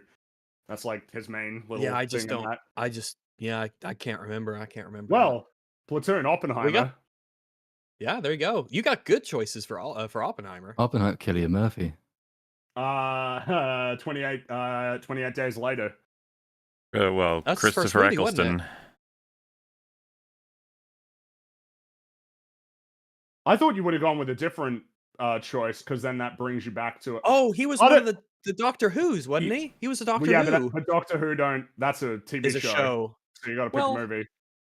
He's been in a. You would have seen him. You would have seen him. I just don't know. There is one that is super easy, but now I'm wondering. It's like, wait, you might not remember that he. There's another one that's kind of a funny one, and I'm not sure if any of you remember it. It's there's one. Yeah, a couple of people in chat know what one it is. There are a couple of them. Oh wait, I don't. Oh, I can't remember if this is him or not. Was he the Christopher Eccleston? I'm trying to because I can't say the Doctor. Nope. Was he?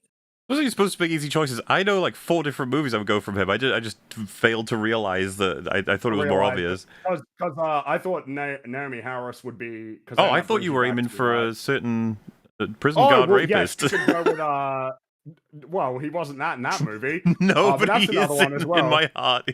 Well, so something to understand, chat, is that as far as I'm concerned, part of the strategy is if you can bring it back to like franchises as much as you can. I can guarantee you, so you got more options. Rags would have no hope with Naomi Harris. He has no idea who that is.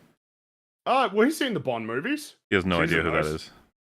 I'm good with images, but like faces but names and. I'm not even 100% sure you would be able to choose the Bond. I don't think, like, how familiar are you with the fucking Craig Bond films, Rags? Not really. I'm not really a Bond. Oh, and she was in Reservoir Pirates of as well. Knowledge. That's true. She and then I guess was. she's Pirates of the Caribbean, which is a It was handy Calypso. one. But yeah, no, I mean, well, to rewind it to get it a bit, I'll just choose Brendan Gleeson instead. Oh, okay. Then let's do. I guess because it's recent. Let's do. Oh, which one do I want to put? Oh, I'll do an easy. I'll do an easy one. I'll set you up. Harry Potter and the Goblet of Fire. Yeah. Oh, thank you very much. Maggie Smith. Harry Potter and the Prisoner of Azkaban. We could just be Isn't that stuck with right? Harry Potter for the next 6 movies. Well, I mean, you know, Gary Oldman. Nice. Let's see. What's a good one for Gary Oldman? Let's do he's in the Dark Knight, right? He's Gordon. He's Gordon. Yep. Good old Commissioner Gordon. So let's do Oh, the Dark Knight. then. Christian Bale? Ford v Ferrari. Matt Damon. Matt Damon. Let's do Interstellar. Oh yeah, he's in that. Mhm. He's Dr. Man. Timothy Chalamet, the abandoned son. No, that's not alright, Timothy Dune. Chalamet. Isn't it? No, that's In Interstellar. Casey In- I Casey thought it Affleck. was. Casey Oh wait, you talking No, about when it he's wasn't. young? Oh, that might be Yeah. Timothy He is Chalamet. in it, Sorry, yeah, I he completely is. forgot Yeah. because Oh, is he the son? Is he the Yeah. son of? He's but- the son Oh, when okay. before he goes Before into he space, leaves, yeah. before, when yeah. he maybe gives a shit about his son. So, Okay, okay. when he All right, yeah, Dune. well, Zendaya. That's a straightforward one. Okay, yeah. Spider-Man, Homecoming. Tom Holland. Uncharted. Mark Wahlberg. The Happening. Fucking Oh, hell. God. I haven't seen The Happening, so I'm going to say George Clooney. No, but you know, who would be the best? Zoe Deschanel was in that. that's a pick. I- You could go with that. Well, What? then instead John of that, Leguizamo? instead of Mark Wahlberg. Well, Well- isn't the director in all of the movies? What? Sorry, M. Night Shyamalan. You could. That is actually I mean, an easy That's escape. a pretty. Because That that's, is. that's why one of the reasons I picked it, because it's like an That's easy true. out. It's true. Because he's in all of True, his yeah. movies. I didn't know 'cause it he's was an his asshole. movie, and I So- didn't consider Yeah. that. Yeah, that's a good one. Oh, so we're in going that with M. case- Night? Is that what we're going with? Or? I think so. I don't like it. Oh, okay. Signs. And I'll go with Mel Gibson. Not Kurt Russell. Ooh. So don't mix them up. Well, why wouldn't you pick Kurt Russell? He was in that movie. But if we're breaking the rules and you want to choose Mel Gibson, that's fine. It's fine. I don't mind a little breach. I need all the help I can get too. So Kurt Russell, he is in The Thing. Are we actually? I He's bet the only one in the thing that I know the name of. are we actually breaking the rules. 'Cause- Oh, what do you mean, Brett? You're the one who broke You the don't rules. get to break You the said rules, wrong guy. Raj. You have to pick something that Mel Gibson, the actual Mel Gibson, was in. the actual. That's what do you mean? Yeah. Mel Gibson is in The Thing. We've been And that over is, this. He's the and that- protagonist. I'm trying to think of what would be the absolute best, easiest one to pick for Mel Gibson that would make it super fucking easy. I It mean, feels I like could- there's a handful of, I would just obvious ones. I just loop it back to, like, I'd loop it back to either Braveheart or. I think the easiest would probably be Expendables. Lethal Weapon. Or I guess. Oh, Ooh, I was gonna say Expendables is a Weapon, really good one. Yeah, but he was That's in. true. I mean, Mad Max, of course. Yeah, but Mad You Max. gotta kill Anyone else in Platoon with Mad that. Max, though. Yeah. What do you pick, I mean, we'll just go with we'll go with Braveheart. Why are you picking? There should be some in there that we haven't used yet, right? Yeah, but Expendables is right there. It's like- Expendables. Yeah. Expendables. Yeah, we go with Expendables. Yes, That's the one with all the old washed out action stars, right? washed out. they're not washed out. Sylvester They're old. Stallone? They're not old or what? That's a very mean Oh, thing to say. Alone is fair. Sylvester Stallone. I will go. He was in Creed, right? Yeah, he was in Yes. Creed, wasn't Yeah, yeah, alright, we'll definitely go the first Creed. one. Michael B. Jordan. That's a Black Panther, right? Yeah. he? He's in that. Chadwick Boseman in that case. Hell yeah. He was in. Oh, I don't know if any of you saw that film. Well, you've got all of the MCU still, really, a lot I of do it. have all of the MCU, but I can't. That's true. Oh, are you going with? Well, no. The problem is that no, because there was one that jumped because I was like, I might pick one that's not an MCU film, but the one that came to mind immediately was like, nah, that's. I don't know if any. I don't know if many people have said that. All right, let's go. Let's just go to Civil War then. Chris Evans. somebody in chat, a couple of people I in mean, chat knew Knives which film I Out. was talking about. A little baseball movie that Harrison Ford was in as well. I'm Oh, going so with you got Knives Knives Out. Out? Yeah. Chris Evans was the one he remembered was in that movie. Yeah, that's the only one I see. Oh shit! Oh, Yeah. Anna's anus is in one of them. Is that one? Anna de Anus, the Armus, and That the, is correct. What's her name? Yes. Yes. Blade Runner 2049. Ryan Gosling. Let's go with. Oh fuck! I'm drawing a blank on the movie here. The musical one, right? You're talking about, but What's you it? got to get that name. Hmm. Bucko. It's Oh fuck that! That's just Barbie. Yeah. Margot Hey, that's That Robbie. works. Yep. The Wolf of Wall Street. Leonardo DiCaprio. Let's see. For him, I want to choose. What would be? I'm deciding if because I know movies he's in, but I'm trying to make it to where there's options here. So I mean, I'd say you got more that's- than a few really good options for ensembles for Leonardo DiCaprio. Yeah, what are you ruling out out of I'm curiosity? just- Yeah, like what's Shutter Island. that's a good one. That's a good, yeah. That's a good one. Yeah, It is, and I've Oh, seen it, and I okay. like it. that's a good But one. like, Yeah, I love Okay, Shutter yeah, then Island. let's go with it. Oh, who Wait, the what do you fuck think? It's been a else long is in time, that? but I remember that he was in the lead of it. Oh, isn't the fucking irritating Hulk man Mark Ruffalo? That's the He's one. in Mark that, right? Ruffalo is in that. Zodiac. Jake Gyllenhaal.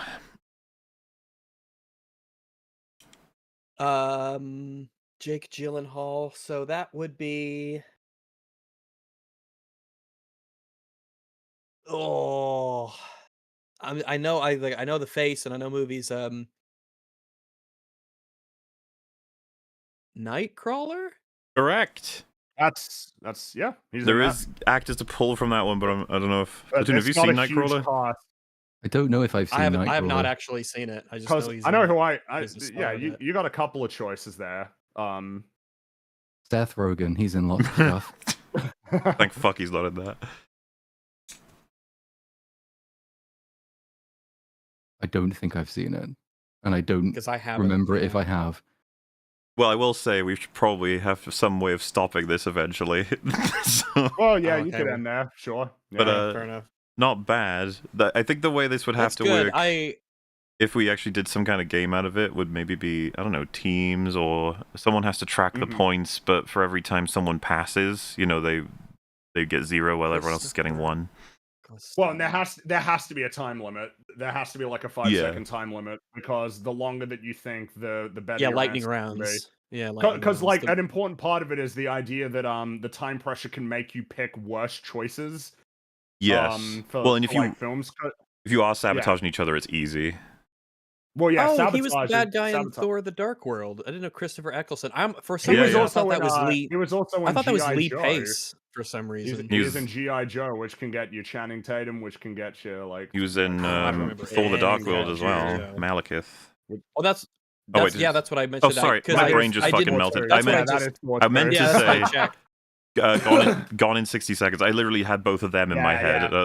And then He's the bad guy in Nick that. Cage, and then you can Nick Cage can get you to Yeah. Well, and Angelina Jolie's in there as well. That gets you to yeah, she is in that. Oh, the other film I was thinking about for John Voight, by the way, was Tomb Raider, which obviously gets you. Was Jolie. he in that? Yeah, Was he in that? he's her dad in that. He's the dad. Yeah, I Laura's was dad. thinking You got- Megalopolis for that one. You got Megalopolis, which gives you a bunch, but you've also got Anaconda. I don't know how familiar. Oh everyone- yes, he was in Anaconda. That's Yeah, yeah, right. yeah. Who's Yeah, Anaconda? yeah. Oh, I thought you meant Anaconda's the movie, Anaconda, like an no, actress the- that I didn't The know movie, about. the Anaconda. movie. They're like Movie. the movie, The Big Snake, not Yeah, that's right. Anaconda, the actress. As and you as can for- see, But Yeah? Jason Fleming, by the way, I was hoping Lock, Stock. I thought you would remember. He's one of the main characters in that. that's a good one as well. Oh, Then you got Jason Statham. Yeah. Let's see, Lock, Stock, and let me because we watched those because I remember that being I think that was my favorite of the ones we watched.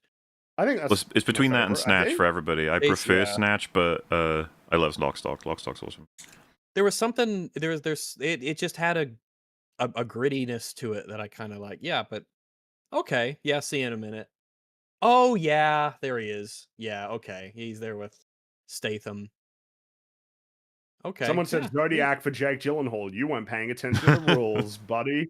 I But what already I said thought, Zodiac. I before probably should that. have gone with Robert Downey actually on Zodiac, right? Because we hadn't used him Jake yet. Gyllenhaal. That'd be because again, you kind of see the nature of the strategies for the game, right? The more that you can get ensemble movies, that's super helpful. Franchises, it is valid to do sequels or spin-offs, which can Well, then with the just make game, it you incredibly essentially easy. you run it dry eventually. You can't go back once you use them. So if you say, for example, That's it's like that's an you important take part. Brendan Gleeson to an easy, well-known franchise, like you sure because that's you can't use that film then Yeah, later. whereas Potter, if you took him to like In Bruges, it's like okay, Yeah, because you're then that knocking gives out. you Yeah, Colin Farrell, it gives you Ray Fiennes, it's like yeah, and then that's like one because yeah, there's certain ones where it's almost like if you know that the person who's coming next knows that film, then you can just take that out and progress and and get some easy points basically.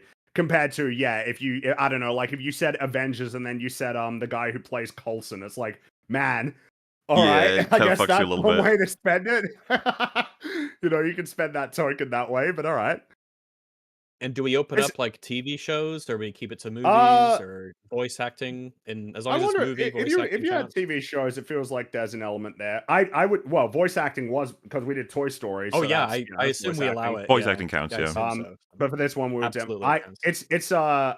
I think chat will agree. It's a fun format.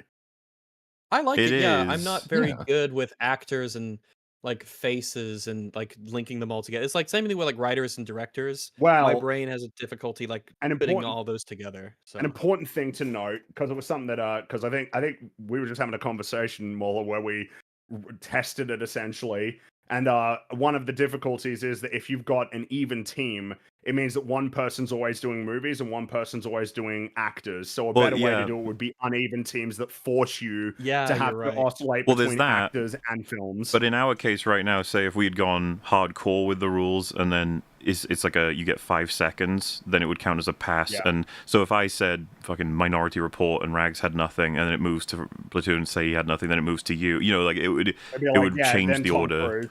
Yeah, and then Yeah. it would also exactly. It's a Or it's you a, just it's do a good like way to do it. lightning rounds where one team starts and you keep going back and forth, and the team that Yeah, it because just that's actually how you could do it, right? second time, the first time it doesn't. Yeah, the first time someone can't get it, the other team just gets a point, and then the losing team picks one. Yeah. And it just goes back and forth. Yeah, like say quick that's right. rounds, If boom, it boom, boom. switches to a different team, well, yeah, because that could be a fun part, right? Is if you had competing teams where the teams are competing against. So, like, for if a movie comes up and then you decide to be a real asshole and pick something really obscure, or maybe like even a movie that only has like maybe that would be a rule though, is that the movie has to have at least 2 actors in it because you could pick a movie that's only got 1. It's possible. It would be curious to do me, Fringy, Cap, Jay Longbone, and I'm not sure who else is like autistic with this knowledge of but and then like see who fails fit. Because I was thinking, I don't think there's a way to do the deliberately try and sabotage the next person version because it's so ridiculously easy. It just is. The second you grab, that's true. It is too easy. Yeah. because there's so many actors that you'll Probably. just be like, oh, I happen to know that name and nobody else does because it's just like that guy who was in those 2 things or something. But Yeah. yeah, it's Good names. Um, Anyway, other back than to that, Ironheart, yeah. and also I'll be back in a sec here. I think So we were talking about hats made of cheese, is where we were. I think so. Yeah, because I had hypothesized that the hat could be made of cheese, and during the day when the sun's out, you wear the hat, and then when the sun's when there's a planet between you and the sun and it's darker, you can just eat it because you don't need the, you can adjust the brim and its in size and everything. And plus, the birds would love you as well. You make a lot of friends. Yeah, but like, They just after a fly really by. long day, you don't want to be having a really long day out walking and think, oh god, my hat's getting floppy. It's not nice. Well, you use a stiff cheese. You don't want to. You use American really cheese. light. American is not stiff. No, I'm saying No. I know. Like, I'm saying it'd be really funny to have an American cheese hat. Oh, yeah, it's just super floopy. And it just droops down because it's like soft. Or like, yeah, I mean, you certainly don't want a hat made of cottage cheese. That would be really bad. You just go outside looking like a pterodactyl shat on you. It's like you do. Oh, that'd be a chunky day. Mm-hmm. All right. So Riri gives Zelma the piece of the Oh, hood really? to take a look You have at. to. I was enjoying everything that we weren't It's talking about. But It's just- inevitable. I happen It's to a- imagine that the submarines are probably going to get leaner, you know? So Yeah. Yeah. Maybe Yeah. cheesier. They could be cheesier. When Zelma gives the piece of the hood, or when Riri gives Zelma the piece of the hood, Zelma sniffs it and she's like, this is an aged gorgonzola or maybe Yeah. a Gruyere. And then she hands it to Miss Stanton. And Miss Stanton's like, oh, I haven't seen because this is aged. You could tell by the brown, it's got that sort of leathery texture to it. This is absolutely like an aged Wensleydale, and then they eat it. and then they get Wensleydale. possessed. Wensleydale. Wensleydale. But they say, Zelma and Stanton say that the hood piece is natural, specifically natural, which means it was created in a different dimension, not from their realm. So this is a really shitty way to describe something that has magical properties and created in a different dimension, to call it natural. This sounds like about as supernatural as you could possibly get. No clue why they decided to specifically call it a natural piece of material. I don't know if they're trying to be like cute or stupid, but yeah, that's a terrible thing to call it. These people do not have to try to be stupid. That's not. They're off to a bad start, I- so, it's like, well. Yeah, I just don't know why he'd call it that. I had to watch it a couple times to be like, wait, did she say natural to describe the magical, mystic cloak piece that was made in a different dimension? Oh, she did. She called it natural. But anyway, Stanton says to Riri, making the unknown known is the greatest magic. Therefore, learning and teaching, the truest spell. To which Riri asks, is that supposed to mean something to me? Because Riri is a moron.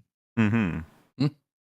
You get this old lady with this fine hat just gives you this tiny little nugget of wisdom or some epithet, and you're like, is that supposed to mean something to me? I don't know, idiot, you dumb fuck. I don't know, maybe you take new knowledge and process it for a moment instead of just being a loser. Well, why? She Ugh. knows You were at everything. MIT. Why would she need to process new information? That'd be pointless. Yeah, I suppose that's true. We learned that Zelma was a student at the Kamartaj in Nepal. She learned magic there. But then she was taken by her mother to live here in Chicago, where she had to come up with her own kind of magic. Ooh. All right, Stanton tells her to stay far away from the hood and whoever is with it. They say that the piece of fabric is from one of the darkest dimensions known, and that the hood influences the person wearing it. Which is so massively irresponsible. I know what this thing is. This thing is dark and dangerous. Take it away from my shop and leave. I'm not telling you anything more about it because I'm not allowed because the plot says so. What does she expect to happen? Well, she simultaneously says like really contradictory things, honestly. She says stay far, far away from it. It's super evil because she said that bad magic is a thing. Like intrinsically bad magic exists. It's not like good people, like tools are neutral and it's just their use that makes them good or bad. She says, no, there is intrinsically bad magic and it does bad shit. So stay away from it because that's what this is. And then she says Riri should destroy the hood, even though a second ago she said stay far, far away from it. Now, Do they have any she tells suggestions her on how to destroy it? No! They're just like, destroy it. And that's it. They don't, the conversation does not go further. They like usher them out of the house because they magic spell back into the store. And then they usher them out of the store. They just say destroy it. Without any tips or tricks or pointers or advice on how to actually do that. Which shouldn't be an issue because Riri can just cut it to a billion gajillion pieces and throw it into the ocean because she can just cut it with her laser. But, Riri's mother is kind of panicking at this revelation of magic and spells and things like that. and she chastises Riri for not telling her about the danger of this hood and smuggling a dangerous magical object into her friend's shop behind her back, which is fair. This could be a dangerous thing, and you didn't tell her about it. Didn't you just carrying this around? When Riri says she's fine, her mother lays out all the reasons why Riri is obviously not fine. You're up to something. You got a weird job. You're coming back late. You're gone. You got all this money from nowhere. You're acting weird. You have this magical hood artifact, and you're giving me this bubble device to protect me. What's going on? And Riri says, if you don't want me to lie, then don't ask me these questions.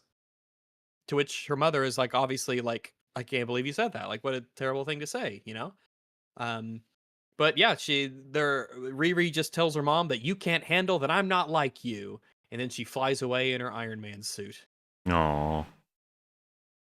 Yeah, the relationship's a little bit strained right now. So the Hood appears in Ezekiel's cell in prison and offers him essentially a job that if you work for me, I'll get your life back in shape. And he says he'll come by later to check his answer. Riri then flies to Ezekiel's bunker, and she can't get into the door because the door's locked and there's like a keypad and everything. But she doesn't have to worry because she looks under the doormat and there's a key there. Ugh. I have a key. See, I have a key. I have a spare key to my place, but it's wrapped up in like a plastic bag and everything to keep out the moisture and dirt and everything. And I have it like in a very specific place that's not near the house itself. It's essentially like out in the woods, like under like a rock, kind of buried down and stuff. Like the place no one will ever find it underneath like a big timber, I want to go find it. like retaining wall. I mean, And I guess explain it's it to possible.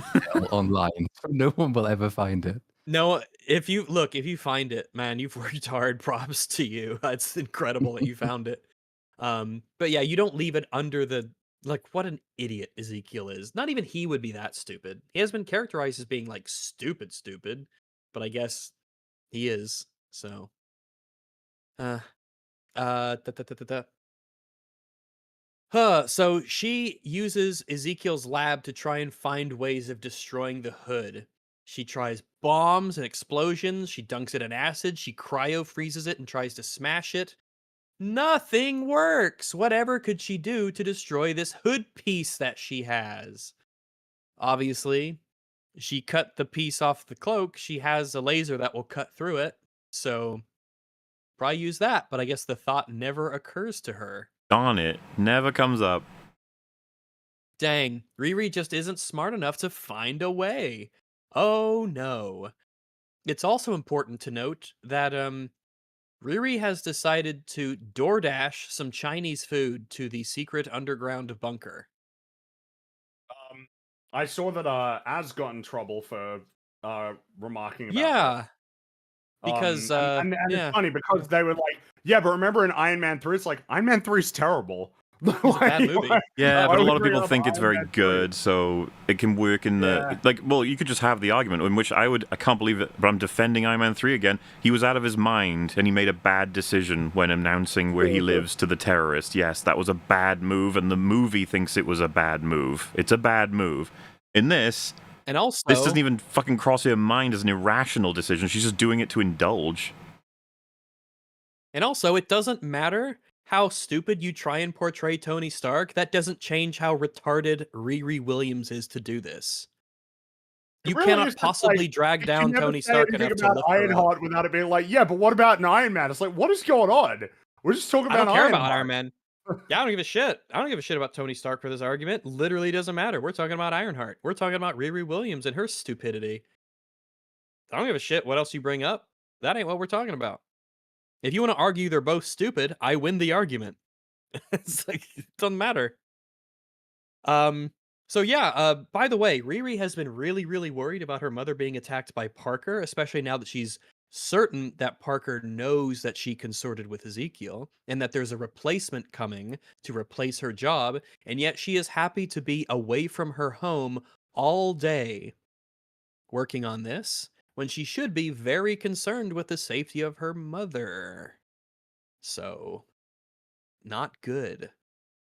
Riri says that she cannot figure out how to destroy the hood, and she flies home. And actually, she has a bit of a panic attack in flight at the thought of her family getting killed by Parker. She lands on account of her panic attack, and the suit flies off to go and get Ronnie, her mother, because her mother's name is Ronnie. I think it's a great girl name, Ronnie. I'm not too keen on it myself. That night at the prison, Ezekiel's cell opens when the power goes out because Slug has hacked the prison, and Ezekiel just walks out. He just walks out of prison. He just walks out the door. Great. And the Misfits are there in a truck with all of his stuff, because they have all of his stuff. I don't know how, but they have like a bunch of his gear and everything. I guess the police didn't confiscate it, or they got it from the police. They didn't go to the bunker because Riri was there all day. But yeah, they pick him up, and yeah, they're there. Now the Iron Suit does not go to get Ronnie, as it said. It goes to get Xavier. The AI gets Xavier to get into the suit. Not sure how he can fit. He is markedly larger than Riri was, but don't think about it. And it takes him on a flight to meet Riri. Riri is at a little junkyard. Now, Riri and Xavier are here that night at this junkyard, and the AI manifests in front of Xavier, appearing and sounding like Natalie, his dead sister. And Xavier passes the test because he says that this is horrifying. You had no right to use Natalie as one of your little tech toys, Riri, he says. I thought if anybody would get me, it'd be you. If you think that I like this, then you don't know me at all. So yeah, Xavier has, he says it's horrifying. As I would too as well if someone did that to a dead relative of mine that I had loved. Yeah, he has the correct Riri answer. says that which he does, yeah. the show didn't want to deal with up to this point, and still doesn't really deal with. Oh, no. Because this is like the only time it ever is an issue. It's just this scene. This is the only time it's an issue. By the way, someone Riri asked, says, a genius trying to destroy a magical item actually sounds like an interesting sequence. Was it well done? No. no. What we were highlighting was that the show's already established how you can destroy the hood, and then that's just left out of the whole sequence. And so you watch it pour acid and burn it and stuff, but yeah, it's so beyond brain dead as a sequence. But you know how it goes. But Riri tells Xavier, it just happened, but you kind of get used to it. It's nice in a way, like your mixtape. Xavier says correctly that this is not the same fucking thing at all. He says when it comes to his mixtape, I'm honoring her. You're freezing her in time, faking like she's still alive. True. Riri says, look at her. She is alive, sort of. And Xavier explains that's not my sister. She's not sort of alive.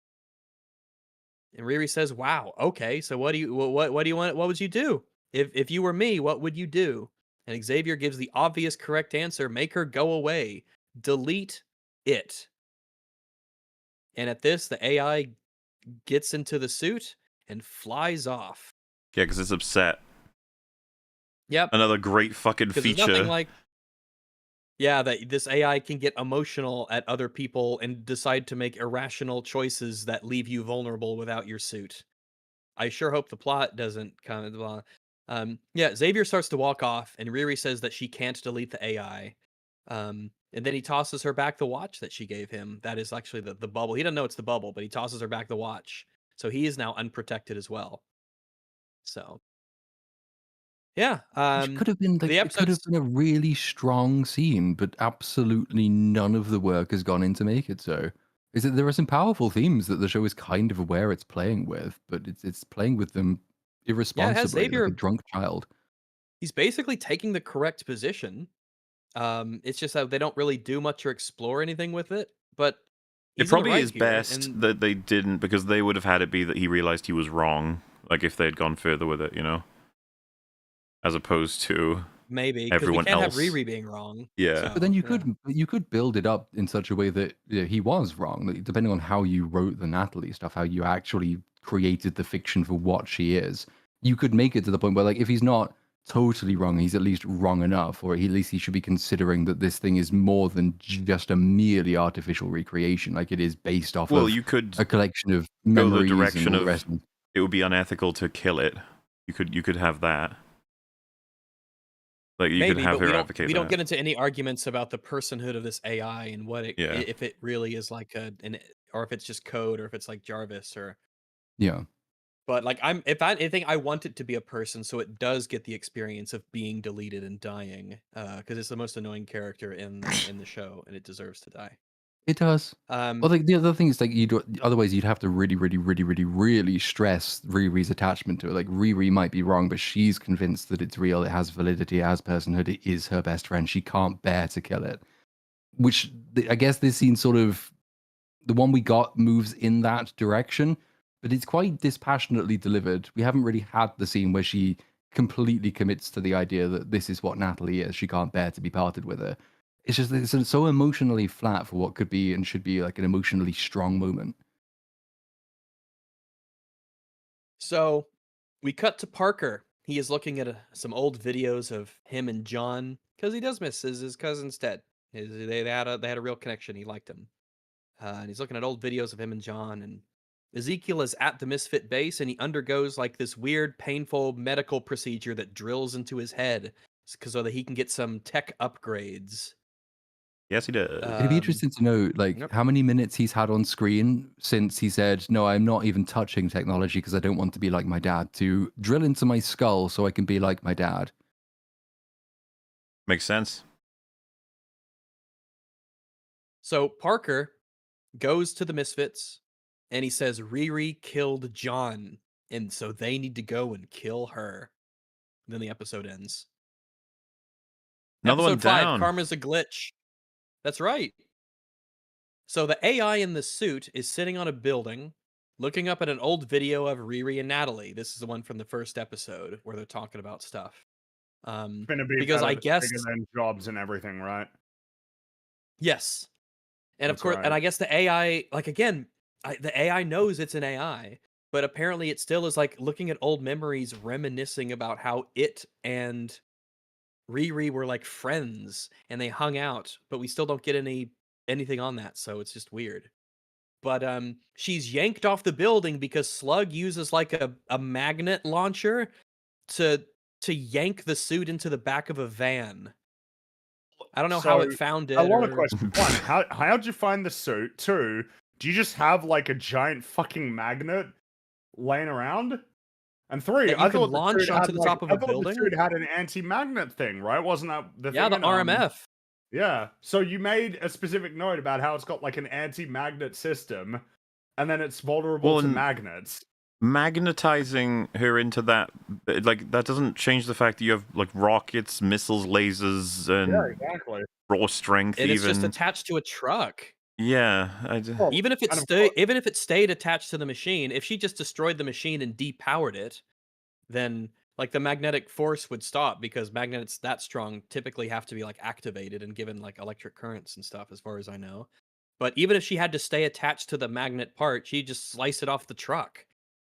The AI is stupid for not easily solving this problem. correct. If anything, I mean- if she just blasted off and flew backwards, she could go in. The truck would be dragged along with her, not the Yeah. other way around. Mm-hmm. Is this magnet actually stronger than the thrusters? There's no way. With what we are shown that it can do, there's no way. It's certainly and then not. It's the truck. The van isn't stronger. So even if she was attached to the van Yeah. and blasted off, she'd take the van with it. Well, and what's pretty funny as well is that the AI does eventually figure out a solution. It's like, oh, why didn't you just figure this out way sooner? Like immediately. hyper advanced You're a AI. computer. You think faster than people do. You don't think like people do. So you should just be able to sort it easily. But nope, we gotta make sure to get the suit here. I saw people really like this whole sequence that we're about to talk about. Oh, the White Castle one? I think I saw somebody say it was like better than Harold and Kumar Go to White Castle. It was like the best White Castle related thing, like in media. Why? I don't know. Okay. I don't even know if these Yeah, are real people at this point. I so much doubt like how many things that are even said at this point, like on the internet or even from real people. It's actually insane. Ugh. So before we progress to that scene, I will say this is the one good song in the show. This is "Evil Ways" by Carlos Santana. Savor what few seconds you get of it, because then it's back to shitty hip hop for the rest of the show. So, Riri has met up at White Castle with Zelma. She tells Riri that Dormammu is the demon of the hood, or at Whoa. least she's about 50% sure. Riri seems to be a total idiot here, and she doesn't really take anything that Zelma is saying seriously about this super powerful, supernatural apocalyptic demon.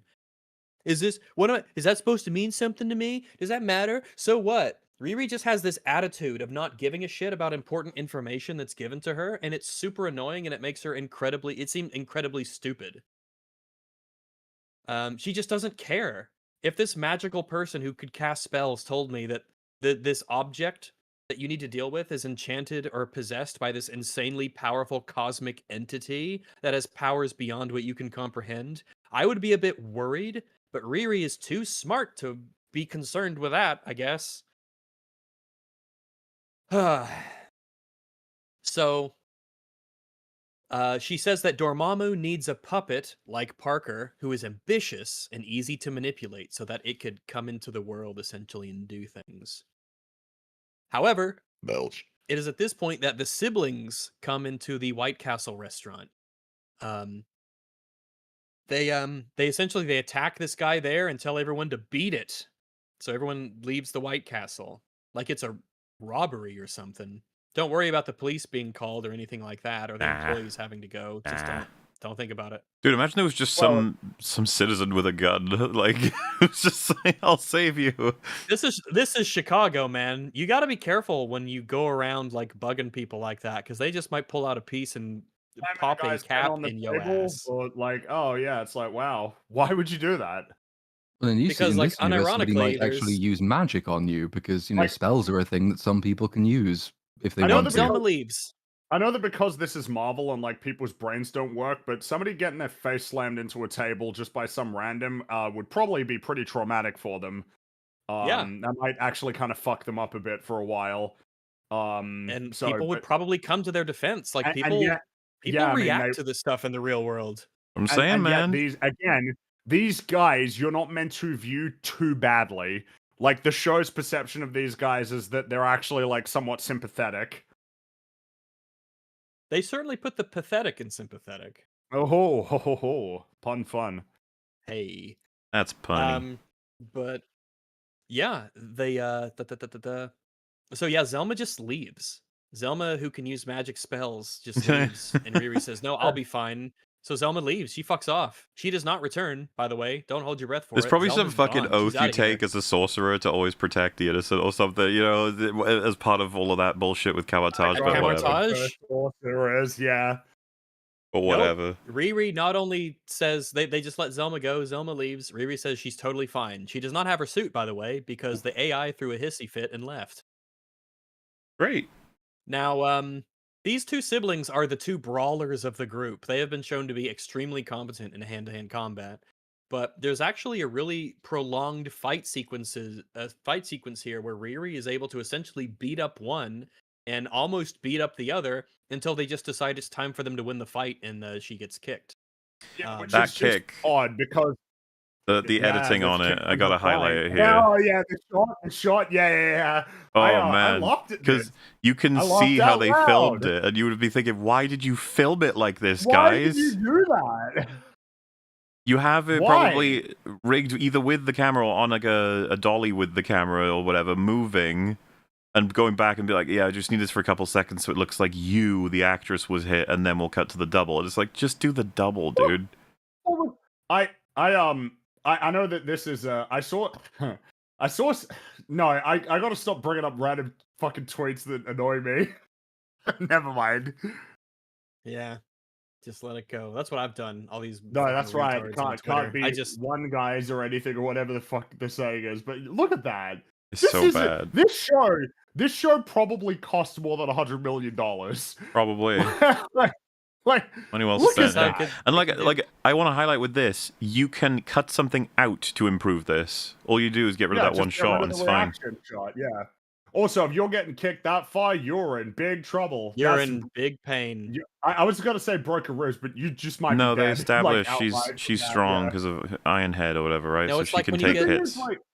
No, it's like Like- when you get thrown across the room by the big strong bad guy. Like blunt trauma isn't damage.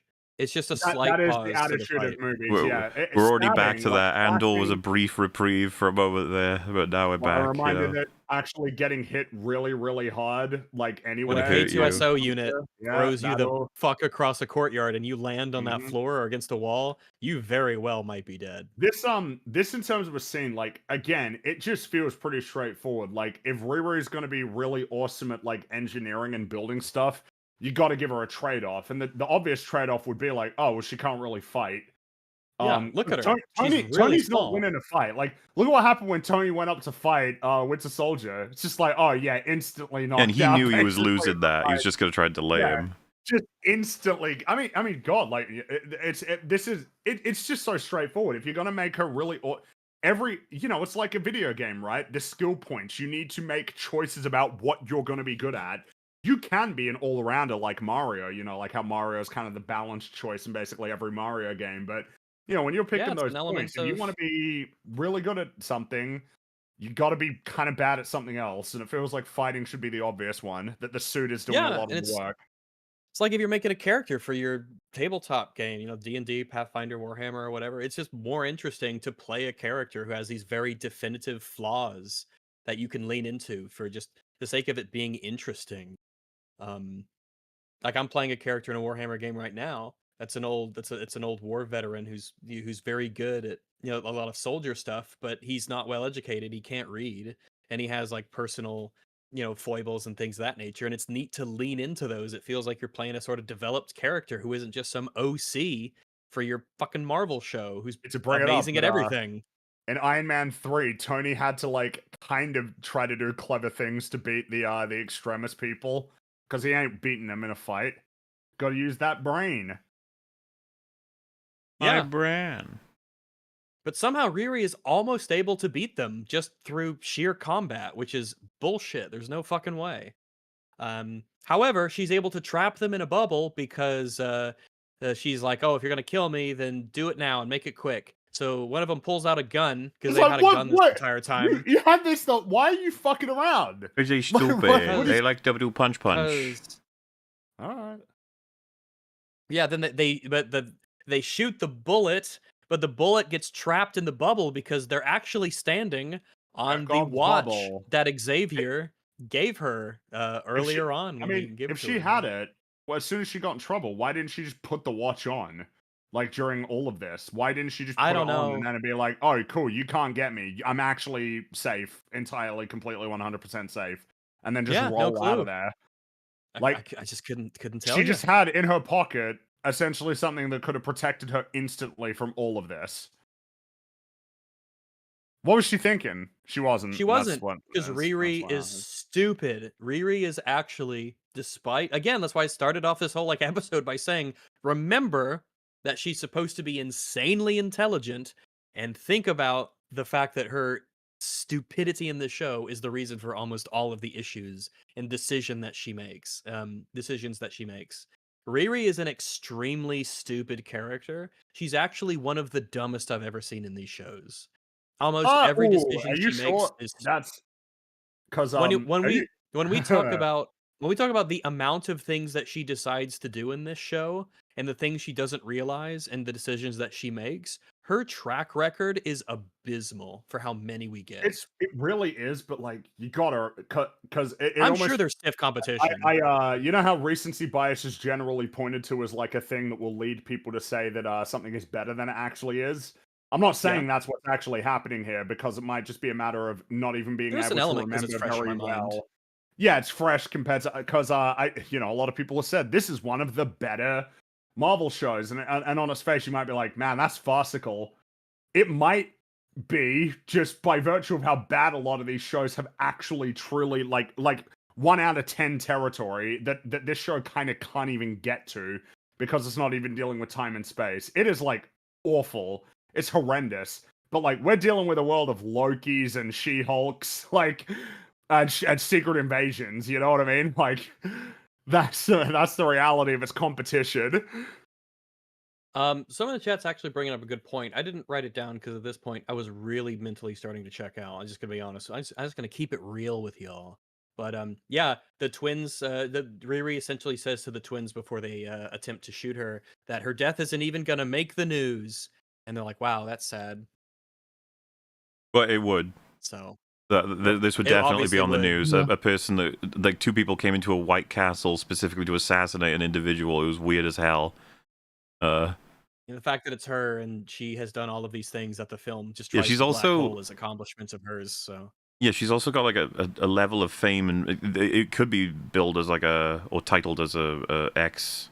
I guess that's a story, right? Like her getting stealing an Iron Man suit, then be gunned down in a White Castle. It's like, what the fuck happened? A journalist would be interested in that. by a gang You of probably wouldn't even people need that because like we had the shot with John in that like junkyard place at the beginning with all the news articles about the child prodigy, etc., etc., etc. That itself would be enough for some minor news coverage. It would just be like former child prodigy who went to ex-Tony MIT Stark at 15 fellowship gets recipient. killed tragically.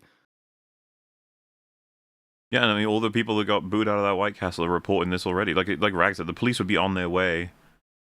Absolutely, but don't think about them because they're out of the scene. Truly. They're done. Yeah, no one calls the cops or no one like in this world reacts to anything. I guess there's no employees here either. Who fucking knows? So yeah, so she traps the two in the bubble, and I guess the two don't like fiddle with the watch to make the bubble go away or anything. They just stand there like a bunch of lemons. Now Clown is outside. She's here, and she has all the doors rigged with explosives so that they can't leave. She can't leave. Clown comes in after she kind of like blows through the glass of the front door, and they have this weird cat and mouse in the kitchen area. Her bombs are so weak. She throws bombs at Riri, but a cookie sheet stops the explosion from hurting her. So, not very good bombs. Powerful cookie sheet in Uh, White Castle. But it turns out you don't actually even need the cookie sheet to protect you from the bombs.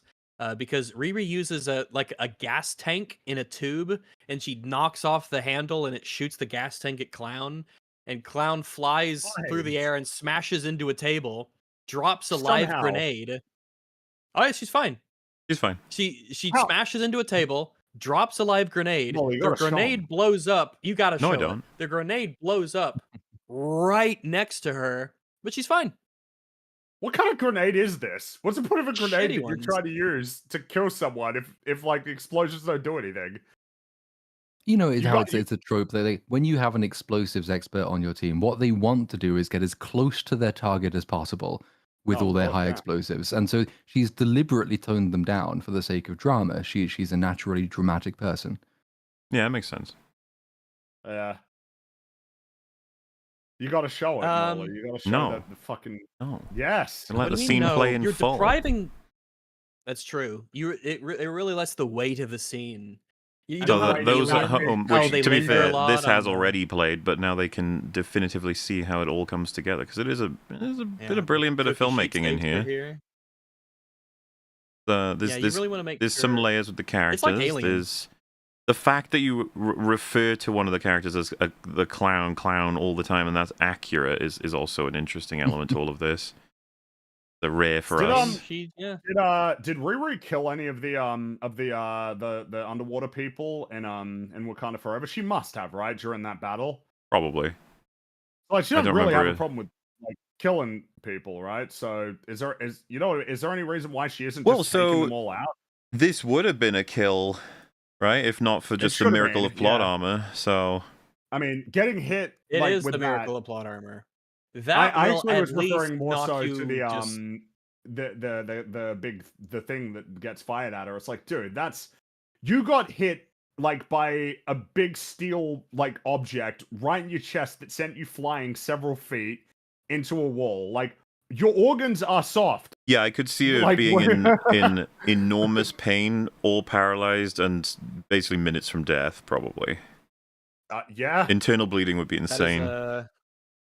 She needs to be at least out of this fight from that for it to even be like begin to be believable, or it And has that to be. grenade, it takes a leg Oh off, yeah, or at least it fills it with it's shrapnel. right next to her. You can probably just pause a frame on like the explosion and how she's right there. She's like 3 feet from it, just right there, and it doesn't do anything to her. Yeah, That's it's so fine. So crap. Like, that's I wonder if that's I just can like they had to do this. The stunt woman did it, and it looks so feeble. The attempt to get over the edge. It's like, can we do that again? It's like, no. Like, oh, okay. Because that's it going off, by the way, and it's just like, oh, that shrapnel's fucked you up. Yeah, No, that's she's fine. Well, and also you're just really close to that explosion.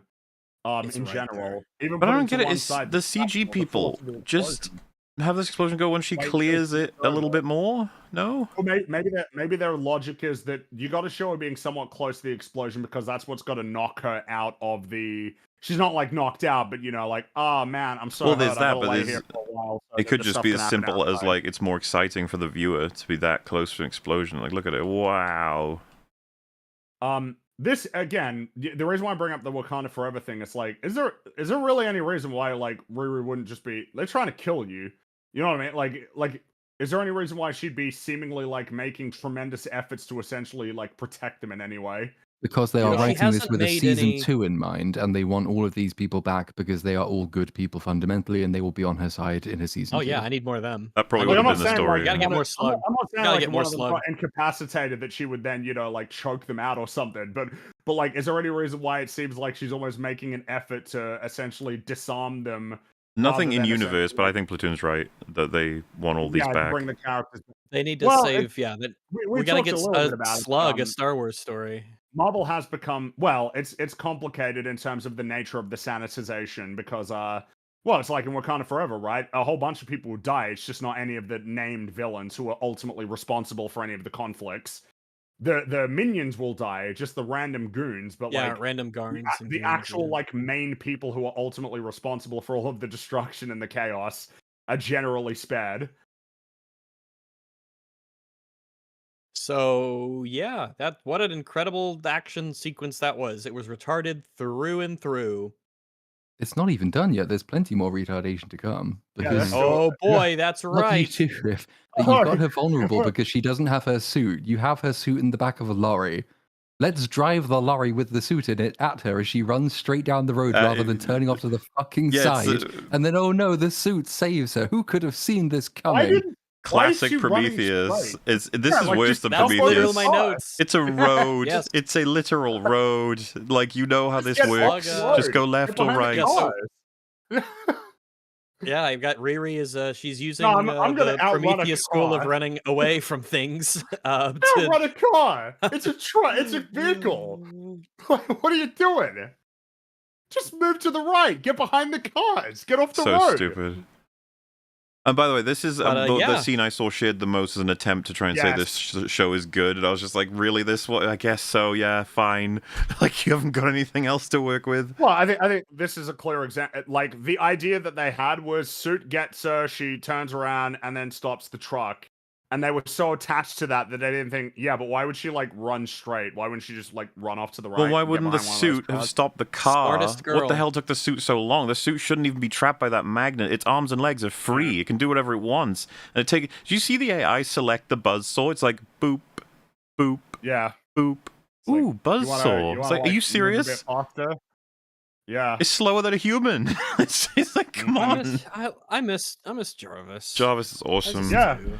It was Yeah. honestly. I remember Jarvis- being a little sad about the Vision thing happening because I was like, "Oh no, no more Jarvis AI." He was always so awesome. Well, yeah, because you got Friday, who's Friday's fine. you know, Yeah, she's Irish. That's he's fun. fun.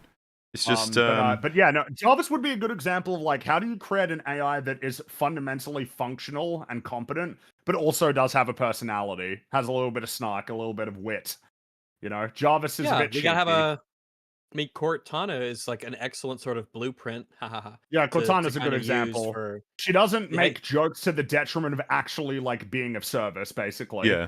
Yeah, Well, she has a it's the same for personality. Jarvis, right? She has He's- things she cares about. Jarvis That's can what I be mean, that's what I'm getting at, yeah. snarky and passive aggressive even at times, but Well, you know, Jonah the Whale, right? He's like, well, I wouldn't consider him a role model, but he doesn't say, no, fuck that, I'm not doing that. Look, Yeah. he's still gonna do it. He'll just sort of voice concern about it, but he'll still do it. Yeah, so incredible scene here. She flips over the truck when she lands and flips off Slug as the Good thing that truck flips wouldn't it have been overhead. awkward if So the truck flipped over and then she turned around and looked and the neck is like Slug is just a neck pile of snapped, like- flesh. It's well, just like, luckily oh. Slug put on his seatbelt, so All he's good. okay. So we can get Slug a Star Wars story soon Is it to lucky get the that backstory. Slug put on a seat? People, you meant No, it's not. It's not yeah, lucky. because It's that's just normal. This yeah. is normal to be wearing a seatbelt. Yeah. You should stream, or sorry, you should wear your seatbelt. It is Well, don't unfortunate there you- are plenty of people Oh, on are Earth you- who don't care to do that. Do you? Well, so here you get in trouble if you're not wearing a seatbelt. It's the same here. Yeah. It's law. As far as You I have to know, wear your seatbelt. if a cop sees you without a belt, you can be A fucked. seatbelt, they can. But Yeah. Yeah. The thing is, I I mean, have over here. I plenty of friends who just never wore seatbelts. Why? Why? I always did. I always It costs did. you. I always did too. It It costs feels you wrong when nothing. I don't wear mine. Yeah. When I'm driving in my car and I don't have it on, I feel that I You don't feel have it on. it and just it feels feels unusual. wrong. Yeah, like Yeah. to not have your seatbelt. Oh, yeah, on. and It's it is- just- It that- takes a second. It could save your life. Wear your seatbelts. Click it or ticket, as they say around here. It is worth mentioning as well. Slug was going at like pretty much assuming max speed to try and run over Riri, and getting halted by an Iron Man suit instantly probably would kill you whether or not you got a seatbelt. Yeah, it's a bit of a toss up. It could go either Well, way. you're going- well, this is so, definitely you as should I be understand it, the most impacted by this. dangerous aspect of a car crash is the sudden halting of movement. That's like the it's like the reason why sometimes when Yeah, you that's hitting see things, car yeah. crashes in like NASCAR, you'll see a car that flips over 100 times and the guy gets out and he's fine. But meanwhile, you might just have a crash that looks way less big, Yeah, that sudden essentially, but stop, it's yeah. way more devastating because of the sudden stop. As I understand it, the sudden stop is the really dangerous thing of a Yeah, that's why collision. that's why the fall kills you, as they say. Also, someone's but, yeah, highlighted like you don't even I don't drive. like that It's Slug like just walks you should be away. wearing a seatbelt whether or not you're driving, Yeah, but guys. if you don't drive, You you don't gotta even wear drive. a seatbelt. And again, you can get in trouble if you as the driver, I don't know if it's different in America, but you as the driver are responsible essentially for the safety of all the people in the car. So Yes, your all occupants passengers have to need wear to a be wearing seatbelt, yes. seatbelts as well. Yep, just they do. there's no reason. When I found out that there were people who actually don't wear seatbelts, I was like blown away. I couldn't believe like that was like, oh yeah, no, people like it just I couldn't believe that somebody would just be like casually just be like, yeah, no, I wouldn't wear one. It's like, what? Why wouldn't you just? Sorry, it's just it costs you nothing and it'll save your life. Like I just don't understand. It's Why 3 anybody wouldn't seconds. wear a It costs you seatbelt. nothing. Yeah, no, there are some people I've heard this from people who are paranoid about how, well, what if I crash into a lake and then the seatbelt traps me inside the car and I can't get out because they're moron retards. You can Likely escape a belt possibility even that- with that happening, Yeah, can't like- you? You But just also click, just like you just click the What's- button and leave. what is a more likely scenario of you getting into any sort of predicament with your vehicle? That it's going to crash into a lake and you can't get out, or that you will hit something on the land? What do you think is the more likely scenario out of those things? I do like that in some people's minds there is an equivalent likelihood. You're driving down a street, you're just as likely to run into another car as you are another lake on the road. That seems That apparently also to be what they crushes do. Obviously, the the- lake came out of nowhere. The belt such that that happens that way. Because I appreciate the accent you chose there as well, Rags. It was beautiful. That's Apparently- how I imagine the people who say that, how they sound. Some people in chat have said that apparently, maybe it varies depending on the jurisdiction, but in some places, the person who isn't wearing the seatbelt will get in trouble rather than the driver. I'd have to Um, check, but that does remind me check of too. like that the driver gets in trouble for any passenger not wearing one in Well, so but- again, like I said, maybe it's different jurisdictions. As I've always understood it as the driver is ultimately responsible for everybody in the car, and it's not just whether or not they're adults or children. Anybody who's in the car, like that, they are ultimately responsible. So gotta get that seatbelt on, But yeah, Same Slug's area not as even seatbelts. like got whiplash. Just perfect it's health. fine. He walks away. You would not think that Slug just got out of a truck that flipped upside down from a sudden stop, landing on its head on the roof of the car. Like, you would not think that. Or truck. Slug's fine. Yeah, Pretty much, yeah. walks away. So, Riri then throws up in the street because she ate White Castle. Right. Yeah. Oh, Yeah. is White Castle like a notoriously like shitty? Oh, I Like, think it's just burger? all the excitement plus the Or you- food, I guess. I don't I Well, don't know. now, no, I I'm haven't been to White curious, right? Castle Oh, well then why'd you say that? because it looks disgusting based on what the show has said. And she says, "I think I ate too much." Well, God, I don't know. I don't know anything about White Castle. shitting so, on a doesn't- restaurant and you haven't even tried it. That's not very nice. You don't even drive, and you're shitting on people who don't wear the seatbelt. So Oh. yeah, how about you stick that in your bank and smoke it You want what? now? yeah, Riri, no- that yeah, I'm aura farming. Get used to it. well, It's not even actually, aura. It's aura. I Aura? just No, looked aura up on, farming is different. It's a new thing. Ara- That is ara? aura farming. Mara, I like- mara. You know I looked this an up. oar Apparent- from a boat. Say that word. Oh, or Okay, then put after it. or There you go. No, you don't have to Apparently, say aura. apparently, or farming. there is no White Castle in Arkansas.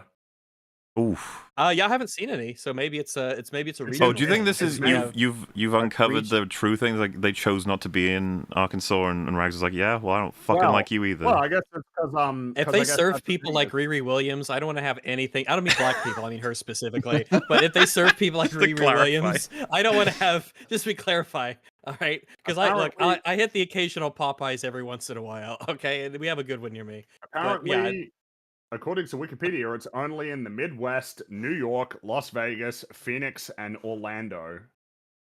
So it's mainly in the Oh, Midwest. I guess okay. there is a degree of region. I saw a thing that showed that it was like the popularity of fried chicken places in America and how KFC is actually like not the most popular in that many places. Popeyes KFC's and- kind of and Arby's. nasty. Well, I don't know what it because in Australia it's basically it. Like that's, that's like really the only. There are smaller places, but in terms of fast food, we don't have like Arby's and stuff like that. It's just KFC. And my assumption is chicken KFC places here here is are better than in generally- America. That's my assumption. I think so. KFC here is just not good. Well, it's just the comparison there are to some- McDonald's in America. I to would have here, it's like, thought- man, yeah. But like America generally would have had the better KFC than Europe, but I guess not. Well, maybe that America KFC just has more it's categories about that are KFC better. specifically. It's just like shit. Oh, If you I was want gonna good fried say- chicken, you go to Gus's or something like Gus's famous world fried chicken. That's or you've something like just that. got you've got better fried Or chicken Big places than Orange. KFC. Whereas in England Oh, and yeah. the UK, KFC is somehow the reliable fried chicken place, and all the others are substantially worse and probably made of cat. I would, yeah, Well, I would always pick KFC before any of the others for sure. Well, yeah, that's the other day I was like, oh yeah, Hungry Jack's has got a fried chicken. I'll give that a try. That was a fucking mistake. I should have just gone to KFC. Goddammit! I was so here- unhappy. Popeyes are a little inconsistent. There's only one that I go to around here, and rarely. I don't eat much fast food, but there's one here that I'll go to, and it's pretty good. Raising Cane's is pretty good. Obviously Gus's fried chicken is really good. There's a lot of places to get fried. There's a lot of places to do fried chicken sandwiches. Even like the Chili's will make a good fried chicken sandwich, or like Big Orange. I had that a few days ago, and that was good. You got a lot of options for stuff like that. You've If got you more want fried options in chicken, this America. is the place to be. Whereas yeah, over here it's just there's a lot of Korean fried chicken stuff is popping up. a lot Cookout? more now, Yeah. which is Someone in oh, chat mentioned well, Cookout. Cookout's oh, good. well, I don't know what that is, but yeah, the thing is, it's just. But the reason why I assume KFC is better is because I'm pretty sure Australia's just got like better standards for like food, like in terms of like what the bare minimum is allowed for like fast food, in terms of like Also, food standards. Chick-fil-A is pretty good. Chick-fil-A is pretty good. I have heard of I'd like to try these things at some point just to see what they're like, but yeah, we just don't have a lot of this here. It's mainly McDonald's, Hungry Jack's, and KFC. Those are like the only ones that you will reliably find basically anywhere in this country. Anything else, and Subway. Anything else, Yeah. it Okay. varies. You have like maybe a handful of places, of individual different ones. We have the grocery store that I go to, is Kroger's here. They make like boxes of fried chicken, and I've had those once or twice, and they're quite good. So lots of options. They'll just take like essentially you just get a whole like roast chicken for like $7-8, and they're quite good. You just bring them home, And those are fucking tempting if you go to the store and you're kind of hungry and you just want to bring something home and start chowing down into it. Those are tempting. There's a So KFC in for Yemen. clarification for those who don't know, Hungry Jack's is Burger King. Hungry Jack's is the Australian version of Burger King. Hmm. So that's our three. That's Oh, the okay. and Subway. Those are like though I I think hope Subway is you're. like in decline at this point. I Because a think lot of so. people I think realize Subway's been like on the decline for a well, while. Subway's marketing shtick is it's healthy, but it's not really. So like Right. it's kind of And a also, it's like a lot of places do that shtick now. We've got like Chicken Salad Chick is a place around here, and that's good. It's like one of those healthy kind of places that old You know, people and women go to. we don't have Chipotle Jersey here. Mike's. we don't have that. Oh, we have Chipotle. I've always been We curious to I try think I've that, but Apparently yeah. we do, but there's like one in London, and there's Oh. one in like Milton Keynes or some fucking Well nowhere then, place, and that's it. off to Milton Keynes, or maybe London. If you I hope sample the that delights of your- Milton Keynes include roundabouts All and a right, Chick-fil-A, and that's kind of it. and the Chick-fil-A. No wait, the Chipotle. That's it. That's the one. Yeah, someone Chipotle. mentioned Jimmy John's. Yeah, Jimmy John's is pretty. It's okay. Jimmy Well, John's is it's okay. Well, not a so- bunch of different- it's- we Question don't for have everyone these. here, and then just chat, go nuts with this. But what is the best fast food restaurant? Well, the problem is that for me, there just aren't that many options. But for me, it's KFC. I'm a fan. I like it a lot. I think most people seem to generally be a fan. It's fair. It's a fair choice. I really like it. But maybe I'd feel differently if I got to try like Chick-fil-A or Wendy's, but they're just not here. So Yeah, we don't have Wendy's. When you come over here and we have our big our big road trip across the U.S. for our 10-year anniversary, We're gonna do and we stop at all all the of the- restaurants. I well, would we're really gonna like we're gonna to visit all try- the MCU locations, but then we're gonna stop at all the fast food places and try them out. But there is an insane variety of fast food places here, and they've become like very popular as a kind of food. So a lot of them are really good. That's the thing. A lot of them are terrible, but a lot of them are quite good. Like Chick-fil-A's pretty good. Popeyes is hit and miss, but a good one is a really good one. Raising Cane's in and chat, and Brahms. Wendy's. I've seen a lot of people say Culver's. When- What's Culver's? Yeah, what is that? Culver's is a that's a lot of time in Atlanta, Rags. Look, I'm not going back to Atlanta. I went to Atlanta for a furry convention. I'm not going back to Atlanta. Fuck the downtown Atlanta. This guy screaming at it. This guy was high at 3 p.m. when we were coming back from the aquarium, yelling at us, wanting us to buy drugs. Oh, dude, Culver's is dude, Cheddar's is really good too, but that's just a normal restaurant. real quick. I was going for a walk. It was 3 a.m. I had a bottle of water, and a guy walked past me, and he said, "Is that vodka?" And I said, "No." And he was like, "I'd like to have it if it's vodka." And I was like, "It's not vodka, it's water." And then he was like, he said to me, "If it's water, you'd let me smell it." And I was like,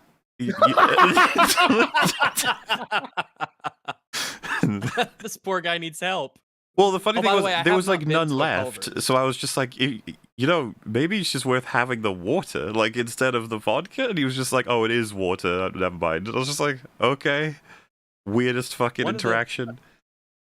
I met an alcoholic guy one time who was I was working at a restaurant, and this was like noon, middle of the day, and I was watching the bar because I would watch the bar sometimes so the bartender would take a break and whatnot. I was watching the bar, and a guy comes in from down the elevator in the hotel, comes into the lobby restaurant, and he is shaking, like he's trembling, and he is sweating like he just got out of the shower. I've never seen anything like it. He was like in a fit. He was having an episode. And he comes up to the bar and he asks if he can get some beers. He needs to get some beers to bring up to the room. And I can tell this guy does not need to be drinking any beer. So I say, "Man, how about you just sit down? I'll get you some water. I think you've had enough today. I'm going to get you like a hamburger and some stuff for you to eat. It's on the house. Don't worry about it. You just need to get a bite to eat. All right." And he says, yeah. Sure. And he kind of sits down and he's still trembling and sweating. And so I go into the back and I tell all the chefs and everything, "Hey, there's this guy. He needs to get something in his stomach right now. He's clearly blah, blah, blah." And then I go get my manager to just take a look, just in case. But when I go back to the front, I notice that he has leaned over the bar top to grab some beers that are like sitting in ice or whatever behind the bar. It's like a whole like a 6-pack or something from him. They're just sitting there. And he's already walked towards the elevator. I watch him walk towards the elevator, and he gets on and he goes back up. And some people have a problem. All right. Some people have an issue. Mm-hmm. Poor guy. Like Barney. Can't imagine. So that guy who needed the alcohol, they needed the vodka. Some people are just like they're alcoholics, man. They just need to get booze. Well, and when you're that It's far wild. gone with it, I could totally imagine in his head I was lying. It's just like, you're trying to keep the vodka away from me, aren't you? That's what you're doing, you piece of Keep it shit. for yourself. You you're turning against me. No one has mentioned Taco Bell. At least I haven't noticed anyone, because Taco Bell is That's. not good. Is there any Not locations of Taco Bell in if- Britain? 'Cause I feel like I've never had Taco Bell. I'm assuming it's not. Look, if you might want, also be if a you London want one, yeah. good, Yeah. if you want good like Tex-Mex stuff, you can go to like a Moe's or something, and they make some pretty decent stuff. And like, there's like a lot of Southwest kind of grills who do like Tex-Mex kind of stuff. It'd be cool to have a which is flaming generally Moe. quite good. Flaming? That's right, Is that a Simpsons thing? Yeah. Is There's Flaming gotta Moe? be. You could probably. There's He's gotta the be somewhere you bartender can guy, buy right? that, right? Yeah, Yeah, Mo's Mo. the bartender. Yeah. Rags, was he white? Yeah, white, black, Mexican, Asian. He was white. Well, he was red, is what he was. He was red and sweating and trembling. He transcended race through his alcoholism. That's how that Jeez. works. He is on another plane of existence. But He yeah, is no on Taco Bells, planet which I'm Mars. good to say. I'm not surprised. Oh yeah, that's an old reference. Yeah, but it checks out. That's an old reference. Yeah, it's an old total, but it checks out.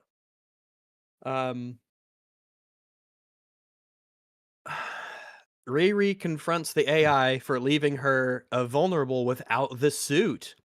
But the AI says that Riri's the problem, not her. And then the AI, quote unquote, like disappears, leaves, like it shuts down or goes on sleep mode or whatever. And Riri then flies away with the suit. Riri's blasted by some electrical energy and she falls back to the White Castle. Oh no, she can't get away from White Castle. And Ezekiel is there, and he's got like some Yeah. bionics. You gotta. This is another thing I've seen. The ouch thing. A lot of people are really enamored with it. It's fine. It's kind of fun, but like people think it's amazing. When does the ouch happen? When she lands on the sign, it spells out ouch. Ah. It's like, yeah, it's kind of fun. It might be like the thing I like the most in the show is like a single like creative or artistic choice, but people like I saw people really gushing over that. Yeah, Oh, good yeah, for I them didn't notice- that they yeah, did that's that. kinda- yeah, that's kind of Yeah, That's kinda clever. it's neat. I just don't understand why people are going so insane over it. Really, you know, it's like It's because the standard is so low for praising a show now that this, which is normally like a little neat side thing, has become like the pinnacle of the praise in for a better entire world, this would segments be of the one of show. many things that you could point to, rather than the only thing that you could point to as being like an actual fun thing. It almost feels like out of place tonally and everything, but it's a neat detail. It's a neat detail. Good for them. Anyway, Metal didn't yeah. like it. Okay, interesting. What? Apparently, Metal didn't like it. What do you think of it? Well, I don't know. That's just someone said. Apparently, he didn't like it. Wow. Did he alright. not? Oh, I thought I will, it was. I will have I to thought it was ask him fine. next That's time. a great I speak to debate. him. It's Hey, not as fine as Metal. the hat, but it's all right. Yeah, I like it. Riri is confronted by Ezekiel, who's got these cyberpunk bionics on him, and also he shaved his head a bit. They fight, and he uses like electrical powers to zap her, to stun her in a suit, and then he rips the suit off of her piece by piece, and he's got her dead to rights. And he's like, "Oh, Parker sent me to kill you because he thinks that you killed John. He knows you killed John." But right before he kills her, he doesn't. He spares her. And he says, "You need to leave Chicago. Never come back. Because if Parker finds out that you're still alive, he won't be so forgiving." Now we obviously I have just- to just all over highlight this. something here, right? Uh, That she had this same choice to make, and she left the person to die, and now they're giving us the villainous character who's gone on a dark path, and he spared her. yeah, kind like- of funny. Uh-oh, careful there, show. I'm a bit confused. And also, I mean, again, you know, it's probably not even worth spending too much time on it. But like, he's just made himself like a fucking superhero, just like pretty casually. Yeah, why not? Oh yeah, Yet more problems with like Marvel's fucking world building at this point. It's just like, oh yeah, you just casually made Well, yourself a you know, superhuman who's like invulnerable and can shoot he's electricity. infamous. He's infamous, man. Right? He's not. Well, no, he's not because like you can shoot Cole and it will like actually hurt him and potentially kill him. They have electricity powers, but it's not the same. well, So I was he's going to like reference he's like static shock. how Shocker in Homecoming, right? That he's always people are expecting he'll have a return at some point, like as in a fuller way. That was like a Nah, setup. probably not. Well, whether or not he does or Scorpion or whoever else, I just find it amusing that we've just casually generated this fucking other dude who's an electric guy who's kind of OP, but okay, I mean, well, he's OP. It feels like he could do pretty well against. I mean, he beat Captain America. I mean, I hate to say, but he just beat Riri Williams pretty easily in an Iron Man suit. And that's an Iron Man. And Iron Man has fought fucking Thor. Iron Man would have to use like a special shield to like. He'd have to prepare for his suit for the energy. He'd need It's like a a non-vibranium a suit. conduit for it or a That's, ground. as much as it That's is a true. non-vibranium suit, that was the vast majority of what Tony was using, and he managed to defeat the Yeah. shit out of a lot of things. So, you know, if It's also wind and solar powered, so it's kind of Sure, shit. yeah. it just makes the metal weaker. Well, we already knew she dragged it around pretty easily, so it's probably not even metal. Oh no, it's nighttime. My suit is fucked, so No. I can't fight back. Is basically what's happened. Like the cheese I'd hat. mind it less though. Like if Ezekiel had actually gone on some kind of meaningful and sensible arc, I wouldn't mind it as much as I do. But the fact he flips so drastically from complete beta cuck male through, hey, you should Pretty stand quick. up for yourself, to I never want to be like my father, to hey, look, I'm now like electro cyborg dude. He's insane. Well, I You mean, kind of had to join him like maybe midway through his arc. So rather than make him the cuck at the beginning, he's already doing this self-experimentation thing, and then maybe you'd have less runway, and so it would make more sense. I would But also say this is a flip back. He probably should have killed her if it was in character. He's gone quite nuts. yeah, Like, but now he's just like, nah, I won't. Even though that's the opposite of what they've told me to do, the consequences will be pretty great. You're obviously not going to leave town. That's never going to fucking happen. You'll just regroup and get another Iron Man suit. And he's kind of lost his mind. So They, how ha- long they did have he not spend in established prison enough of a for? It's like a rapport night. between them. Well, and that's I would say the problem here is that it's just there's too many references. He's kind of all over the place now. Anything could happen with Ezekiel. They haven't spent any time together. For me to think that he would spare her. Most of their interactions have been essentially like there's very few of them. There's like two, and one of them was like horrifically negative. She got him sent to prison, and it was someone else who had to get him out. They just mildly bonded a little bit when the biomesh thing, but the first time she showed up, she just was like extorted him for his stuff. She Yeah, pretty stole much. from him. Most of their interactions have been very negative. She has a very negative influence on him. She's a villain. And especially to him personally, she is a villain. Oh yeah, I mean, she wrecked everything. Well, you know for what? him. If you'd actually gotten to the point where he was killing her, and then like it was painful or whatever, in what I'm looking for is some kind of analogous way to the guy who was suffocating. You could actually move forward with another scene of her being like, "Was that how he felt? You know, is this something I've done to people? What does that mean for just trying to develop on whatever point they want to make about her potential moral system being built? But like that is basically just forgotten as like an aspect. We're busy with plot. We got other stuff to do. A lot of superhero shows will do this.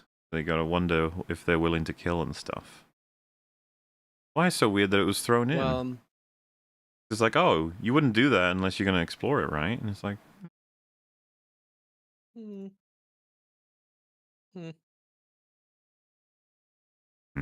Riri crawls out of her suit because now it's depowered, and she takes the AI's core with her. And Clown witnesses her as she leaves the scene. Riri returns to her apartment and explains everything and what has happened with her mother, finally. Riri says that they need to leave Chicago. But the mother says it's her obsession with the suit that's got her in all of this trouble. And Riri says the reason she built the suit is because it's the only thing that could protect them. She froze up when Gary and Natalie were killed in the drive-by, and she can't let that happen again. So this is like the third different motivation she's given, but most of them tend to be about her By the vanity way, and one desire for Yeah. fame. just but- just drop in an Iron Man suit on the street, you know? Yeah. Oh, that's fine. Yeah. The amount of, I mean, alright. just imagine someone comes by and just, It's yeah. no, it's the safest place for it because all the crackheads in Chicago will sell it for copper or whatever, and they'll strip it in no time. It's like dropping a piece of meat into piranha piranhas, infested yeah. waters. Yeah, this is the best way to dispose of the suit. It will be The catalytic dismantled. converter inside of the Iron Man suit. They they'll like be over it. skitter onto the road, but they all have wrenches and screwdrivers and do it all. Yeah, and they just they run away. they clink clink clink, and they strip it in seconds. Just randomly a pair of rims are just left there, rolling around until it finally stops. Yeah. The hubcap. Yeah. So, let's see. Their mother says it's her job to make Riri feel safe, not the other way around. Riri says that they need to leave because without the suit, she can't protect them. But they go to her dad's garage. Riri and her mother go to her dad's garage. She has no way of really defending herself at this point, but they go to the dad's garage anyway. Good Riri idea. is upset to be here because it reminds her of Natalie's death and Gary's death. And the Which didn't AI bother her plays earlier. Yeah, she went she there had a with panic the. attack. Well, no, but she just went there. You'd think that this area, either it is or isn't. She You would know. not want to return. Yeah. You're right. But the AI plays a memory from her head about when she got her nickname Ironhead. She was doing this. She was there with Gary when she was younger, and she needed some parts and stuff, and so they do a little dance and that sort of thing.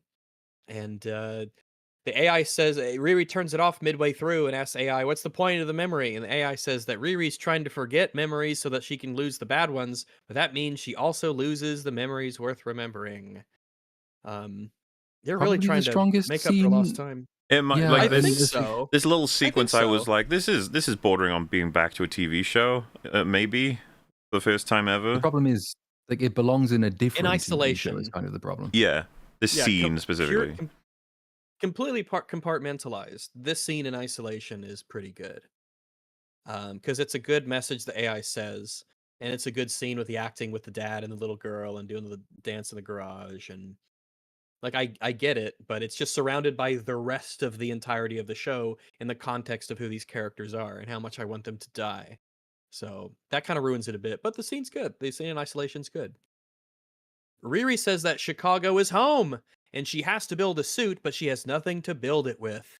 But then, and I don't know how this has been done, but her mother then opens the garage door to show her the red Barracuda. She said she bought it when she realized that Riri was going to be living there from Chicago. So I guess she bought it from the people that Riri sold it to for money for her suit, but her mom bought it and is just now telling her. And also she got it here without Riri noticing, but not noticing before she went into the Makes thing. sense. But yeah, it's the red Barracuda. So, yeah. Back at the Misfit HQ, Ezekiel lies to Parker that he killed Riri, but Clown covers for him, and she says that, yeah, after Riri beat them all up, Ezekiel came in and he killed her. But then Clown asks Slug to hack into some autopsy reports Oh, after Parker leaves. Oh my goodness, what could this mean? Ezekiel declines Parker's offer to join the team more permanently because he's fulfilled the deal to kill Riri. But Parker's like, oh, you'll come back just like she did. You'll think about it. You'll want to be part of the team. So Xavier's in his room. Xavier, right? He's using Riri's headphones that she gifted him. And in the box, as he opens it up, there's a note with the Star Trek logo on it. Even though I don't know how it got there, because they had the Star Trek conversation after she had given him the box, but it's fine. Riri starts making a new suit in the garage because Riri has to make a new suit. Landon is there and the mother's there. And yep. So Riri says essentially she needs an infinite power supply for her new suit. Ugh. No big deal. I just need an infinite supply of energy, and it'll handle all of That's the okay, upgrades for the new suit that I want to do. Just add more sails to get more solar power. That's right. Yes. Exactly. Come on, Riri, you can do it. She says she has to fight magic with magic. Oh my goodness. Ooh, what does that mean? We'll find out. What does Oh, that boy. fucking mean? That's a good question. Hold on to that. Hold on to that little thought as to what that means. Now, back at HQ, Clown presents Parker with the autopsy reports for Stewart. And Clown asks Parker if you killed him, because she has the autopsy report which indicate that he OD'd even though Stewart didn't do drugs. Ooh. Or he kept it secret. But yeah, Stewart didn't do drugs, but this says he overdosed. So it's a cover up. You killed him with something. And so they kind of get into a bit of a fight. They tussle and whatnot. And he gets upset, Parker does. And he fires all of them on the spot. He says, "Get out of here. You're all fired." And sad music plays as if I give a he's shit. alienating his friends, the people who he needs in his life No. that enable him to continue doing all of his evil deeds. Don't do it, Hoodman. You'll be taken over by the evil. Yeah, Oh, because you're not that evil at the moment. No, he's really. totally chill right now. As they leave, even Parker's the veins on his face like bulge and everything. He's this. They're is not good. He's subtle getting about more that evil by shit, the are minute. they? Every time he does something evil, it goes it's like, oh my god. Which, by the way, that could be a subtle thing that would be cool if every time we see Parker, the more and more he does, the more the veins are slightly further, and they don't call attention to it. That could be a cool, subtle thing that they don't point out. Maybe a character eventually notices it when it's like on his face and shit, which does happen later with Arthur. But yeah, I'm not that much could've of a been cool. fan of it myself. Probably would, it just feels The too veins? obvious. Like he's got a evil black gumbo on him that's spreading the more that he does evil. It's just like, ugh. Yeah, a bit silly. Bit on the nose. I Little think bit. so. I think so.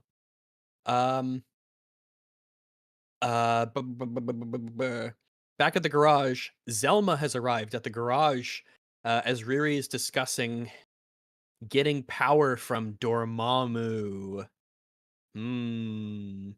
I don't know about that. Xavier shows up and he brings them coffee, and Riri's coffee has James Tiberius on it because there's like a Star Trek thing that they've got going. Obviously this is Kirk's name. Xavier is apparently starting to like be cool with the idea of the AI skinwalker of his sister since it makes Riri feel better. And he says he could learn to get used to it because she says she doesn't want to go back to not having her around. This sucks. Xavier stocks have kind of tanked here. And the fact that Riri doesn't recognize that this AI construct is just a simulacrum of What, he realized he was it's wrong. not real. It's great. Yeah, this sucks. Yeah, Xavier was a strong character in this show, relatively, and now this kind of tanks him back down because, like, no, it's fine. You're happy by it, so it's like, I mean, I just don't. It's one of those things of like, what about all that shit you said though? It's like I don't remember any of that. Wrong, really, that was ages ago. Yeah. Well, we can't have Riri being wrong, so Xavier flips, which sucks. So he's done. All we have left is Landon. Oh, and his red fucking wagon. He does reference the very famous quote from Wrath of Khan, which I was disappointed because when he gets to the most human, he doesn't even remotely try and recreate how it sounded in the film. Okay, that's what you got to do if you do that quote. I'm just saying. Yeah, if you're gonna be, yeah. I'll get over it. Yeah, it's okay. It's good movie. You guys in chat probably never heard of it. Star Trek: Wrath of Khan. Check it out. It's a cool movie. Yeah, it's the good Star Trek movie. So, Parker gives a note to Arthur. Wait, what? I'm sorry, I've skipped. I'm so sorry. I'm just like, okay. Everything's falling apart. It's like, all over. Cheese hats. Things are actually falling apart. I've mentioned characters and scenes, and everything's going insane. Okay, so we have a suit building montage. Yeah. She uses the Barracuda to make a new suit, and Zelma is using magic spells and making like ritual circles with fucking candles to assist her. We are Yep. dabbling in the occult. It's Things a might very, go very, Yay. very, very, very bad idea. This is a Why- great And idea. Can we afford to have at least one character that could be like, this is fucked up, guys. We've got skinwalking AI and literal occult magic spells to try and defeat The Satan. dark dimension. Like, what is happening? What are we doing? And it's like, no, fun music. You're like, okay. We should probably just call Doctor Strange, you know? I know that Yeah. you gave the big speech about, He's you know, in the confronting multiverse, fighting I don't- incursions Oh, so, Just well, forever. Wong's Wong. around. forever. No, Yeah. Wong's there too. Wong. He's fighting with And you've got- Clear no, and he's not. Strange. He's, Wong is- he's taken. Wong- He is in charge at Kamatage. He's there. In So- charge at Camartage. Yeah, that's right. And you've got somebody who could probably get you there directly. Like if she was there, she probably. Selma, got a Oh, yeah. there's gotta be. So, yeah. She probably has a little sling Well, ring Selma in a, didn't need in a- a drawer. Wait. She doesn't need a sling ring. She used her Oh, was- spell to transport true. herself to another dimension. Oh, without doesn't one. even need a sling ring. Yeah, So that's Zelma's right. the. my Man, she's great. As the I just Sorcerer Supreme, thought though, about isn't that. it literally Wong's job to stop exactly this sort of Yes. thing from happening? Yes. Yeah. People talk about the Sorcerer Supreme, but I've always been a Sorcerer's meat lover. So that's always kind of been my preference. But that's just how I am. But I guess You I get saying it. you're a gay know? Sorcerer Supreme? Is that what you're saying? I don't know what does that factor into anything? I don't know what you mean. Simple Like question. because pizza's an incredibly straight food. It's very straight coded. Is it? I feel like that's for Yeah. everybody. It's a buy food. Pizza's listen, actually, did you know that pizza is Zack Snyder's favorite food? Is he It's now gone straight? down significantly in my estimation.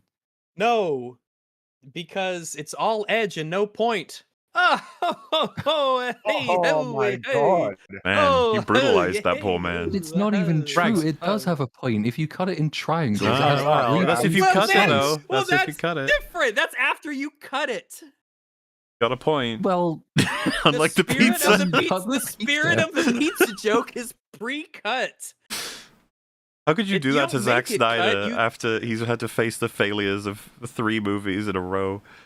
Technically 5 if you count his cuts of them. Free. I was about to say. Well, Yeah, the Snyder that- cut that's is a good success, Reg. Didn't it have less So we viewership have than two Mortal Kombat on Rebel streaming? Moons. I don't know. Dude, it depends who you talk. If you talk to someone who's pro it or anti it, they'll give you completely alternate Well, answers. hold up. Let's Yeah, but like, work our that's- way but back. That's ridiculous, though.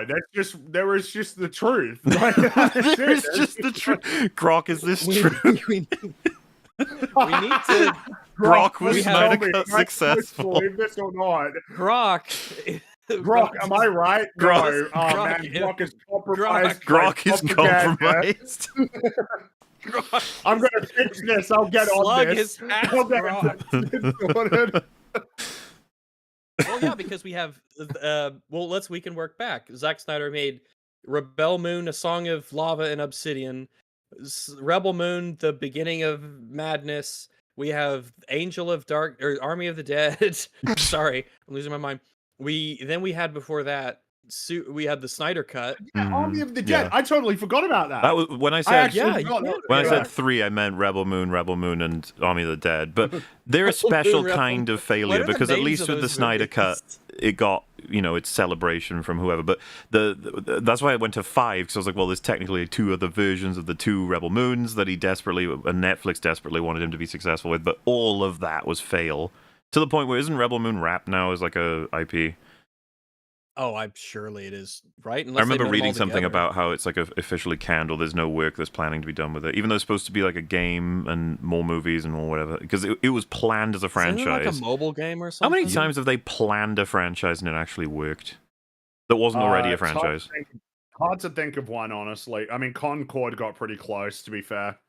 Concord But isn't is it crazy close, how yeah. many failures there are of games and movies? No, I know. It's, Well, yeah, it's, like Destiny is the 10-year project. 10-year Anthem. plan is now a meme. reputations and That's a meme. Anthem? Yeah, and Yeah, isn't Anthem Anthem. now? Its online servers are getting shut down. Yeah, pretty it's soon, fucked. So And they were, That's I right. remember the run up to Anthem, they were so fucking banking on that working. And it was just they were like, so sure oh. it was going to work, even though everybody knew it wasn't. And it's getting more and more fascinating seeing examples like this of like, dude, why do you have confidence in this? It's gonna fail. The best Like, we could all see franchises almost a lot of them come out of fucking nowhere. You know what I mean? Like their origins. It's just like, oh, it was just a movie and now it's huge. Technically, like one of the more recent ones would be John Wick. Did that movie need to be 4 movies and a spin-off? No. But like here we are. It needed to be one good movie and they stopped. And then Oh, sorry. Yeah. 4 movies, a spin-off movie, and then a spin-off TV show as well. Jesus. Yeah, that's right. Yeah. And You know what's crazy? There's no game for John Wick the, yet, which seems like the most obvious thing to do, doesn't it? make like a what is it? A Max Payne style Something like that, yeah. like game, yeah. That'd Easy be cool. excuse. I feel like it would, the if you film low enough budget, industry- it would sell well. The film industry still hasn't caught up with the idea that they should probably make video games like they. I thought you were they going to say don't like realize that's put up with the a good idea of good ideas. Oh yes, there's that, but like at this point, it's only now. Like I mean, God, the thing of Bob Iger being like, oh, video games actually like a pretty big industry. It's like, dude, We did that 20 years ago, but okay. Yeah. I mean, thanks for catching up, Bob. Thanks for ruining Bob. everything. It's A Child of Fire and The Scargiver. Those are the names. And then Well, there and were then different Chalice names of for the, Blood was the long yeah, that's version, right. right? I think. the re-release. It's Yeah. so they got cringeworthy. new They got names. different names for their re-releases. Wasn't it like and the Curse of Forgiveness was God. the other one? The Curse of Forgiveness. I know I've heard that before, but I feel like I'm hearing it for the Truly first cut time. me on the edge there. That's a tough one. Living on the fucking razor's edge. I you need mean? Sonic, Oh, sorry, Shadow Living to on say the that razor's edge.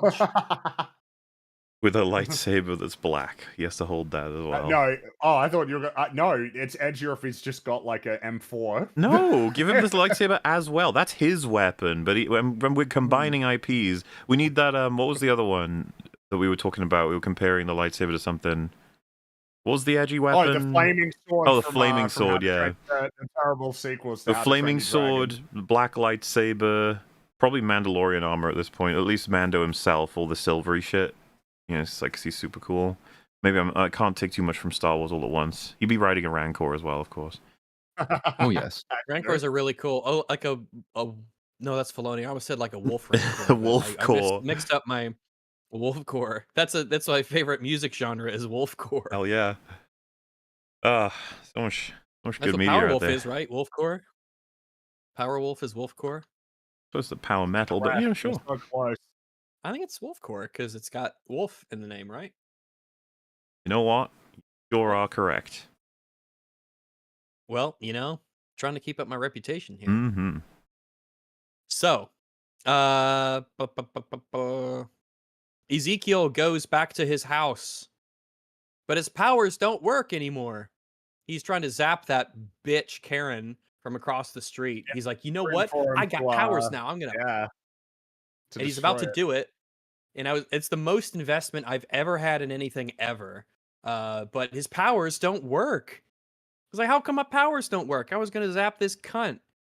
And then who should show up but Parker in a car? Parker drives by. He's like, hey, buddy, your powers don't work no more.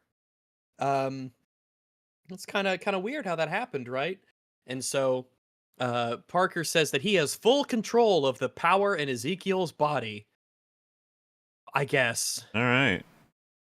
I think it's and the reason why it's 'cause it magic. got typed into it's because it got typed into the at Oh, the end of this is episode 4 when they were on the machine. It was like, I don't know, like the sort of user is Ezekiel, and then Slug just deleted that and then put in the hood, obviously, put it, and it's just like, oh, that's just how it type works. in their name. It's like Death Yeah, Note. You just put in the that's name what I'm and saying. It's like, magic it happens. actually, Yeah. basically, it's like what you got a computer where you just type in that person's name, and then the whole system's like, oh, you're in charge of me. Then what the fuck? I'm not joking. That's what it actually. Well, that's what they happened. said admin, that's what it right? was. Admin. So Yeah, admin. if What, we're so you being as just kind type to in this as admin? possible, he's got a little fucking computer in his car where he can upload signals that he has access to the account of for Ezekiel to control him or some shit I like don't that. think- But Then why would you have to type it in? Why wouldn't it? You know what I mean? It's like, why would it work like that? That's stupid. well, it's all That's stupid. 100%. It's Don't just. defend them, Mauler. What do you mean? Don't attack the mistakes. It said admin. It's obviously referring to a system. You gotta be. That's You short can't for be inaccurate administrator. with your criticism, there, Fringo. You gotta be kind. Oh Yeah. God. Did Did you see this meme that someone made? I'm gonna post it. This this is so good. Hang on. This is so good. I don't even know why it's so funny. It just is.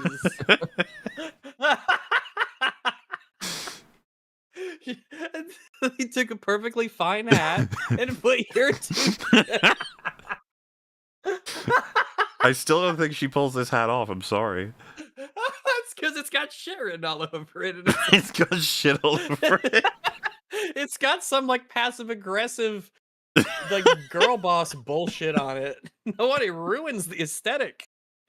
This lady is actually kind of freakish.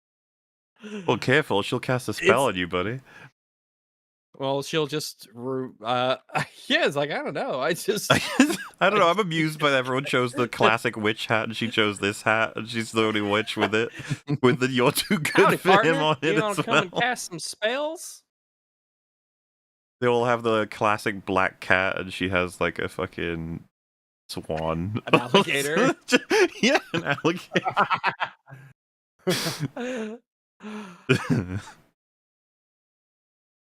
Good meme. Yeah, this is good. Yeah, it's a solid fucking meme. This is excellent. All right, so uh so I'm not sure how exactly it's like possible other than whatever. Because it seems to be like it is a he just sort of like wills Ezekiel to do things and Ezekiel can just do them. Yeah.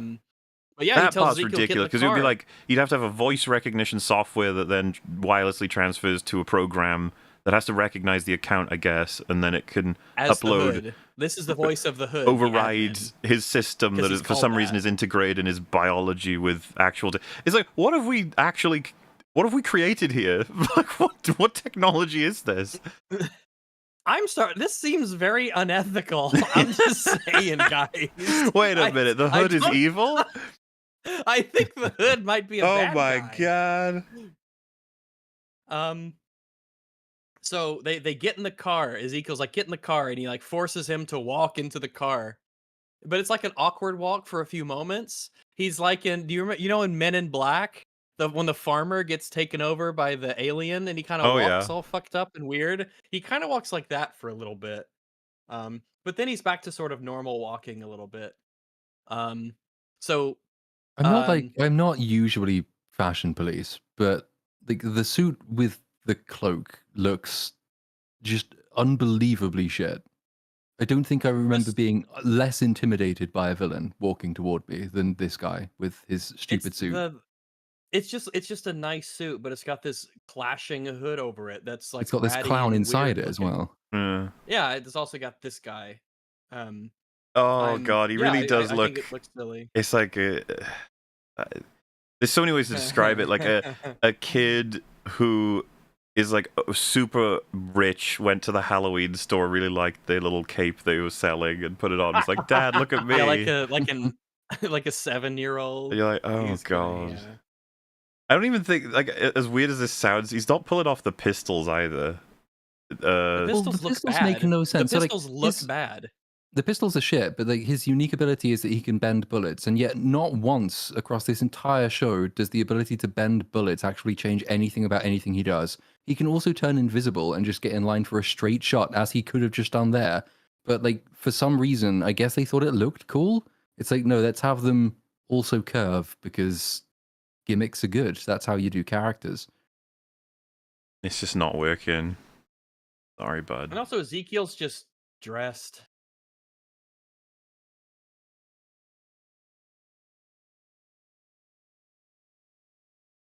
On we go. Yeah, we gotta go. Yeah, Ezekiel takes him to go to the manor from the flashback, and they go inside and they shoot the guard, and Ezekiel is forced to watch the perimeter and beat up the legion of guards that comes to fight them with stun guns and stuff, and he just beats the shit out of them. And the whole time he's like, "Sorry, I didn't mean to do that," because he's not in control of his body. And Parker goes inside. Parker then walks up to the manor's owner, Arthur, And he gives him the note, gives him the paperwork that he gave to the rest. And Arthur says he's not signing anything. Parker says he has ownership stake in all the top performing companies in Arthur's portfolio. He wants Artworks and the mansion. Artworks is not just like paintings and stuff. Artworks is like his, I guess his company, his big company and whatever. He wants the companies and the mansion. Now you see, these two have a history because this Arthur guy, that's his father. Whoa! And apparently the father put him out of the house at 12 because he was a liability as a kid. And Arthur just like, yeah, I just didn't want you around. You were lame. So he just like kicked him You wore out. capes with suits. It was fucked up, dude. You embarrassed me in front of my friends. I do understand that they've left themselves absolutely no time to do this, but I kind of wanted a better motive than the investment manager father saying, I abandoned you because you were a bad investment. That just seems so, like, it's shit. Surely there's a better reason than that. Yeah, it's like you said, they've got no time. They were just like, that's good enough. It's like, really? You think so, huh? It's powerful because it's ironic, because it's thematic.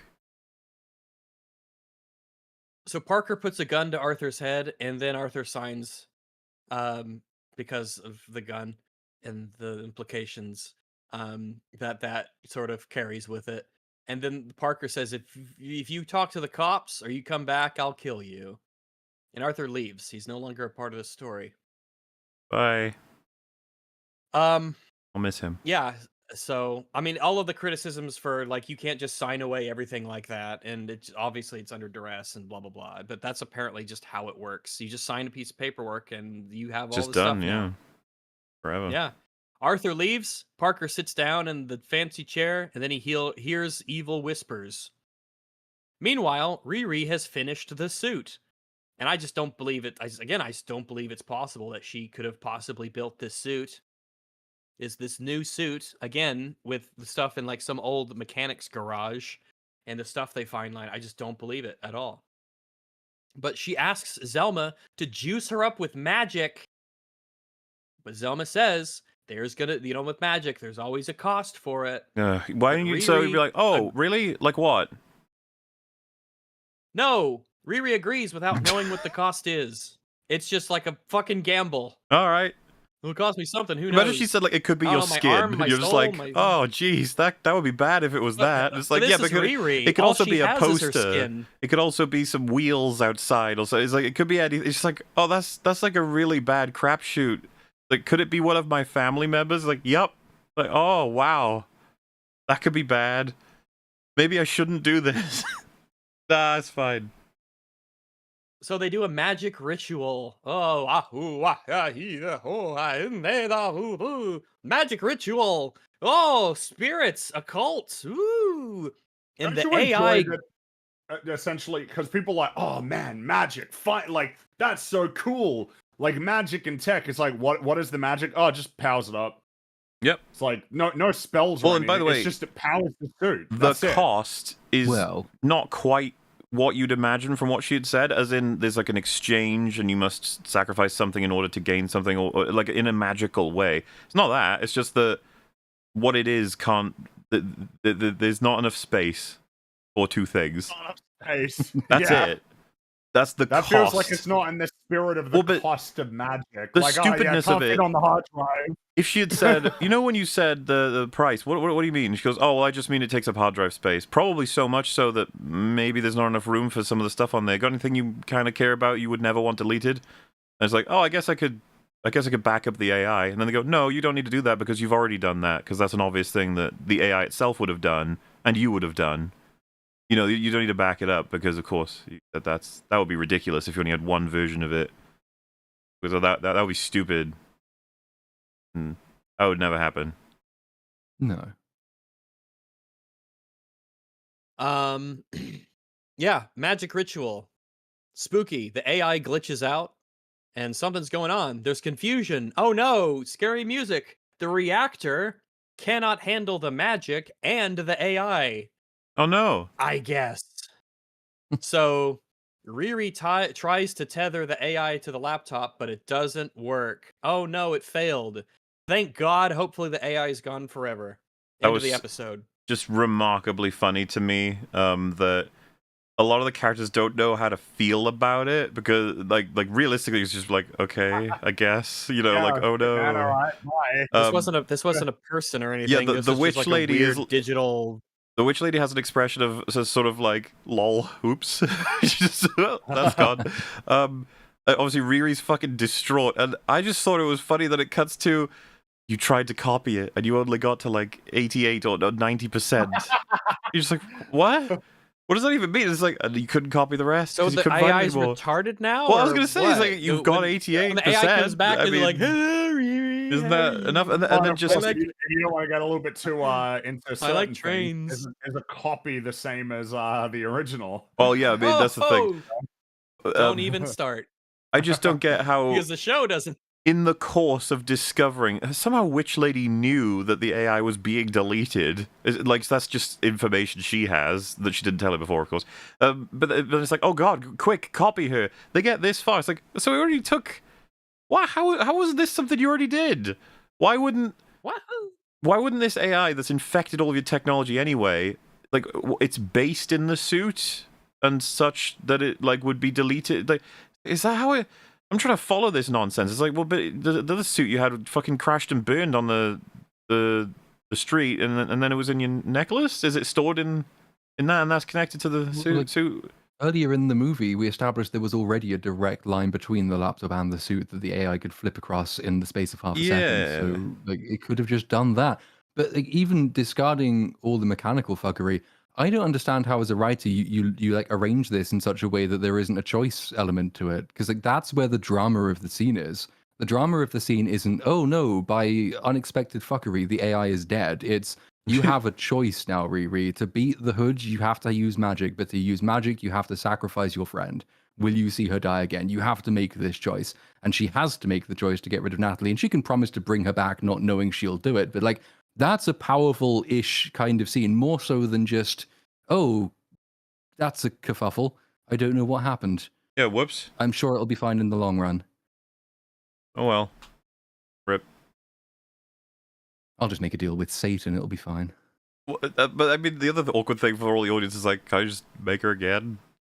Like, it's just whatever. Yeah. I don't know. Just fall asleep with your brain attached to your laptop for a second time. It worked the last time you did it. But yeah, but for some reason this time it doesn't fucking work. Well, it's just awkward to care. I don't know why anybody would get, like, even people who are invested in this show, wouldn't they just be confused about the mechanics?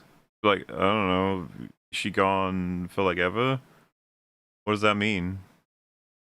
Oh no. I can see that she's sad. Am I supposed to be sad? And then especially for the people who think that she was a horrible skinwalker, they're just going to be happy.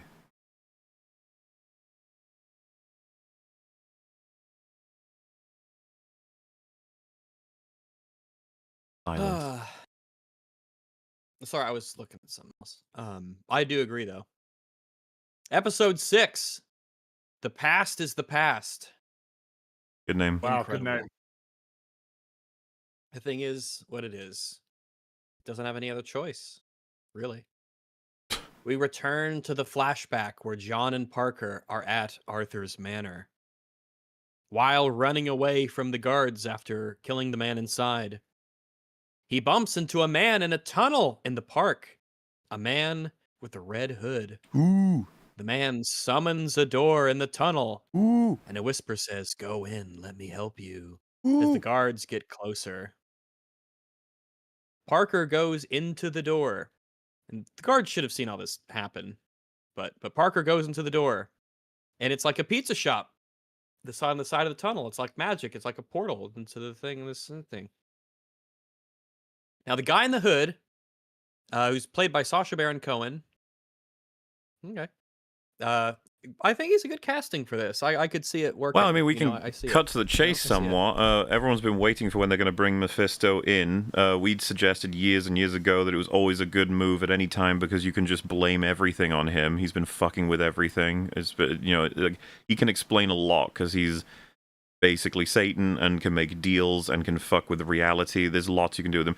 As casting goes, yeah, I would say not only was it a good choice before seeing him perform, but watching him perform, I was like, yep, this is good. He's the best actor in the whole series as far as I'm concerned. But Sacha Baron Cohen is Easily. experienced. He knows what he's doing. Yep. I quite like the flitting between accents, which they're taking advantage of because he fucks around with accents all the time as an actor. And yeah, just he actually manages to border on being somewhat threatening in certain scenes, and I was like, whoa, I didn't realize we were going to be experiencing anything in this whole show, you know? So it's like, all right, I'm interested somewhat. Anything, yeah, other than This apathy. portrayal, I was actually interested with what they would do with this character because I like the idea of the deal-making devil type.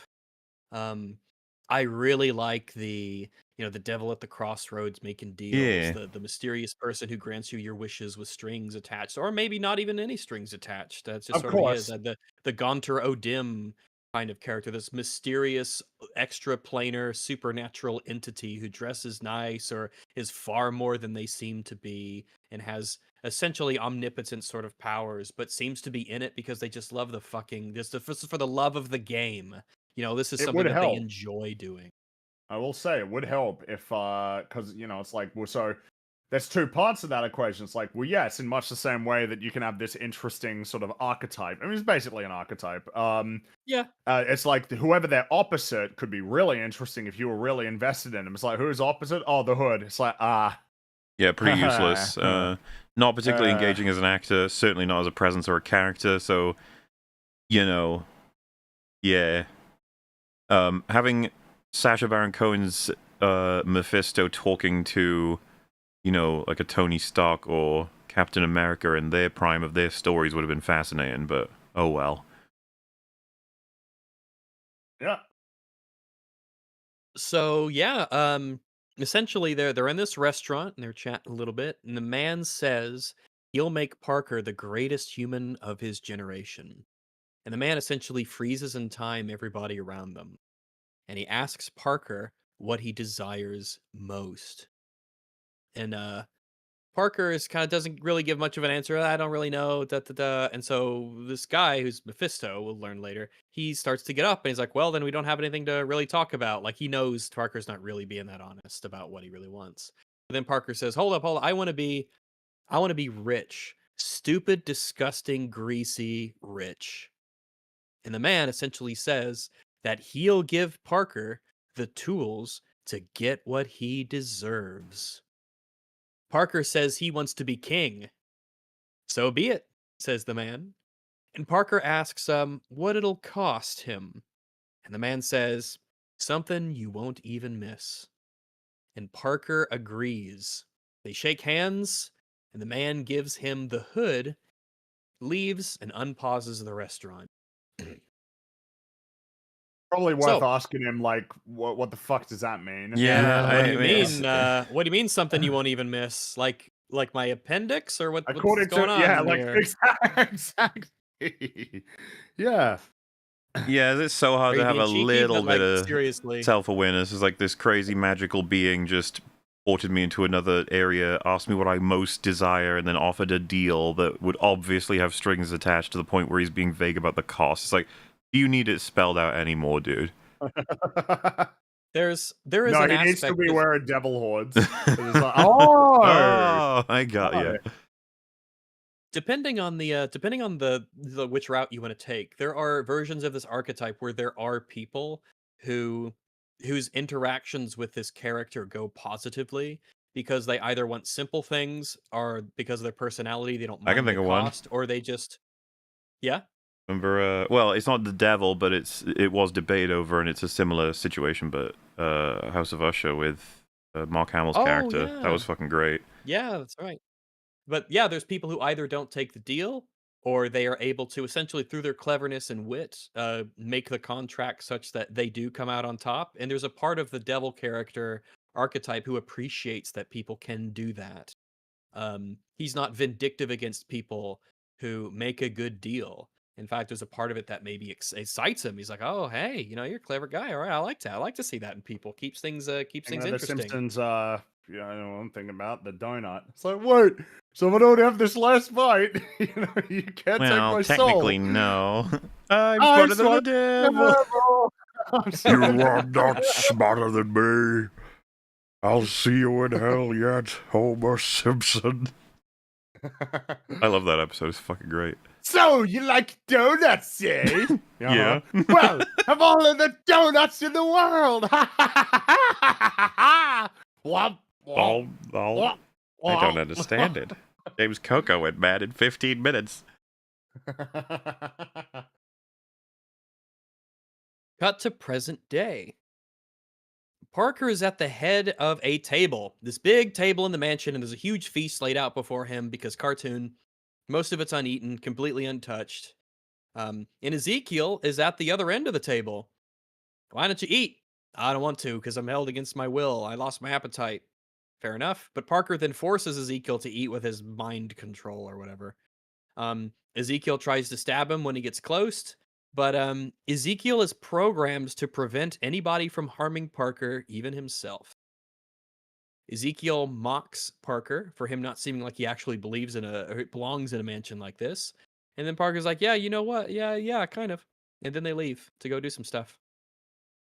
All right. I guess none of the guards, by the way, that they fought off earlier to get the mansion have like called the police or anything like that. They're all dead or So unconscious. don't worry about it. Yep, they're just passed out. They're having a little nap. Cut back to the garage. Riri is trying to bring the AI back, but she fails. She cannot do it. Riri says that magic took the AI, and she will use magic to get it back. They warn her that they don't know how the magic has affected the suit. This doesn't come up, so don't worry about it. Oh, okay. But at but she goes off to go to the Misfit HQ where Parker is right now. Parker's in the little vault room where he kept the hood, and he's trying to contact this man, right? This Mephisto guy. Now they have a little chat, and Mephisto is one thing I really actually like about this character. He gets his most angry when Parker calls him a liar and insinuates that he has like broken their deal, or he's gone back, or he's essentially lied and not been true to his word. And this makes Mephisto angry. He like raises his voice and it gets all spooky. And he says, "Oh, don't raise your fucking voice at me, fucker." And the man says he stuck to every letter of their agreement. I gave you every tool you needed to live your best life, including this lovely hood. The man said that Parker wanted to be rich, stupid, disgusting, greasy rich, after all. And the man suggests that maybe he should replace Parker with somebody more appreciative. But ultimately, the man, this Mephisto guy, says that if he manages to hold on to what he gave him, perhaps he'll consider giving Parker even more. Yeah, this was a scene. This is one of my favorite scenes, meaning one of two or maybe three that I like. And this is probably my favorite one in terms of just I was enjoying the performance alone. Yeah, Just, Sacha Baron Cohen's doing great in this role. He really is doing good. He's got the presence. The outfit is great for him. well, he's nice and tall as well, so he's imposing with the when it's like the kind of character that can easily pull off a nice and warm and charming, but then you start to get a sense of like, oh shit. Again, it's like, oh, this is sad. If this was a part of a good thing, that'd have been cool. Oh, yeah, could you imagine? But that's if been he a got to be part of trend. the show? Yeah. So consistently now, like the better actors in the MCU are given doomed Disney Plus shows to play their characters in, and like to the point where Thunderbolts obviously lifted a bunch of them out. But I'd say like David Harbour and what's his name, Florence Pugh, Sacha Baron Cohen are easily better than say Anthony Mackie is, who plays like one of the titular roles, and yet they're all consigned to stuff that nobody watches. And the big movies are consistently given to bland, nobody droid characters or actors to play pretty boring characters as well. I will say on one hand, I agree. On the other, I wonder if Anthony Mackie could handle harder material, because they give him balls. Like everything. Yeah, true. Falcon just has to be like, oh, gee, we're going to be able to do this today. I sure hope we can do this. Yeah, we did it. You should always be good. That's mainly like the most you'll ever have they given him any kind of stress that Tony Stark gets throughout all of the MCU in terms of opportunities for performances? Obviously, Robert Downey Jr. And then Kind of the same for Chris Evans. He got plenty of really great scenes that would test his acting. It's crazy that anybody who watches Thunderbolts would be like, "Wow, that's Sebastian Stan. What a shit actor." And it's like, no, actually, he's fucking great. But oh well. There's just really like hardly any opportunity. This is the one thing I think I've said before on the other coverages. I don't know why a writer of these slop movies would ever not want to generate some scenes where the actors have to act. Why not? Yeah. Stress them out. Get some difficult things happening. Kind of why people like movies. They feel things, right? You know? Nah. It is very nice to watch a scene where you just have actors that are very good saying things that are well written, especially to one another. It's like what they say, the highs of, you know, the Andors and the House of the Dragons and the Arcanes. It's just they are really high, and that's what we're searching for. Well, this is funny because It just reminds mentioned you, like just a little peek into what could have been. Falcon is way less interesting than Walker. It's like I feel like Walker's been given more emotional scenes than Falcon at this point, Yeah, easily, kind of. easily. which is crazy. That shouldn't be the way that it works. Why is he so boring? It's like, well, I guess Brave New World was a very weirdly safe movie, right? In terms of, you know, very, very, very fast food for movies sort of situation. Yeah, you know, I mean, Riri got to try and do panic attacks in a scene, so it's like they gave her something. Yeah, I mean, I guess Riri is fine, you know, as an actress. I think she's done fine. Just the material. I've seen some people say she's a bad actress. it's- I thought she was fine. I didn't get anything. She's fine. Yeah. She's okay. She's fine. She's fine.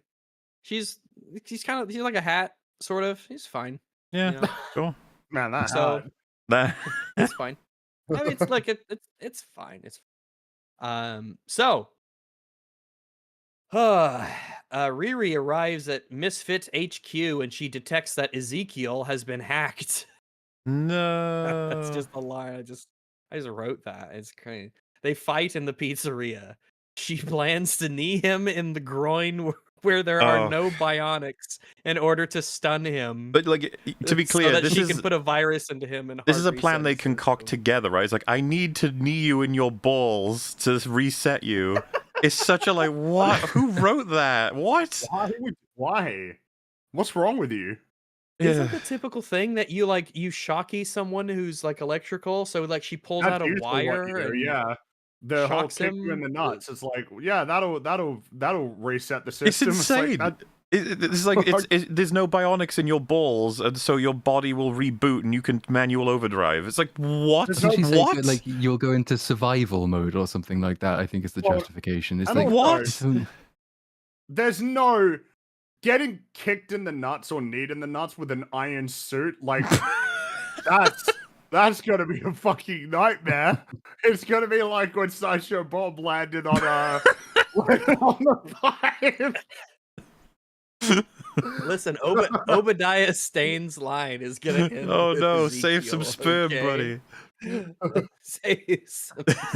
It's Riri. I need you to make some bionic sperm. Wait, you know what? I got an observation though about the actress's performance. It's not really like because it's more so something they probably should have told her. Something I notice is that she moves her head a little bit too much in the close-up sort of the visor like HUD shots, where it's like the movement's really like a bit too much. Like it it's makes it seem way too roomy in so there. I'd say maybe it's the kind of thing where it's almost like you wouldn't need to explain it, but I'd say Robert Downey Jr. and Don Cheadle kind of like keep their head relatively like stable in those shots. They'll look around, like they'll move their head left and right, but like the part where she's saying like something about the Stain family name, she's like moving if you could show it, maybe you'd like understand what I mean. There's just like a lot of times where she's orienting her head. I think it's right as they're concocting the plan. Oh, there we go. I just came across it. Cool. Yeah, you see what I mean? It's like the head's moving, and because the HUD's got to move with her, it's like it's a little bit too much movement. This is a nitpick. This is not like a real. I'm just saying it's something I noticed is that like the movement's a little bit. It just kind of makes a bit sort of I a think bit. compared to kneeing a man in the balls to deactivate his cyborg powers, I think it's quite a small concern. But it's worth remembering because we're so far past it now that I don't think it's even something that people think about. But the sort of Iron Man view and his suits and the technology they upgrade with and all that sort of stuff, it's like it was just really fucking cool. People really enjoyed it, seeing it come back. And you know, like his holographic tech, like that was always really fucking awesome to see. People loved it in movies. It was like it just makes me think about, it's the same thing as the whole everyone's bored of dinosaurs thing. It's like it's not any of this. It's just how you fucking present this stuff. You can make it all. It's not like we'd never seen holograms in movies before 2008. Like it's just that it was cool. It's a cool factor, okay? And you got to nail it, and you got to. It's about how you're presenting it. Because you know, when he's spinning around the hologram version of the Mark I and taking pieces off and putting them in the trash, like that was a interesting, cool, and sort of like, oh, it was very Tony Starky. And then by the time you get to the second one, he's synthesizing the palladium or whatever it is with holographing his dad's model system. And he's like inside the thing that he's eventually going to squish down, and it's going to heal him of his like problems. And in the third film, they do the crazy investigation thing where he's looking at the explosion, I think, that Happy was in. He's got like all the information and stuff. And in Avengers, he spreads around the whole Avengers team information on this sort of stuff. It's like that the way that the. Do you remember in Civil War when he's chasing Bucky? There's a shot in his headgear that like shows, it's like a scan of his whole suit, and it's showing all the errors from the damage that's been taken. Yeah. So I do remember this. There's things that are just interesting to fucking look at and appreciate. Meanwhile, like this is a lot more chaotic and messy. The Avengers, I mean, obviously, probably the best one is when the Chitauri army appears, and then it switches from normal mode to combat. This is what I'm talking about. Especially with the Clonk, it's like, oh, that's pretty exciting. Just, I don't think there's an appreciation for that sort of stuff, and it's instead, because I haven't taken the time to read some of the stuff they throw onto the screen for her, but I can't even read this. I assume it's probably arbitrary would be my. I just assume a lot. But do you see how, like, looking at this, it just looks so generic? It's like, oh, look, stuff. Look at some of these lines; they're just irrelevant. They're just lines. It exist. Man, the fact that they put this in the Halo show, what the fuck? I know, yeah. And then in season 2, they're like, all right, we learned our lesson, so we're just not going to do that for John Halo, but all the other Spartans will still have, like, an in-camera one. We're just going to mount it up to the side, like, facing forward, like a GoPro, like, attached to the side of the head, rather than, that's better. You like that, right? It's like, dude, I don't want to see their faces. Also... God damn it. Another example of holograms in Total Recall, and that fucking legendary joke that had me in stitches as a kid when I first heard it. You think this is the real Quaid? It is. It is. So good. That's so good. Delivery's perfect. Yeah, man. Movie star. So he like reboots his system after she knees him in the balls. Yep. And she asks, "Hey Joe, we're still cool, right?" I know still is that's a very tactical still that's put in there, but essentially he says Joe's gone. I'm Ezekiel Stain, and I have millions of dollars of weapons in me and nowhere to put my anger. He says that they aren't done, and she goes up the elevator to deal with Parker. Kind of funny that they probably are done, since what does that mean though? He's still being mad at her for ruining his life. He saved her life. What's funny is he's like, if he likes having the cybernetic shit in him because it makes him powerful, that's because she did what she's responsible for him being the powerful thing he now is. Then he let her go because he's nice people, and now they've conspired to save him from being like controlled via his balls by a man in a cloak. Like, you don't know. I've made many decisions based on. I mean, you're also done in the sense you're not getting a season 2, but you're definitely done. There is no grudge that should be held here. So not only will there obviously not be a season 2 for this, but I was just thinking, does this not, the second you want to try and rescue anything from this show, it's like, what were you picking? And he's actually higher on the list than mostly everything, so it's like, oh, there's stuff we could do with this. But I realize, like, oh, I wish I could wipe what they've done, but keep the lineage, so that he could just be furious and has been planning some Whiplash style, but try and make it good. Where it's like, my dad mysteriously died on some fucking plane, and it's obvious that S.H.I.E.L.D. have done something. They were the ones that were pushing this story. There's no evidence. A bag of his ashes. Well, fuck that. Like, leave that out. And then he's been trying to rebuild the Stain legacy from the inheritance he would have gotten. and he's like under the impression that basically Tony forced Obadiah out and maybe even faked his death to take everything from him, right? And wouldn't it be like interesting to have that be his motivation and for him to gradually find out that his Maybe dad, Obadiah had a you know. backup plan. If Obadiah died, maybe something would get sent. Some letter was specifically sent to his son, and it could be framing No, I guess Tony I Stark think like a last final fu from the grave that sets up his son to take revenge. it's a or tricky one something because like that. you also sort of need them to have had quite a distant relationship to explain why he never comes up in Iron Man. Because like there are plenty of opportunities when He could have been too Obadiah was young. Howard Stark's friend. Tony Stark is sort of caught up about the death of his own father at points in that movie.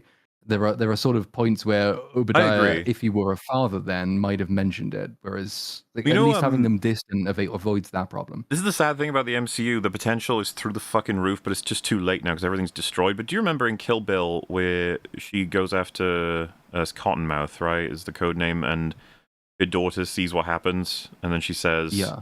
if, you know, once you're grown up, if you still feel bad about all of this, you can come and get me, basically, and we'll have it out. And I was just thinking to myself, like, imagine there was an equivalent. Obviously, it wouldn't run like that, but just you have a really young kid that Obadiah had, and like Tony, you know, tries to explain maybe a vague cover story or whatever, but then you make them a teenager if you want, just whatever age is required that they understand enough, they could be angry enough, and that it's set. That's a thing. And then it's as much as 20 years later before that pays off because they were too young to do anything. Like, you could do that in this universe and it would there has work. been time now, yeah. But, oh well, you know.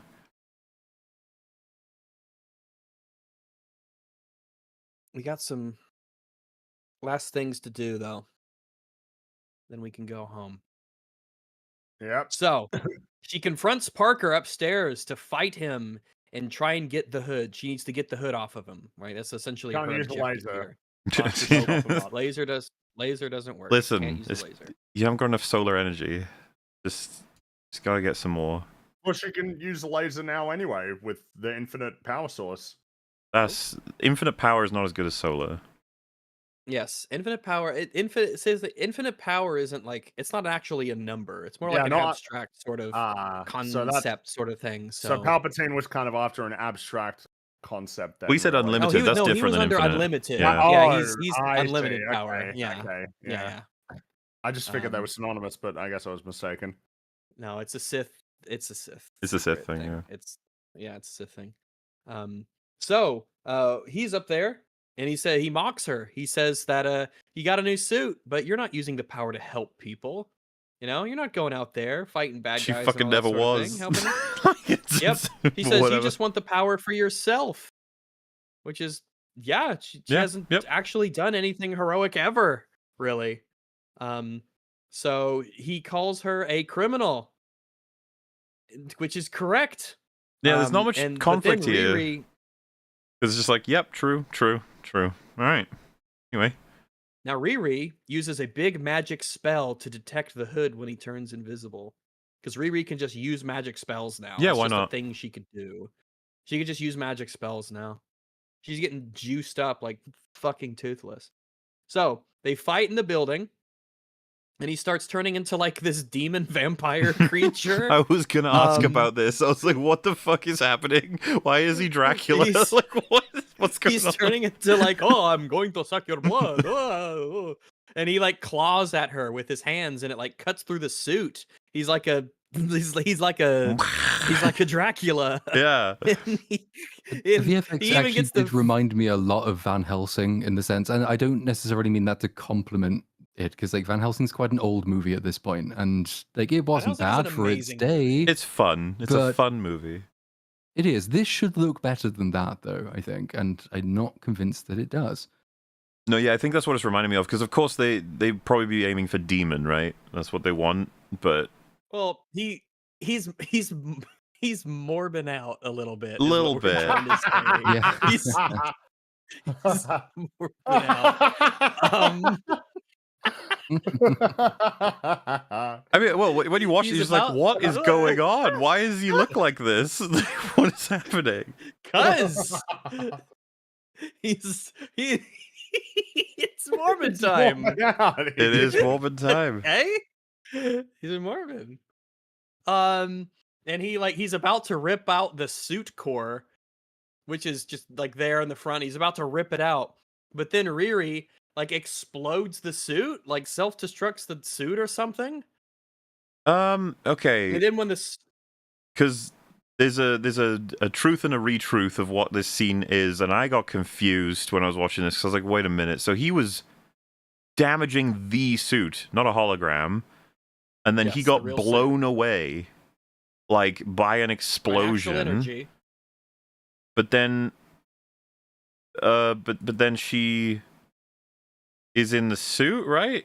And it's She's fine. still in the suit. Yeah, the suit is fine. And suit is in the okay. explosion, So the suit is projecting holographically all of the suit pieces Yes. on the ground. So and it- all so of there the was an all of the stuff explosion. is He can real. actually physically touch a hologram. Is that what we're saying? But like he's damaging the fucking suit, and it looks pristine when she comes back. So Like that's he's what I'm pulling the thinking, fucking core out. Or is it like It an has- illusion from magic? Oh, God, No, it but could he be can't be magic. illusion because he's actually got it in his hand. He's actually doing it. Yeah, he's ripping it Yeah.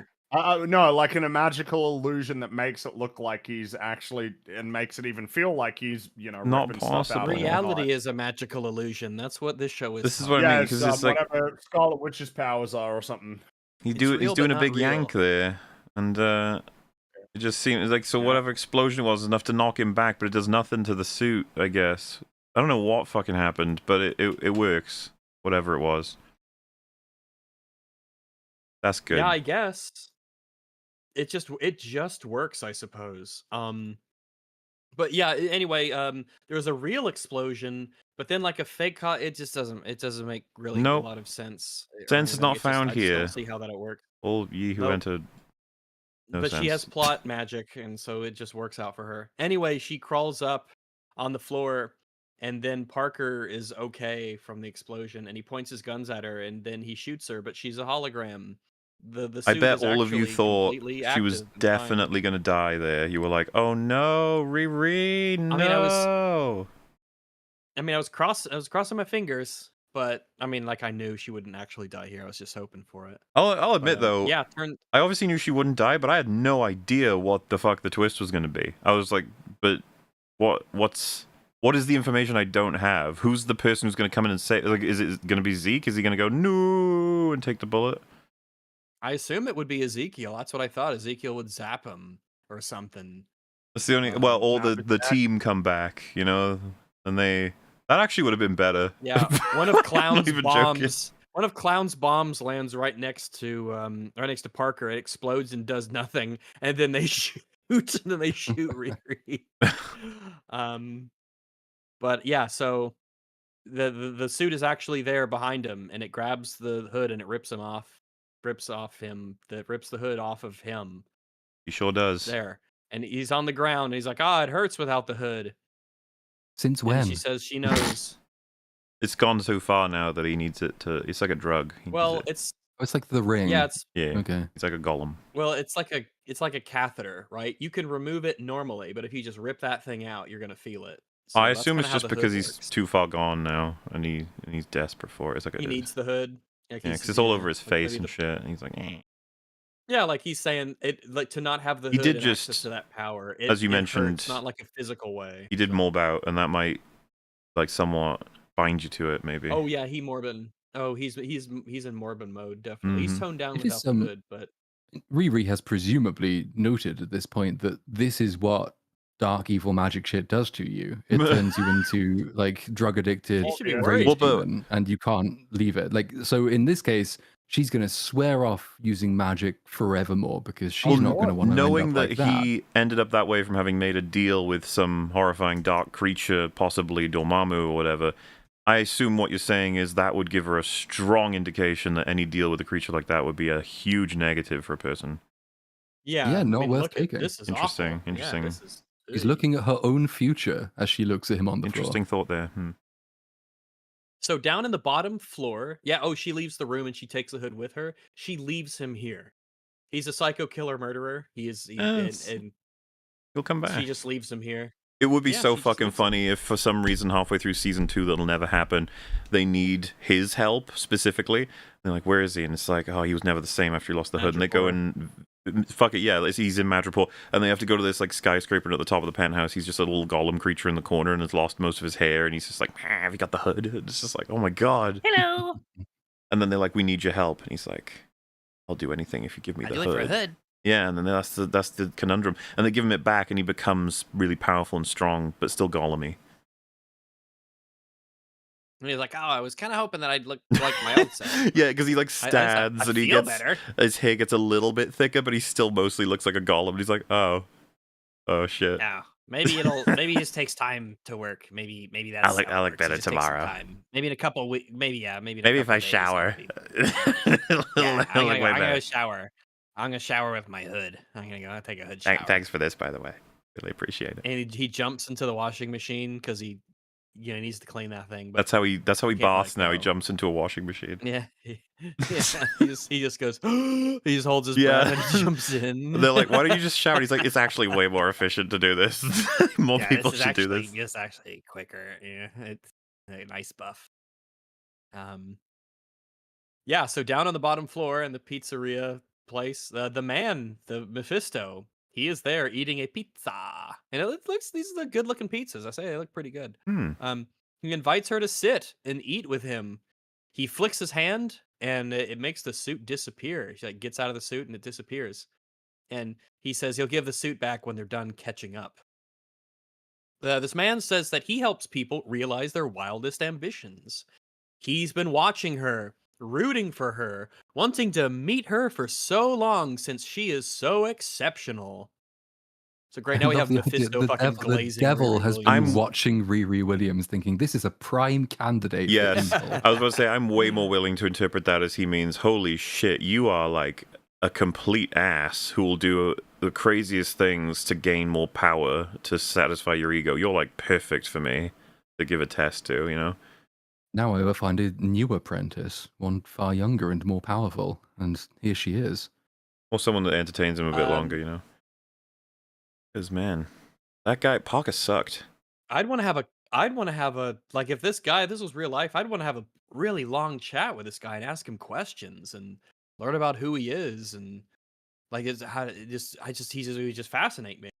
You know, I think I might be just drawn into his eyes, you know, and be captivated by his charismatic spell and you know, I just become enthralled. I mean, I would by the certainly want to ask him promise about the of hood situation. Like, so what was desires that? You gave him a magic hood that made him invisible, and then he went crazy and turned into like a vampire? What was that?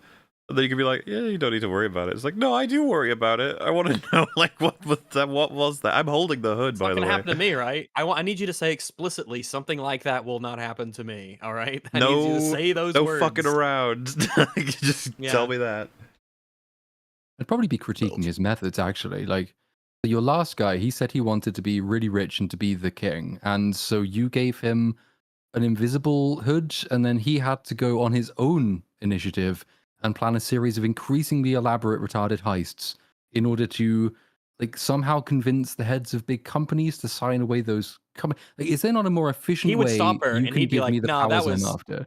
That was all him. I thought he'd just like teleport into bank vaults and stuff, but instead he pulled up this crazy. Yeah, he probably would say, like, I weird gave him stick. invisibility, dude. Like, there's plenty he could have done with that. He was just a nutcase. You're like, He can- okay. I He thought can he would go Just to be straight clear, to it is Fort Knox. teleportation. He doesn't just turn invisible; he teleports because he teleported into the car. That's true. The car with the lady, and I think he just appear and reappear. But so he says that he blah blah blah. The man says that she is someone who this line. He says that through no fault of your own, Riri, you're someone who has always found yourself at the short end of the stick. Through Again, no fault of your own. can work if he's feeding into her ego, right? Like, Could. Yeah, he's feeding into her ego. It's just funny because the show is written terribly. So Yeah. with lines like this, you always are like, oh, does the show actually think this? I can't really tell. I enjoy it Because it more if it flashes- is him trolling her. It is, Because- but but- then because it's it's sort of flashbacks. tragic for like your hero to come to the end of their show and for the only character in the show to agree with the protagonist's view of themselves is Satan. Well, You're probably just a shit person. hey man, a friend is a friend. You don't need to judge him just because he's Satan. It's not like that's if synonymous Satan with was evil. a friend. That'd be actually great if Satan was your friend. It would You know, be kind of he's watching out for you, and you're pals, and you played Rust together. Yeah, and you know, maybe if you're not as like inclined to be on better terms with yourself in your own life, and he tries to give some advice while also being like, you know, you got to understand it's pretty significant coming from me, because I actually I like it when people crash and burn, you know. And so I'm trying to say, like, you need to change some things. You need to go on a diet, buddy. Getting out of shape there. Eating too much pizza. That looks like a good pizza though. But if It does. he said, "Hey, you look hungry. You want a pizza?" I'd be like, This is not a trick. He's just actually offering me pizza," and I would sit down and eat it, and I'd be like, "Dude, this is really." I was actually like really kind of famished there. This is an amazing pizza. We're already off on good terms. So while he says this, by the way, it flashes back to like the garage and MIT and stuff like that, as if We've come so like the far. garage that night that they were killed, and the MIT thing where she stole the suit and everything. Like, it's not her fault that this happened. It's like, yeah, the first one is not her fault because it was just a drive-by, and she's just a human being. But the MIT thing was all on her. That was all because of her decisions. So we get mixed signals here, but I guess that's what's coming to Riri's mind. Unless these are visions he's putting in her head, but fucking, I'm not going to figure the show out. I can't be fucked. He says that he's there to help the unseen, the unheard, which she feels like, even though obviously that wouldn't be true, but we talked about it, but maybe he's playing into her ego. Now, as he stirs his coffee, and the reflection of the spoon, we see that there's like this guy with red skin and yellow eyes smiling into the reflection. So that's it's okay visual. Oh, to be like, spooky. see, the reflection shows who he really is.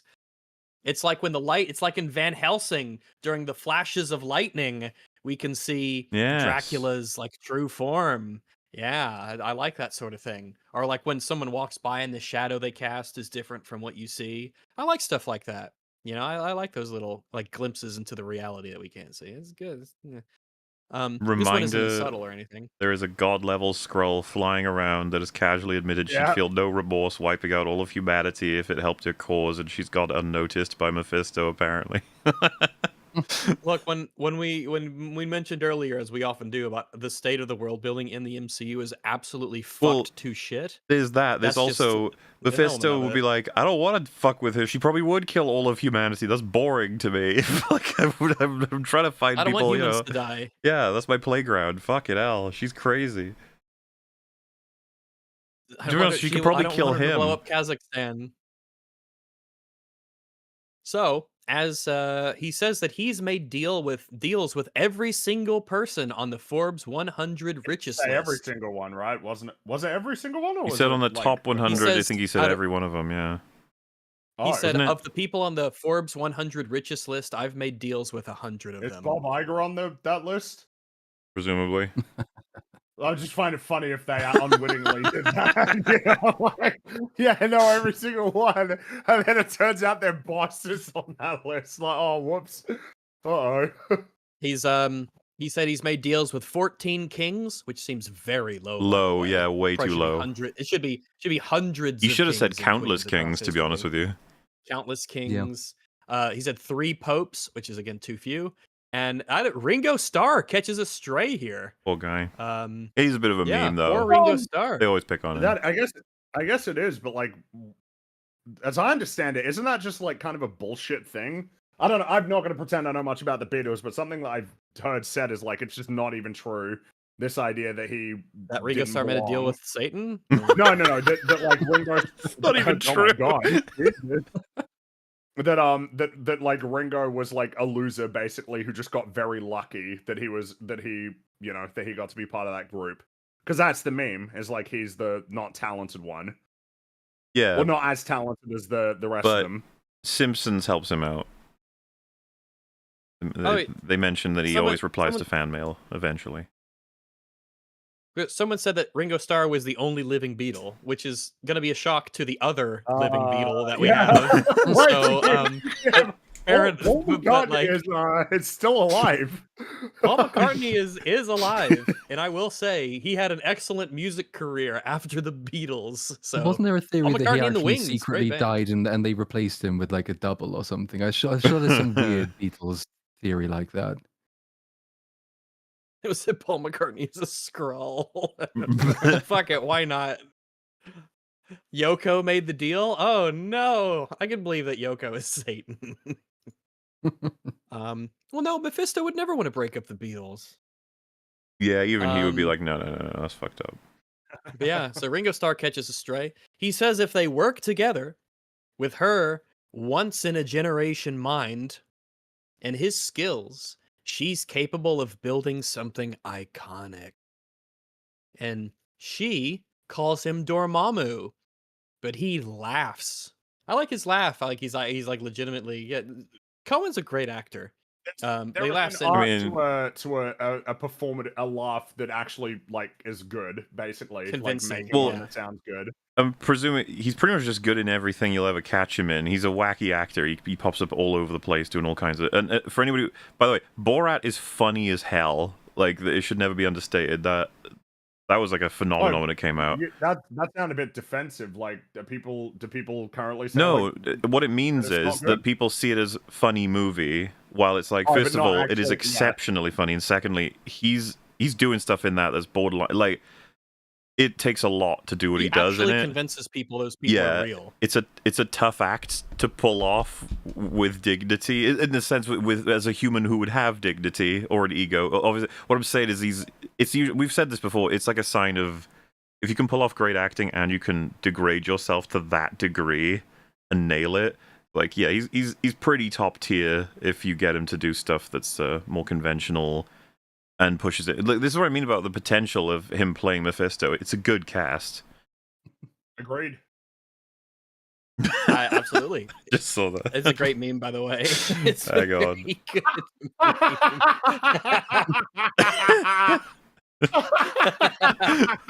It's really good.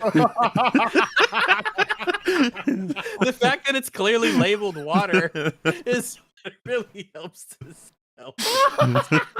I very much like that.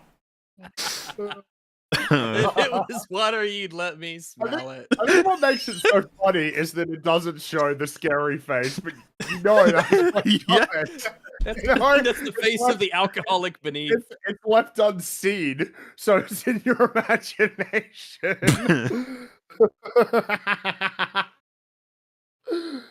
I love it. But yes, showing his chops is the broad point I'm trying to make in other different fields. And then he pops up in all kinds of stuff. Funnily enough, because I was watching a video about Sweeney Todd recently, he's in that. He's Adolfo Pirelli. He plays like a crazy Italian barber. Or rather, that's the fake thing that he's playing because he's actually English in the story. But he pops up all over the place. It's He's a fun fella, knows how to actually act. Is actually like, how old is he these days? He's been around for a He's while. got to be in his 40s, right? At least. I would have might even be in his thought 50s. late 40s. Yeah, it's got to, because I feel like he's been Yeah. around for ages. Well, yeah, Um, Borat was the mid 2000s, wasn't it? Yes, I'm pretty sure. I think so. So yeah, I guess he'd be maybe in his 50s. But yeah, he could be in his 50s. And so By it's the way, someone is sending a super chat that's relevant. Wasn't Tony Stark on the list of 100 richest people when he was alive? Well, he's dead, so Yeah. maybe he's the only one who didn't take it. Maybe he squeezes. Yeah. That's an interesting thought. but yeah, but they'd have surely to be that means careful he with was that because there's no fucking propositioned. way that Tony would have made a deal with the Well, devil. There's also like But it the means the devil possibility would again have that he's propositioned. lying Well, wait. because like she began with by saying she wants to be bigger than all of these people, so he's telling her that he made deals with all of the people she wants to be bigger than. So it's appealing to what she said was her motive at the beginning. If the writers remembered that, they might have lucked into it, but it does make a degree of sense. So I was going to say, Right, if surely like Howard Stark. it's not impossible that he would make the deal, but it would have come up, right? Like, there's no way that. Because I was thinking, even like, if he it said could be an no, interesting then he would have been storyline. visited. Well, because there are things Yeah, Tony yeah. would make the deal for, and you could make. This is what I mean about introducing Mephisto. You can get everyone's stories more interesting in the entire MCU because he can be around doing all kinds of wacky shit. And it's certainly the way that I would I would reach. Remember I was talking about how like repairing shit instead of just the outright retcon, it was all a dream, that sort of stuff. To actually work with it is like Mephisto is one of your best options Because you'd be like, what the fuck has been happening in the MCU? And it's like, well, it turns out he's actually been fucking with the minds of different characters, the locations. Some people aren't even where they think they are. What if he literally just prattles off all of the world building issues in the Yeah. MCU, like he knows exactly what they are to a character? And he's like, "What, you never thought about these? That you just felt like they all fit?"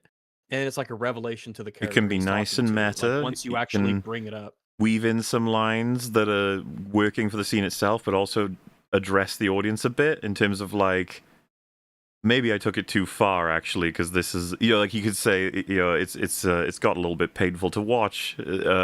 You know, lines that are like, oh, I can see what you're doing. But the problem is, of course, you need someone who knows what the fuck they're doing from that point on.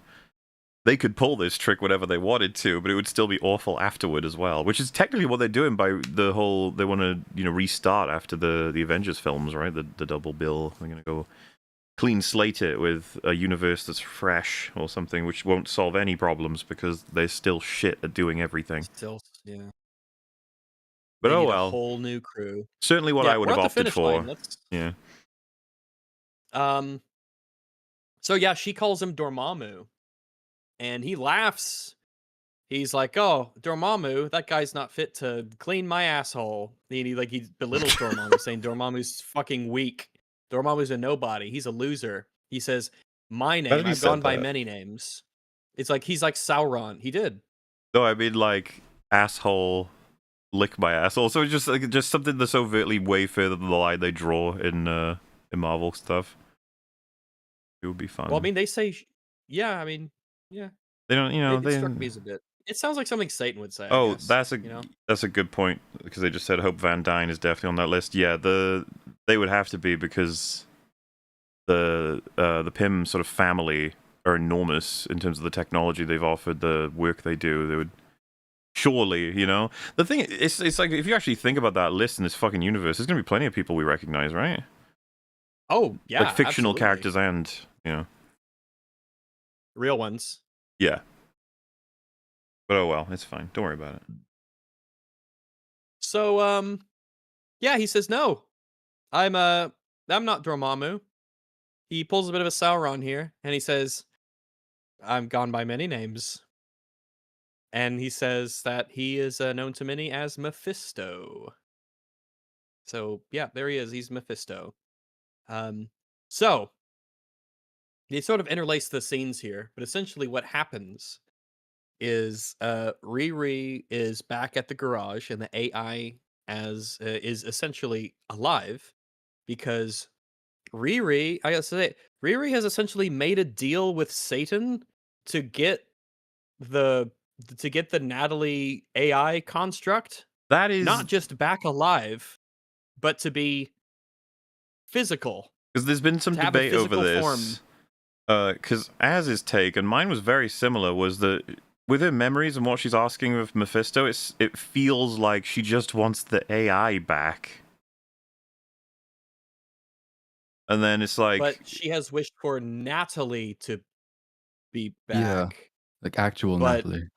well, but that's the thing But that I got. she- I thought she ended up with Natalie, Right? but the thing, the choice of memory, is this just because they don't I have thought any she ended up footage with to the use? AI. I thought she ended up, but they had the actress. They could do whatever they wanted. This is okay. Just to be 100% clear, when she's talking to Mephisto and she's imagining what her thing is that she wants, a lot of the footage is very definitively the AI, like Natalie, as opposed to, you know, they got some footage that's definitively Natalie. If you understand what I'm saying, they chose Yeah. the AI ones, and if you're like, well, yeah, but she's thinking about Natalie, you'd be like, okay. I thought it was trying to tell us that she was actually asking Mephisto, can you get my AI back that I lost by accidentally fucking I deleting it? understand what you're I getting think at. if you interpret the visual design language, I think that is what the show is saying. If you want to go with what I think the show thinks it's saying, it's simply that like she no longer draws a distinction between the two. So she thinks the AI Natalie basically is just insanity. Natalie, and so that's the memory. That I know, but fits that's perfectly within the story. It does fit, though. though. yeah, it's where all the lines have been Riri. leading Well, us. All their so interactions have thing. been. What I thought happened was she was asking for the AI back, and then she was surprised to find that he gave her the AI back, but as a human. And then That's what I think has happened. It is the AI. It is the AI, but now the AI is a physical person. So it's like a weird It's a weird version of the original Natalie that's obviously different, but similar in many ways. But she got the AI back. That's my read on it. And so, why didn't she ask for Natalie back? Um, Or are we actually Well, I to mean, of all conclude the that she things to sees ask no for, difference but anymore? I think that is what the show wants us to think. Okay, Yeah. okay. So do I need that is to? it. Well, because so she's under the impression she has resurrected her AI, specific like a hologram that exists within her technology. Why would she want She that is if she gets a free wish? because if she doesn't understand the difference, then she is just thinking of the last version of what she believes the true form of her friend is. As though we are actually doing like a continuity thing. Like the friend was then from her brain and memories uploaded into the AI, which is her friend, and then they had those memories in this show. So she wants that one because that's everything, right? Like that's the friend and the Yeah, AI. all the experiences she's had with Natalie in this show have just been adding That's fucking nuts, experiences man. to That her really relationship. I truly know. does mean that she doesn't understand the difference, or that the But then show when thinks she's there isn't any difference. because she is surprised when like the Natalie That she's returns and physical, it's yeah. not the AI. So it's like I think genuinely, yeah, the reason you had the panic attack scene, the reason you had to saying I can't lose her again, I can't switch her off, all the shared experiences, memories going back to the garage, like all of that is to say to Riri does not understand the difference. Her best friend from childhood, and this weird skin suit creation are the same thing in her mind, and she Yeah. is surprised that the devil thought differently. What a great ending to the show. Well, I mean, we're not quite there. Almost there. Yeah, it's technically, yeah, but like it. So yeah. So as she hugs the Natalie, but be it the AI brought to life or the real Natalie brought to life, as she hugs, we see the flumpy veins beginning to form on Riri's arm that we saw on Parker. What Which idiot? Yeah, Well, like I mean, she knows that this is what happens. What? Yeah, this isn't totally in character for her to do something incredibly fucking stupid because yeah. I mean, it's what can not you like she's say? leveraging cleverness or earnestness or something with Mephisto to make a deal that will actually be like advantageous for her, especially because the show has over and over glazed how she is the most insanely absurdly intelligent person to ever have thoughts. If she can't like trick Mephisto, not even tricking, just like work a deal that works for her, just be specific with the language, have an interesting What you scene mean? where Yeah, they but discuss terms of an agreement. why not have her do the exact same conversation that Parker had, and when he says nothing you'll miss, and she says, just tell me what it is, right? Like, what is it that you're going to take from me? And if he actually said something along the lines of like the conversation reasonably led to him essentially explaining the cost is going to be your soul eventually in some way, shape, or form. And she just says, "Yeah, fair enough." Well, so I was going to say, wouldn't it be more interesting to be like to offer to bring back in flesh and blood the friend and the father? Let's just throw them in as a double pack because that's more meaningful. And then he says like, "It'll cost you your soul," and then she can just be like, "Yeah, that's worth it." Like you can say that's a irrational choice because you should recognize that could be crazy shit in terms of what it means. But I could buy a character doing that. It's not too hard. There's plenty of stories that do that sort of thing. But instead, it's that she doesn't really understand what the cost is, and she didn't really understand what she was buying either. Why would you want to do that? Nope. The only thing she did understand Yeah. is that it would floomp her with the goo, and that's what she got. It's just like, okay. Yeah. There's one Enjoy known your cost, shitty which friend. is that, and then surely, like, yeah, if you're gonna make a deal with Satan, you draft the contract quite specifically at the very least, because he's a shifty fucker. Yeah. You know he's But the he'll honor devil. his bargain. Like I said, it's one of the few things I like about this show is that he gets angry at the idea that he's being called a liar. Sure, but that you can use creative semantics. That the devil can say, like, Oh, I 100%, did yeah. technically honor the contract. You just didn't understand what the real terms of the Yeah, contract were because play you didn't into ask the that. question. Yeah, play into that aspect of him, or just say like maybe he knows that this just isn't really what the person wants, but it's what they said they wanted. Well, There's again, a lot of stuff that you or can do. do the Fall of the House of Usher, which it's explicit what you're going to lose, and it's bad. But the characters you're dealing with are people who want the short-term gains or just don't really see how bad of a cost it is. Easy to do that. They know what they're getting into, yeah, and they go for it. Bart sells his soul, you know? He doesn't realize what he's getting into. and he realized that was a mistake. Yeah. You sold my soul for pogs? Ah! There's Shut other the slightly door, you're funny thing letting though as the well, 'cause heat it- out. Shut up! Anyway, continue, Flitzer. Continue. I was thinking so the show, I think, thinks it's doing something clever and interesting. What it has finally decided it thinks is a bit of a rug pull. It says, like, we've been giving you a hero setup, and surprise, it's not ending that way. Like, we've not given you necessarily a hero. Aren't you intrigued by where this will go? Doesn't work because they never gave us a hero to begin with, and they just didn't realize that she was already evil before she signed a deal with the devil. It would have been more impactful if she was a good person, and then she was driven gradually to despair by the loss of her sister, and then she signs this deal. Because I agree with them on principle. I think this could have been a really interesting end. It's different, you know. Sometimes different is good, rarely, but sometimes. It's just that like absolutely nothing they've done supports what they've done, and to the point where we don't really know what we need to know to understand whether this is an interesting end or not. It's not interesting just because they haven't defined the terms. Two things. So one, hilarious. This is the ending when they're obviously not getting a season 2. They squirreled this thing away, and so what does that mean for the future of Riri Williams? Like, might not even see her. Who knows? And then the second thing, absolutely fucking insane that we have been without any meaningful villains except maybe Kang until he got ousted through meta reasons. And now suddenly we have Doctor Doom, Galactus, and Mephisto all at the same time. What? Yeah, it's a bit crazy. It's a little bit insane how just sloppy it all is, really. Yep. And they can't easily interact because let's say they tried to bring all three of them into whatever the MCU does next, and it's like, well, we desperately need to stop Doctor Doom. Doctor Doom is the big bad of this new Avengers saga, whatever it's going to be called. The Doom saga seems quite fitting, actually. And then, but you've got Mephisto, so you could have a character do a deal with the devil to beat Doctor Doom, theoretically, in which case your major antagonist can be beaten by nefarious black magic. Then maybe would set themselves up as the villain thereafter, but then you've wasted your Doctor Doom character. But then if you don't do that, in the back of your minds, all the 5 people who've watched this program, which is like us and one other, will be thinking, well, but somebody could have done that because Mephisto was out there. Does he not have an involvement or stakes or a preference as to how this grand battle ends? So you're already speculating on how it could work. The most realistic, I think, is Galactus is one and done for Fantastic Four for now. If he comes back, it'll be in a different universe, whatever. And Mephisto, I think he's going to have to sit back and wait until we're done with Doom. Yeah. And even then, I mean, who knows, right? Like, who knows if it even fits, right? Like, with whatever comes next.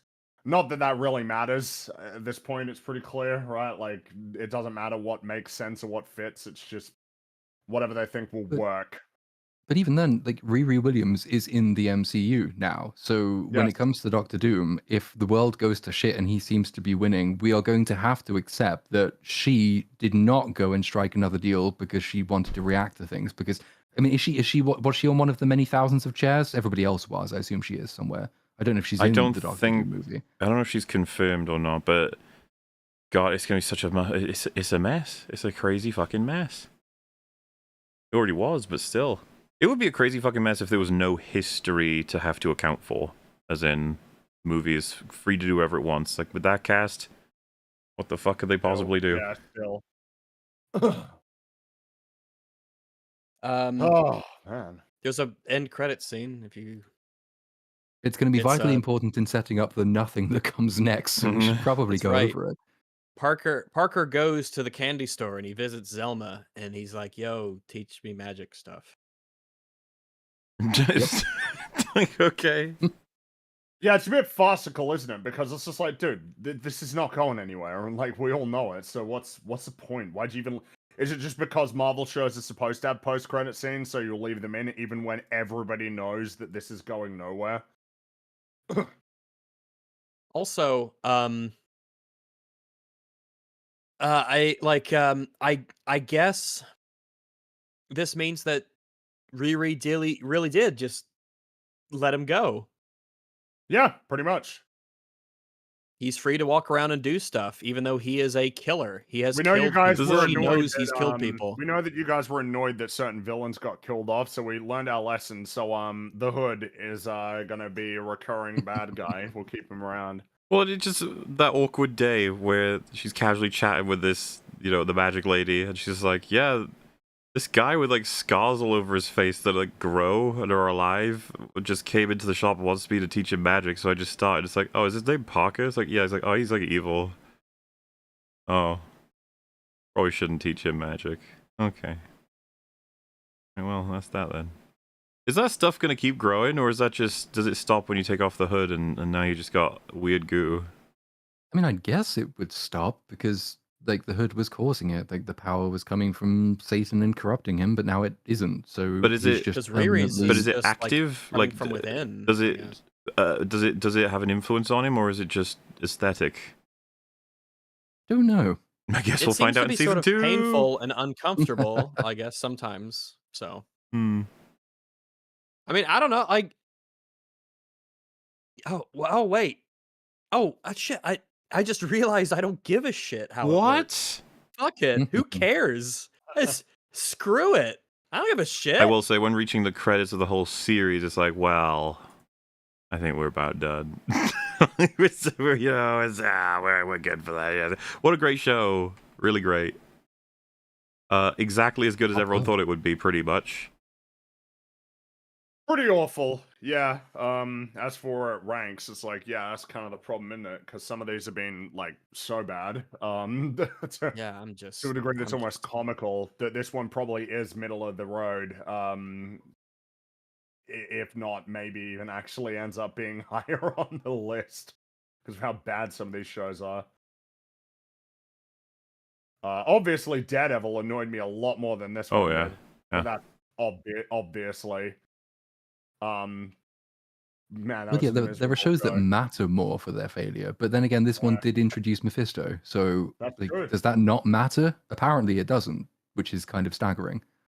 My guess would be Yeah. whenever they use him again, you'll just get reintroduced. This will be Yeah, whatever. Thunderbolts 2 with all the other Maybe, yeah. people. Well, that ain't happening. Didn't make enough money. It's like, fuck that. Oh, so just spinning. All of it is spiraling. All they know that works is Deadpool and Wolverine. We're about to find out whether or not Fantastic Four can do anything. Yeah, I mean, I'm not optimistic. Don't know why you would be. It's pretty unreasonable to be particularly optimistic given the track record of Marvel for the last. Man, saying 5 years is actually like understating it. It's really been a problem since like 2018. Yeah, and we got Superman next, huh? Yeah, Superman is out in only a few days. Actually, that's like, Yeah, man. man, that's like really How close. Actually, exciting. That's How There's really so much close. to do. I know. A new. I still gotta watch all Yeah, the Squid yeah. Game. I've still not seen it. Yep, same I here. haven't started I yet gotta- either. I just. Nope. Got the Superman movies to watch. I got to be reading Yep. All-Star Superman finally. I've had it for years, but now I've got a reason to read it. So I'll be checking that out to see if it's anything like it or even better. Ooh, probably not going to be. I doubt it. I've heard nothing but good things about the comic, and I am more than pessimistic at this point about like the prospects of I like the idea of this Superman movie even being a 7 out of 10 is like there's just no way. There's no way. Like, I don't think that's gonna happen. The best I'm expecting is a 5. Good times. So yeah, I mean, just in conclusion, another awful TV show for Disney Marvel, as expected, as was mentioned, but adds nothing to the whole universe. However, does introduce Mephisto. Crazy world building problems. The characters are completely backwards. This one got skewered like hell for obviously the big problem right now, which is they don't know how to write heroes or villains, and if anything, they are backwards. That's how bad the writing is. And then Yeah. what is this about thematically? No clue. There's nothing coherent in here about anything meaningful. Lots of lines that you could pick from as to what all of this is supposed to mean. But, you know, one of the bigger payoffs in the whole series is dependent on them agreeing with the show that the AI copy of the friend is the friend. There is no difference, which is really weird and something they probably don't want to be walking into because it's well beyond... Fucking writing a person going to the store and buying a sandwich is beyond them, so, like, I wouldn't expect them to be able to tackle something that's deeply entrenched in a lot of great sci-fi. It's, just stay away. And, yeah, you know, the... What I else? think What else writing can you people say? going to stores to get things they need is the only thing they can do. Need memories? Memory store. Need magic? Magic store. Need Oh, sandwich? Sandwich store. true. When did the sandwich True, store true, true. happen? Oh, I guess they did White In Castle. theory, yeah. Close enough. Oh, they nailed that part, actually. Yeah, I underestimated them. That's about it. I don't know if there's anything else you guys want to say about Ironheart. I'm kind of ready to never No, think about it ever again. It's one of those ones. Nope. That's getting flushed. Yeah, just nope, gone. Oh wow, wait, that show existed? Man, really? Wow. If I was forced to rescue anything from this, it would be Mephisto. Second up, if I was forced to rescue two things, it probably would be Zeke. But I would be altering him, trying, you know, fix Yeah, that up. But understandable. yeah, I would say Mephisto makes it in and out of this no problem, really, because you can interpret a lot of what he's saying in multiple ways, which kind of makes him fun, to be honest with you, and a good actor. Yeah, there we go. That was a wacky episode. We had a power cut. Try to make this Crazy. one short, Rags. You said. Hey, we all Yeah, tried, that was okay? that was But then- silly. That was so silly thinking that, man. That was really silly. God. Yeah, so we're I think we were 1.5 doomed. hours We away were from the always cap, I doomed. think, or even less than that. So God, man. yeah. I this was not I know I on a was not- Sunday too. well, Monday here. Oh, sorry. Well, yeah. But still. God.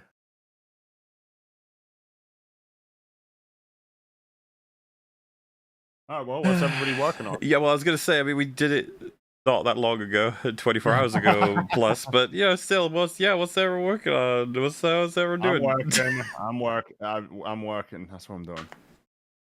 No change. Still the same. Crazy. Still Not a working. lot has changed since 24 hours. It is true Not for a any of huge amount, I'll admit. No, I've been slacking. us.